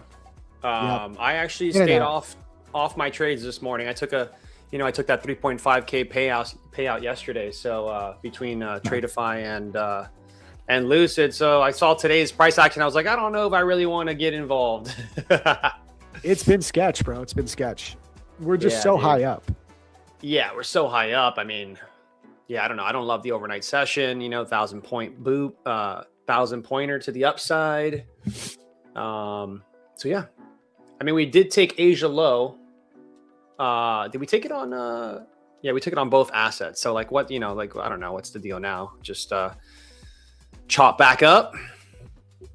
I mean, at the end of the day, for me, market's bullish, higher time frame, very bullish. I originally was hoping to see it go long, like right after tapping midnight or something, but we got the move here. This is a very logical target for the market to have went to in hindsight, very logical. This hourly gap has become the draw in my perspective. So I think we go a little bit higher into this gap. And I just kept telling everyone, like, we just got to wait at that point, wait for the reaction. Can we push through the gap? What are you thinking about that inversion, that 4-hour inversion that we have there above us? Let me see. I don't love that one because we came there's another 4-hour BISI right below us. So that's the type I don't love as much. Yeah. So, I don't care for that one personally. And look at that 4-hour candle, bro. It's bullish as if I've seen a bullish candle. You know what I mean? Yeah, exactly. I mean, you got to sweep here after we took that high. And now, oh, wow, we must have just pushed a little bit. Yeah, we're heading up to those 120s here. Yep. Heading up to these 120s. But yeah, that's it, man. I don't know. I think bullish overall. But again, you do have edgeful data telling us that it's not going to break. It's very low probability that we break the initial balance. High. But we've already, but yesterday we did do that. We broke the low and the high. So we did it yesterday, but maybe you could go with the idea, like, what are the odds we do it twice? But we're in such a weird market. I think we actually did it 2 days in a row. So now would it be a third day in a row? That's like, it starts getting like pretty low probability, but it starts to get a little crazy if you start to really think about it. Exactly. But who knows, man? Who knows? I don't know, man. It's a tricky markets lately. I'm happy I even got a payout, to be honest. Sure. Most of that trading came from last week when I was out of town. I was just, taking setups and then kind of just posted. I wasn't really pushing it, The IB high, guy, is going to be your New York AM high at 252. Yep. 25. We got Tmade in the house, though. Everyone's saying what up. Look at that, guys. We tapped that hourly Sibi and we're rejecting immediately. Look at that. So this is where, like, this is the key for me. What's the reaction once we tap into this gap? Do we chop? Do we reject it and you get an IFBG setup to go lower and trade the initial balance stats, or is it just going to stay bullish? Figure out too, man. I really wanted to short the 20s, but we missed it by where are we at? 16. We missed it by 4 points. You got midnight here. The last thing I'll say before I go, because I got to bounce. Nah, bro, you can never leave. But what I've noticed, dude, is when we already get our midnight retracement set up and then it comes back up, if we're going to stay bearish, midnight should act as a nice resistance level and vice versa for support. So we'll see. We'll see.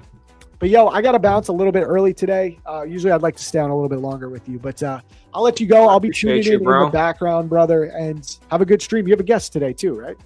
Joseph is his name. I actually don't know much about him, so I'm excited to learn more about him. I have no idea what's up with this guy. Awesome, dude. All right, cool. Well, have a good stream, brother. I'll be in the background and chat. I'll see you guys tomorrow. Much love, brother. Later, Alex. Peace. What's up, chat? How's chat doing today? How is chat doing today, fam? Gonna go ahead and add my charts here.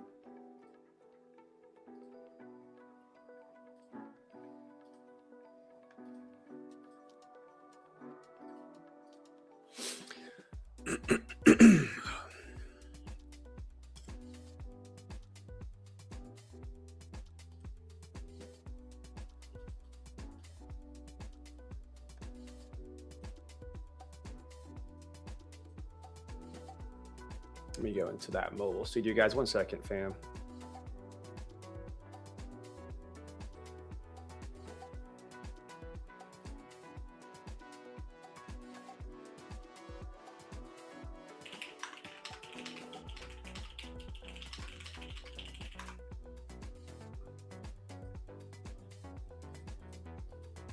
Damn, this music is pumping. What's up, Phoenix? How are you? How's your day, Phoenix? Did you finally get into the Discord?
So we tapped into that hourly BISI here, guys, and 4 hour. I think we tapped 4 hour, right?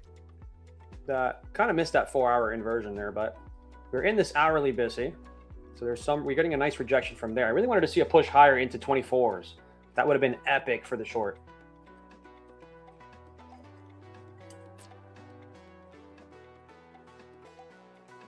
You traded this back to 50%, Phoenix? Look at you. Let's go.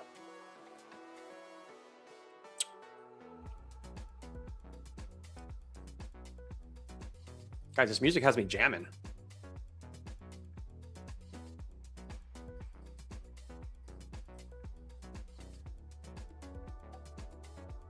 What's up, Ariami? Good morning, brother. Good afternoon, actually. It's the lunchbox hour, brother.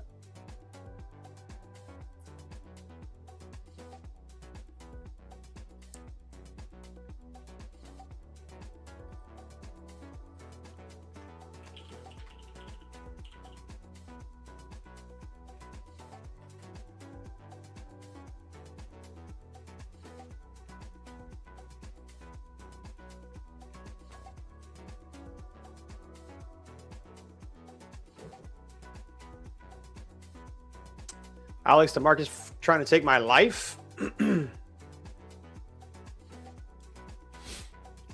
Guys, we have to be calm, and we have to be ready for anything in these markets, guys. I didn't take any trades today so far. I'm debating if I want to be in my fundeds or if I want to be in my or if I want to just do some evals today. I don't love this market, guys. I don't love it.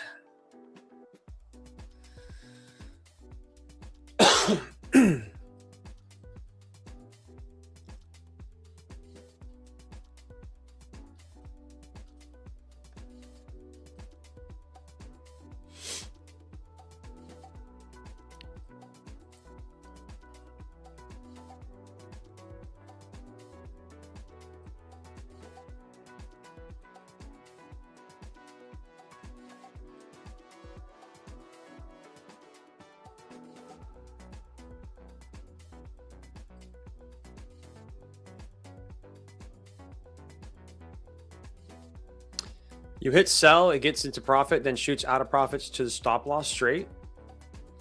Well, man, you gotta basically what you want to do, man, is you want to start looking at your entries and of your trades. And before you get into those trades, man, you should definitely wait it out a little bit and see if you get pullbacks, because you're probably getting in too early. You're not waiting for enough confirmation, if you know what I mean.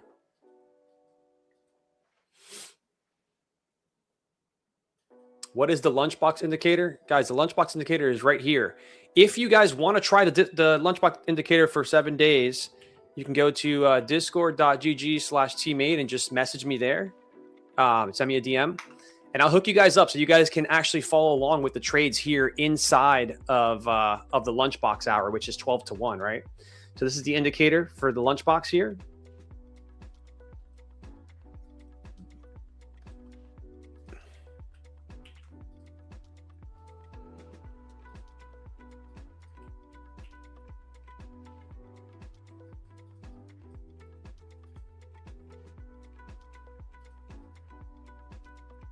What's up, Dan?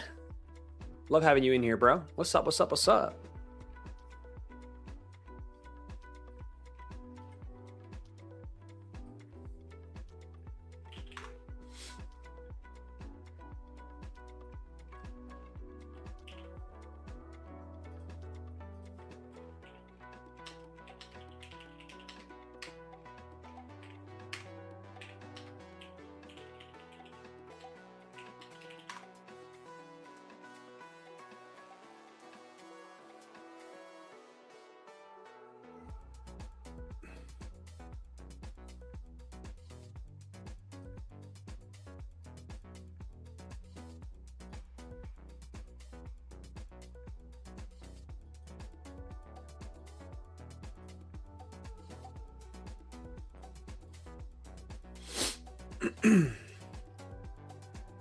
How did I do today, you handsome bastard?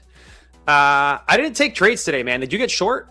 I wanted to get shorts, guys. So I'll go over my trade today. Today, what I was looking for was pretty simple. Price was doing this right here. And I wanted to see, so obviously this is accumulation, right? I wanted to see a manipulation into this VWAP here. So I was looking for 25-100 or 25-120 to get tagged. And I was going to go and short the low. So something like this is what I was going to be looking for here. That was going to be the trade idea for today. But again, we just completely chopped all the way down into this Asia low here. So didn't get a trade in this, guys, sadly. I did try taking a long today from these lows, and I made like $100. Nothing significant. So I don't even want to talk about that trade because it was just Dan says, do we have to use, wait, Dan says, yeah, I shorted plus 230 on 550K funded. Dude, you're max funded? You're max funded, Dan?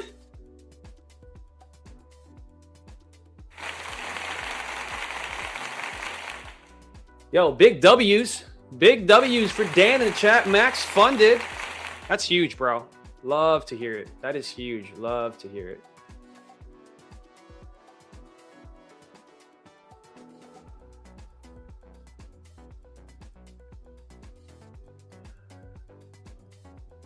$15-minute gap here, guys. We might draw into this gap here. Let's see what happens when we get to these VWAPs. 66 could be a good potential long here. But if I took that long, it would just be a long back into the 80s. It'd be like a 20-point long, so I don't even know if I really want to test it. Oh, ES hit the 15-minute gap first. NQ still hasn't tapped it yet.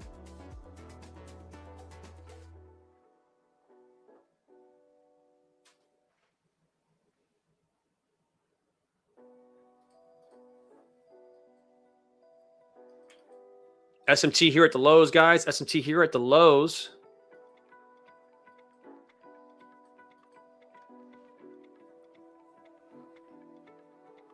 But yeah, big congrats, Dan. Proud of you, dude.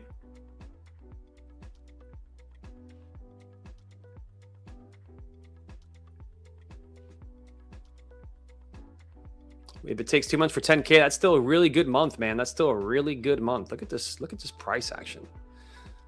We got down into the VWAPs here. We have two 50 minutes right back to back. Yeah, we do. And we have no wick here. Could totally draw to that as well. Ooh, that one doesn't have it either. Interesting.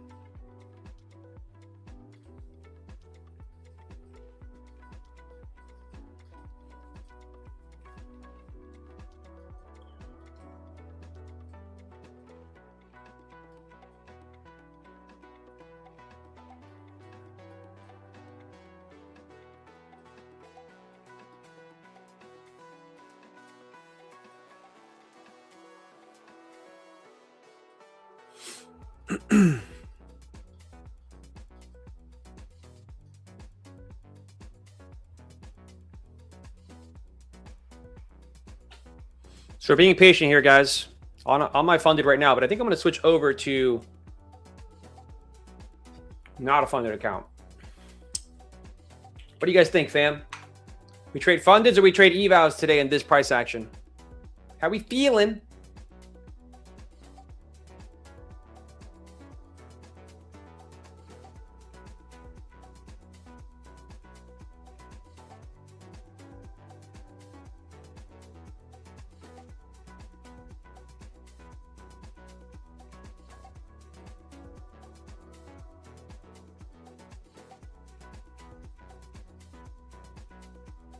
This guy says funded. Mass Max is funded.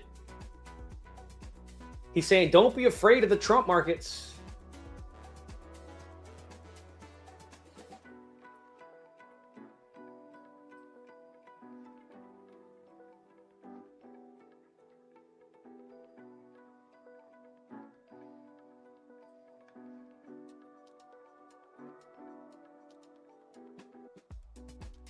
I actually think I have a 150K account that I can probably play around with.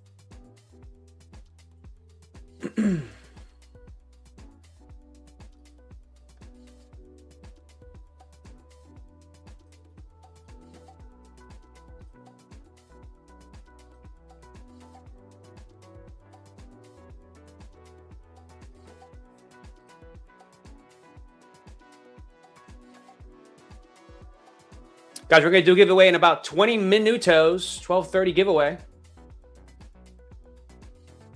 Who's down for a 12:30 giveaway?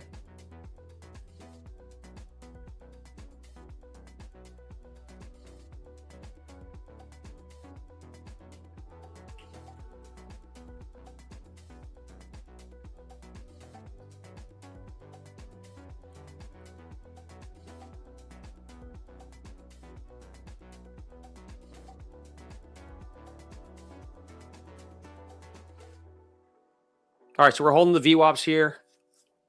12:20. The thing is, I'll trade.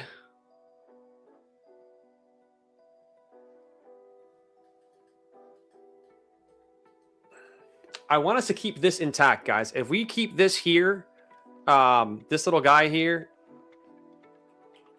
we can target this towards 12:45-ish. And we can get a really nice short, maybe from around here. That would be epic. Epic.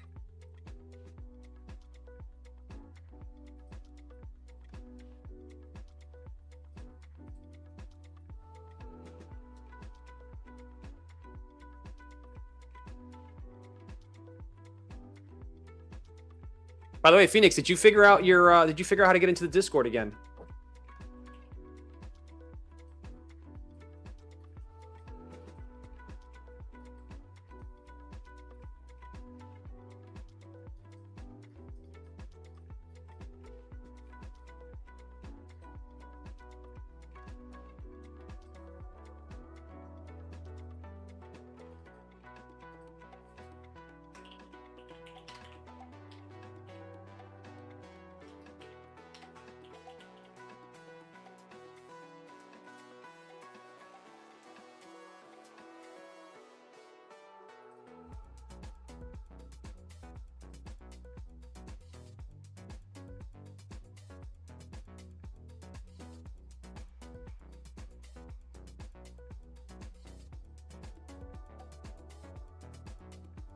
You are now eligible to participate. Okay, I love hearing that. Good stuff. Good stuff.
What's the data saying today? What's up, guys? What up, faceless man?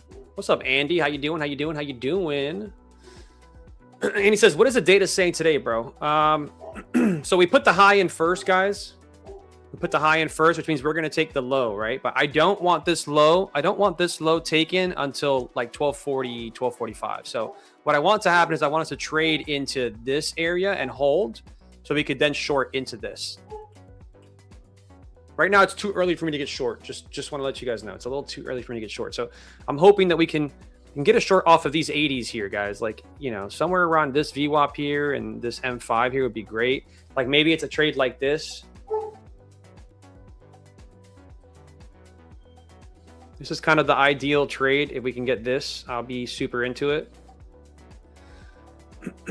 That's what I'm looking for.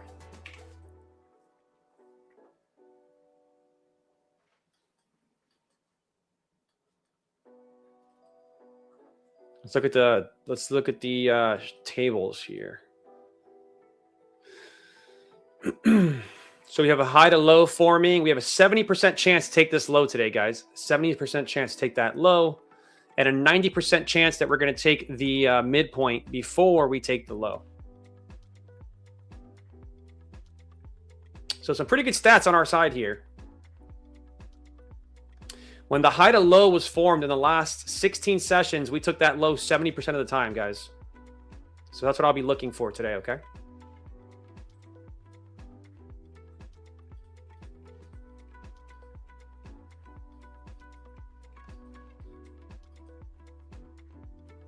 Where do you run the giveaway? Guys, the giveaway is ran inside of the Prop Firm Match Discord. And the way to get into that Discord is we have a link at the top of the YouTube chat. It gives you all the information you need to get into that Discord. And we're going to go ahead and we're going to run a beautiful, beautiful giveaway here shortly, in the next 5 minutes.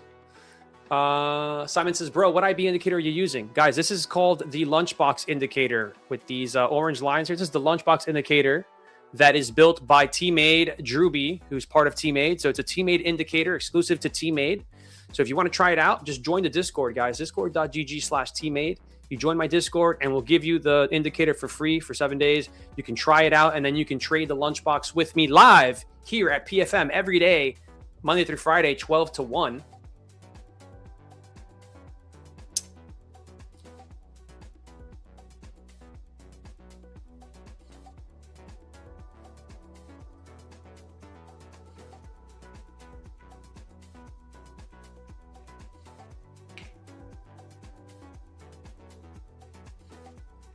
For some reason, my computer's acting up a little bit here.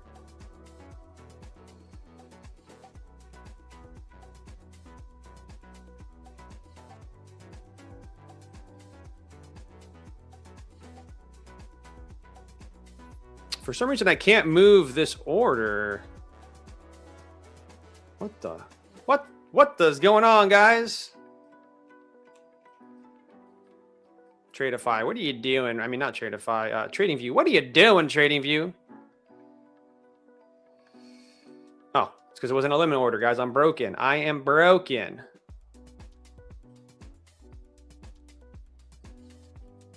So the problem is the short looks good, guys, but the problem is we can't really get into the short yet. It's too early. It's 12:26. We kind of need this thing to run up higher here.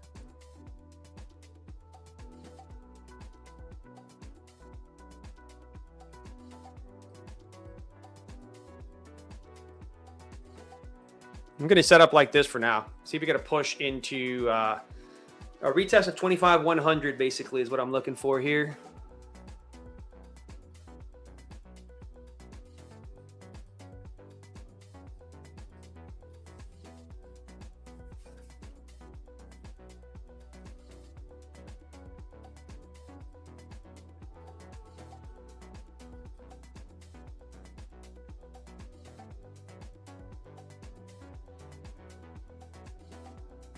Oh no, why didn't they just let me in?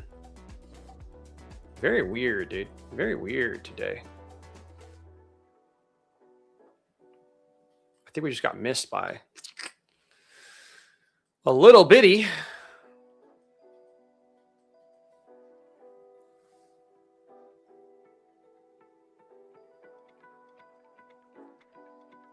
Sean says he's up 327 today and up 328 yesterday. He's made his $600 of losses back from Monday.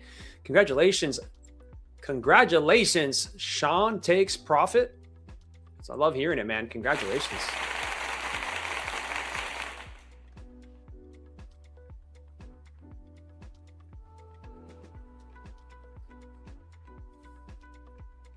Let me check our YouTube, guys. Let's see how many thumbs up we have today on the stream. See how many thumbs up we have today on the stream, guys. We're up at 413 here, 414, guys. Come on, let's get to 420. 420, guys.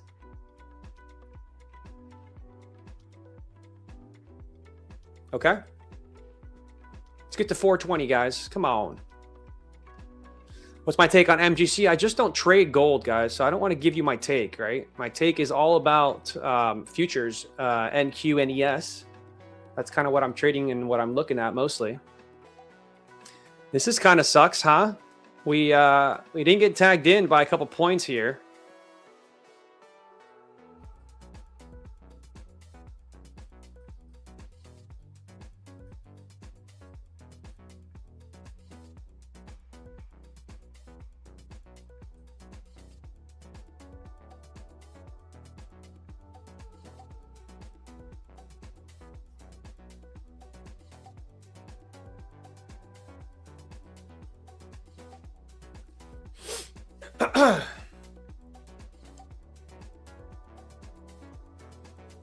I mean, I'm okay with the limit. I don't need to do a stop.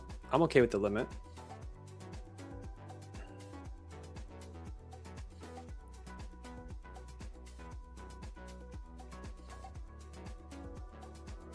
There we go. All right, we're in this, guys. We're in this. So I really don't want us trading above, to be completely honest, I don't really want us trading above 108 here. 108 would be the max I want us really seeing trading above, right? Also, kind of don't want us above 50% of this wick here. So that's going to be 98, 25, 98, 25, 100 area. I want to see us reject that. That would be great. Yeah, this would be a nice push. I am in the fundeds, guys. I am on my fundeds here. This is we're up $1,972 in this funded account here, so that's pretty great. After payout, I took a payout, guys. I don't know if you guys saw, but I posted the payout that I took. Actually, I'm going to show you guys the payout I just posted. I put it in the prop firm match. So here it is, guys. Put it in the prop firm match Discord. This is the payout from yesterday. This is April 7th. Took 1842 from them, and I took another 1700 from Tradeify. So pretty good day yesterday. Pretty good day yesterday. Not going to lie.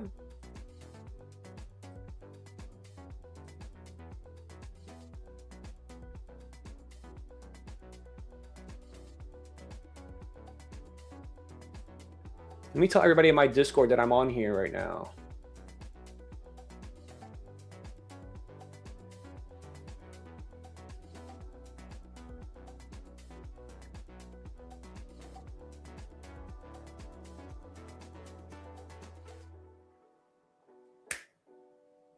Guys, I'm vibing with this music right here. I'm vibing with this music.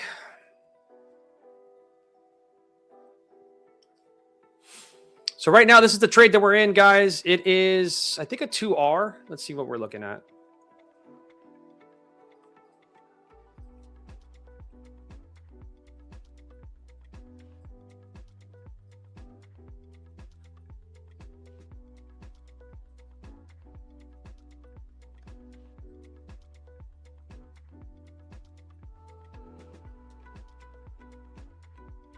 There we go. So it is a 2R, basically 1.93R trade here, guys. We're using the Lunchbox data, right? That says that we should take this low. We also have a draw on liquidity, which is this devil's mark here on the 15-minute. It has no lower wick here. Also, ES has a no lower wick candle here as well, which is a draw on liquidity for me. That's how I trade. So I'm short. I'm short on micro NQ here, guys. Short micro NQ here.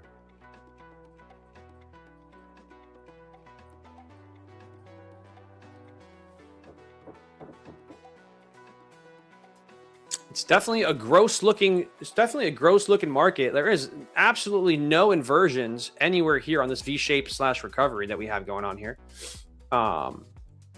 Let's see, anything on the 2-minute? Oh, we do have a 2-minute gap. Didn't see that. We do have a 2-minute gap-a-rooney right here. So we did test it. Interesting.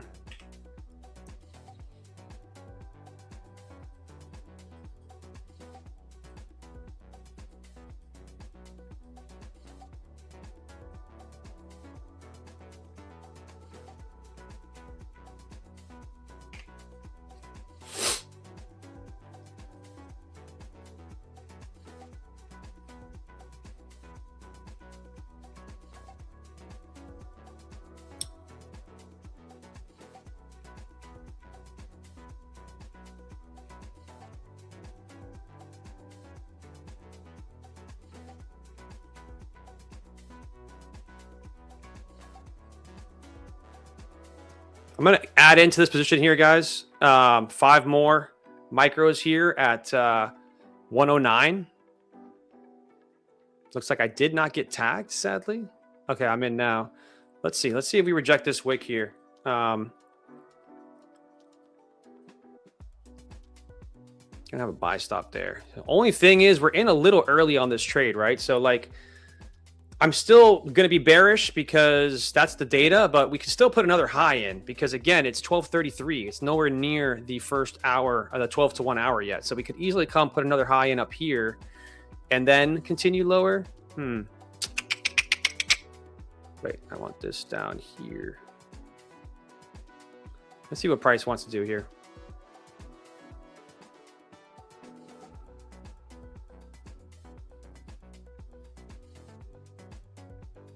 So now I have a way better short here. Because now this is our risk reward now is looking like this, guys. On this range here.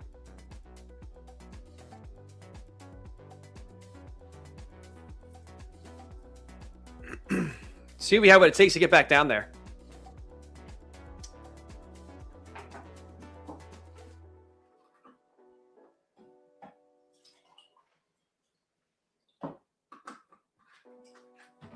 And again, if we get taken out, I'll look for another short once the range gets closer to being put in.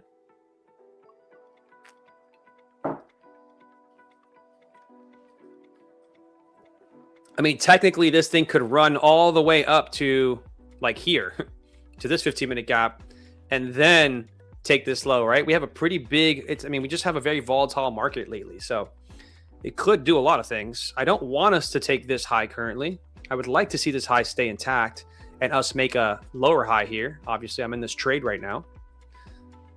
But anything can happen here. Let me see if I sell 10. So that would be, yeah, it just wouldn't be worth it. I'd rather lose the 300 and then re-enter when I have confirmation.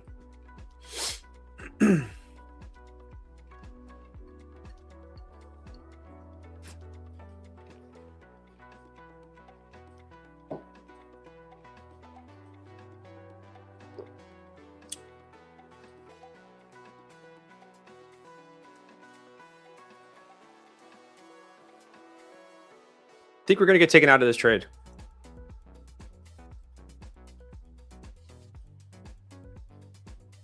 Creating a 5-minute bullish gap here.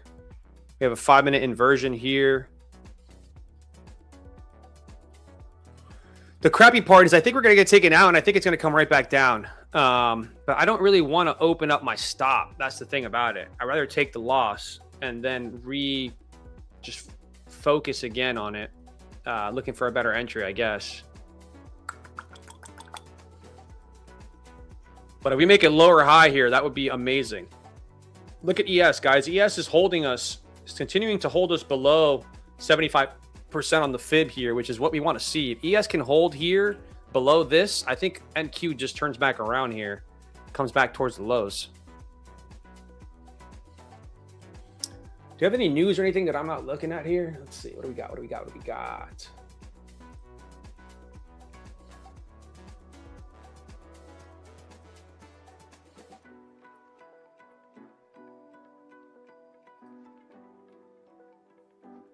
Basically just we have Netanyahu giving remarks to the media at 1:15 p.m. Eastern. I don't know, man. Can these guys all stop giving can they all stop talking to the media every moment, every minute, every day, every second? It'd be nice, right?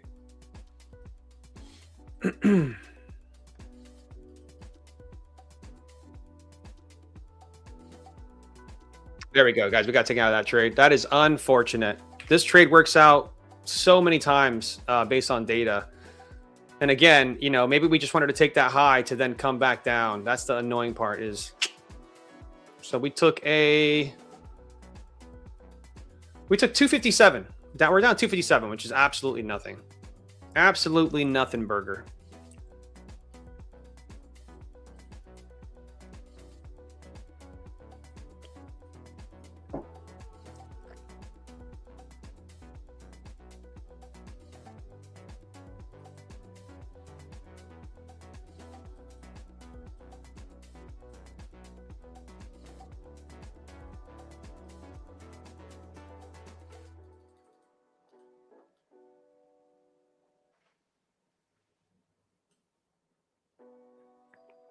I feel like it's 12:38. I'm going to get in this, guys. I feel like it went to get me out just to continue to move lower here. Look at ES. ES is struggling here. I would like to enter on these 20s to get back into this trade.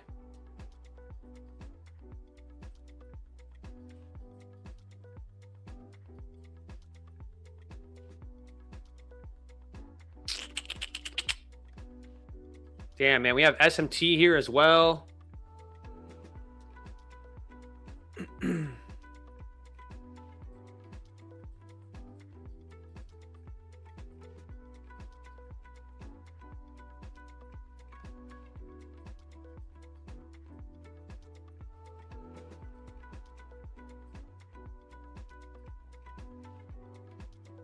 All right, I dragged it in there, guys. I'm gonna take this trade one more time.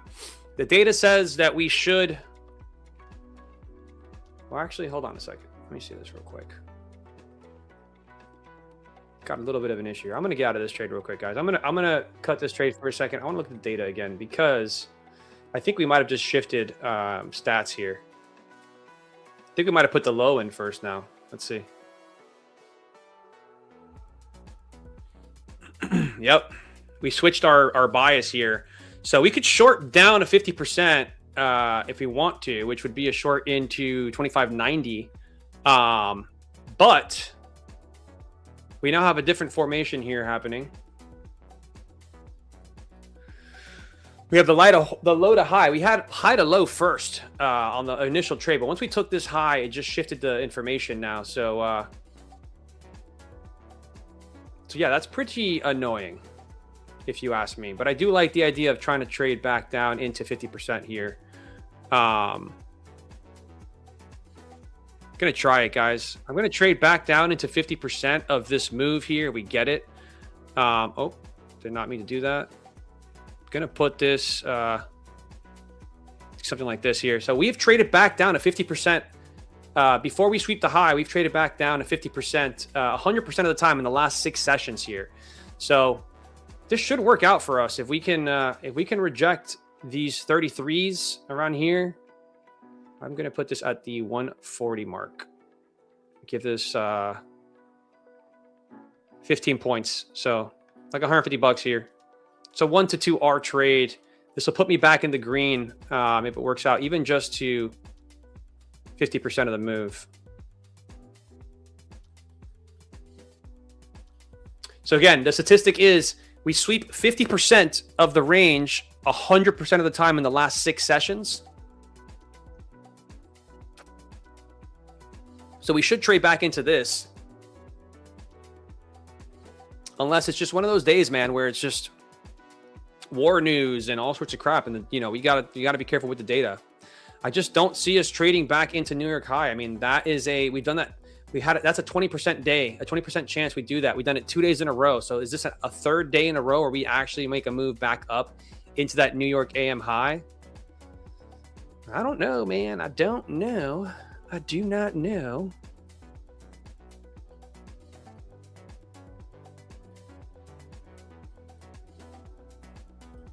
I want to see 133 reject, but we just continue to make these giant gaps here in price.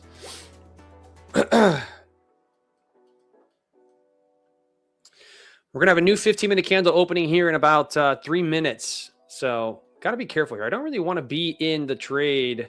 If price is opening up at the highs here on the new 15-minute candle, I don't really want to be in the trade because we could easily draw into this 15-minute gap now with that new 15-minute candle. So that is the issue that I foresee here, right? This 15-minute gap sitting here, ton of orders in there. Let's see what happens. If we can break below these 120s here, I think we're looking good in our trade. Did we reject 33? We rejected 37, which is 4 points off of 33. I feel like at this point, I don't want us to really trade back above this. I'm going to go ahead and confirm that, move that there. Let's see what we can do here.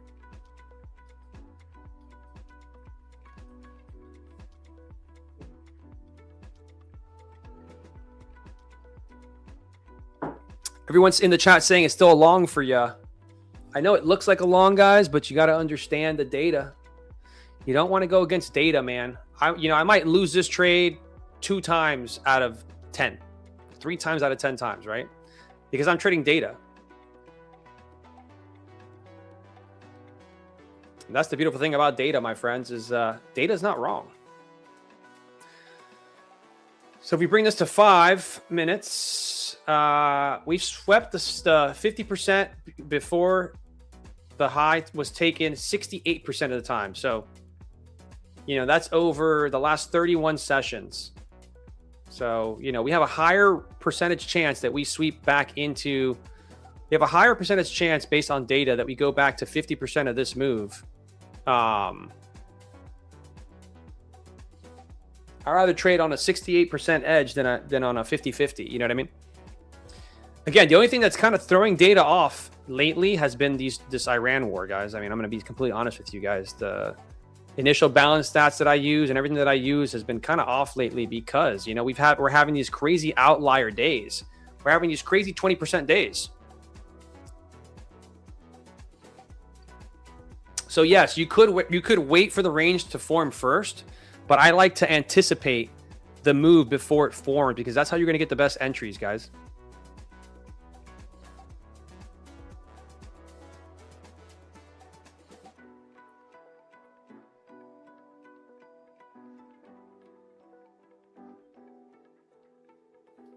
That's how we'll get the best entries, guys. If you can anticipate what we should do based on data first, you're going to get the best entries like that, right? Again, the only thing I'm a little scared of, guys, is this new 15-minute candle up here at these highs. We could sweep this 15-minute candle, and then, can we run into this 15-minute gap as a draw before we pull back? I just don't know, guys. I get it that or it's a very bullish day. I completely get it. And we did make a huge move lower, but let's see. Where are we on the fib here? I got to give this some room, sadly. I think we're going to get stopped out here, guys. I'm going to have to give this some room because we're also inside of the New York range as well. Let me just fix this because I don't have... Let me move this out of the way here. What I just realized is I don't have my indicator on for this. Yeah, we're at 50% here. This should be rejection up here. These 140s should reject here.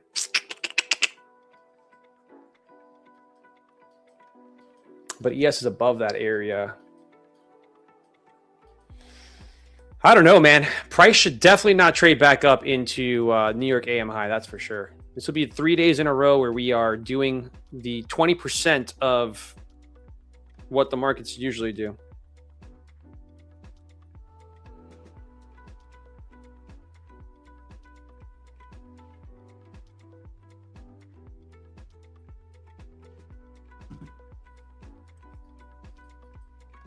$12.47 here, guys. I gotta.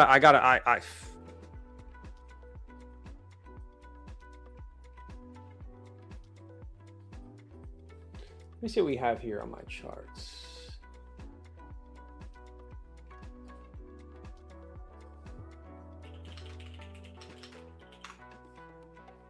So I am currently down so far in this session 425, guys, on my funded account because I decided to trade on my funded. So let's see if we can recover this 425.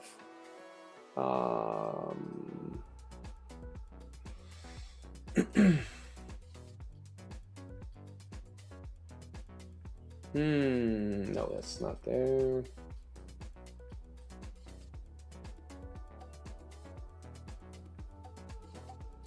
Yeah, this market is absolutely bonkers. Absolutely bonkers.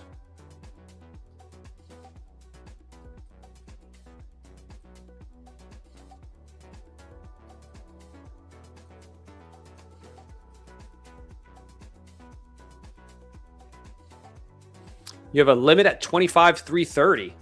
Why would you do that, sir? You blew up your Tradeify accounts when you were up 3K because of Tradeivate? I've heard Tradeivate is having some issues, man. I have heard about those lagging issues and stuff like that. So be careful.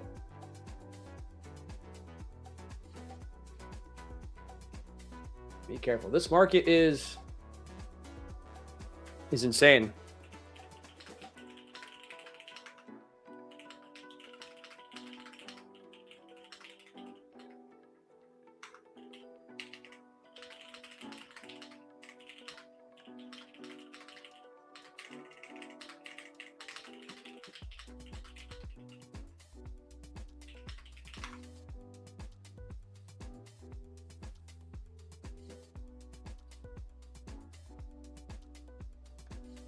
Let me look at news here. I want to know if there's any news, man. What's happening here?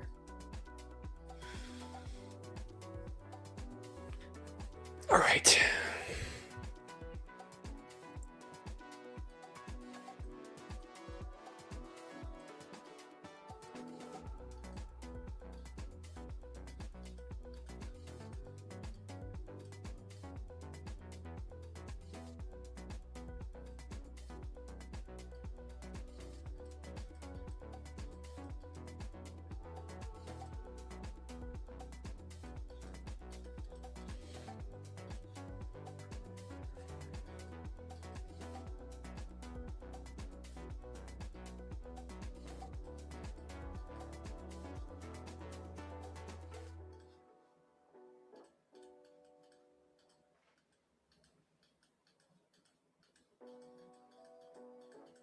Let's see, guys. I might give this one last stab here on this pullback using a 30-second chart here. See if we get this move, guys. So it is 12:50. We have 10 minutes left for the new before the high and low is taken. We have retraced to 50% of the range out of the six times, which is a retracement to here.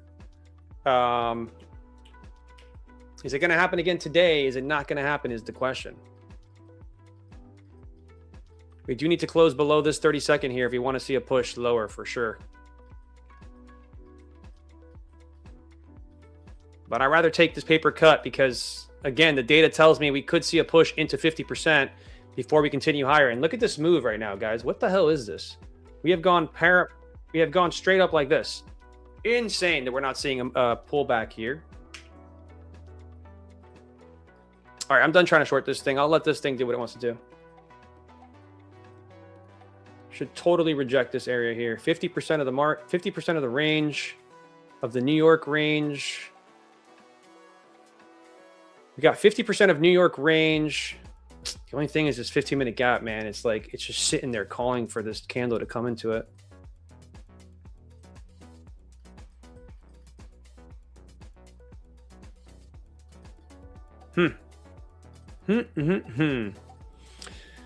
This might be the first day, man, where we don't get the draw back into 50%, which is okay.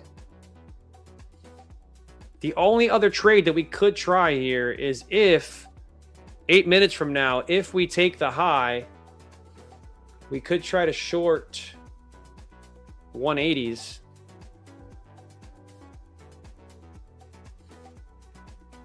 Could do something like this back into this here.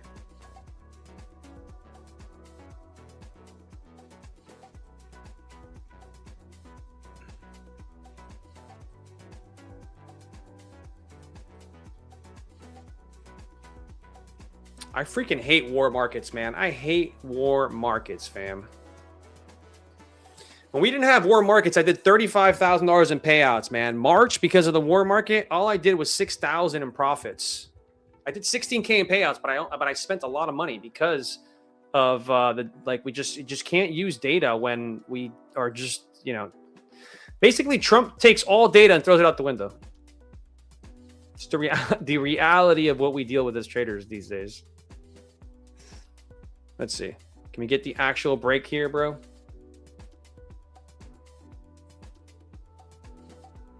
Can we get a pullback into this 5-minute gap here?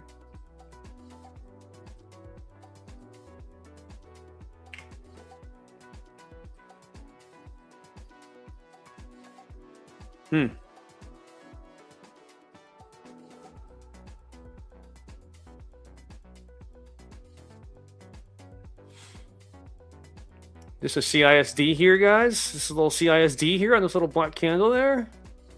1253.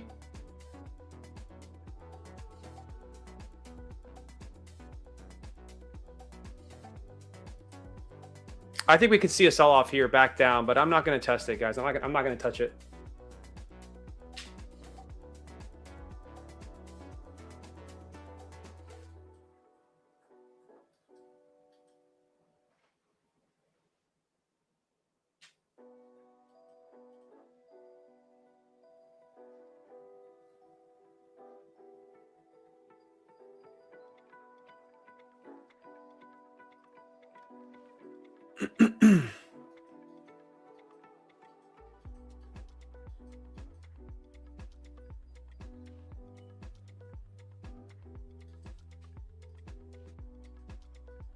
All right, so we are currently at 50% of the New York range. So we're at 50% of the IB range here, which is this little line here at 25,146. So we're at 50% of the IB range. But I think we're going to draw into this 15-minute gap now, even though I want to see it sell back down to 50%. But very strong market conditions here. What a crazy lunchbox. This is like one of the craziest lunchboxes I've seen in a while, actually.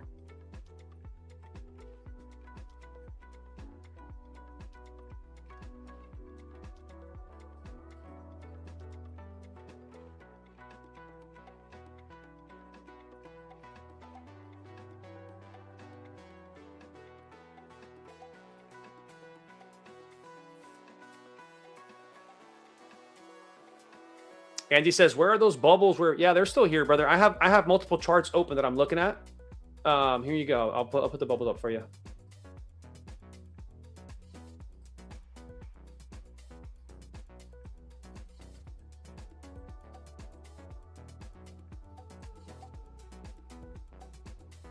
So this is a really good telltale sign on this breakout here. You had buyers and sellers fighting in this area here, and buyers actually won. And you can see, you continue to see those buyers kind of pumping into the market there. So I'm looking at this on the other chart, guys. I just don't have it up here because I feel like it's hard for you guys to see what I'm doing here in the market if I have all this stuff up. So I have these up on a different chart.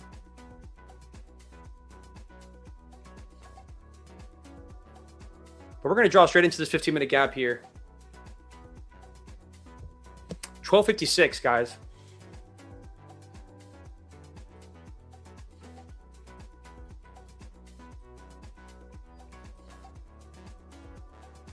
What an insane market right now. Every single candle has just been a pump straight up. No pullbacks to 50% of anything. We ran straight through 50% of the IB range, which is actually kind of mental, if I'm being completely honest.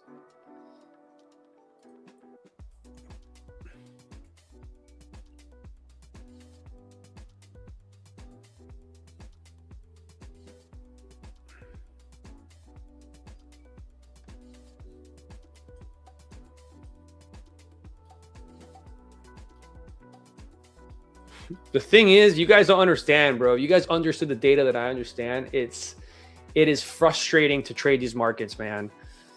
How are we going to have 3 days in a row be outlier days? Like, you don't understand. Like, that doesn't happen. I mean, I guess we also don't go to war, with countries. So that also doesn't happen, right? But it is insane, man. If they actually go for this high again, if they take New York AM high, that'll be 3 days in a row. I'm pretty sure they did it. That would be insane. The amount of time that happens just doesn't happen. And like, I'm not saying that we come down here. Like, I'm not saying that we come here, guys. I'm not looking for any of these lows. You know what I mean? I'm just saying that we return to retest 50% of the lunchbox. That's all I'm saying.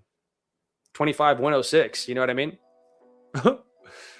But, just insane lately. This is why I just have had so much more. I've been trading more evals lately because the markets have not really been that predictable, in my opinion, even with all the data that we have as traders. They've made it a lot harder recently.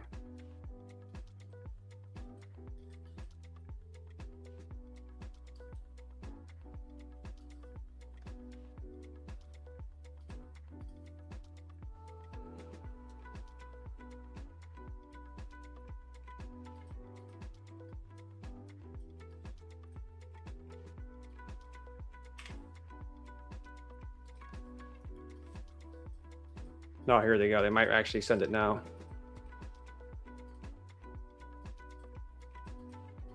I don't like this one though, but they might send it now.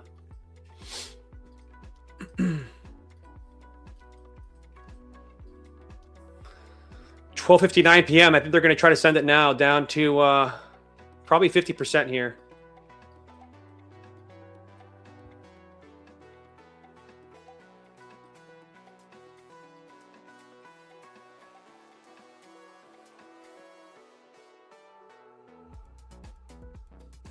I just don't love the structure that they did it with.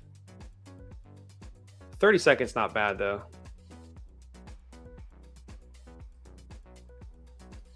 Yep.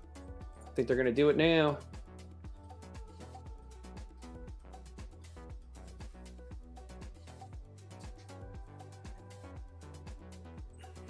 Sean says hyper scalp? Nah, bruh. I don't want a hyper scalp.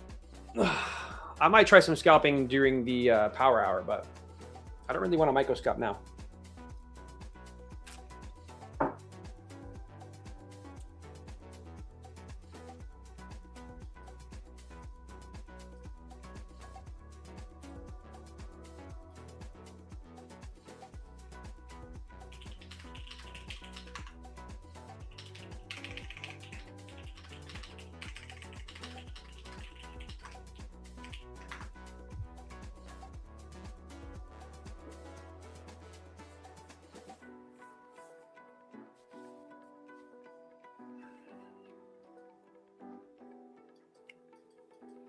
So here's the tricky part, guys, is you now have a 15-minute gap up here.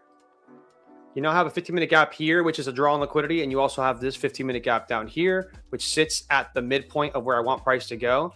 But at this point, the data, it's 101, right? So at this point, we have skewed data because right now, it being 1:01 p.m., could we just take the high and go into this? Because obviously the high is what we're looking to take with the data. Yes. Could we also return here to 50% first? Yes. And so that's what gets it tricky, right? I like us returning to 50% within like a few minutes to closure is when I like it the most. I like the move happening around here. Like if it was like 12:54, 12:55, I want us to move down to here at that time so that at 1 o'clock we can start looking for the longs into here. So you could short this to this. You could long into the high because we know the high will get taken. We have I think it's set. What was the percentage I said earlier for the high to get taken? It's going to get taken. Watch. Lunchbox. Let's get the stats here. So the high will get taken.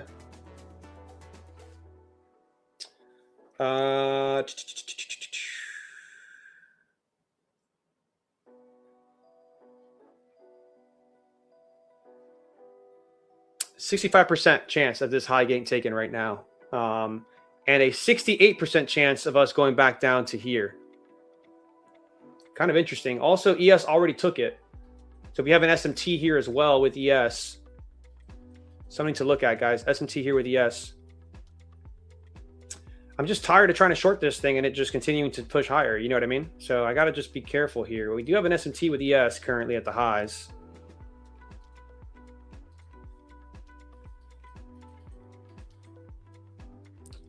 Three equal highs here. Crazy, crazy, crazy.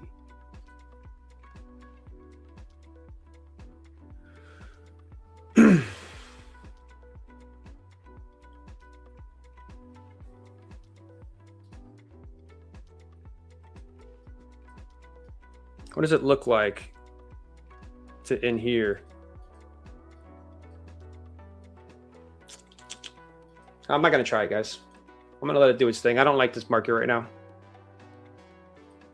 I took a nice payout yesterday. I don't want to push it.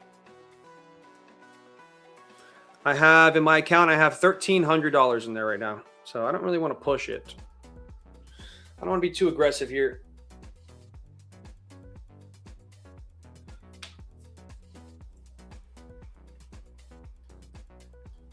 Ugh.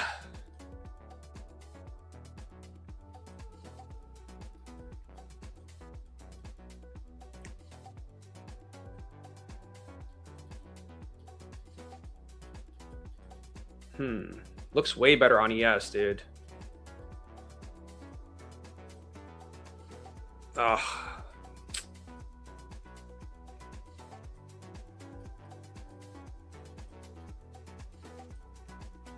I can't take it, bro. I like it on ES better, though.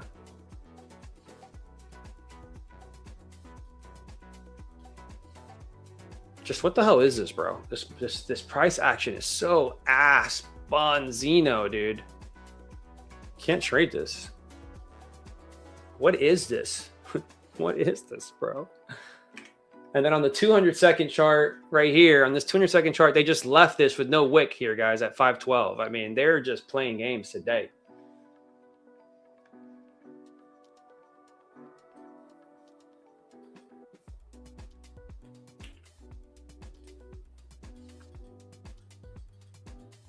I think now we're going to see 50%.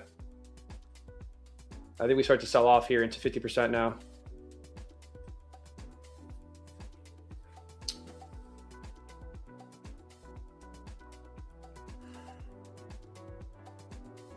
Ugh. Guys, I need to grab some coffee. I'll be right back. I'm exhausted today.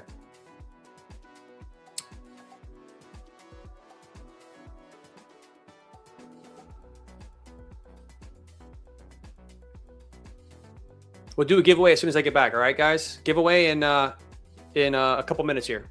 I'll be right back.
All right, chat.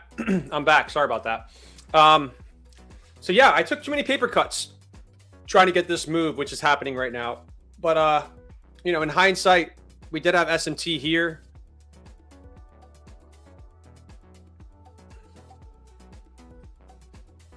We had an SMT right up here.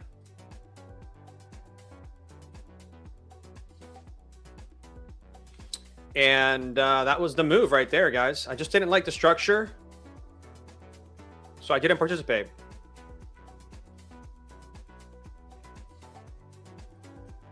But again, retracing, probably, it doesn't have to always go to 50%, but it's made a move all the way back down.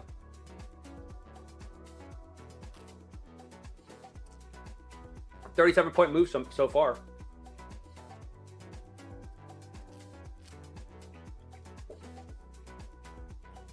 But I got to be disciplined, you know. I got to know when to stop trying to take the trade, even though it worked out here.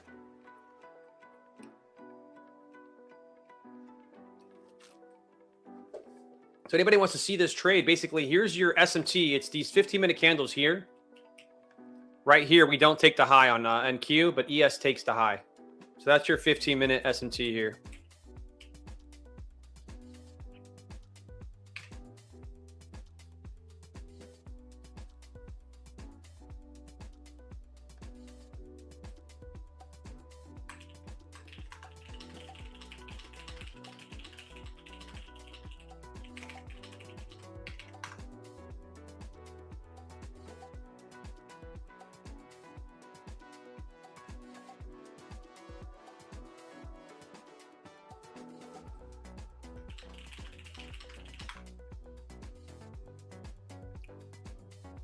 Anybody ride this short? Who rode the short?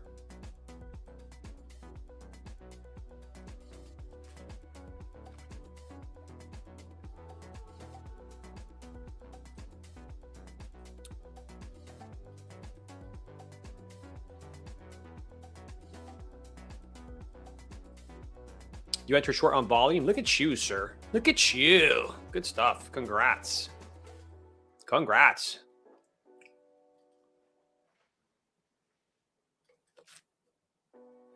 So guys, most of the time, the way that this thing plays out is pretty simple, okay?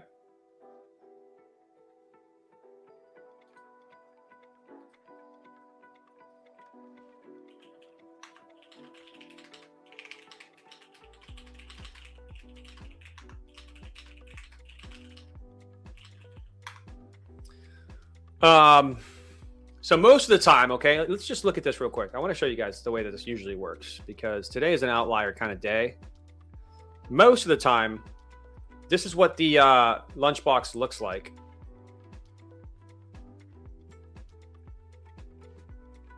Most of the time, it's what the lunchbox would look like, right? And what you're looking for is very simple. The high stays intact, right? The low is put in. Actually, this is not a great example. Hold on. Let me show you guys.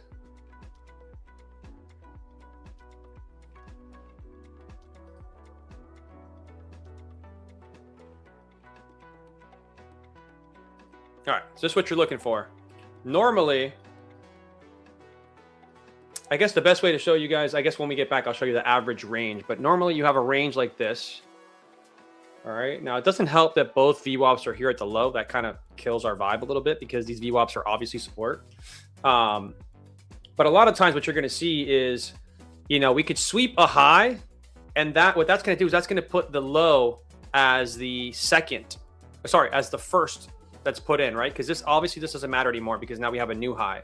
So now it's low first, high second. So now what you're looking for is a retracement into 50%, which is right here, before we sweep this high again. Okay.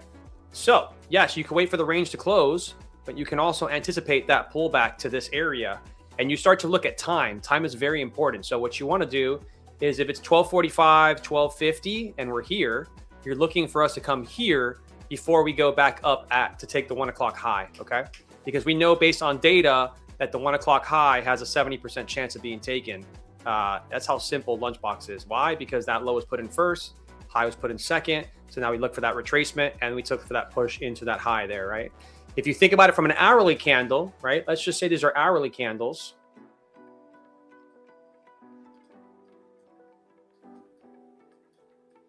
Let's say you're looking at the hourly candle, all right? That's your hourly candle. What you're looking for is price to retrace to 50% of that hourly candle. So somewhere around here. And as everybody knows, buyers want to, if they're present, they want to buy and discount. So that's 50% of this range. So under this range here, this is your buyers and these are your sellers. Okay. So when price retraces into discount, the buyers should step in and take price into that high. Why do we know it's going to go towards the high? Because we have the low put in first, right? Low put in first, high put in second. So now the high is what we should take based on the data. So super simple concept on the Lunchbox. And there are multiple ways to trade the Lunchbox. Just so happens today was an outlier kind of day. We don't usually see such a huge push, but here it is, guys. A retracement right back to 50%. Boom. Just hit exactly like I talked about. Sadly, I was trying it here, and I think I took a stab here. So it is what it is. You know, could have traded it better, but here's the actual trade played out perfectly. As soon as that SMT formed, if I wouldn't have taken those losses into this move, I would have taken the short here at that SMT with that SMT there.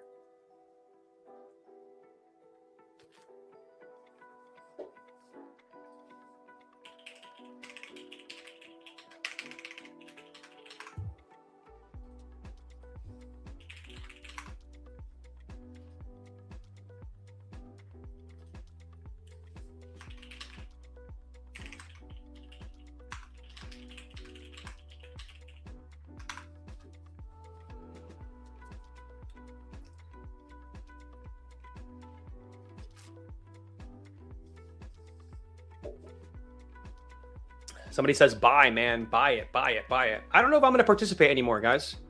I think if I trade anymore, it'll be on a funded. I have $1,332 in this funded account. I just took a $1,800 payout from here. So I don't really want to take, I think for me, this $500 loss is going to be what I'm going to put on, is all that I'm going to put on this account. I don't think I'm going to take that account anymore. I don't think it's worth it.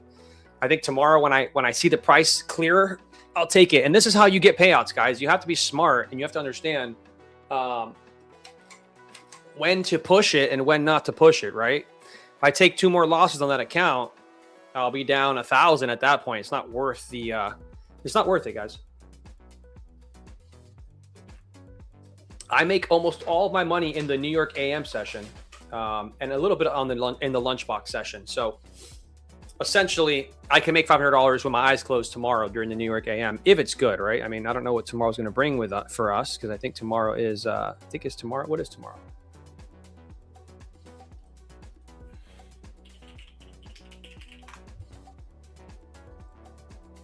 Tomorrow is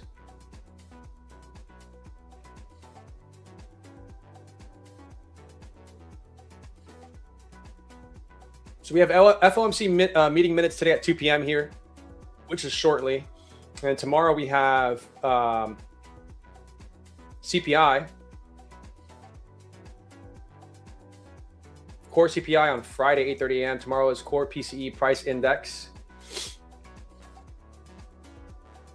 By the way, guys, if anybody ever wants to see what the news is, super simple. Just to go to Forex Factory, go to calendar, and then you can actually in calendar. What you can do is you can actually go here to this little thing here on the top right. It's free, by the way. This is all free. You can go here and you can just click on the folders that you want to see. So I like the silver and the red. Red is the most important. And so it's going to break it all down for you. If you're ever looking for something.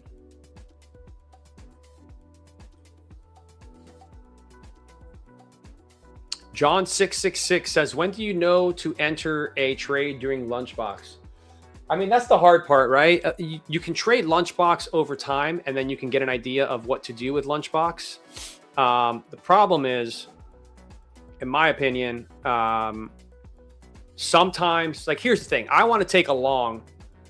My favorite trade is the long from 50% into the high or the low. That's my favorite trade, right? So right now we have an SMT because ES, let me go move this over here. ES, which is right here, right? Let me get rid of the, so ES already took the Lunchbox high, guys, right? And NQ did not take the Lunchbox high. So that's your SMT. So what I would like to see to get long, for example, is if ES doesn't take the high, NQ doesn't take the high, we retrace back to 50%, then I love that trade. That's my favorite trade. That's my favorite Lunchbox trade. You take the long into where you know the draw should be. That is the best trade, in my opinion. When one of those assets already took it, you don't want to go long again because, you know, the chances are we might not move back that way. It's already done.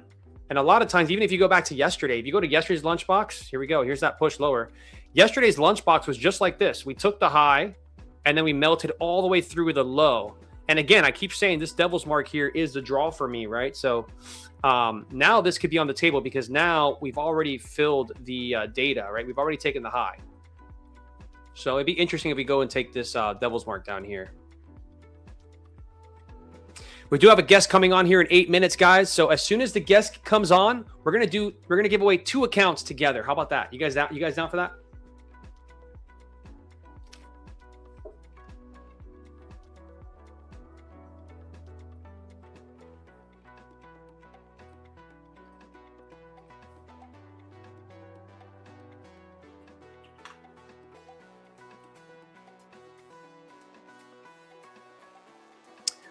Craig has, Alex, how long have you been trading the Lunchbox strategy? So guys, it depends, right? I've been trading it for a few months, but it depends.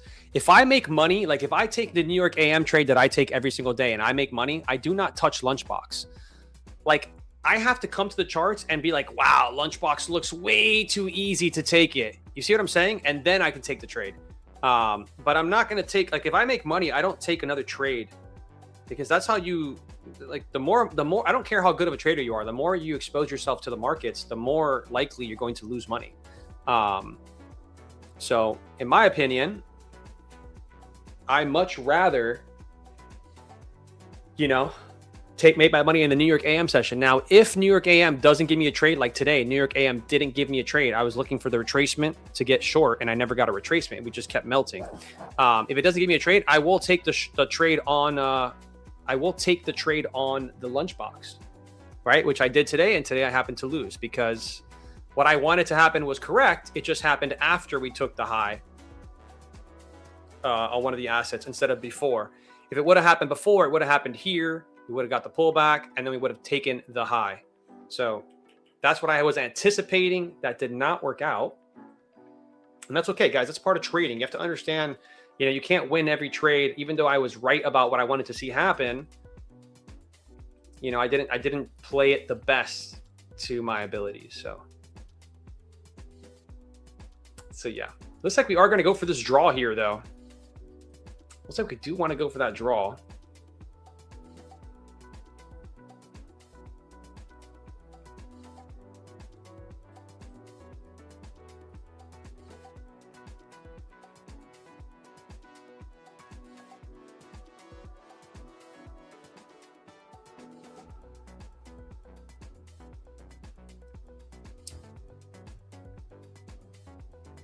The move from Netanyahu? Where's the news from Netanyahu?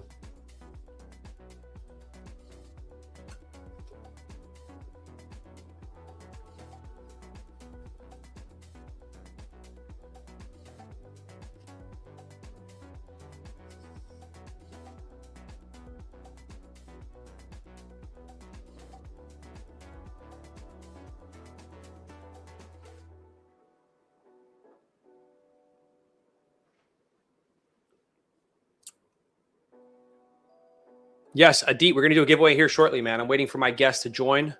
And then we're going to give a giveaway with our guest here at 1:30. We're going to give away 2 accounts at 1:30. Then we're going to give away another account at 3 o'clock. And then we're going to give another one away at like 3:45. How about that? What do you guys think about that, fam? What do you think about that? Also, I have a question, guys. I have a question for chat. Chat, I need you engaged here, okay? And let me look at the YouTube, because if we don't have more likes now before I do this giveaway. All right, we're at 420, just like I asked. Okay, great. We're at 420. Craig, I completely agree, man. Somebody please take away the microphones from these people, man. Please, please, please. They're taking away my money. They're hurting my money, man. They're hurting my money, fam. That's what they're doing out here, hurting my money. And I don't like it. I don't like it.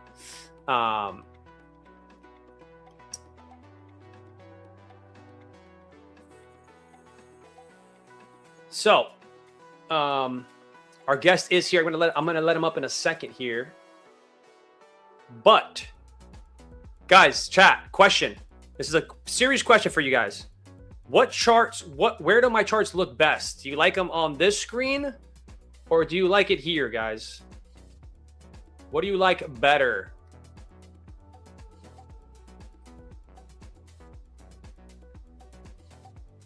What do we like better, fam? What is better for you guys? I'm here for you guys. What is better for you guys? Do we love the flashbang? Do we love the flashbang, or do we love the dock?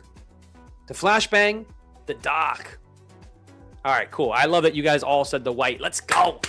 White background, baby. That's how we roll. All right, let's get it. Let's get it. Looks like we're heading right for this devil's mark here, guys. I wish I was in this short from the highs. This would have been the trade.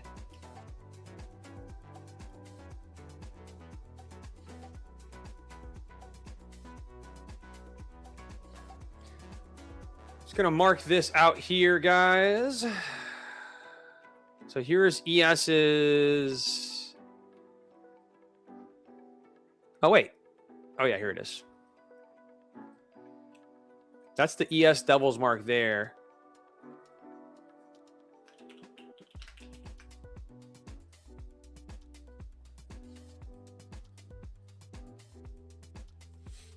All right, guys, let's get our guest Joseph up here.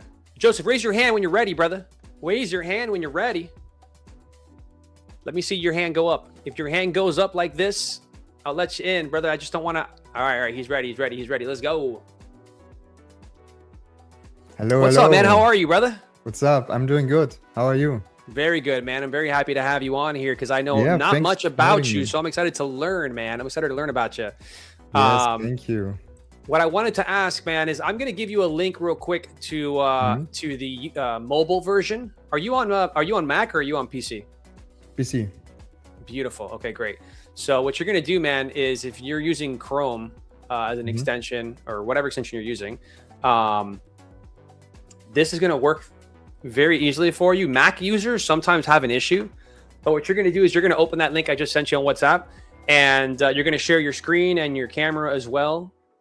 In the mobile, and then we'll get you set up in the mobile because we are streaming to Instagram as well. So multi-streaming here. So just enter the link and then I'm in. Enter the link, and then it's the same thing you did for this stream. You're gonna do, you're gonna give us access to your camera, access to your mic, yeah. And then I'll go ahead and I'll move you in there as well. I'll move you up in there. Perfect. I'm in. So. I see you, man. Perfect. I think we're both in now. Let me just get this. There we go. Perfect. I just fixed it. Perfect. Great, dude. So what's up, man? How are you? Yeah, I'm doing good. Thank you. Thank you for having me. Also, congrats to you for being the new host. I saw that this week is, I think, your first week, right? First week, first couple days here. I'm hoping that we get some better market conditions. With every time I get into a trade, man, some news is dropping. But yeah, it's been fun, dude. It's been really fun. I was a guest on the show for like 3 months, so it's not like it's nothing different except for instead of 1 hour, I go 4 hours now. Okay. But yeah, I'm sure it's a lot of fun. Yeah, and I see you have fun with it. Yeah, I'm just having a good time, man. That's all we can do, right? Entertainment purposes only, fam. That's all I can say. For sure, But yeah, for I sure. wanted to do a giveaway with you here, man. I'm gonna do a giveaway Yes. in basically the basically we're gonna use the code Joseph. Okay, how about that? We're gonna use Joseph as the code. It's in honor of you being on the show, man. Thank you, And man. we're gonna give away maybe 2 accounts here. Let's see Yes. what we're gonna do. What accounts do you got? What do you have planned? We have 4 to give away here. I don't know exactly which accounts, but they're always good accounts. So that's one thing I can say, right? So guys, we're gonna start the giveaway here. I am gonna go ahead and put it in the chat. Let's see. Let's create the code here. Code is gonna be Joseph in honor of our buddy Joseph here. Let's go. Let's go, baby. Let's go.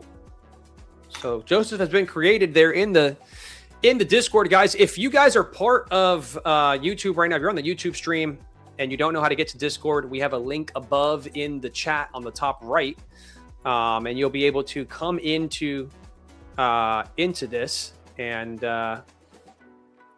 enter. Somebody typed in Joseph with a P and H in the chat, and I thought it was I thought it was you being like, no, you spelled it wrong, but no, I'm good. No. So guys, you come in here, you hit enter, and you're gonna just type in capital JOSEF. Don't mess it up, and submit yourself into the giveaway. I've entered this giveaway multiple times now, man, and I never win anything. You know what's up with that? What's up with that, man? So yeah, guys, we're gonna give you a few minutes to join that. So Joseph, what's up with you, bro? Tell us about your trading, man. When did you get into trading? I mean, I think it's already 4 years now, a little bit longer. Yeah, doing this full time for about 1.5 years, I would say. This is kind of my second year full time. Last year was the first year completely full time. And some people might know me with Bulletproof Trader. That was my first X account, and then I changed it to Joseph Trades, kind of getting myself out there a little bit more. And yeah, I mean, I took a trade today in London session because this is what I'm trading currently. So are you based in London? Are you based in the UK?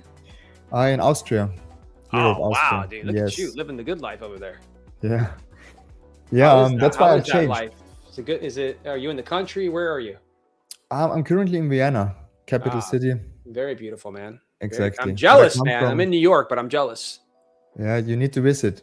If you should visit, we do a live stream here in Austria. Oh, that'd be amazing, man. But you have to teach me how to trade the London markets because I don't know much about the London markets. Yeah, I'm also new into them. I'm 3 weeks into London. I always traded New York, but current market conditions, as you said, are not the easiest in New York, and also not the easiest in New York at all, man. Oof. Yeah, pretty, a little bit rigged, bump and dump with this market. Very much is. New York AM is 3:30 PM for me, which is always a little bit late. And after 4 years, I decided to switch it up and make London my go-to session, which is at 8 AM in the morning. This is is it 8 AM for you? It's 8 AM London session, yes, for me. Okay, beautiful. So it's right in the morning. I can trade. I'm done for the day. Like I would say around 11, then 11. And with New York, it's usually again in the PM. It's in the middle of the day. You need to do all this stuff, during the day. And once you come to New York, you're kind of tired a little bit. You made so much decisions during the day, and then you come into New York, and yeah, you're not at the peak. I know all about it, man. I know all about it. So I decided, you know what? Switch. Do you want to share? Do you want to share your charts, by the way? Do you want to share your screen? Yeah, sure. You should be able to do it at the bottom. I should say share. Yeah, share screen. There you go. We'll give you some access to that. Let's see what we got here. Guys, reminder, the giveaway is going on. I'm waiting for you guys to type Joseph into the portal. With an F. Yep, Joseph with an F, guys. Make sure you put it inside the entry portal, not in the chat. You don't have to type in the chat. You just type into the entry portal, my friends. And if you don't know how to get here, there is a link at the top of the YouTube channel on the top right of the chat, and it describes exactly how to get into it, okay? We're gonna give you guys a couple more minutes here as I give Joseph the screens here in a second. And that way, man, while you're talking and you're sharing, I can get all the names together and do the giveaway too. Perfect. All right. I don't see your chart yet. It should be shared. Like I'm Are you? I sharing don't. my screen with you. Let me see. I don't see it. Don't see. Oh, you know what? You might be doing it in the mobile stream. Let me check. Oh, yeah, this you're sharing it in the mobile. yeah. I'll put it up in the mobile, and then you're gonna have to share it in the. All right. I know, man. It's tricky. Yeah, first time. Don't worry, man. Imagine as a host, bro. My first time being the host, I had to learn all of this, and it's my first week so far still, and I'm still trying to get used to it. But it's kind of tricky, man. It's not easy. Yeah, for sure. But you're doing good, man. I watched Thank a you, little bro. bit of your streams. Definitely. I appreciate it. I to have appreciate you it, here. man. Oh man, your chart reminds me of our buddy yesterday, my buddy Tim that was on the stream. Very similar to his. Yeah, All very minimal, clean. pretty I like simple. it. I like it. Yeah. I mean, I gotta rock the Dolphins colors. The green and orange over here, Miami Dolphins, Yeah. baby. You always have to switch it up. A few months you need to switch it up. I come from also like green and red, the standard. Then you go to kind of. I think I had green and black, and now I have white and black. Pretty simple. Oh, you started with the ICT colors. Yeah. Yeah, exactly, I think we all start there. Yeah. Man. Once I got into ICT, I had to switch it. Of course, man, 100%. I feel you. I feel you 100.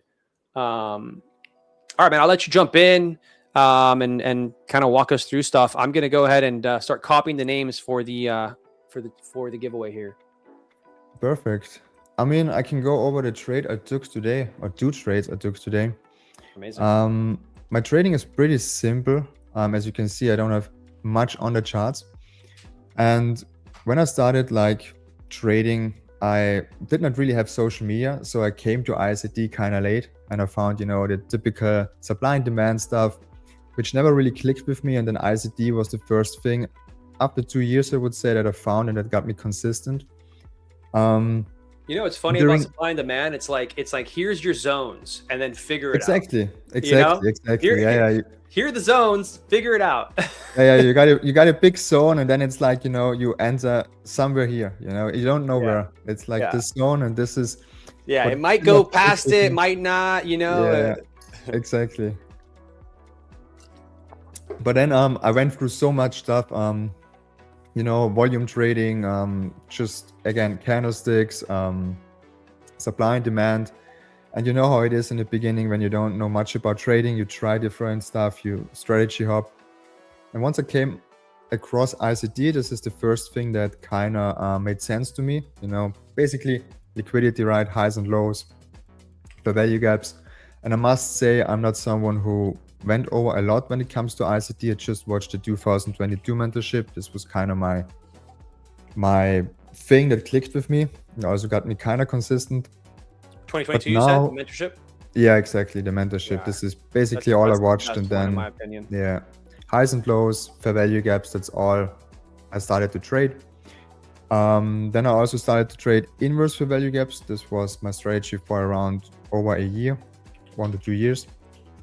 And during New York, I usually executed on the 1 to 5 minute time frame. Of course, my analysis was on the higher time frames, but I executed on the 1 to 5 minute, and this is for New York, right? But when I started to trade London, I'm almost at the 50 minute now. Like my approach shifted a lot. And I would also say I'm not fully ICD anymore, because I started to implement some things that I learned in the beginning of my career, like volume trading, candlesticks, putting some stuff together. After a while, once you understand how the market moves, once you have the experience, you kind of see things a little bit more discretionary, right? You get the feeling, what's good. It's funny that you say that, because that's my biggest. I did an interview recently, and my biggest thing was ICT taught me how to read the market, but it wasn't until I added other confluences, other data and other things that I'm using to really become profitable. That's just that, but that's my take. Yeah, same for me. Like, you kind of, with ICT, it clicks, right? You see how the market moves from highs to lows and for value gaps. That's basically it, right? That's in simple terms what ICT is about. And this helped me to read the market, understand the market, also kind of form a model around it. But now, since I'm trading a little bit longer, I found and implemented some different things. Like, as you can see here, I have the volume profile also on my page that I use especially for the higher time frames when I'm trading. I love that you're using the volume profile because I don't use the volume profile. So maybe I'll learn a little something from you today. Yeah, I mean, honestly, this is just self-taught. Like everything I talk to you with volume is just how I identify it, how I see it. But it's just like, for example, down here, right?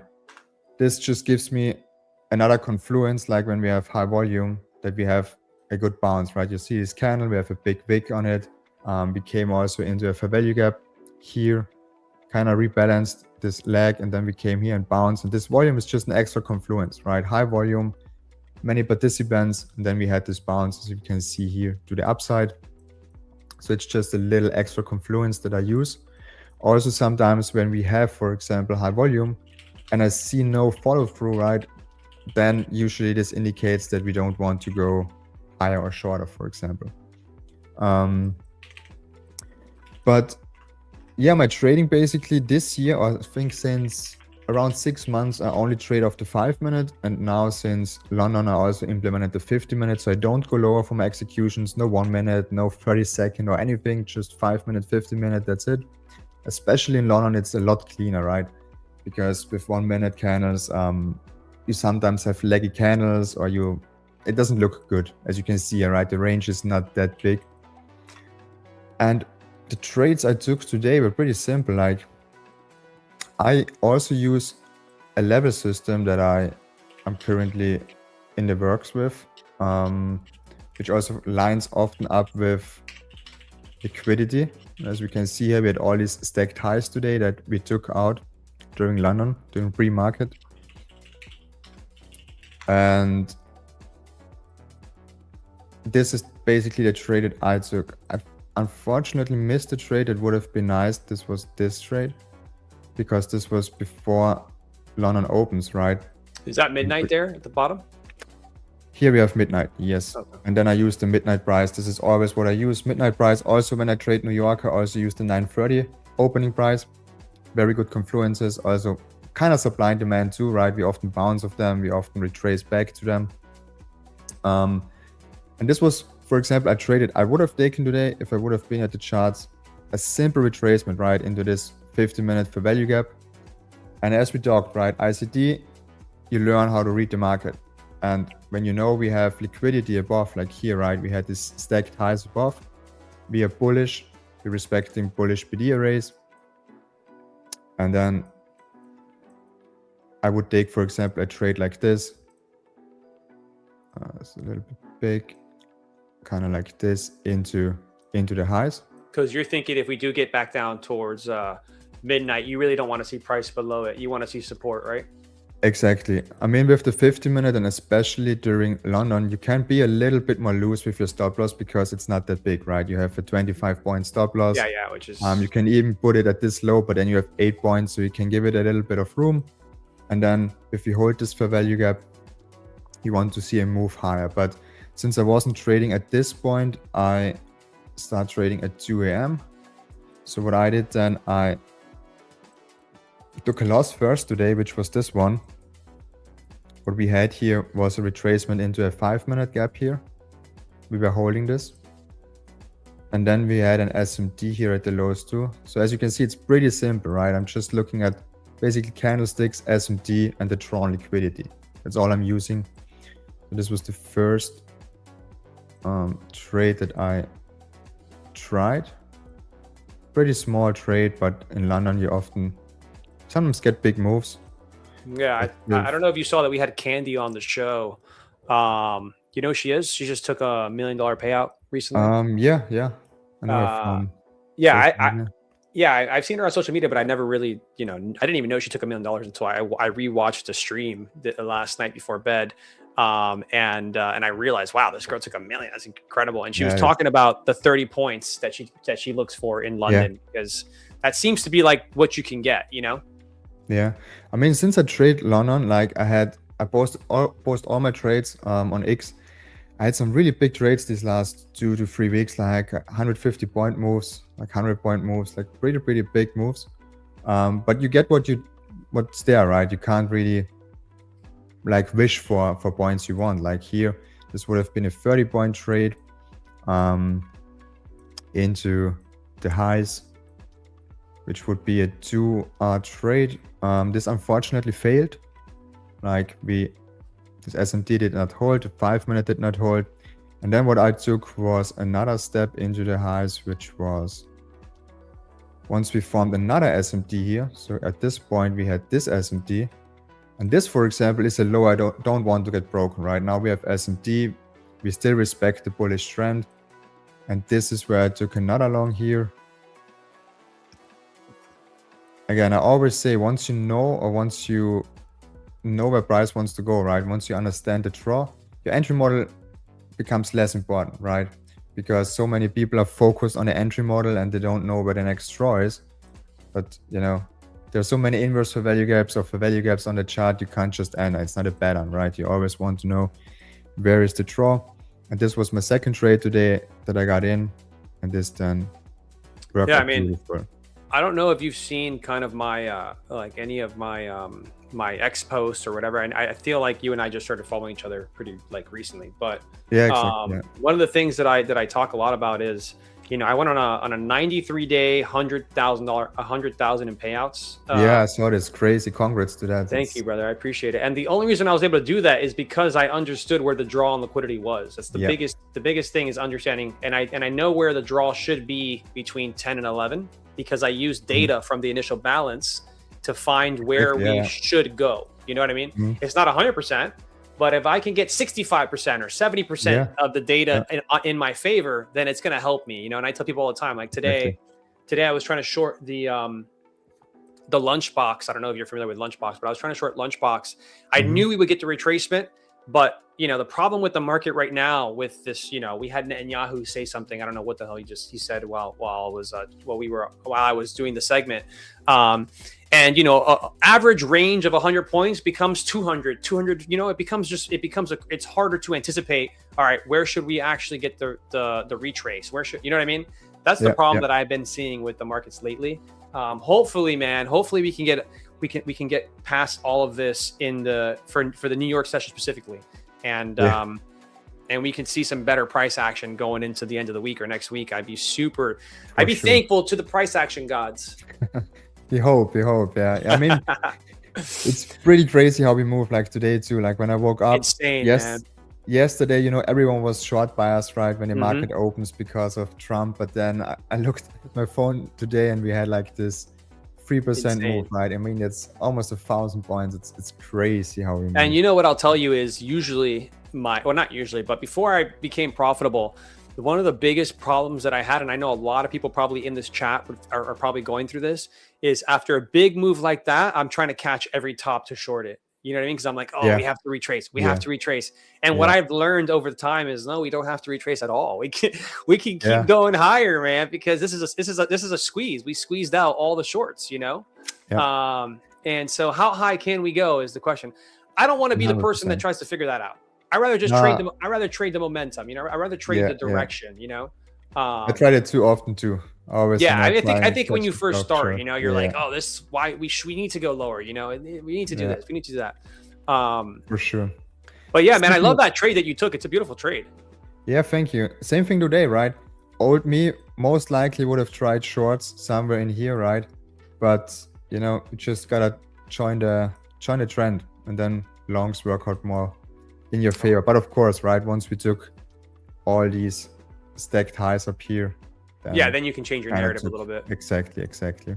Yeah. The same thing here, right? I would rather long this here, somewhere in here, taking a trade somewhere on this move higher, in this move, than a short, right? Because in this market, you never know, especially after this move, how far do we want to go? And especially with Trump, right? Trump likes to bump the market, so it's always better to be long than to be short. I always say trading the markets when Trump is speaking, man. It's like trying to run through a field of grenades, you know, or mines. You don't know what you're going to step on, man. It's crazy. No. But I think we got a lot of people asking for the giveaway, so let's do that real quick. Yeah, I'm going to just pop this up real quick, guys. Who's excited? Who's excited to win? We're gonna do this. We're gonna do this twice, guys. We're gonna do this twice. It's almost 2 p.m. here in 10 minutes. I want to give you guys all the love for being here with me and Joseph. So we're gonna get started here, guys. Let's get a countdown going. I want to see chat counting this down. That's how I know you guys are actually listening. Can't be giving away accounts if you guys are not listening. You know what I mean? If you're not actually present. So let's do it. Let's start off with a 10. Can we get a 10? Can we get a 9? Come on, guys. Let's count this bad boy down. 10. Come on. 9. Come on. Somebody already went to 3. 8. 7. 6. 5. 4. Come on, guys. Hey, these guys can't count, man. 3, 2, 1. Let's spin this wheel, guys. Who we got? I don't know. We're about to find out.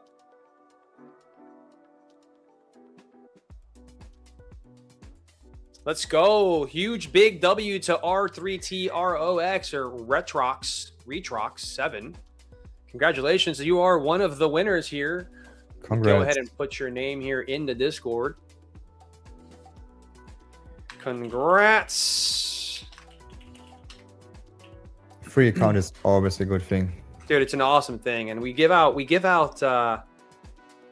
12 accounts a day. It's nice. Yeah, I mean, it makes it like, why would you not be in our stream? You know what I mean? Come on, Sure. guys. Big W's. All right, fam. You guys, I'm gonna ask chat. Do you guys want me to just rerun this? Or you want me to start the giveaway one more time? You want me to rerun this or start the giveaway one more time? I want to see what chat says here. Some people, I've heard like, like there's better luck when you restart it for people because it like resets the. You know what I mean? How many Someone people says you got? run it. Like, Someone says entries? rerun it. Dude, we have a lot of entries, man. 353 entries Damn. right now. Yeah. Pretty nice. Spin again. All right, guys. He says spin again. We're getting a lot of spin again, so let's do it, guys. But this time I want a 3, 2, 1 countdown. Can you guys give me a 3, 2, 1 countdown? Come on. Who's going to start it? I think there's a little bit of a delay, too. Somebody wrote 6. Somebody wrote 1. All right, guys. 3, 2, 1.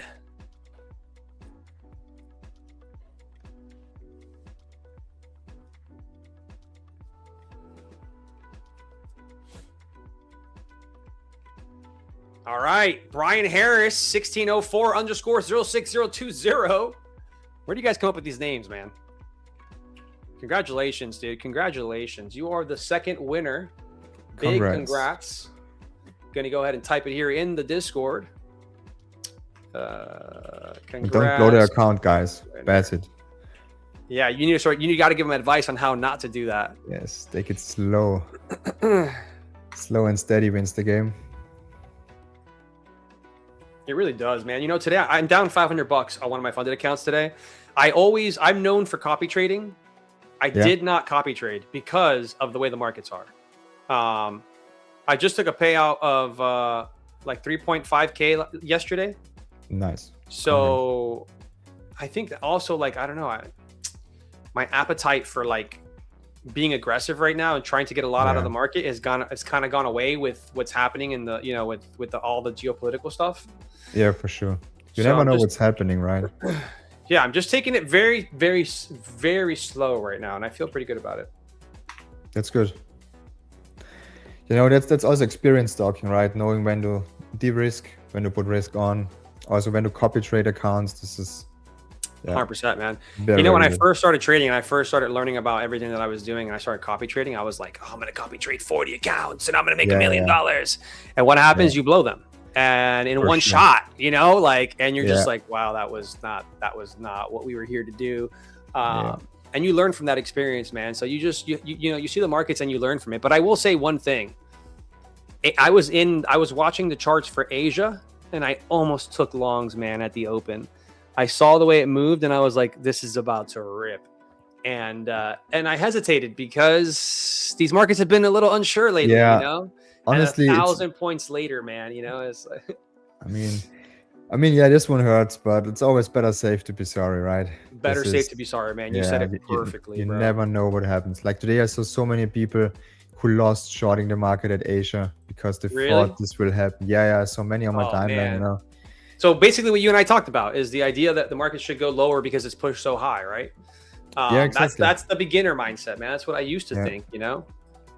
And I also even news, you know, people will try to like short into gaps and stuff too. Like you'll have a big overnight gap or whatever. People will try to short to that gap. Yeah. I don't even do that anymore. I will not short into the gap. I know it's there, and I'm like, if I can see it, everybody can see it. You know what I mean? Like, yeah. Same in my Discord to my mentees, I always say, you know, if everyone on X, for example, is bullish, right, you don't want to long. You know, always do like kind of the opposite what everyone is talking about. Like yesterday, I saw so many people being with Trump's news, you know, being short. But what did we do, right? We bumped 1,000 points. This is. I mean, the thing, you know, I said it at the end of the session yesterday. I was on the stream and I said, there's no way people are getting into these longs at the end of the day. Like, who wants to hold this going into the end of the day? And then I stopped for a second. I said, big money already knows what's going to happen, most likely. You know what I mean? Like, you know, Trump's not going to surprise them, I don't think. You know what I mean? He has to make sure they're happy. So, so what do we see? We saw huge positions getting put in, for sure. That's probably why we never really saw lower prices towards the end of yesterday, you know? And yeah, that's the telltale sign. I saw someone on Twitter say it. You can always tell what's really going to happen when you look at the markets. You know what I mean? Like if the markets are not selling off when he's talking the way he was talking yesterday, there's somebody knows what we don't, somebody already knows the outcome essentially of what's probably going to happen. Yes. Exactly. And it's also a big thing. Like in the beginning, you always kind of trade what you want to happen, right? But you kind of need to react what price is telling you. You know, if price is going up and you want to short, don't do it, right? Do what price is telling you, not what you think or what you want to see. Very important.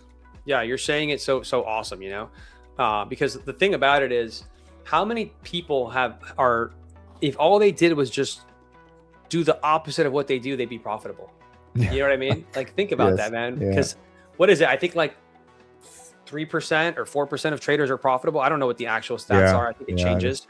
But I think those stats are not really accurate, because I don't think if people, this is what I think happens. I think somebody gets into trading, they lose, and they give up. Yeah. You know, I think if most people decided to push through it, you know, 1, 2, 3, 4 years, however long it takes them, I think the statistics would be a little bit different. I think there would be a lot more profitable traders, because I think that is just tuition to the markets. That is just you putting your time in to learn the markets, right?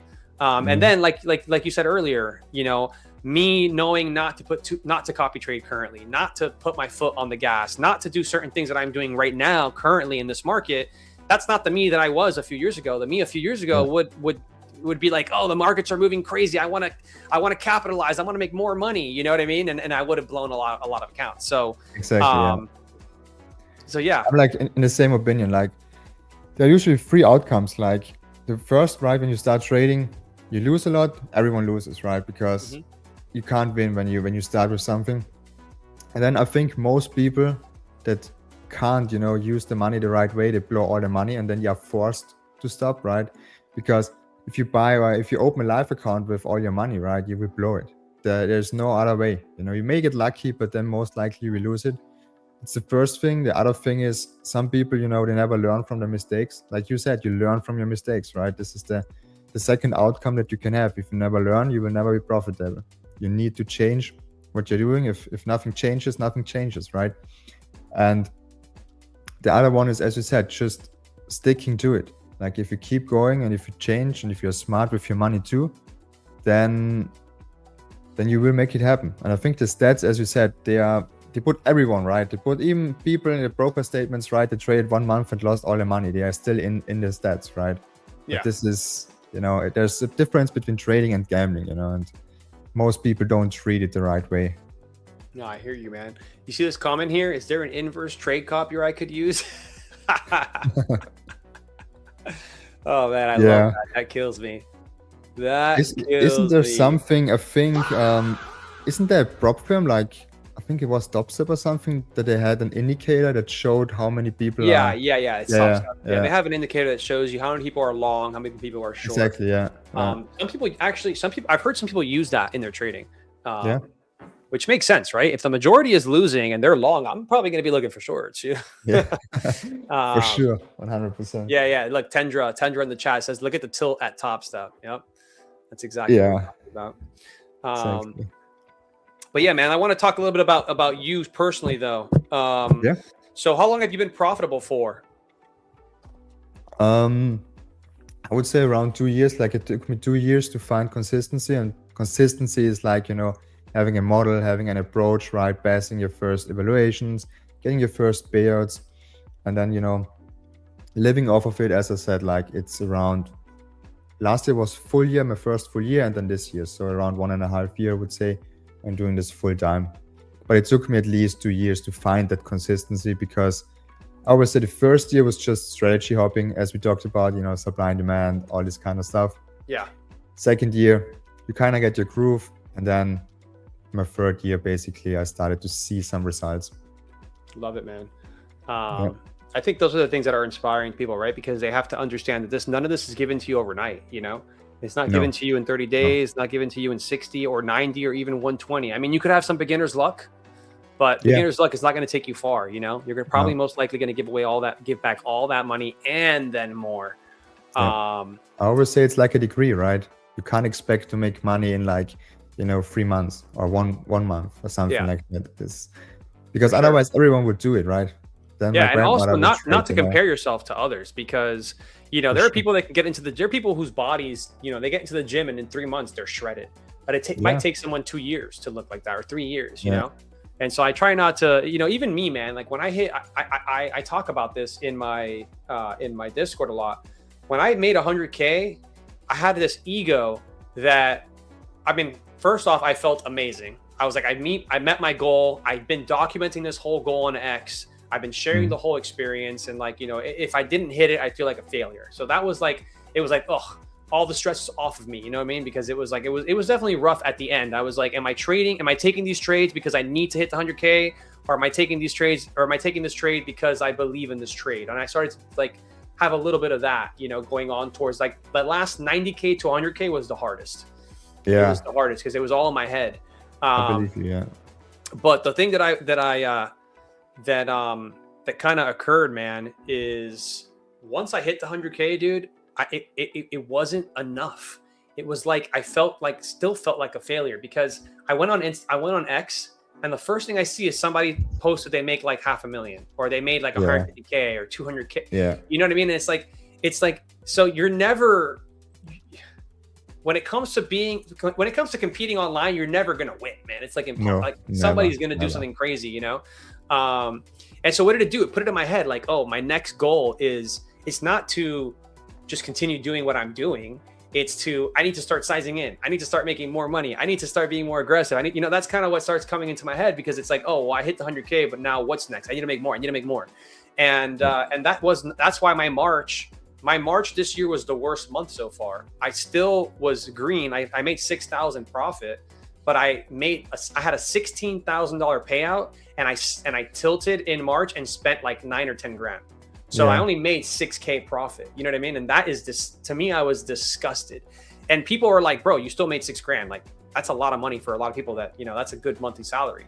And yes, you're right. But because I know how good my February was, and how good my November was, and how good October was, and there were some months that were not the best, but because I know what I'm capable of, I was disgusted with myself. You know what I mean? Because it was like, that's not you, Alex. Like, why did you allow yourself? And it's because, it's weird to say, but it's because I hit 100K, man, and it not that it tilted me, but it changed me, because I was like, well, if I hit my goal, and then this goal is not enough, I obviously have to do something different, which means I have to scale in harder. I have to be more aggressive. I have to, you know what I mean? I have to buy more accounts. Like, I don't know, man. It was definitely something that I talked to Zarb about it, who's one of the hosts. I talked to some of my friends who've made a lot of money in the industry, and I'm like, bro, nobody talks about this. Nobody talks about, like, once you make a lot of money, like what it does psychologically, Yes. My run from 0 to 100 was so consistent, man. I would just show up, make $400 to $500, walk away. $400 $4,500, walk away. 4,500. Like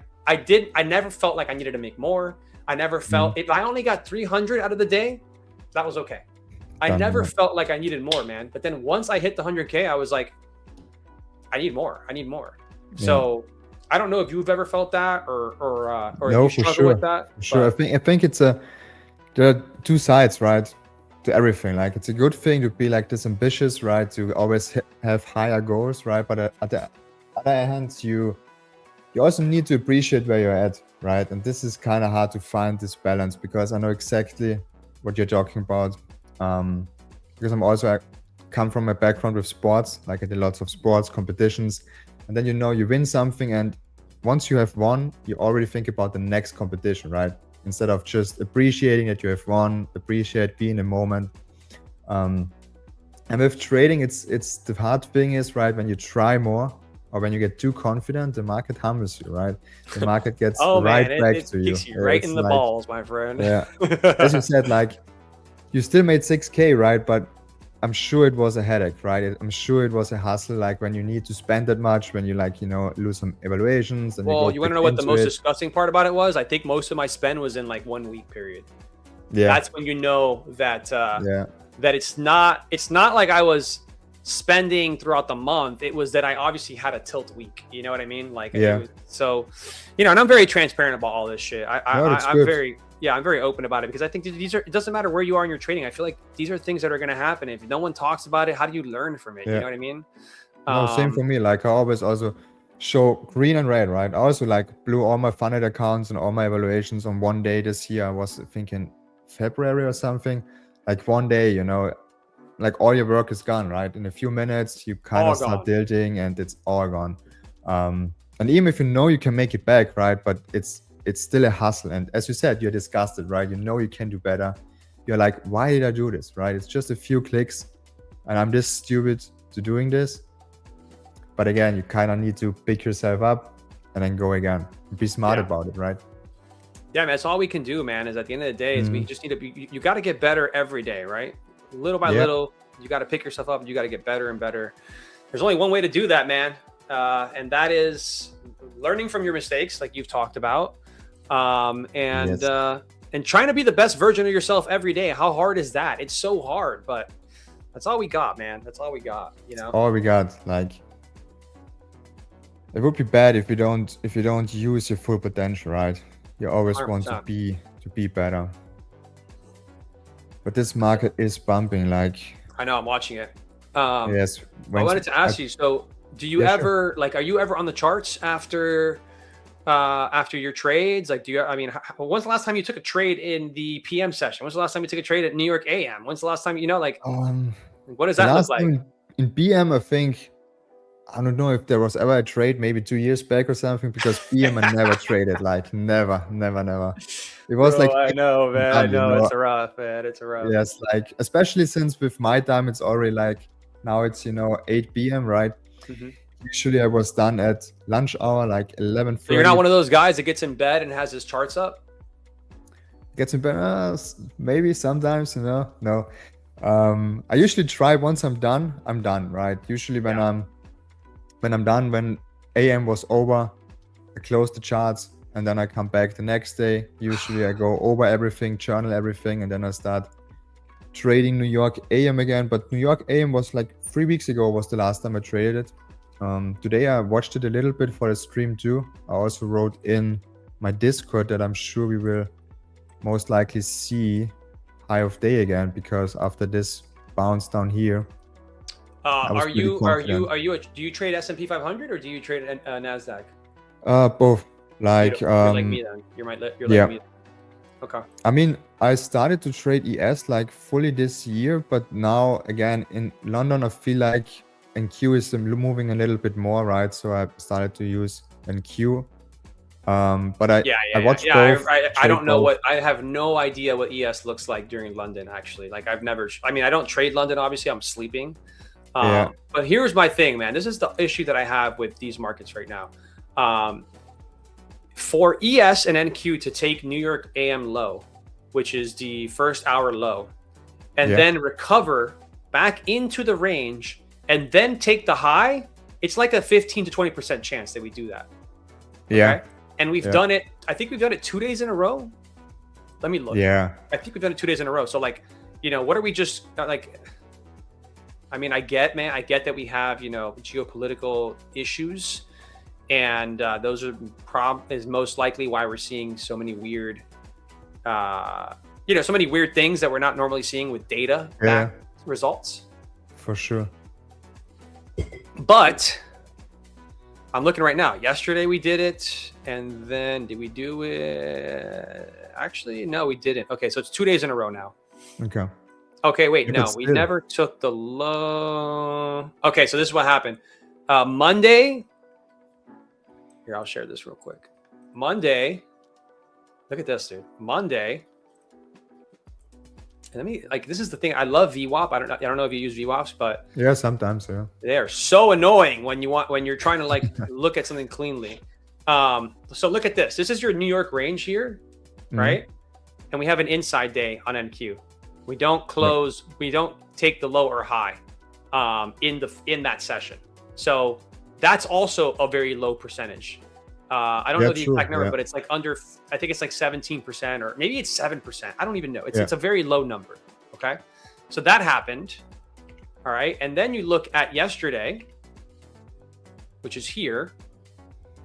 Yesterday we take the low, right, and then we take the high. So that happens under 20% of the time. So you have a day where 7% chance day.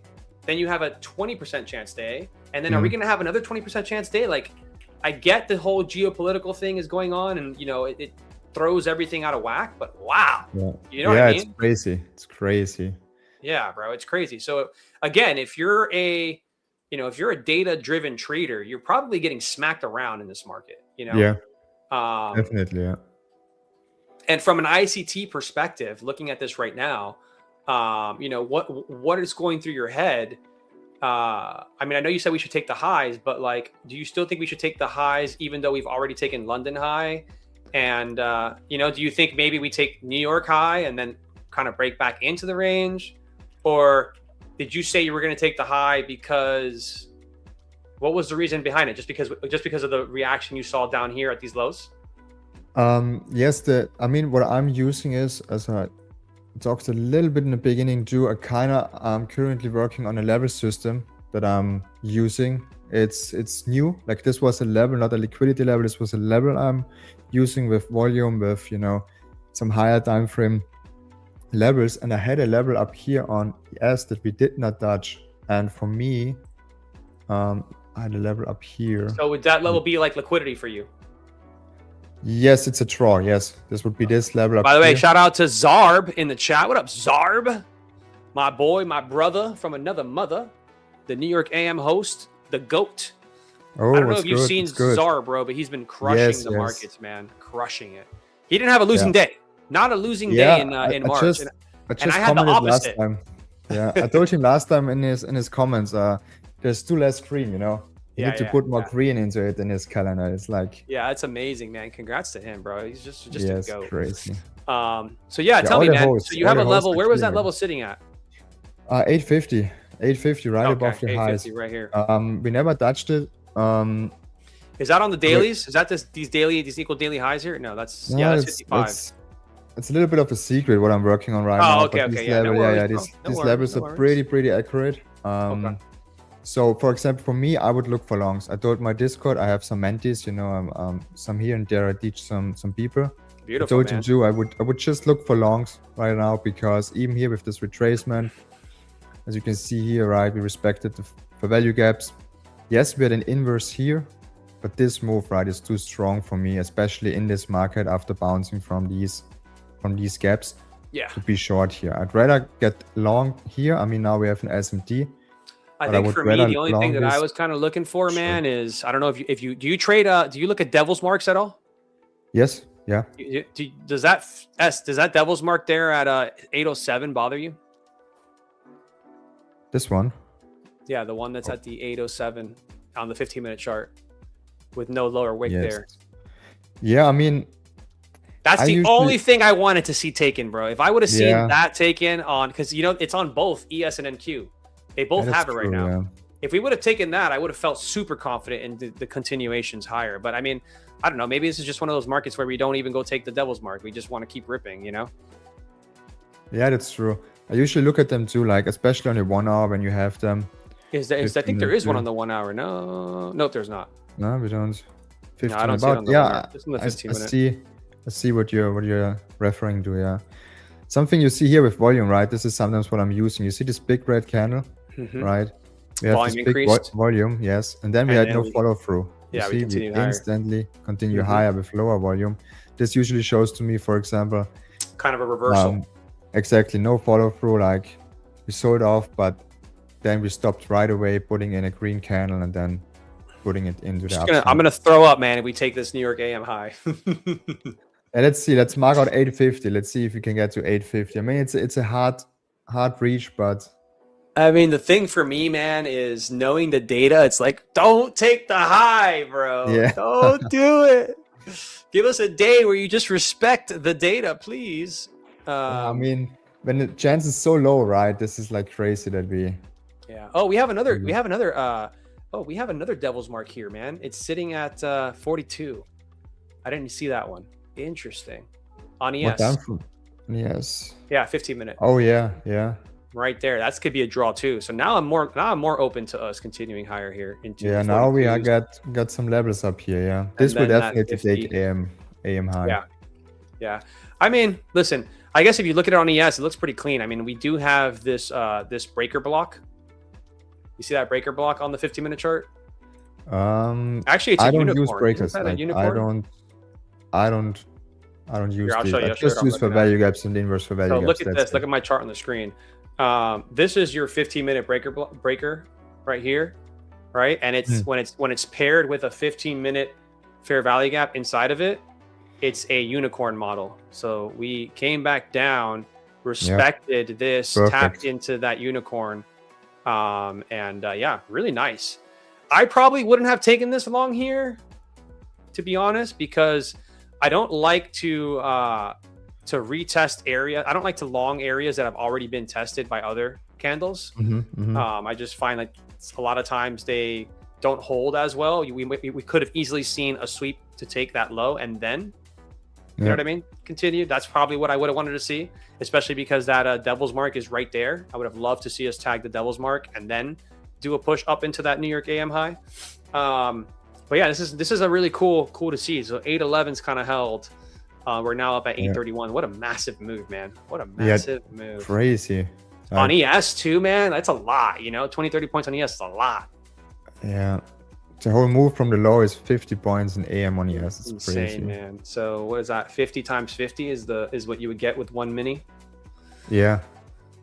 Oh, look at it. What is this move? We just moved Again. all the way down 15 points here, man. 16 points on this 15-minute candle here. Now we got your devil's mark on. I know. I'm thinking maybe it's listening to me, man. Maybe they're actually listening to me. They are in stream. The market makers are here. The market But makers this is, are here, bro. the SMT is holding, right? SMT is holding, so you can't. That's why you can't long this inverse that we had here. Mhm. SMT at this high. Wow, This is they're what we coming talked for this about, devil's right? mark, This- man. This is the Oh market. my! Like, Oh my! They're coming straight for the devil's mark, man. Oh man! They said, oh, Alex is talking about devil's mark. We gotta go grab it real quick. They took it on NQ. NQ took it. and Q took it, yes. Mhm. ES will most likely. I think they're close to it. Yes, Oh yeah, it's see 2 what we p.m. have. So we do have FOMC minutes right now. I don't. Oh, true. I forgot about that. We do have FOMC minutes. Same, That's probably. same. But look at that, never, man. I never So trade SMT PMs. now. Yeah. And now we want to look, right? We have on a 5 minute, for example, big volume, right? If the next candle pushes up, closes green again, then we most likely keep going. Yeah, higher. we're gonna go see that high for sure. Now you see, now I'm in. Remember how I kept saying I need to see this get taken for me to want to be more Now into you the kind of idea? need to look. Yeah. I'm looking at, I feel a lot better about us going higher here. Like if we do the 20% day where we go and break the high, I'm okay with it because I don't think there's much more that needs to be cleaned up down here, in my opinion. I think we've done it all now. No. Like if you push through this, right, then it's kind of like. Yeah. If What if should we we do, start right? trading back below these 25-20s, bro, I think for sure we're going to continue lower. But if we hold this, this 50 area here, I think we're looking good because we don't want to inverse this 15-minute gap. This is like the last one that's holding. A good wick on the 50-minute, 5-minute is already pushing higher after this volume dump. This looks good. Yeah, it's looking nice. These stacked highs, right? So we could see SMD not holding, but let's see if we keep continuing lower here, then you don't want to play long. Then it's cooked. Yeah. And then actually, bro, I would be happy because then the data will hold true. Then the data will hold true. That's true. Then we don't get my level. Then we respect. We don't get your level, but we respect the data, and that makes me happy. And look at this. If you take the fib, I don't know if you use fibs, but if you take a fib from the New York AM high to New York AM low, the first hour, we tapped right into 0.79 to 0.88, which is what ICT uses as the golden, what I think he calls it the golden pocket or whatever. Yeah, I think so. Yeah, it's a golden pocket. So, and I think it's 789 is the actual number. I think, or 786, I think it is. I don't know. It's 789, 786, one of those. I just use 79, but look at that, man. Tapped right into that, and then we got that push straight into the devil's mark essentially on ES. Incredible, man. What a move here. Perfect. It's funny because we were just talking about that devil's mark.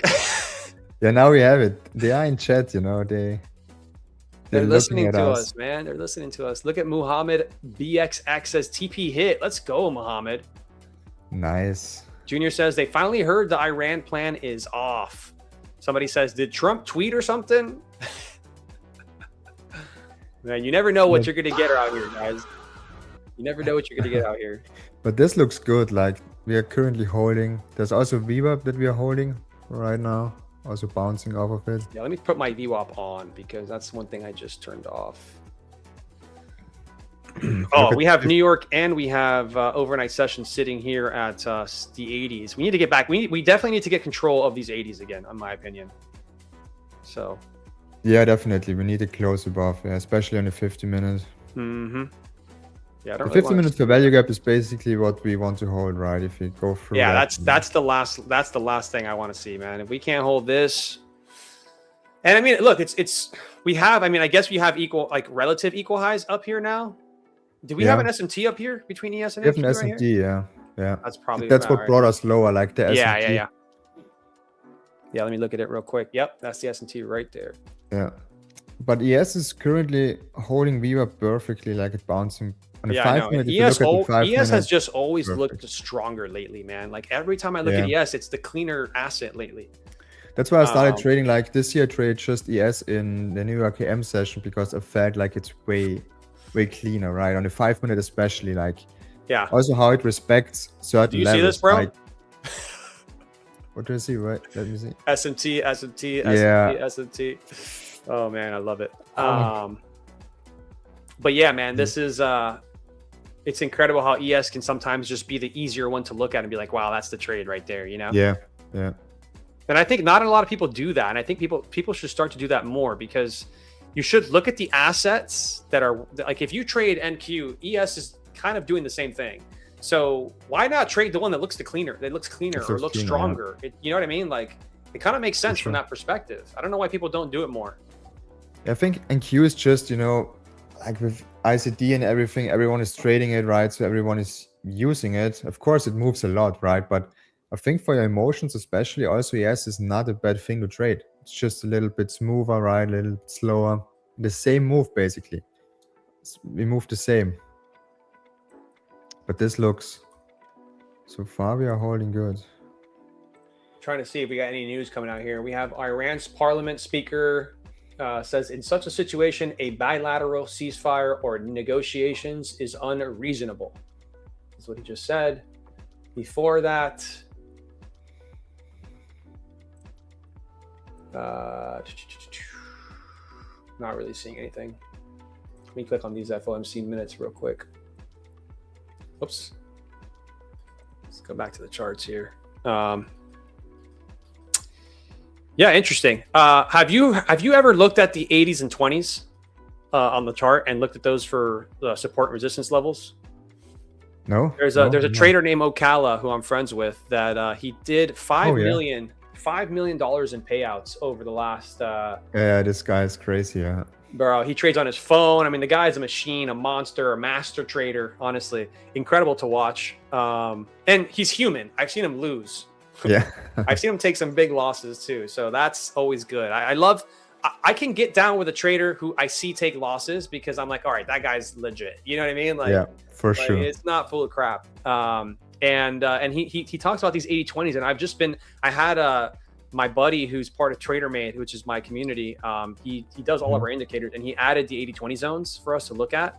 And a lot of times, man, you see like it's kind of insane. Like, you know, it's not always perfect, but a lot of times you can see a lot of big moves off these kind of 20s, or it doesn't always have to be exactly the 20s or the 80s, but like somewhere around there. You know what I mean? Yeah. So like here you go, you have the nice the SMT occurred here in the 20s, 30s area. So if you were watching that, you could have said, oh, we have an SMT occurring here. You know, maybe you get into a 30-second or 1 minute, however you trade the inversions. You know what I mean? I guess there's not really much of an entry here, but knowing him, he would have just shorted the 20s. You know what I mean? Yeah. He's not looking for, I don't even think he knows what an IFEG is, to be honest. And it makes me so happy that there's somebody out there that made $5 million trading and has no idea what any of this stuff is. Yeah. Actually makes me happy.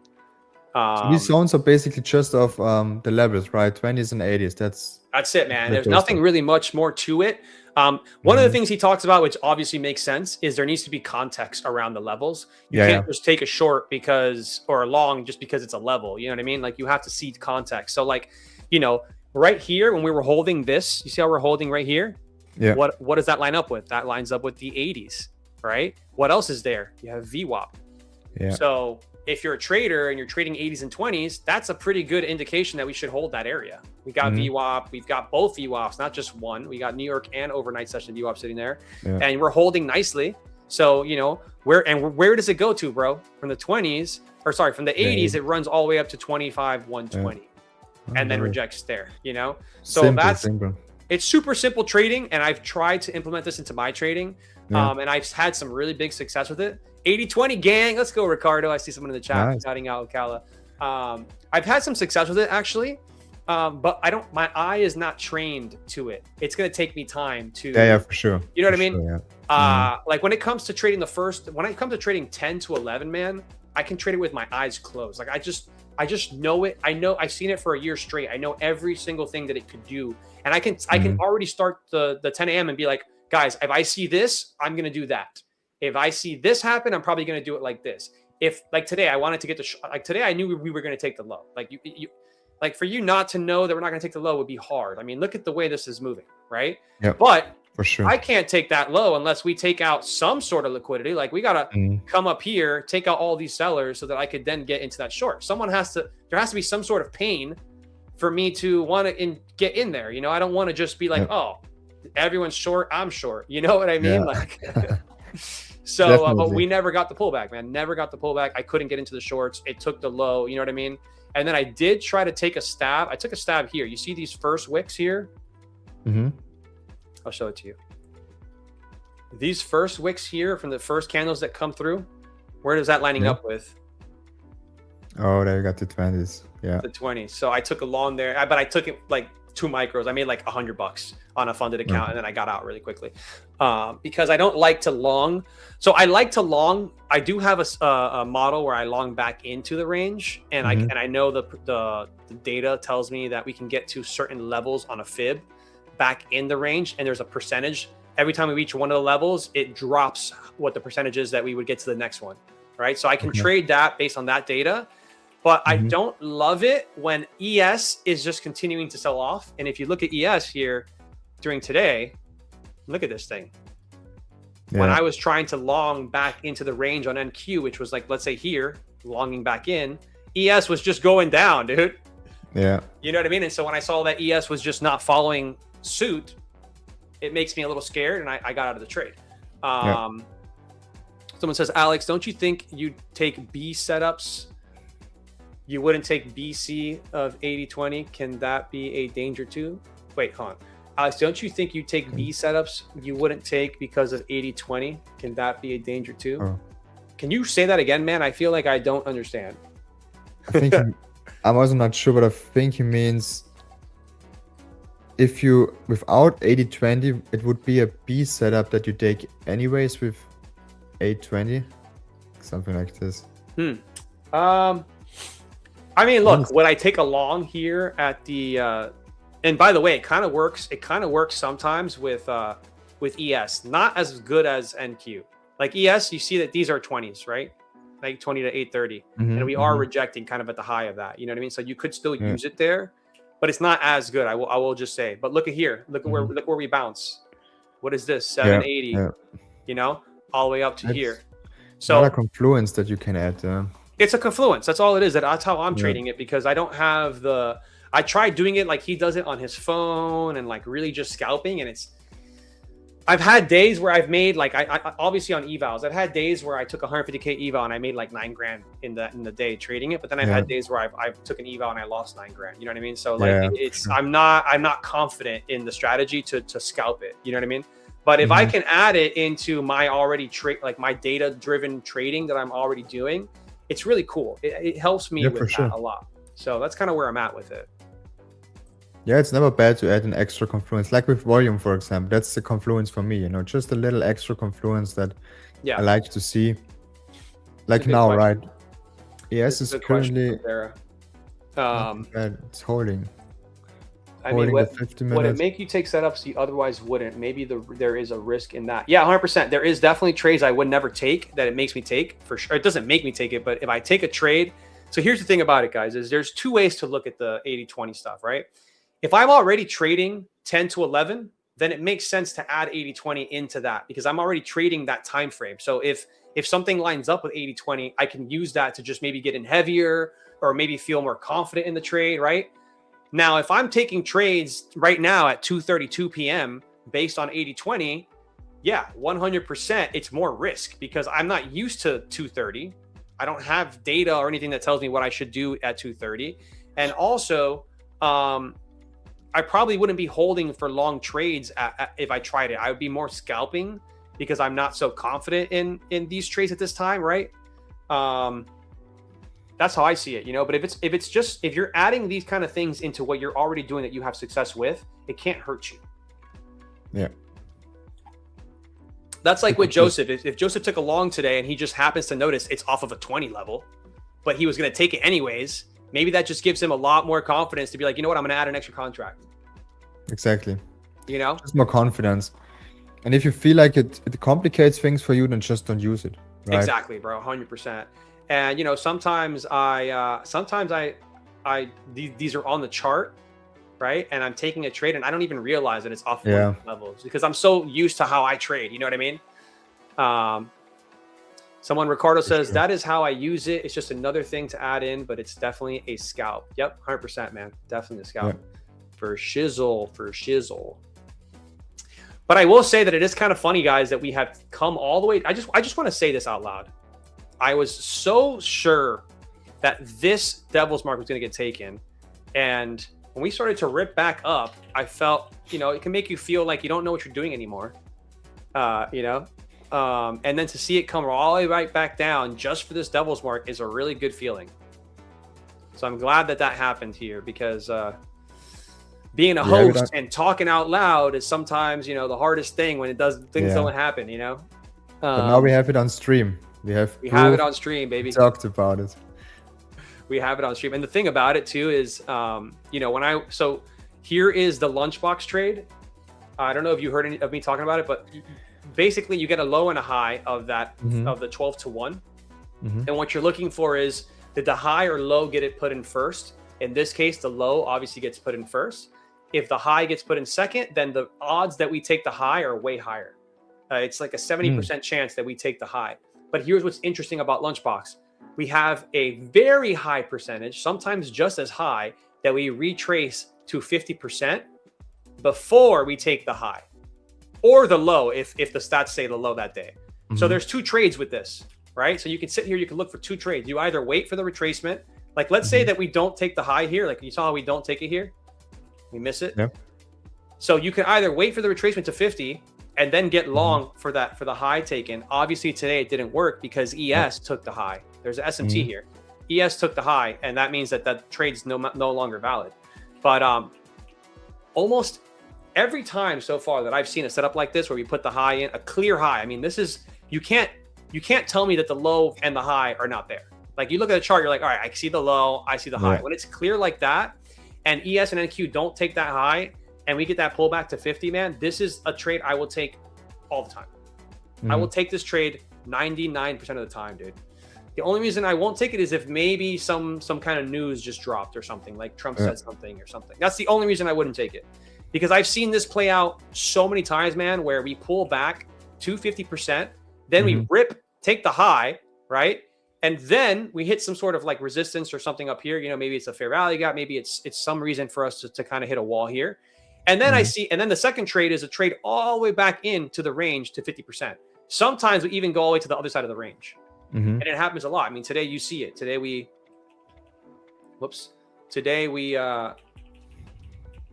you know, we went from one end of the range, and then we went all the way down to the other end of the range, like, you know, and that happens in Lunchbox. You see that a lot. You take the high and take the low, and then you're back in the middle, and then power hour comes, and then you either go higher or lower. You know what I mean?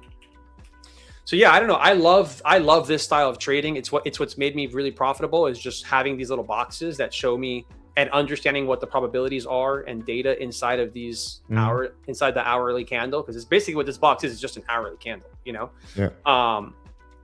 So to me, that's what's been really helpful. And then adding VWAP has been huge. But you know, what is the market doing now? Just consolidating here at this devil's mark? Like, what are we doing, guys? You know, like what is happening here? Ash Future says, what is 80-20 if you don't mind? So guys, there's a man on the internet and on X. His name is Ocala. I'm going to shout him out because he's my boy, my homie. He's done $5 million in prop firm payouts, verified with taxes and everything. He trades from his phone, which is also just in USA attacked Iran again. Is this true? I mean, we should see it soon in the market. I don't see anything. I don't see that on my news. Why are you scaring us, man? Why are you scaring us, Val? So guys, all he basically says is to look at 80s and 20s on the chart on NQ. So 80s, 20s, or 80s, 20s, 80s, 20s. And you want to look to see what price does in those areas. Now, you can't just take a long off of, you know, if you tried to long 20s here, right? What happens? You got completely smacked, right? We sold off.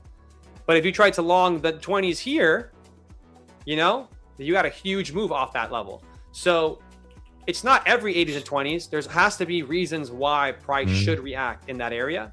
And yeah, guys, if you want to just put that on your charts and start looking at it, you know, it doesn't hurt. It does not hurt. But like Joseph said, is if it confuses the hell out of you, then don't use it. Exactly. It's just another confluence you can use, kind of like support and resistance. Use it extra. And then, of course, as you said, you need other confluences like VWAP, candlesticks, volume, whatever it is, what you're currently using. Just another confluence. Yeah, you got to have other things. Everyone on Twitter is talking about the fact that the ceasefire lasted 12 hours. I mean, I don't trust Twitter that much. Twitter is not the best news source. Yeah, I don't trust it. I'm not seeing anything on my financial juice. What do you use for news, Joseph? I just use Forex Factory. I mean, I just look for red folder news, basically the news. No, but I mean like intraday news. Like if something comes out right now, are you using anything? I don't use anything, no. No, you're just looking at your phone probably. Look at my phone, but usually really, I'm not, how should I say it, concerned with news. Like it never really happened to me that I was in a trading got wrecked by news. Like usually, maybe I got lucky, but never really used it, to be honest. Like just the red folder announcement, this is what I usually looked at when I traded New York. Now with London, there's not much news during this time, so don't use anything. And we had some news coming out when I traded London this week. I think it was, let me see, or last week, where we had this big push.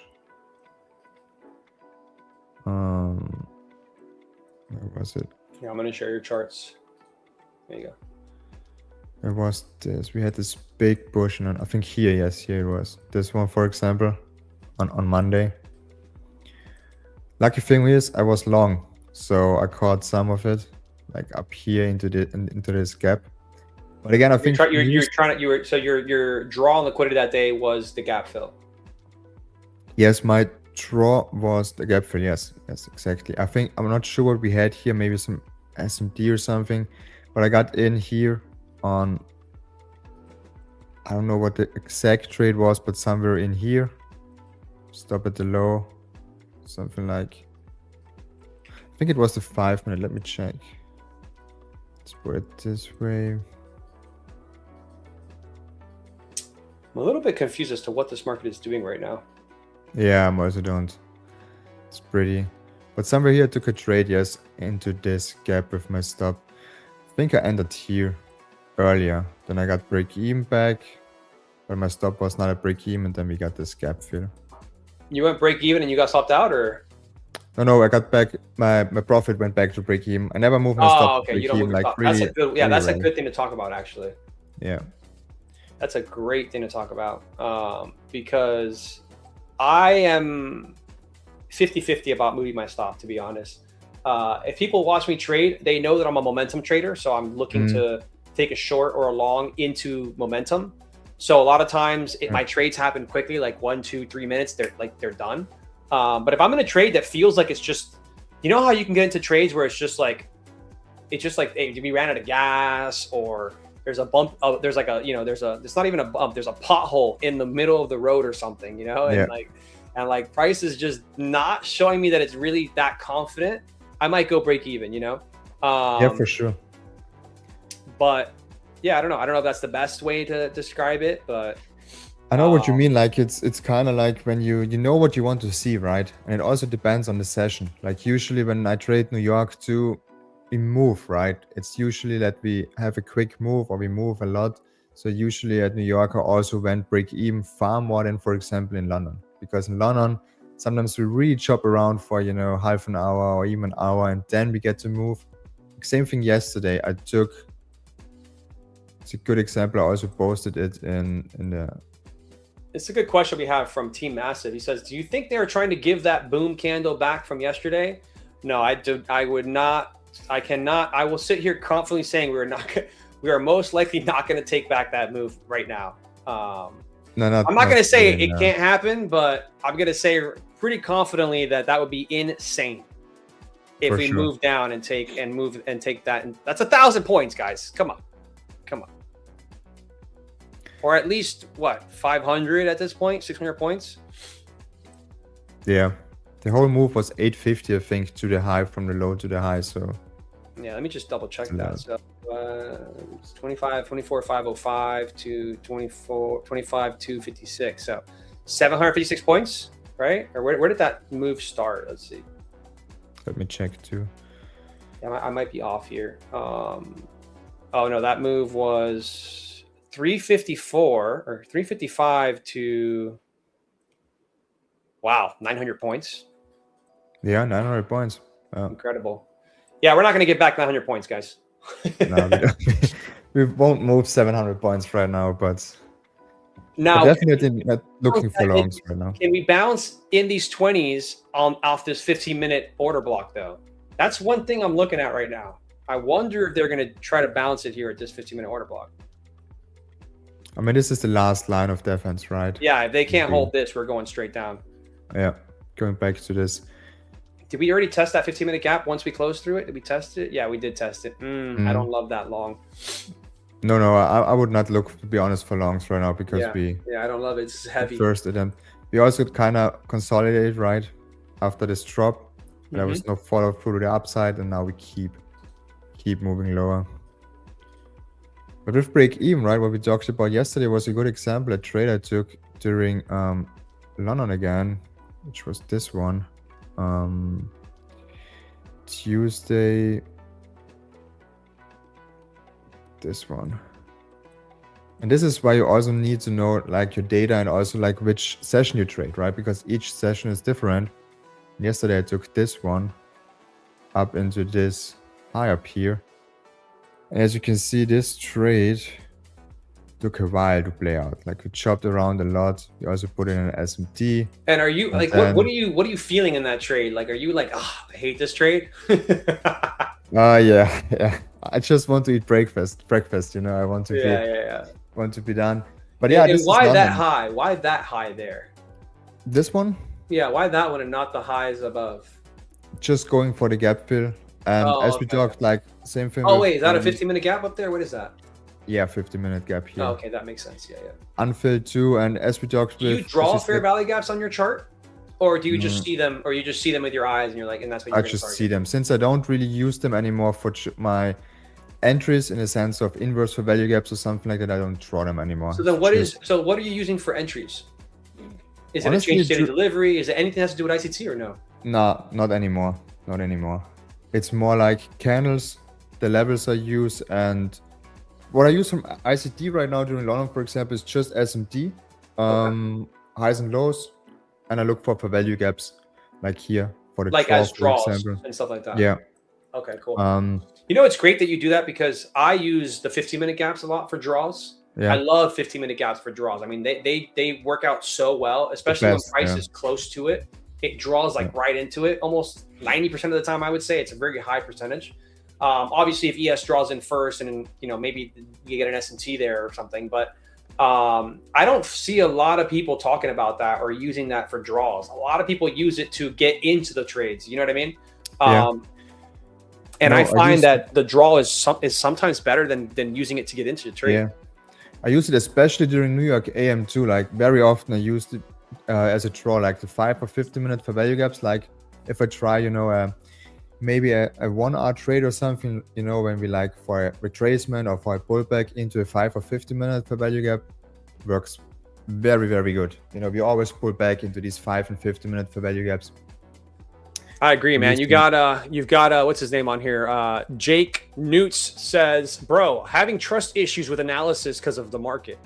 Yes, 100%, man. I think you're not alone. Yeah. Yeah, you are not alone, man. I've seen more incredible traders this last 2 weeks getting completely destroyed than I've seen in a long time. So it's an interesting. You know that trader that's on? He's a Top Step Live trader. He's on X a lot. His name is Karabi. Have you seen that guy? Yeah, for sure. Incredible trader, man. But he's been getting crushed. I think Asia session at the Open, he went short to try to fill this gap. Or I think I don't know if he was trying to fill the gap or what he was trying to do, but I think he went short because he was like anybody else just got completely smacked.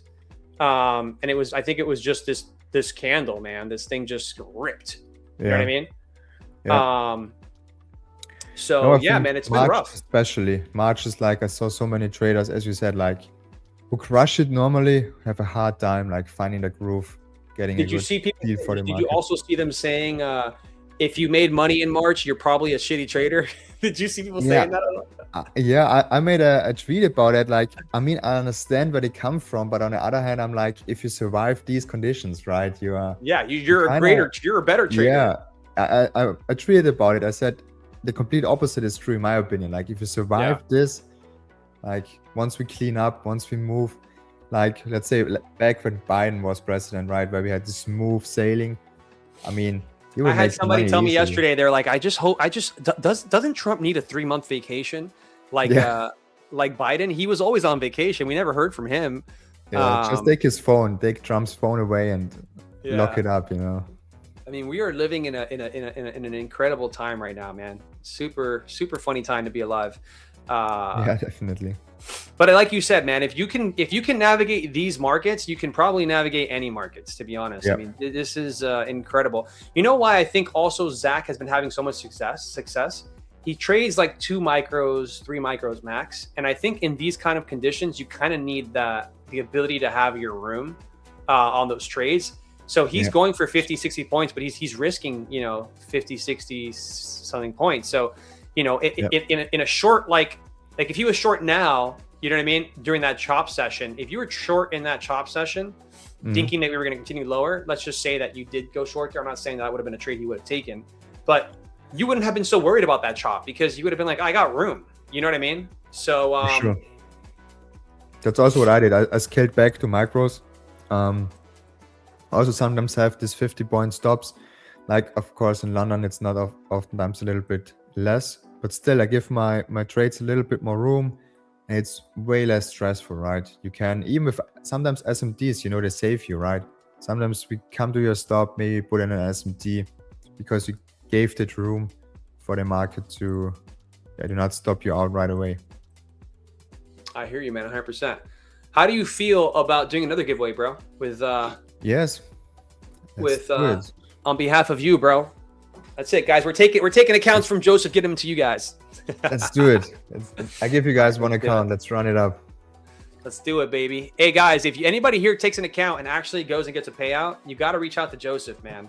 You got to reach out to Joseph and myself on X, okay? Let us know. Man, I love it when I do a giveaway on X and the guy who wins it wins, and makes a, passes the eval, and some people also got to a payout, and this is like amazing, you got a well, that's free what I eval was saying the other day, man. I was like, think about if, I mean, we've all been there. I've been there. I don't know about you, but I definitely have been there. You've had like the worst day or your worst week or your worst month in the beginning, and you're going to give up. And then something happens and you win an account, or, like something just gives you like that little nudge. It's like, hey, man, yeah, you're okay, man. You got this, for sure. So that's how I think about it all the time. Like maybe we're just giving people their next, their next big shot, or maybe it's their breaking point, like they break out of that losing streak or something. But all right, guys, so let's do the giveaway again. New giveaway here. That's the one thing I do love about this stream, is that I love giving away the accounts. It's such a cool feeling. It's nice. Create code. What should we make it, Joseph? I'm gonna let you pick a code here. What should we do? I think it's a fun code. I mean, we use my old name. Let's use Bulletproof. That was my Bulletproof? old X name. Yes, that was my All right, old. Bulletproof, baby. There's a coffee called Bulletproof. Yeah. Yeah. Bulletproof, fam. So, guys, the code is going to be Bulletproof. I'm creating it now. If you want to, whoops, I wrote the wrong thing. I put it in the wrong spot. See, this is what happens when you're new to this, guys. It's got to be in here. You're doing amazing. Thank you, brother. Bulletproof. Boom. How many people we got watching? We got like 830 people. Let's see what we got here. Guys, thumbs up. We got to get more thumbs up here. We're at 437, 144 viewers, at 437 likes. I'd love to see us at least over 450 today, guys. Come on. Let's get those likes. Crush those like buttons here on YouTube, please, please, please. But yeah, guys, so the code is Bulletproof, and it's in honor of Joseph's. That was your old name, or that was your old old X name? Yes. Okay, Mr. Bulletproof. All right. So guys, go head over to Prop Firm Matches Discord, go into the stream chat channel, and enter your giveaway here at the inside this area. It's going to say Bulletproof. You're going to enter, and you're going to type Bulletproof in here with those capital letters, and I'm going to be able to grab your name and add you to our giveaway. Okay, we're going to give them, let's say, 7 minutes, guys. 7 minutes. So 3 p.m. we'll do the giveaway. Perfect. All right, guys, and if you don't know how to enter the giveaway, you need to go to the top of the YouTube chat. Here in YouTube, top of the chat gives you all the instructions to enter the giveaway in Discord, okay? We got 2 people in chat saying they only need $100 and one needs $280 to pass their evals. Guys, take it slow. And he's saying on 5 accounts. Let's go. Yes, take it slow. That's huge, man. You got this, guys. Congratulations. And where's the other guy? I need 100 more to pass. Jake, yes. Congratulations. Do you stream on Discord and stuff? Sometimes, yes, with my mentees or in the Discord. You don't have a stream deck, do you? I think I'm gonna get a stream deck. Do you know what that is? No. It's basically like a little screen that you put on your desk, and it has buttons on it. And then I could do the applause or the horns and like everything from the buttons. Because right now, you don't know this, but I have to go with my mouse, open a little thing, look for it, press it, Like I'm doing 100, dude. I'm trying to trade and talk to you while doing. I literally am an octopus over here right now. This is me, but you can't see me doing it. Doing a good job. You're doing a good job. No one Thank you, sees it, man. what you're doing. You're hustling behind the scenes, you know? Thank you, man. Thank you. I appreciate it. No, that's a good thing. Like, that's really professional, you know? Then you have this, you have your deck, and then you can do everything. But now we're dumping, right? Like, I see the melt. I see the melt, man. We are melting. longs are definitely not on the play anymore. No, but you and I said it, bro. That 15-minute gap was definitely the that was the draw on the sand. And like, look at that thing, dude. We actually tested it. I mean, it doesn't get cleaner than this, dude. Look how clean that 15-minute gap was. Yeah. And then again, you need the confirmation, right? If we moved higher here, maybe put in an inverse, also a big green candle to the upside, we could have seen these highs, but nothing. I actually have a question for you. You see my screen? Do you, when you look at your gaps, you know how we have this gap here is a 15-minute gap, but then we also have this one here. This one here is also a 15-minute gap. Are you looking at this as one big 15-minute gap, something like that? No. Usually just separate. And also, I would not look at the higher one. I have seen it, yeah. But I usually like this one, right? This one's nice. Yeah, but I usually remove the value gaps that we already dabbed or that we already touched. Like I don't. Yeah, so you would only look at this other. So you would pretty much would be looking at this one here. This was the last gap that I would take a trade from. Yes. Yeah. I mean, in your defense, if you did try a trade here, you probably got 30 points or 20 points out of it. Just in your defense, we did move higher before going lower.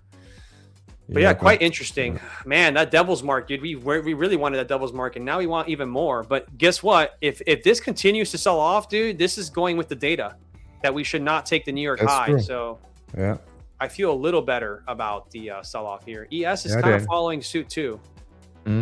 Once ES gets beat, and Q will just take the low here. This SMD at the high here really supported this move lower, and the news with FOMC minutes. Yeah. So we have points. You ever look at this? You ever look at the 15-minute wicks as support? Like 50% of this 15-minute wick is 960. Do you ever look at that to hold? Not really, no. It's something that I know that ICT talks about. It's like these wicks that we should if we can't, you know how like a lot of people probably are looking for this low to get taken, let's just say. Yeah, a lot of times people, what they don't realize is sometimes all we need to really do is take 50% of this wick. And that's enough liquidity here. It's enough liquidity a lot sometimes for us to make that move back to here. I'm not saying that, we're going to go here, but a lot of times this is a good area to get a bit of a bounce off of. Just something to keep in mind. And also, if you traded VWAP today with the New York VWAP and the overnight session being so stacked together, I mean, that was probably the cleanest trades you could have taken. Just long off VWAP, short off VWAP. Yeah, VWAP is definitely a very nice tool. It's been so goated lately, man. It has been so goated lately. It's a simple tool, but it helps. It's the only freaking indicator that I say all the time that if you just master VWAP, you could probably make money. You know what I mean? Yeah, I know some people just trade bounces of VWAP, That's Come back to VWAP, you take a bounce, a few 20, 30 points, and the same thing to the downside. Yeah, dude. I mean, 100%, man. A lot of people I know are doing that too. It's very powerful, extremely powerful. Let me go ahead and put this 50% in. I want to see if we get a little bounce here. It's heavy, so most likely we won't bounce, but sometimes we will. We'll get a nice bounce off 50%. But this is heavy. I think this will super heavy. This looks like it's gonna melt. Run down, yeah, to the low. It's just going. ES is following through. Volume coming. Is ES coming through now? Let's see. Where's ES at? Oh yeah. Yeah. No more SMT there. Nope. This is textbook, man. This is a textbook short. I mean, you got 7.7. I think it was. Let me see. 7.9. Yeah. So you got 7.988. That area I talked about that I know that ICC does share in his teachings. So you have this area here. So it lines up with a push back into 8879 of that low. So that high to that low, 7.9 to 8.8. It's also 7.9 to 8.8 of the New York IB session. Right, you go to that high to that low. It's also 7.988 there. It lines up perfectly. So multiple confluences there on that ES short, and you got that SMT there at the high, and you had that devil's mark there. That is definitely a draw for me. So kind of kicking myself that we weren't in this trade. But it's all hindsight, you know? It's all hindsight. Can't catch them all. Can't catch them all. But this thing. Man, but I do. I want to catch them all, bro. Like Pokemon. Catch them all. That would be amazing, yeah.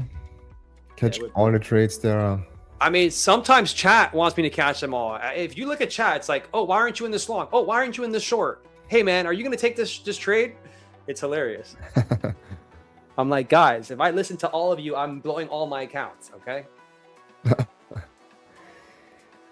All right, let's go look back at the giveaway real quick. Let's get this giveaway set up here. Oh, yeah. 7 minutes are over. 7 minutes are over, guys. Here it's 3 p.m. So now I got to just basically copy the entries here. And what's cool about this, man, is we're going to find out right now how many people are in this. Oh, we got a lot of entries. Look at this. A lot of entries here.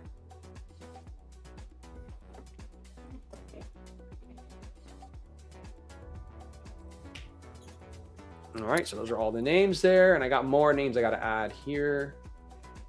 Boom. Okay. So this time around, we have 249 entries. Nice. All right, guys, you guys know the drill. You guys know the drill. We do not do a giveaway unless I get a good countdown here from the chat.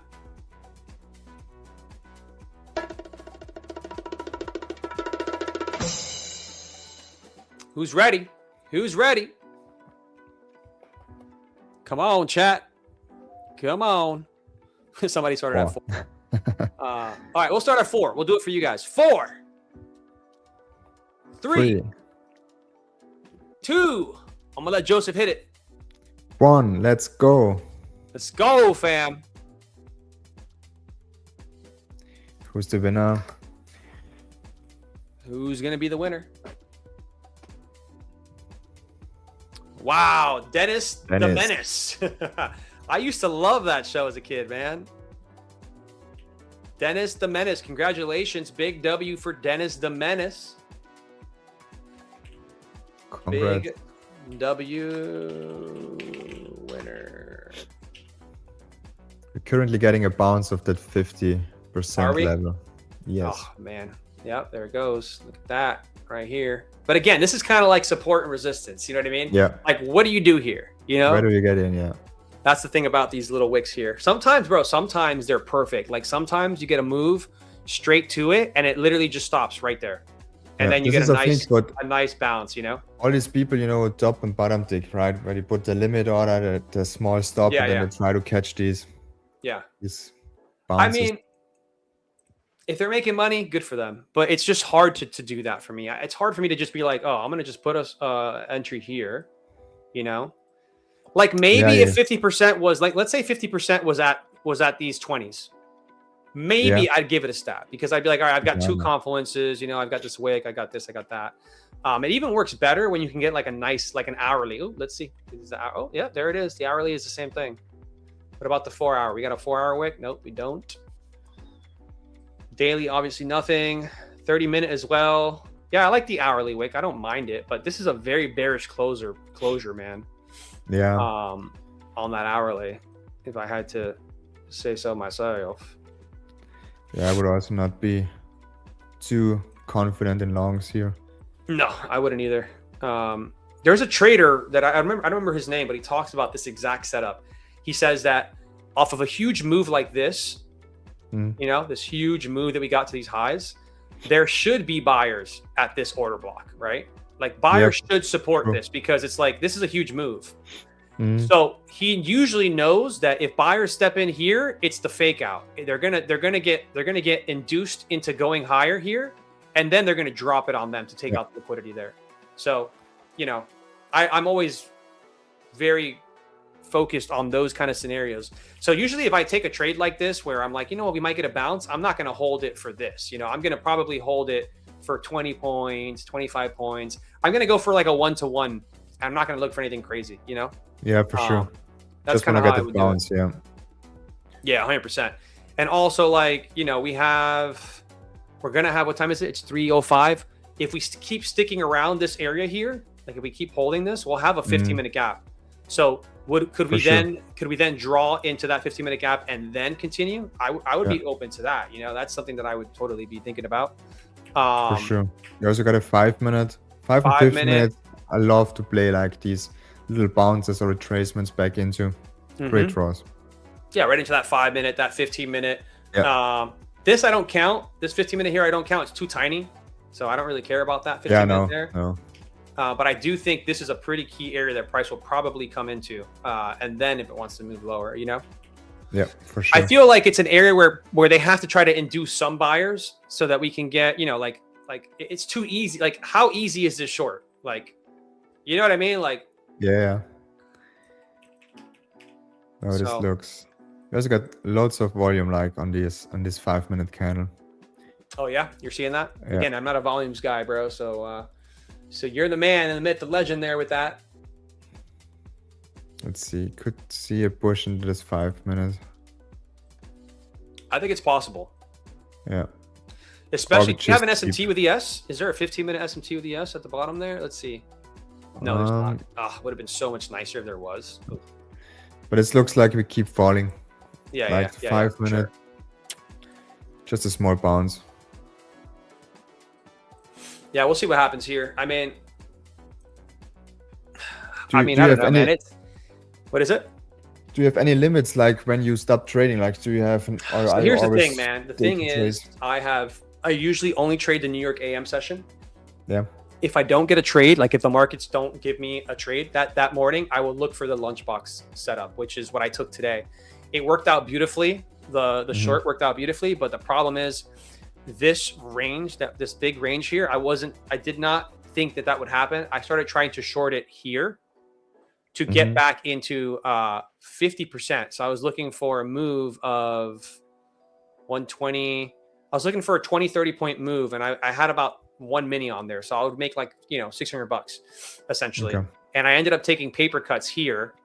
And what ended up being, I ended up being down $500 in this world here. And then this is where it turned. Okay. And it turned all the way down to the VWAP and everything that I was talking about is exactly what it did. I was just too early in the trade. Too early. And the reality is, and I didn't have, like, if you look at what I was looking at, I don't know if you look at this stuff, but this right here, this is an order block, right? A 5 minute order block or resistance or whatever you want to say. When I started to short this thing, it was a sweep of this high. It was a sweep of that high there, and I knew we were in the middle. Okay, yeah. Of this order block, and usually the way that the lunchbox works, the way that I trade it, is I anticipate the pullback to 50% before we take a high or a low. And I knew the data told me that this low was put in first. The high at this time, it was this high. The high is put in second, so we should retrace, right, to take the high.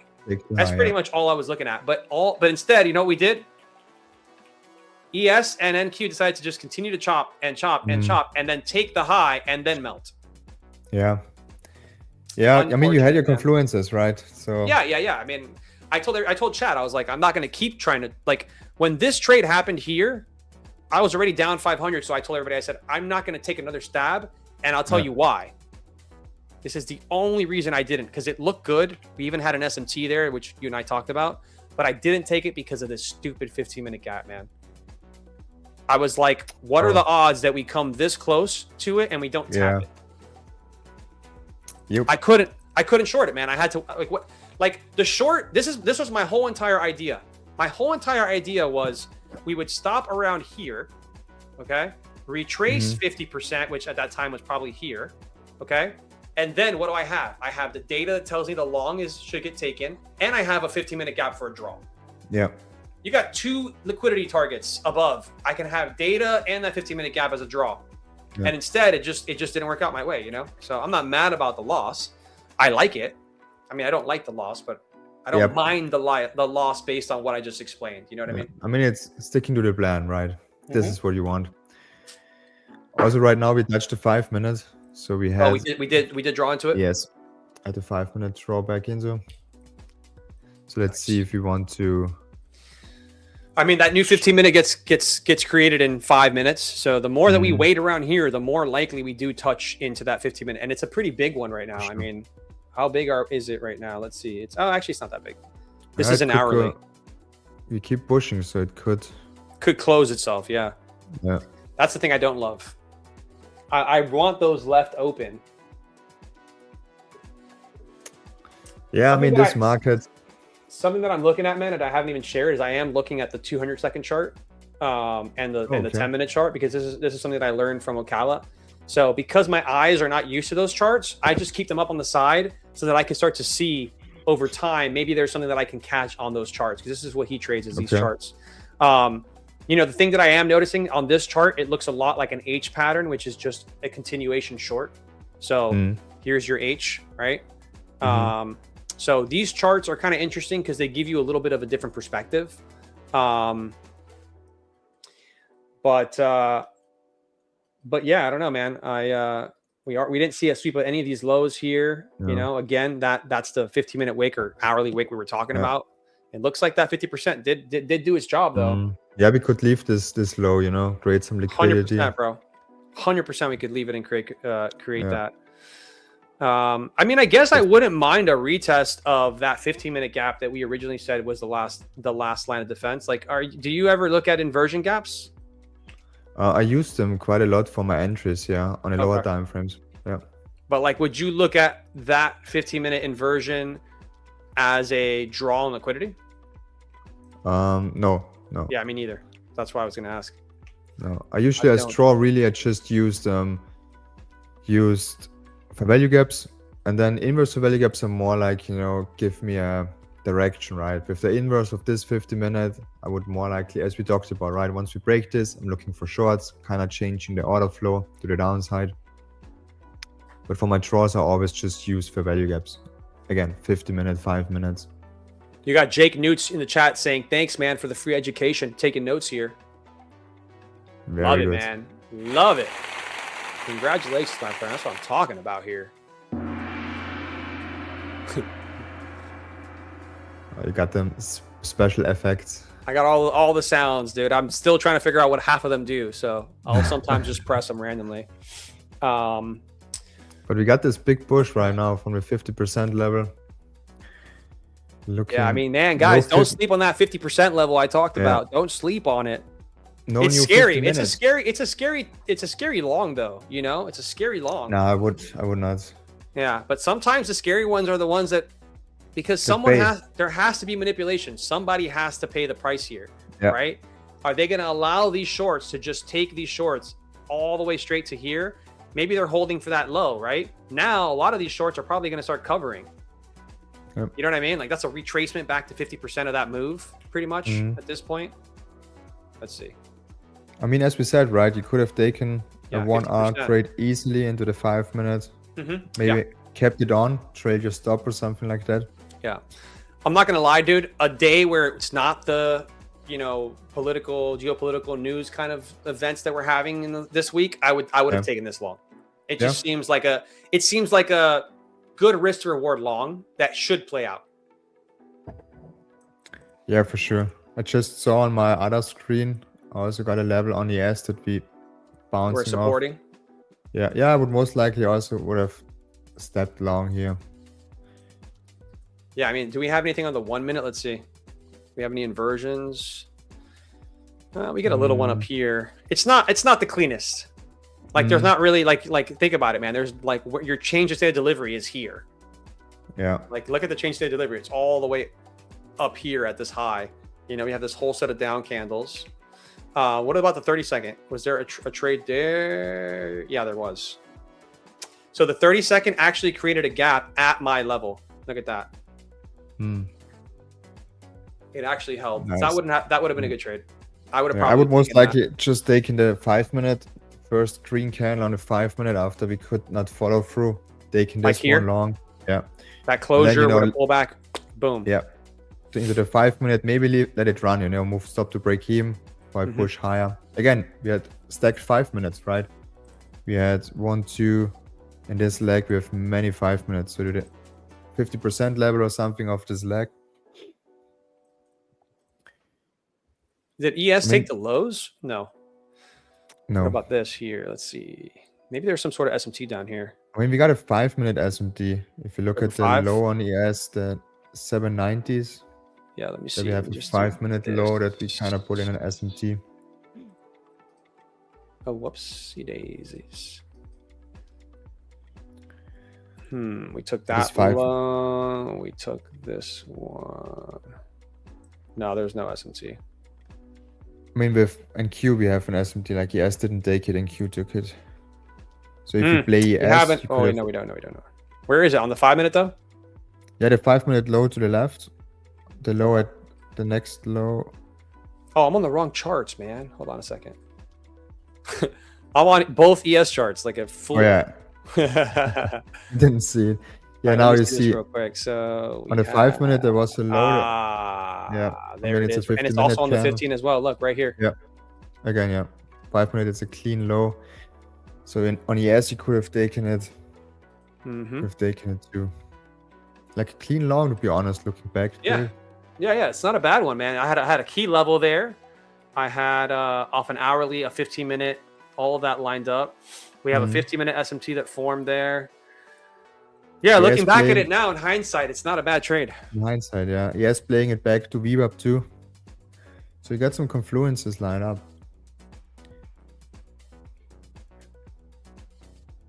That's the thing about this market is, these kind of things that we're sharing and showing, people could take notes, man, and they could literally learn these little things that we're talking about and take it. You know, maybe we didn't take the trade, but at least there's some kind of education that could be taught here, right? Devil's marks, super important.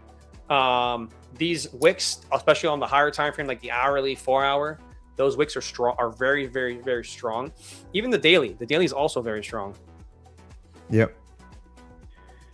Like if you look at all these wicks, We took all of those. We took all the relative equal. Yeah. Oh, I put this is lows. where I looked at London for the long, all these stacked highs up here. Yeah, I didn't Like realize when you we have actually this took that. stacked Wow. highs, like this is like a no-brainer, right? Might as Yeah, well yeah, just yeah. No brainer, 100%. Take them out. I had this over here. That's why I didn't have it in my line of sight. Makes sense. Took it at 9:30 because I draw some of this stuff. I draw at nighttime. Like I drew it last night before I went to bed. All this stuff. I was like, oh, we got resistance here. Yeah. If we get above it and we start to consolidate, I could probably take a long off of these inverse gaps. You know, looking for us to tag the liquidity that was up here. Yeah, 9 basically a.m. what I did. opens, takes it. My London long. Yeah. Yeah, exactly the same thing. Mhm. Yeah, pretty much worked out exactly like that. It's Yeah, also great like trade. always interesting to see like no matter how you trade, right? If you talk with traders, at the end of the day we all kind of see the same stuff, just in different, terminology, right? Each all one the is same looking stuff, for man, different things. It's 100%. all the same stuff. 100%. Couldn't agree with Yeah. you more. We also have your colleague Zach saying, why do I feel like we will rip all the way back to the highs now? The Trump tweet. Cue the Trump tweet. I mean, bro, I don't put anything past this market anymore, guys. No, I you definitely can't- don't think we sell off 700 points though, but I definitely don't put anything past the fact that we could come all the way back up, at least back up into this this area here. I wouldn't put it past it. But this looks like 50 minutes, small 50 minute got touched, and we now dump. Yeah, that's probably what just happened, huh? We tapped into that 15-minute gap. Mm, Ew, such an ugly one though. yeah, did small did one. ES not do it? No, they both did it. They both took the highs. Yeah. Wait, ES no. not have Yeah. a value gap, just Yeah, it just took the they candles both took high. the highs. But wait, We we also have. got an SMT. Do we? Yeah. Oh yeah, ES right here. took- I see it. Yeah, right there. Man, this is crazy how many SMTs are in this chart right now. Yeah, crazy. SMT here, SMT there, SMT there. Then you know it's a crazy market when we have all these SMTs. Yeah, right. It's a crazy one, dude. Crazy one. But hey, I mean, people are learning, they're seeing us talk about it, we're showing it, Yeah. seeing the reactions off of this stuff. Now I'm sure people are like, Honestly- "Oh, Alex, why are you not taking a trade?" Well, it's because I'm already down 500, guys, and that's my loss for the day. I don't want I do not want to concur more. I don't want to, even if the trade looks, I mean, I'd have to see an A plus setup. Yeah, that's try to take it discipline, again. you know? No, but I think people, people like, it's the hardest thing as a host for me, especially the PM session, because it's like if I make money in the AM, I don't really want to trade the PM, but I want to create entertainment for our guests. You know what I mean? So I will start. I'm not going to force trades, but I will probably start taking trades. I'll probably have separate accounts. I'll probably do like some afternoon accounts and just That's like, you know what I wanted mean? to So say, that it doesn't, extra live account. so that it doesn't mess up trading. my psychology with my morning stuff, because if I make money in the morning and give it back in the afternoon, that is going to piss me off. Yeah, for sure. But I noticed, like, when I first started streaming, you have the pressure, right, of doing something, taking on a trade. Dude, I'm just so happy that you're still hanging out with me, because if not, it'd just be me alone talking about this, I appreciate you hanging out, bro. I appreciate it, dude. You're like, this is his first week, man. We got to help him out here. So I definitely appreciate it. But yeah, man, what's cool about it is at least you and I have a lot of similarities, maybe not in the way we trade, but in how we see price. So yeah, for sure. We do have a comment here. What does SMT stand for? You want to jump in there and give them the Yeah, sure. SMT stands for Smart Money Technique. It's from ICT. And when we look at price, when we look at NQ and ES, these usually move kind of the same, right? And SMT means something like this, for example. When we take out a high on one asset that we did not take on the other, like here you see this high on the 50 minutes that we had here. The same high we had also here on ES. You see here it got taken, here we didn't take it. So now we put in an SMT, which would look like this. Same thing we had at the highs here. You see we already swept the high on ES, which was this 1 PM high, and we did not sweep it here on NQ. And for example, if you trade NQ, then you would not wait for this high to get taken because ES already took it, so you could look for shorts that bring us lower. Because we don't need to sweep this high anymore, since ES took it. In simple terms. But that's basically what it is. Ricardo Trade says he's loving the show. You two are great. Thanks, man. Appreciate you, man. Ricardo. Appreciate you, brother. Yeah, man. No, we're doing a good job, bro. We're doing a good job here. Really liking it, really liking it. Because at the end, right, I'm also like in Austria, for example, I don't know anyone basically who does the same thing that I do, like in real life, right? So talking about trading it's also kind of our hobby, right? So it's a nice thing to do. I tried to teach my girlfriend how to trade, and she actually got 2 payouts. She made she got like 17 or 1800 from Top Step. Nice. And she's actually a profitable trader. She's made more than she's spent, which is actually amazing. But she doesn't love it when I talk to her about trading as much, Yeah. But it's crazy. It's nice to hear, like when you can, she doesn't need to go through all the struggle, right? Because same thing. Well, bro, I made a tweet about that. As soon as she posted her, like she's a profitable trader, I said, imagine posting that you're a profitable trader, but your boyfriend went through years of struggle so that you could just come on in and learn real quick, huh? Yeah. But yeah, she's a sweetheart. But it's true, man. Not a lot of people can relate to the market talk, For sure. It's something you have to go through in order to understand. 100%. 100%, bro. But yeah, I didn't realize it, but ES, I guess, took that hourly low. I guess we took the hourly low and everything. Yeah, the hourly low. Yeah. Do you ever look like right now we're creating an hourly gap, right? Do you ever just look at that as a breakaway gap to continue lower? Yeah, sometimes. Because I feel like if it wasn't 324, that's what I would be looking at. Like also, I'm sometimes looking for the flip of the candle, right? So if this would now, for example, flip to the downside, I'm pretty confident that we take this low. We also have an unfilled fair value gap to the downside too, right? Is it what size is it? What is it? It's 1 hour. Yeah, 1 hour. We have another 15-minute gap down here as well. 50-minute, 1 hour, yes, both lining up. 15-minute, 1 hour. But I feel like it's kind of 50-50 right now. Like we could 50-50 for sure, bro. Yeah, consolidate here. Yeah, like this could easily rip back into the range, Yeah, just leave these lows for tomorrow or someday next week or something. Yeah, now we're pushing back high again.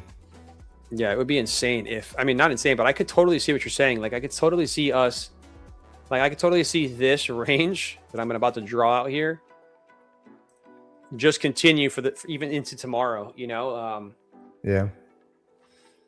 Because, like, we've already had that huge move. We've already put a pretty significant low today in, right? We left a lower low, I mean, a higher low. And we have a lower high. So it's very rangy at this point, you know? Yeah. So I like that analogy.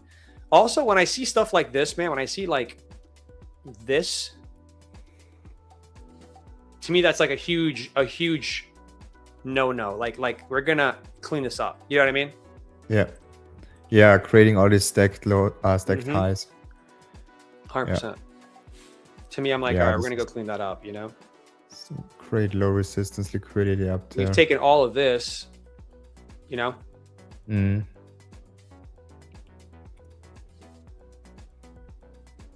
This music has me moving, man. I like this music. Yeah. Guys, how's the music today, chat? Kensington says, do you guys think CL is going to 98 today? Guys, I can't comment on stuff I don't trade, fam. Don't know. It would be very wrong for me to give you advice on stuff I do not trade. You always trade in Q and ES? Yeah, if it's in Q and ES, I can give you all the information I have, you know? Yeah. But all these other guys, I mean, I used to trade gold at night. I had a very strong model that was printing. I was making a ton of money, man. It actually was using it during my 100K run. But yeah, it stopped working during these because of the volatile conditions with you know, the Iran stuff. So I had to, again, you know, tell the Discord, hey guys, I will be pausing all of the Asia streams until I feel confident that I can, you know, we can take these trades again, because it's my job also as a trader to, especially someone who has a community that I'm building, to look out for my traders. You know what I mean? For sure. So I made the executive decision to just be like, hey, we're not gonna continue to trade until the conditions feel good again, because there's too many fake outs happening with the model. So somebody says, or Kensington says, hey, sorry, my bad, guys. No, don't be sorry, bro. I love the question. All good. He says, truly sorry there. The music is great, by the way. Thank you, man. I appreciate it. So guys, we're going to do one more giveaway at 3:45. Okay. 3:45, last giveaway of the day, going into the close. That'll be a total of 4 accounts given away.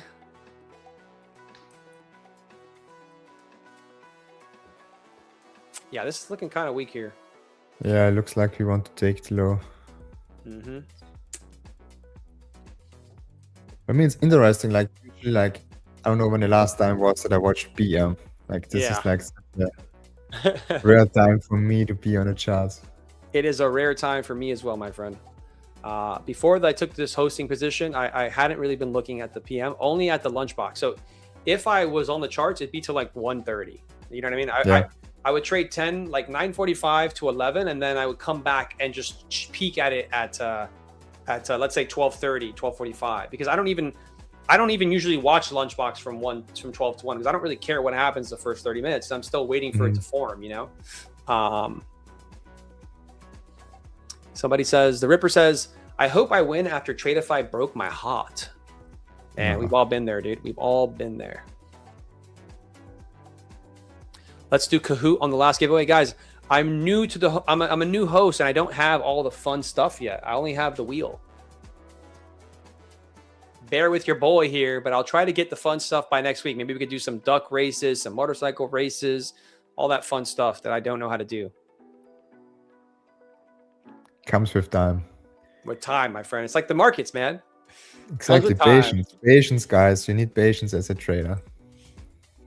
Tell them, man. Tell them. I'm looking at the charts right now because I'm like trying to figure out. Oh wait, I like this. Hold on. So I'm going to show you something on my chart here. Can you show it? Yeah, exactly. Yeah, you see this candle here? How it has no upper wick and it's kind of close to the 80s here. So this is a magnet for price on the 200-second chart. So we should come back up and clean that up right there. If it happened, it could happen right now, or it can happen after we take the low. But a lot of times this is a great target. And this is something I've learned from the 80-20 stuff. Look at it. Look at it. Look at it. We're about to go get it. How many points are that? That was 57 to 75. It doesn't have to completely clear it. Sometimes it just does that, and then it'll run off. And other times it clears it. There we go. It just cleared it. So, you know, I mean, that's a scalp. Like, how fast would I have had to get into that trade? You know, that happened instantly. So I think over time, I'll be able to get into trades like that as a host, because right now I'm still fiddling around with too many things, you know? Yeah, for sure. But again, called it to the T, man. We closed right here, opened, and took that right there. What an interesting trade that is. That's a nice trade. That's 20 points. Yeah, 20 points, all you need. It's all you need, man, on NQ, dude. Oh, look at this thing ripping all the way back up. Yeah, I mean, this is just chopping right now, like all the way up and down, up and down. Look at the 50-minute, get some barcode forming, like. But it does look like an H, man. It looks like an H to me. Like it wants to roll over. You know what I mean? Yeah, I think so too. The only thing that has me a little bit not sure if we're going to take the low is the fact that this is just a whole void right here. And a lot of people are trying to short into this. Yeah. You know? So will the market give it to you is the question. Wow, what a push here from 56 all the way up to 90 now. So almost 40 points or 35 points. I mean, the more we push higher, the more I'm thinking that we leave these lows. Yeah, I'm starting to get to that opinion as well. Yeah. Because otherwise we would have run them, right? This is just... Yeah, the only thing is that could happen right now is, you know, 350 has the MOC. So you get like a lot of liquidity injected, and we could see a run of that low at that point, but it becomes less likely, especially if we're up in this range, you know? Yeah.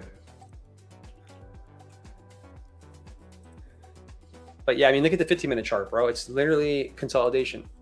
Yeah, 50 minutes. But if he takes these highs and closes above, then it will push back higher. Yo, look at Panny in the chat saying, "What's up, Alex? What's up, Panny? Thanks for coming in, brother.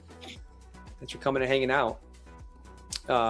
Junior says, "I don't know what duck races are, but it sounds fun, my friend. I don't know what they are either, but it does sound fun, and we're gonna try to do them next week."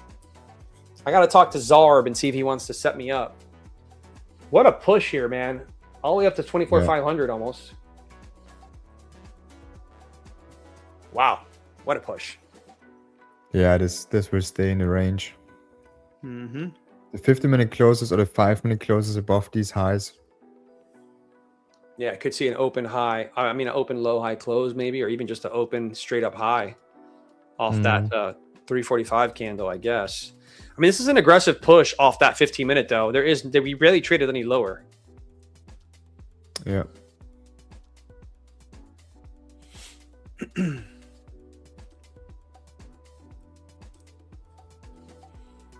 Incredible, man. Incredible. Let's see if I change this to... what time is it right now? It is 3. Let's see what we're looking like at this 3 to 4. Oh, wait, no. I did the wrong thing.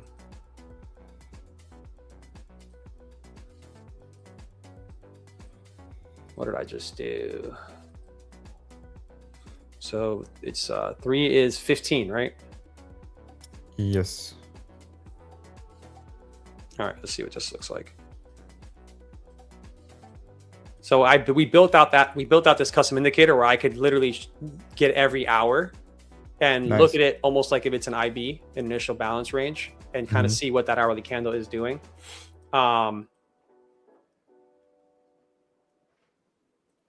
So in this case, you know, you have your low, your high. So what the chances are we take the high. Yeah. Based on like if you were using the same kind of methodology behind it, you know what I mean? Also with ES, if we close above these highs with 809, then we are, it's like a sign. I mean, we do have a huge SMT right now, though.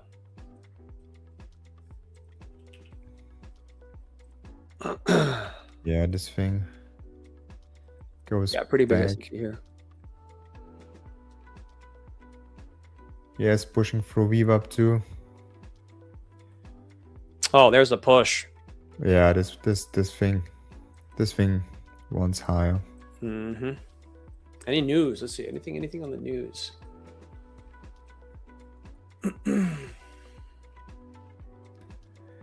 It says Trump meets NATO chief Mark Rutte after ceasefire agreed between U.S. and Iran. That came out at 3:34 a minute ago. Gives us the push. Yeah, I gave you the little pumper. We do have midnight up here as well. We are below midnight now.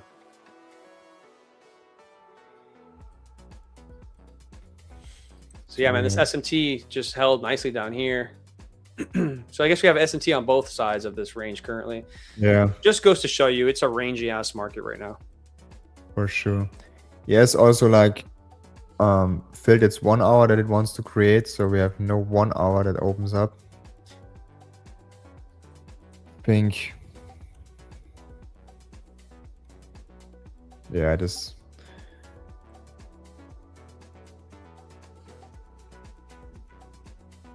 Great push. The thing is just like, do we just take like, I don't know, we're going to close this whole potential hourly gap here. You know what I mean? Or is it just taking the highs and then we consolidate again, you know?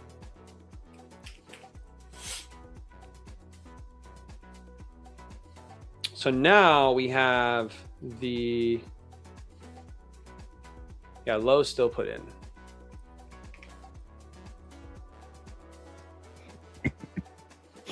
5 minutes. Boom, boom. I mean, if your S closes above midnight in a 5 minute. Be pretty strong confluence there. Yeah. I'm just not sold that we go all the way back up today. I think we stay in this range. Yeah, and we do have liquidity, you know, we do have this and on NQ, but like we've already taken it on ES, so like I don't even look at that. But I do think this is on the table, this area here that I talked about. Yeah, for sure. Yes, we most likely take it out soon. Yeah, it looks like it's close to it. We also got not much time left too, so I think coming all the way up to 130 on NQ, this is, I think, hard reach. Oh, we have a SMT at the 4 hour at the highs as well. I didn't realize that's the 4 hour SMT is there. That's the 15-minute SMT. Yeah.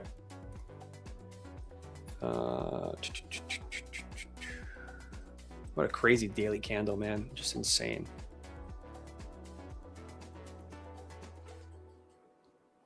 Yeah, daily chart is also pretty insane if you look at it.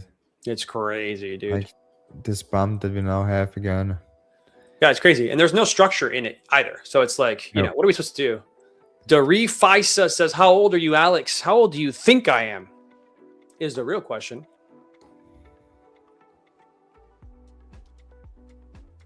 16. 16. How old do you think I am, my friend? And you will not offend me. Anything you throw at me, do not worry.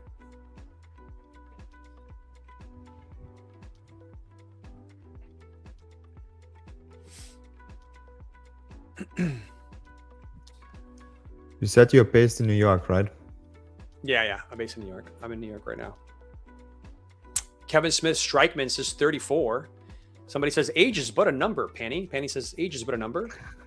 Kevin says 34. Guys, I am 39, turning 40 in a few months. How about that? Really? Yeah, Damn. Crazy, right? Yeah. Crazy. They call me Unk around here, if you know what I mean. I know what you mean. But I would have not guessed that. Yeah, most people don't guess it. Thankfully. Yeah. Thankfully. Let's see. Yeah, strong. It sucks, man. There's nothing here for me. I would love to take a trade for some entertainment purposes, but there's not really anything here for me. No. I feel like the retest of my level is probably the only trade I would have taken. But I don't, like I said earlier, I don't love when we retest something more than twice. You know, like this is the third retest of this on this on these 1 minute candles. Like I'm okay with this retest, and then. You know what I mean? Like I don't love like because I know that eventually this is gonna break and we're gonna take we're gonna dump it lower. Yeah. And we do have that low there that we were talking about, and that low sits inside of the 20s. So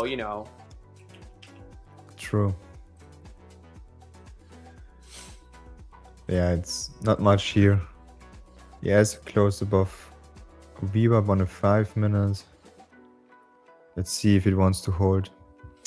Jones Deem says you are the man from Uncle. I don't know what that looks, man, but I don't know what that means, man. But Kevin Smith Strikesman says chart looks ugly. Kevin, why you gotta hurt my feelings, man? Why you gotta break my heart, Mr. Kevin? Does that look better for you, Kevin?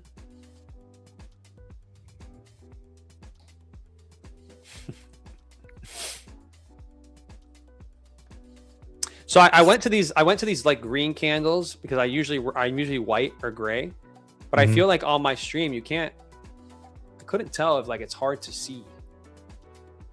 Yeah, true. Yeah. And like I don't want it to be difficult for the viewers. That's true. You can also change it for the stream.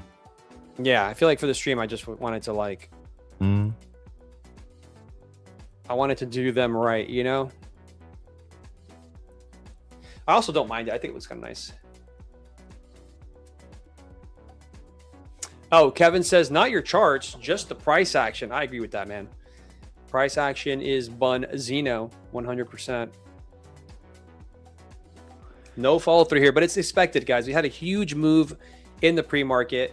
We've already taken IB low. We've already retraced 79% of the damn range all the way back, almost took the high again.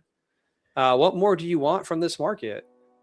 I mean, for having such a big move overnight, I'm surprised how AM moved, right? We still got some. It's moved great, man. It moved great. Or 300 points. Yeah. I mean, if you look at New York's AM session here, we actually only retraced to 50%, right? Let's see. On NQ, yeah. 50%, man. That is... That's what you want to see. The data tells me that as we, 25%, which would be somewhere around here, like here, is the first area I'm okay with us getting to. This is the second area that is like, you're already pushing it. You start to trade up here, man, it becomes a lot more likely that you do see that up there. You know what I mean? For sure.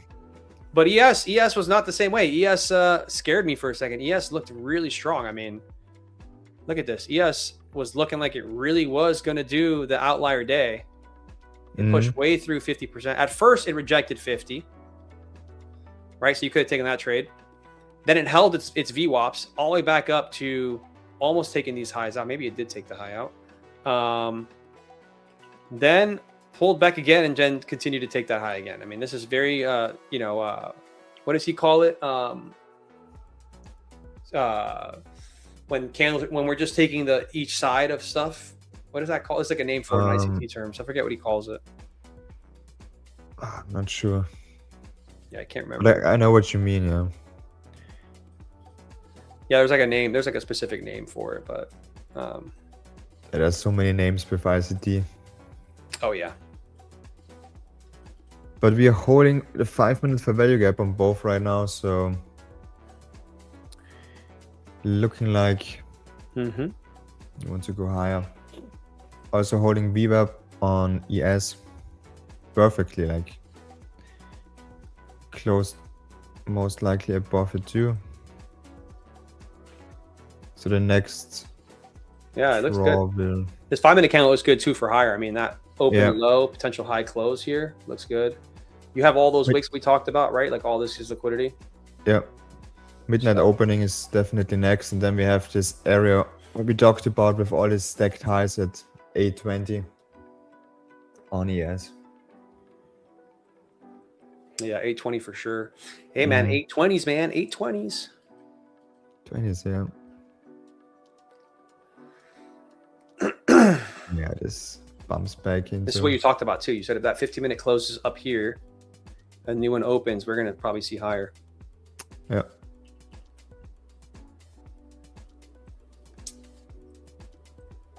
Yeah, now we get some volume in.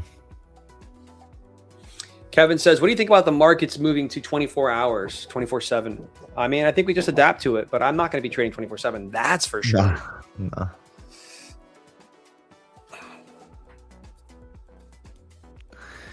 Right? What do you think, bro? We're not trading 24/7. That's crazy talk. No. Quitting the 9 to 5 to trade 9 to 5, right? So we have some breaking news here. It looks like Vice President Vance says Iran thought the ceasefire included Lebanon, and it did, and it just didn't. Israelis have offered to check themselves in Lebanon. There have been talks between Israel and the U.S. today. Israelis are trying to set us up for success in negotiations on Iran. Vance says, seeing signs the strait is starting to reopen. Vance also just said, Iranians have to take this next step or Trump has options to go back to war. And then he also closed it out with saying, the more Iran wants to give us, the more Iran will get out of negotiations. Maybe that's what's causing this little pump here. I have no idea. Dara says, Alex, you know about CRT? I do know about CRT. I know all about candle range theory.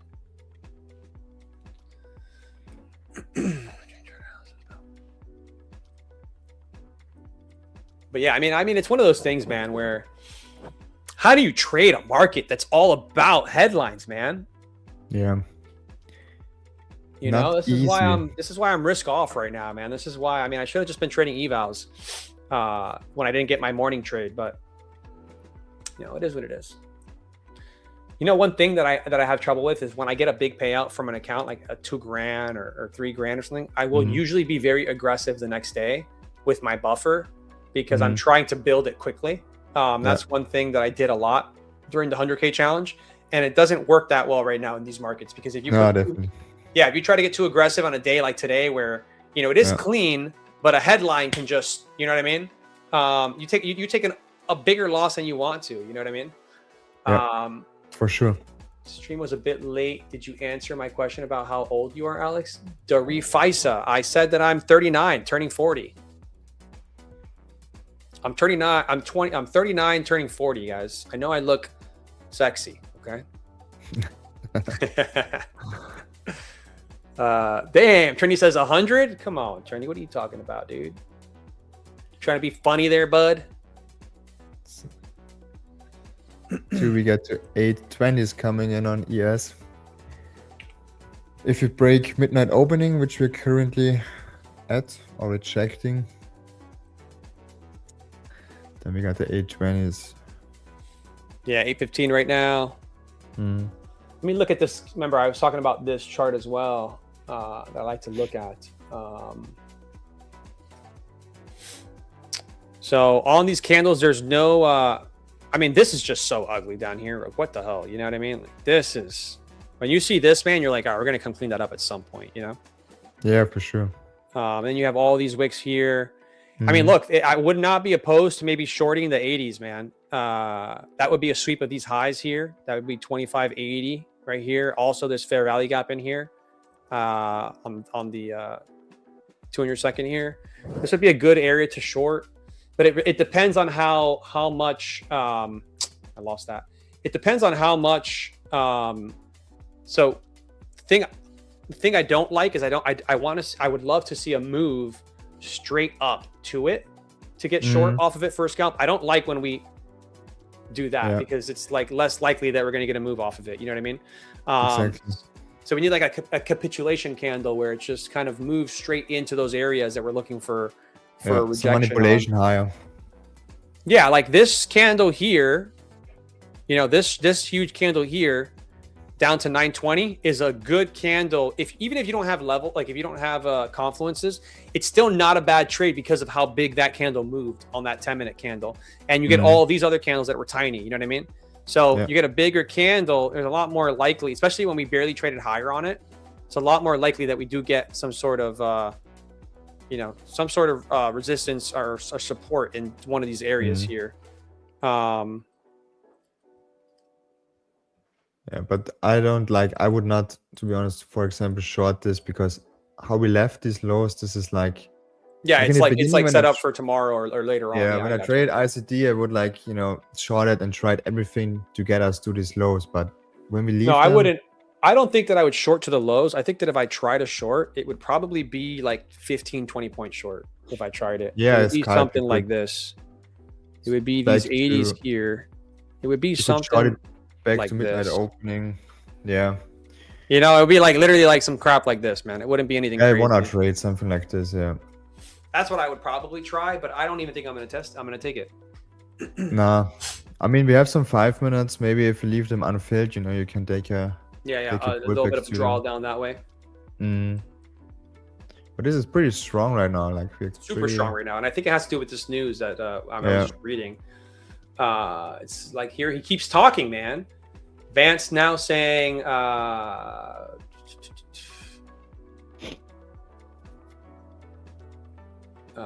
the break bar. Oh, he's saying a lot, dude. He's saying he continues to talk, dude. It's just more and more stuff coming here, guys. So these are all of the headlines that we're getting here. I don't know if you guys can see this, but more and more headlines are coming out. These are everything that Vance is just saying in the last, I don't know, under 10 minutes here. So it's a lot of stuff coming out. There's so much I can't read it. It's so much, man, and none of it is like red folder ish, but still, it's gonna have an effect because he is the vice president. He says no ceasefire ever goes without a little choppiness. He says we want to stop the bombing, but it'll take time. I don't know what that means. He says the U.S. position on Iran enrichment has not changed. He said Lebanon is a reasonable misunderstanding. Okay. He says the U.S. and Israel didn't say Lebanon was part of the ceasefire, which I mentioned earlier. And then he said Vance ends remarks to reporters. So yeah, he had some stuff to say there, guys. Definitely. But basically, it looks like that there was a misunderstanding that the USA, whatever agreement US and Iran had, they're saying now that it did not include Lebanon. I don't know if that's positive or negative for the markets, but that is what I'm reading here.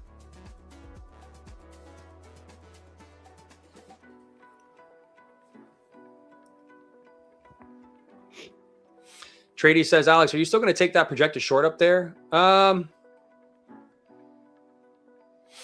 Let's see, guys. It depends. I don't mind taking a stab on it on like an eval account. If we get up here, there is VWAP here as well. I don't mind taking a stab at it, but again, I talked about it just now. I want to see a massive move. Like if it was the 350 candle, the 350 candle would have actually popped us up into here. I would have been more likely to take a stab at it because I could probably get 20 or 15 to 20 point move off of it. But this chop up to it is a lot harder to trade, in my opinion, for a scalp. Because for scalps, you need volatility. There's not really that much volatility. It's just kind of going back, and it's just kind of slowly moving upward here. Like a scalp on ES to me looks better, but I don't trade the 20s and 80s on ES. Yeah, but ES is also pretty strong. Like ES super strong right now. But if anything, I think we reject this area. I think if it does get through the 20s here, I can't see us getting above this right now. Yeah, I mean, this is like I think it's something like this. Yeah, 820 is like the line you want to see. Yeah. But now if the 1 hour close is also above midnight opening, it's pretty strong. Yeah. What I am kicking myself about, bros, every time I look at my chart is that freaking support line that I have on my chart there, how it held so beautifully. Wow. Oh man, guys, take notes on those 50% lines. They're strong.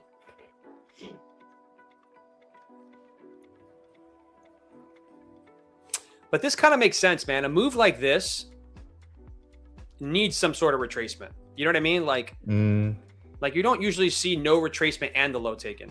You know what I mean? That's true. That's true. It's very rare that you see just a straight move into a low like that. A lot of times, especially towards this time of the day, you see more of like a fake out or, some pain. And then maybe in like Globex, we take the low. You know what I mean?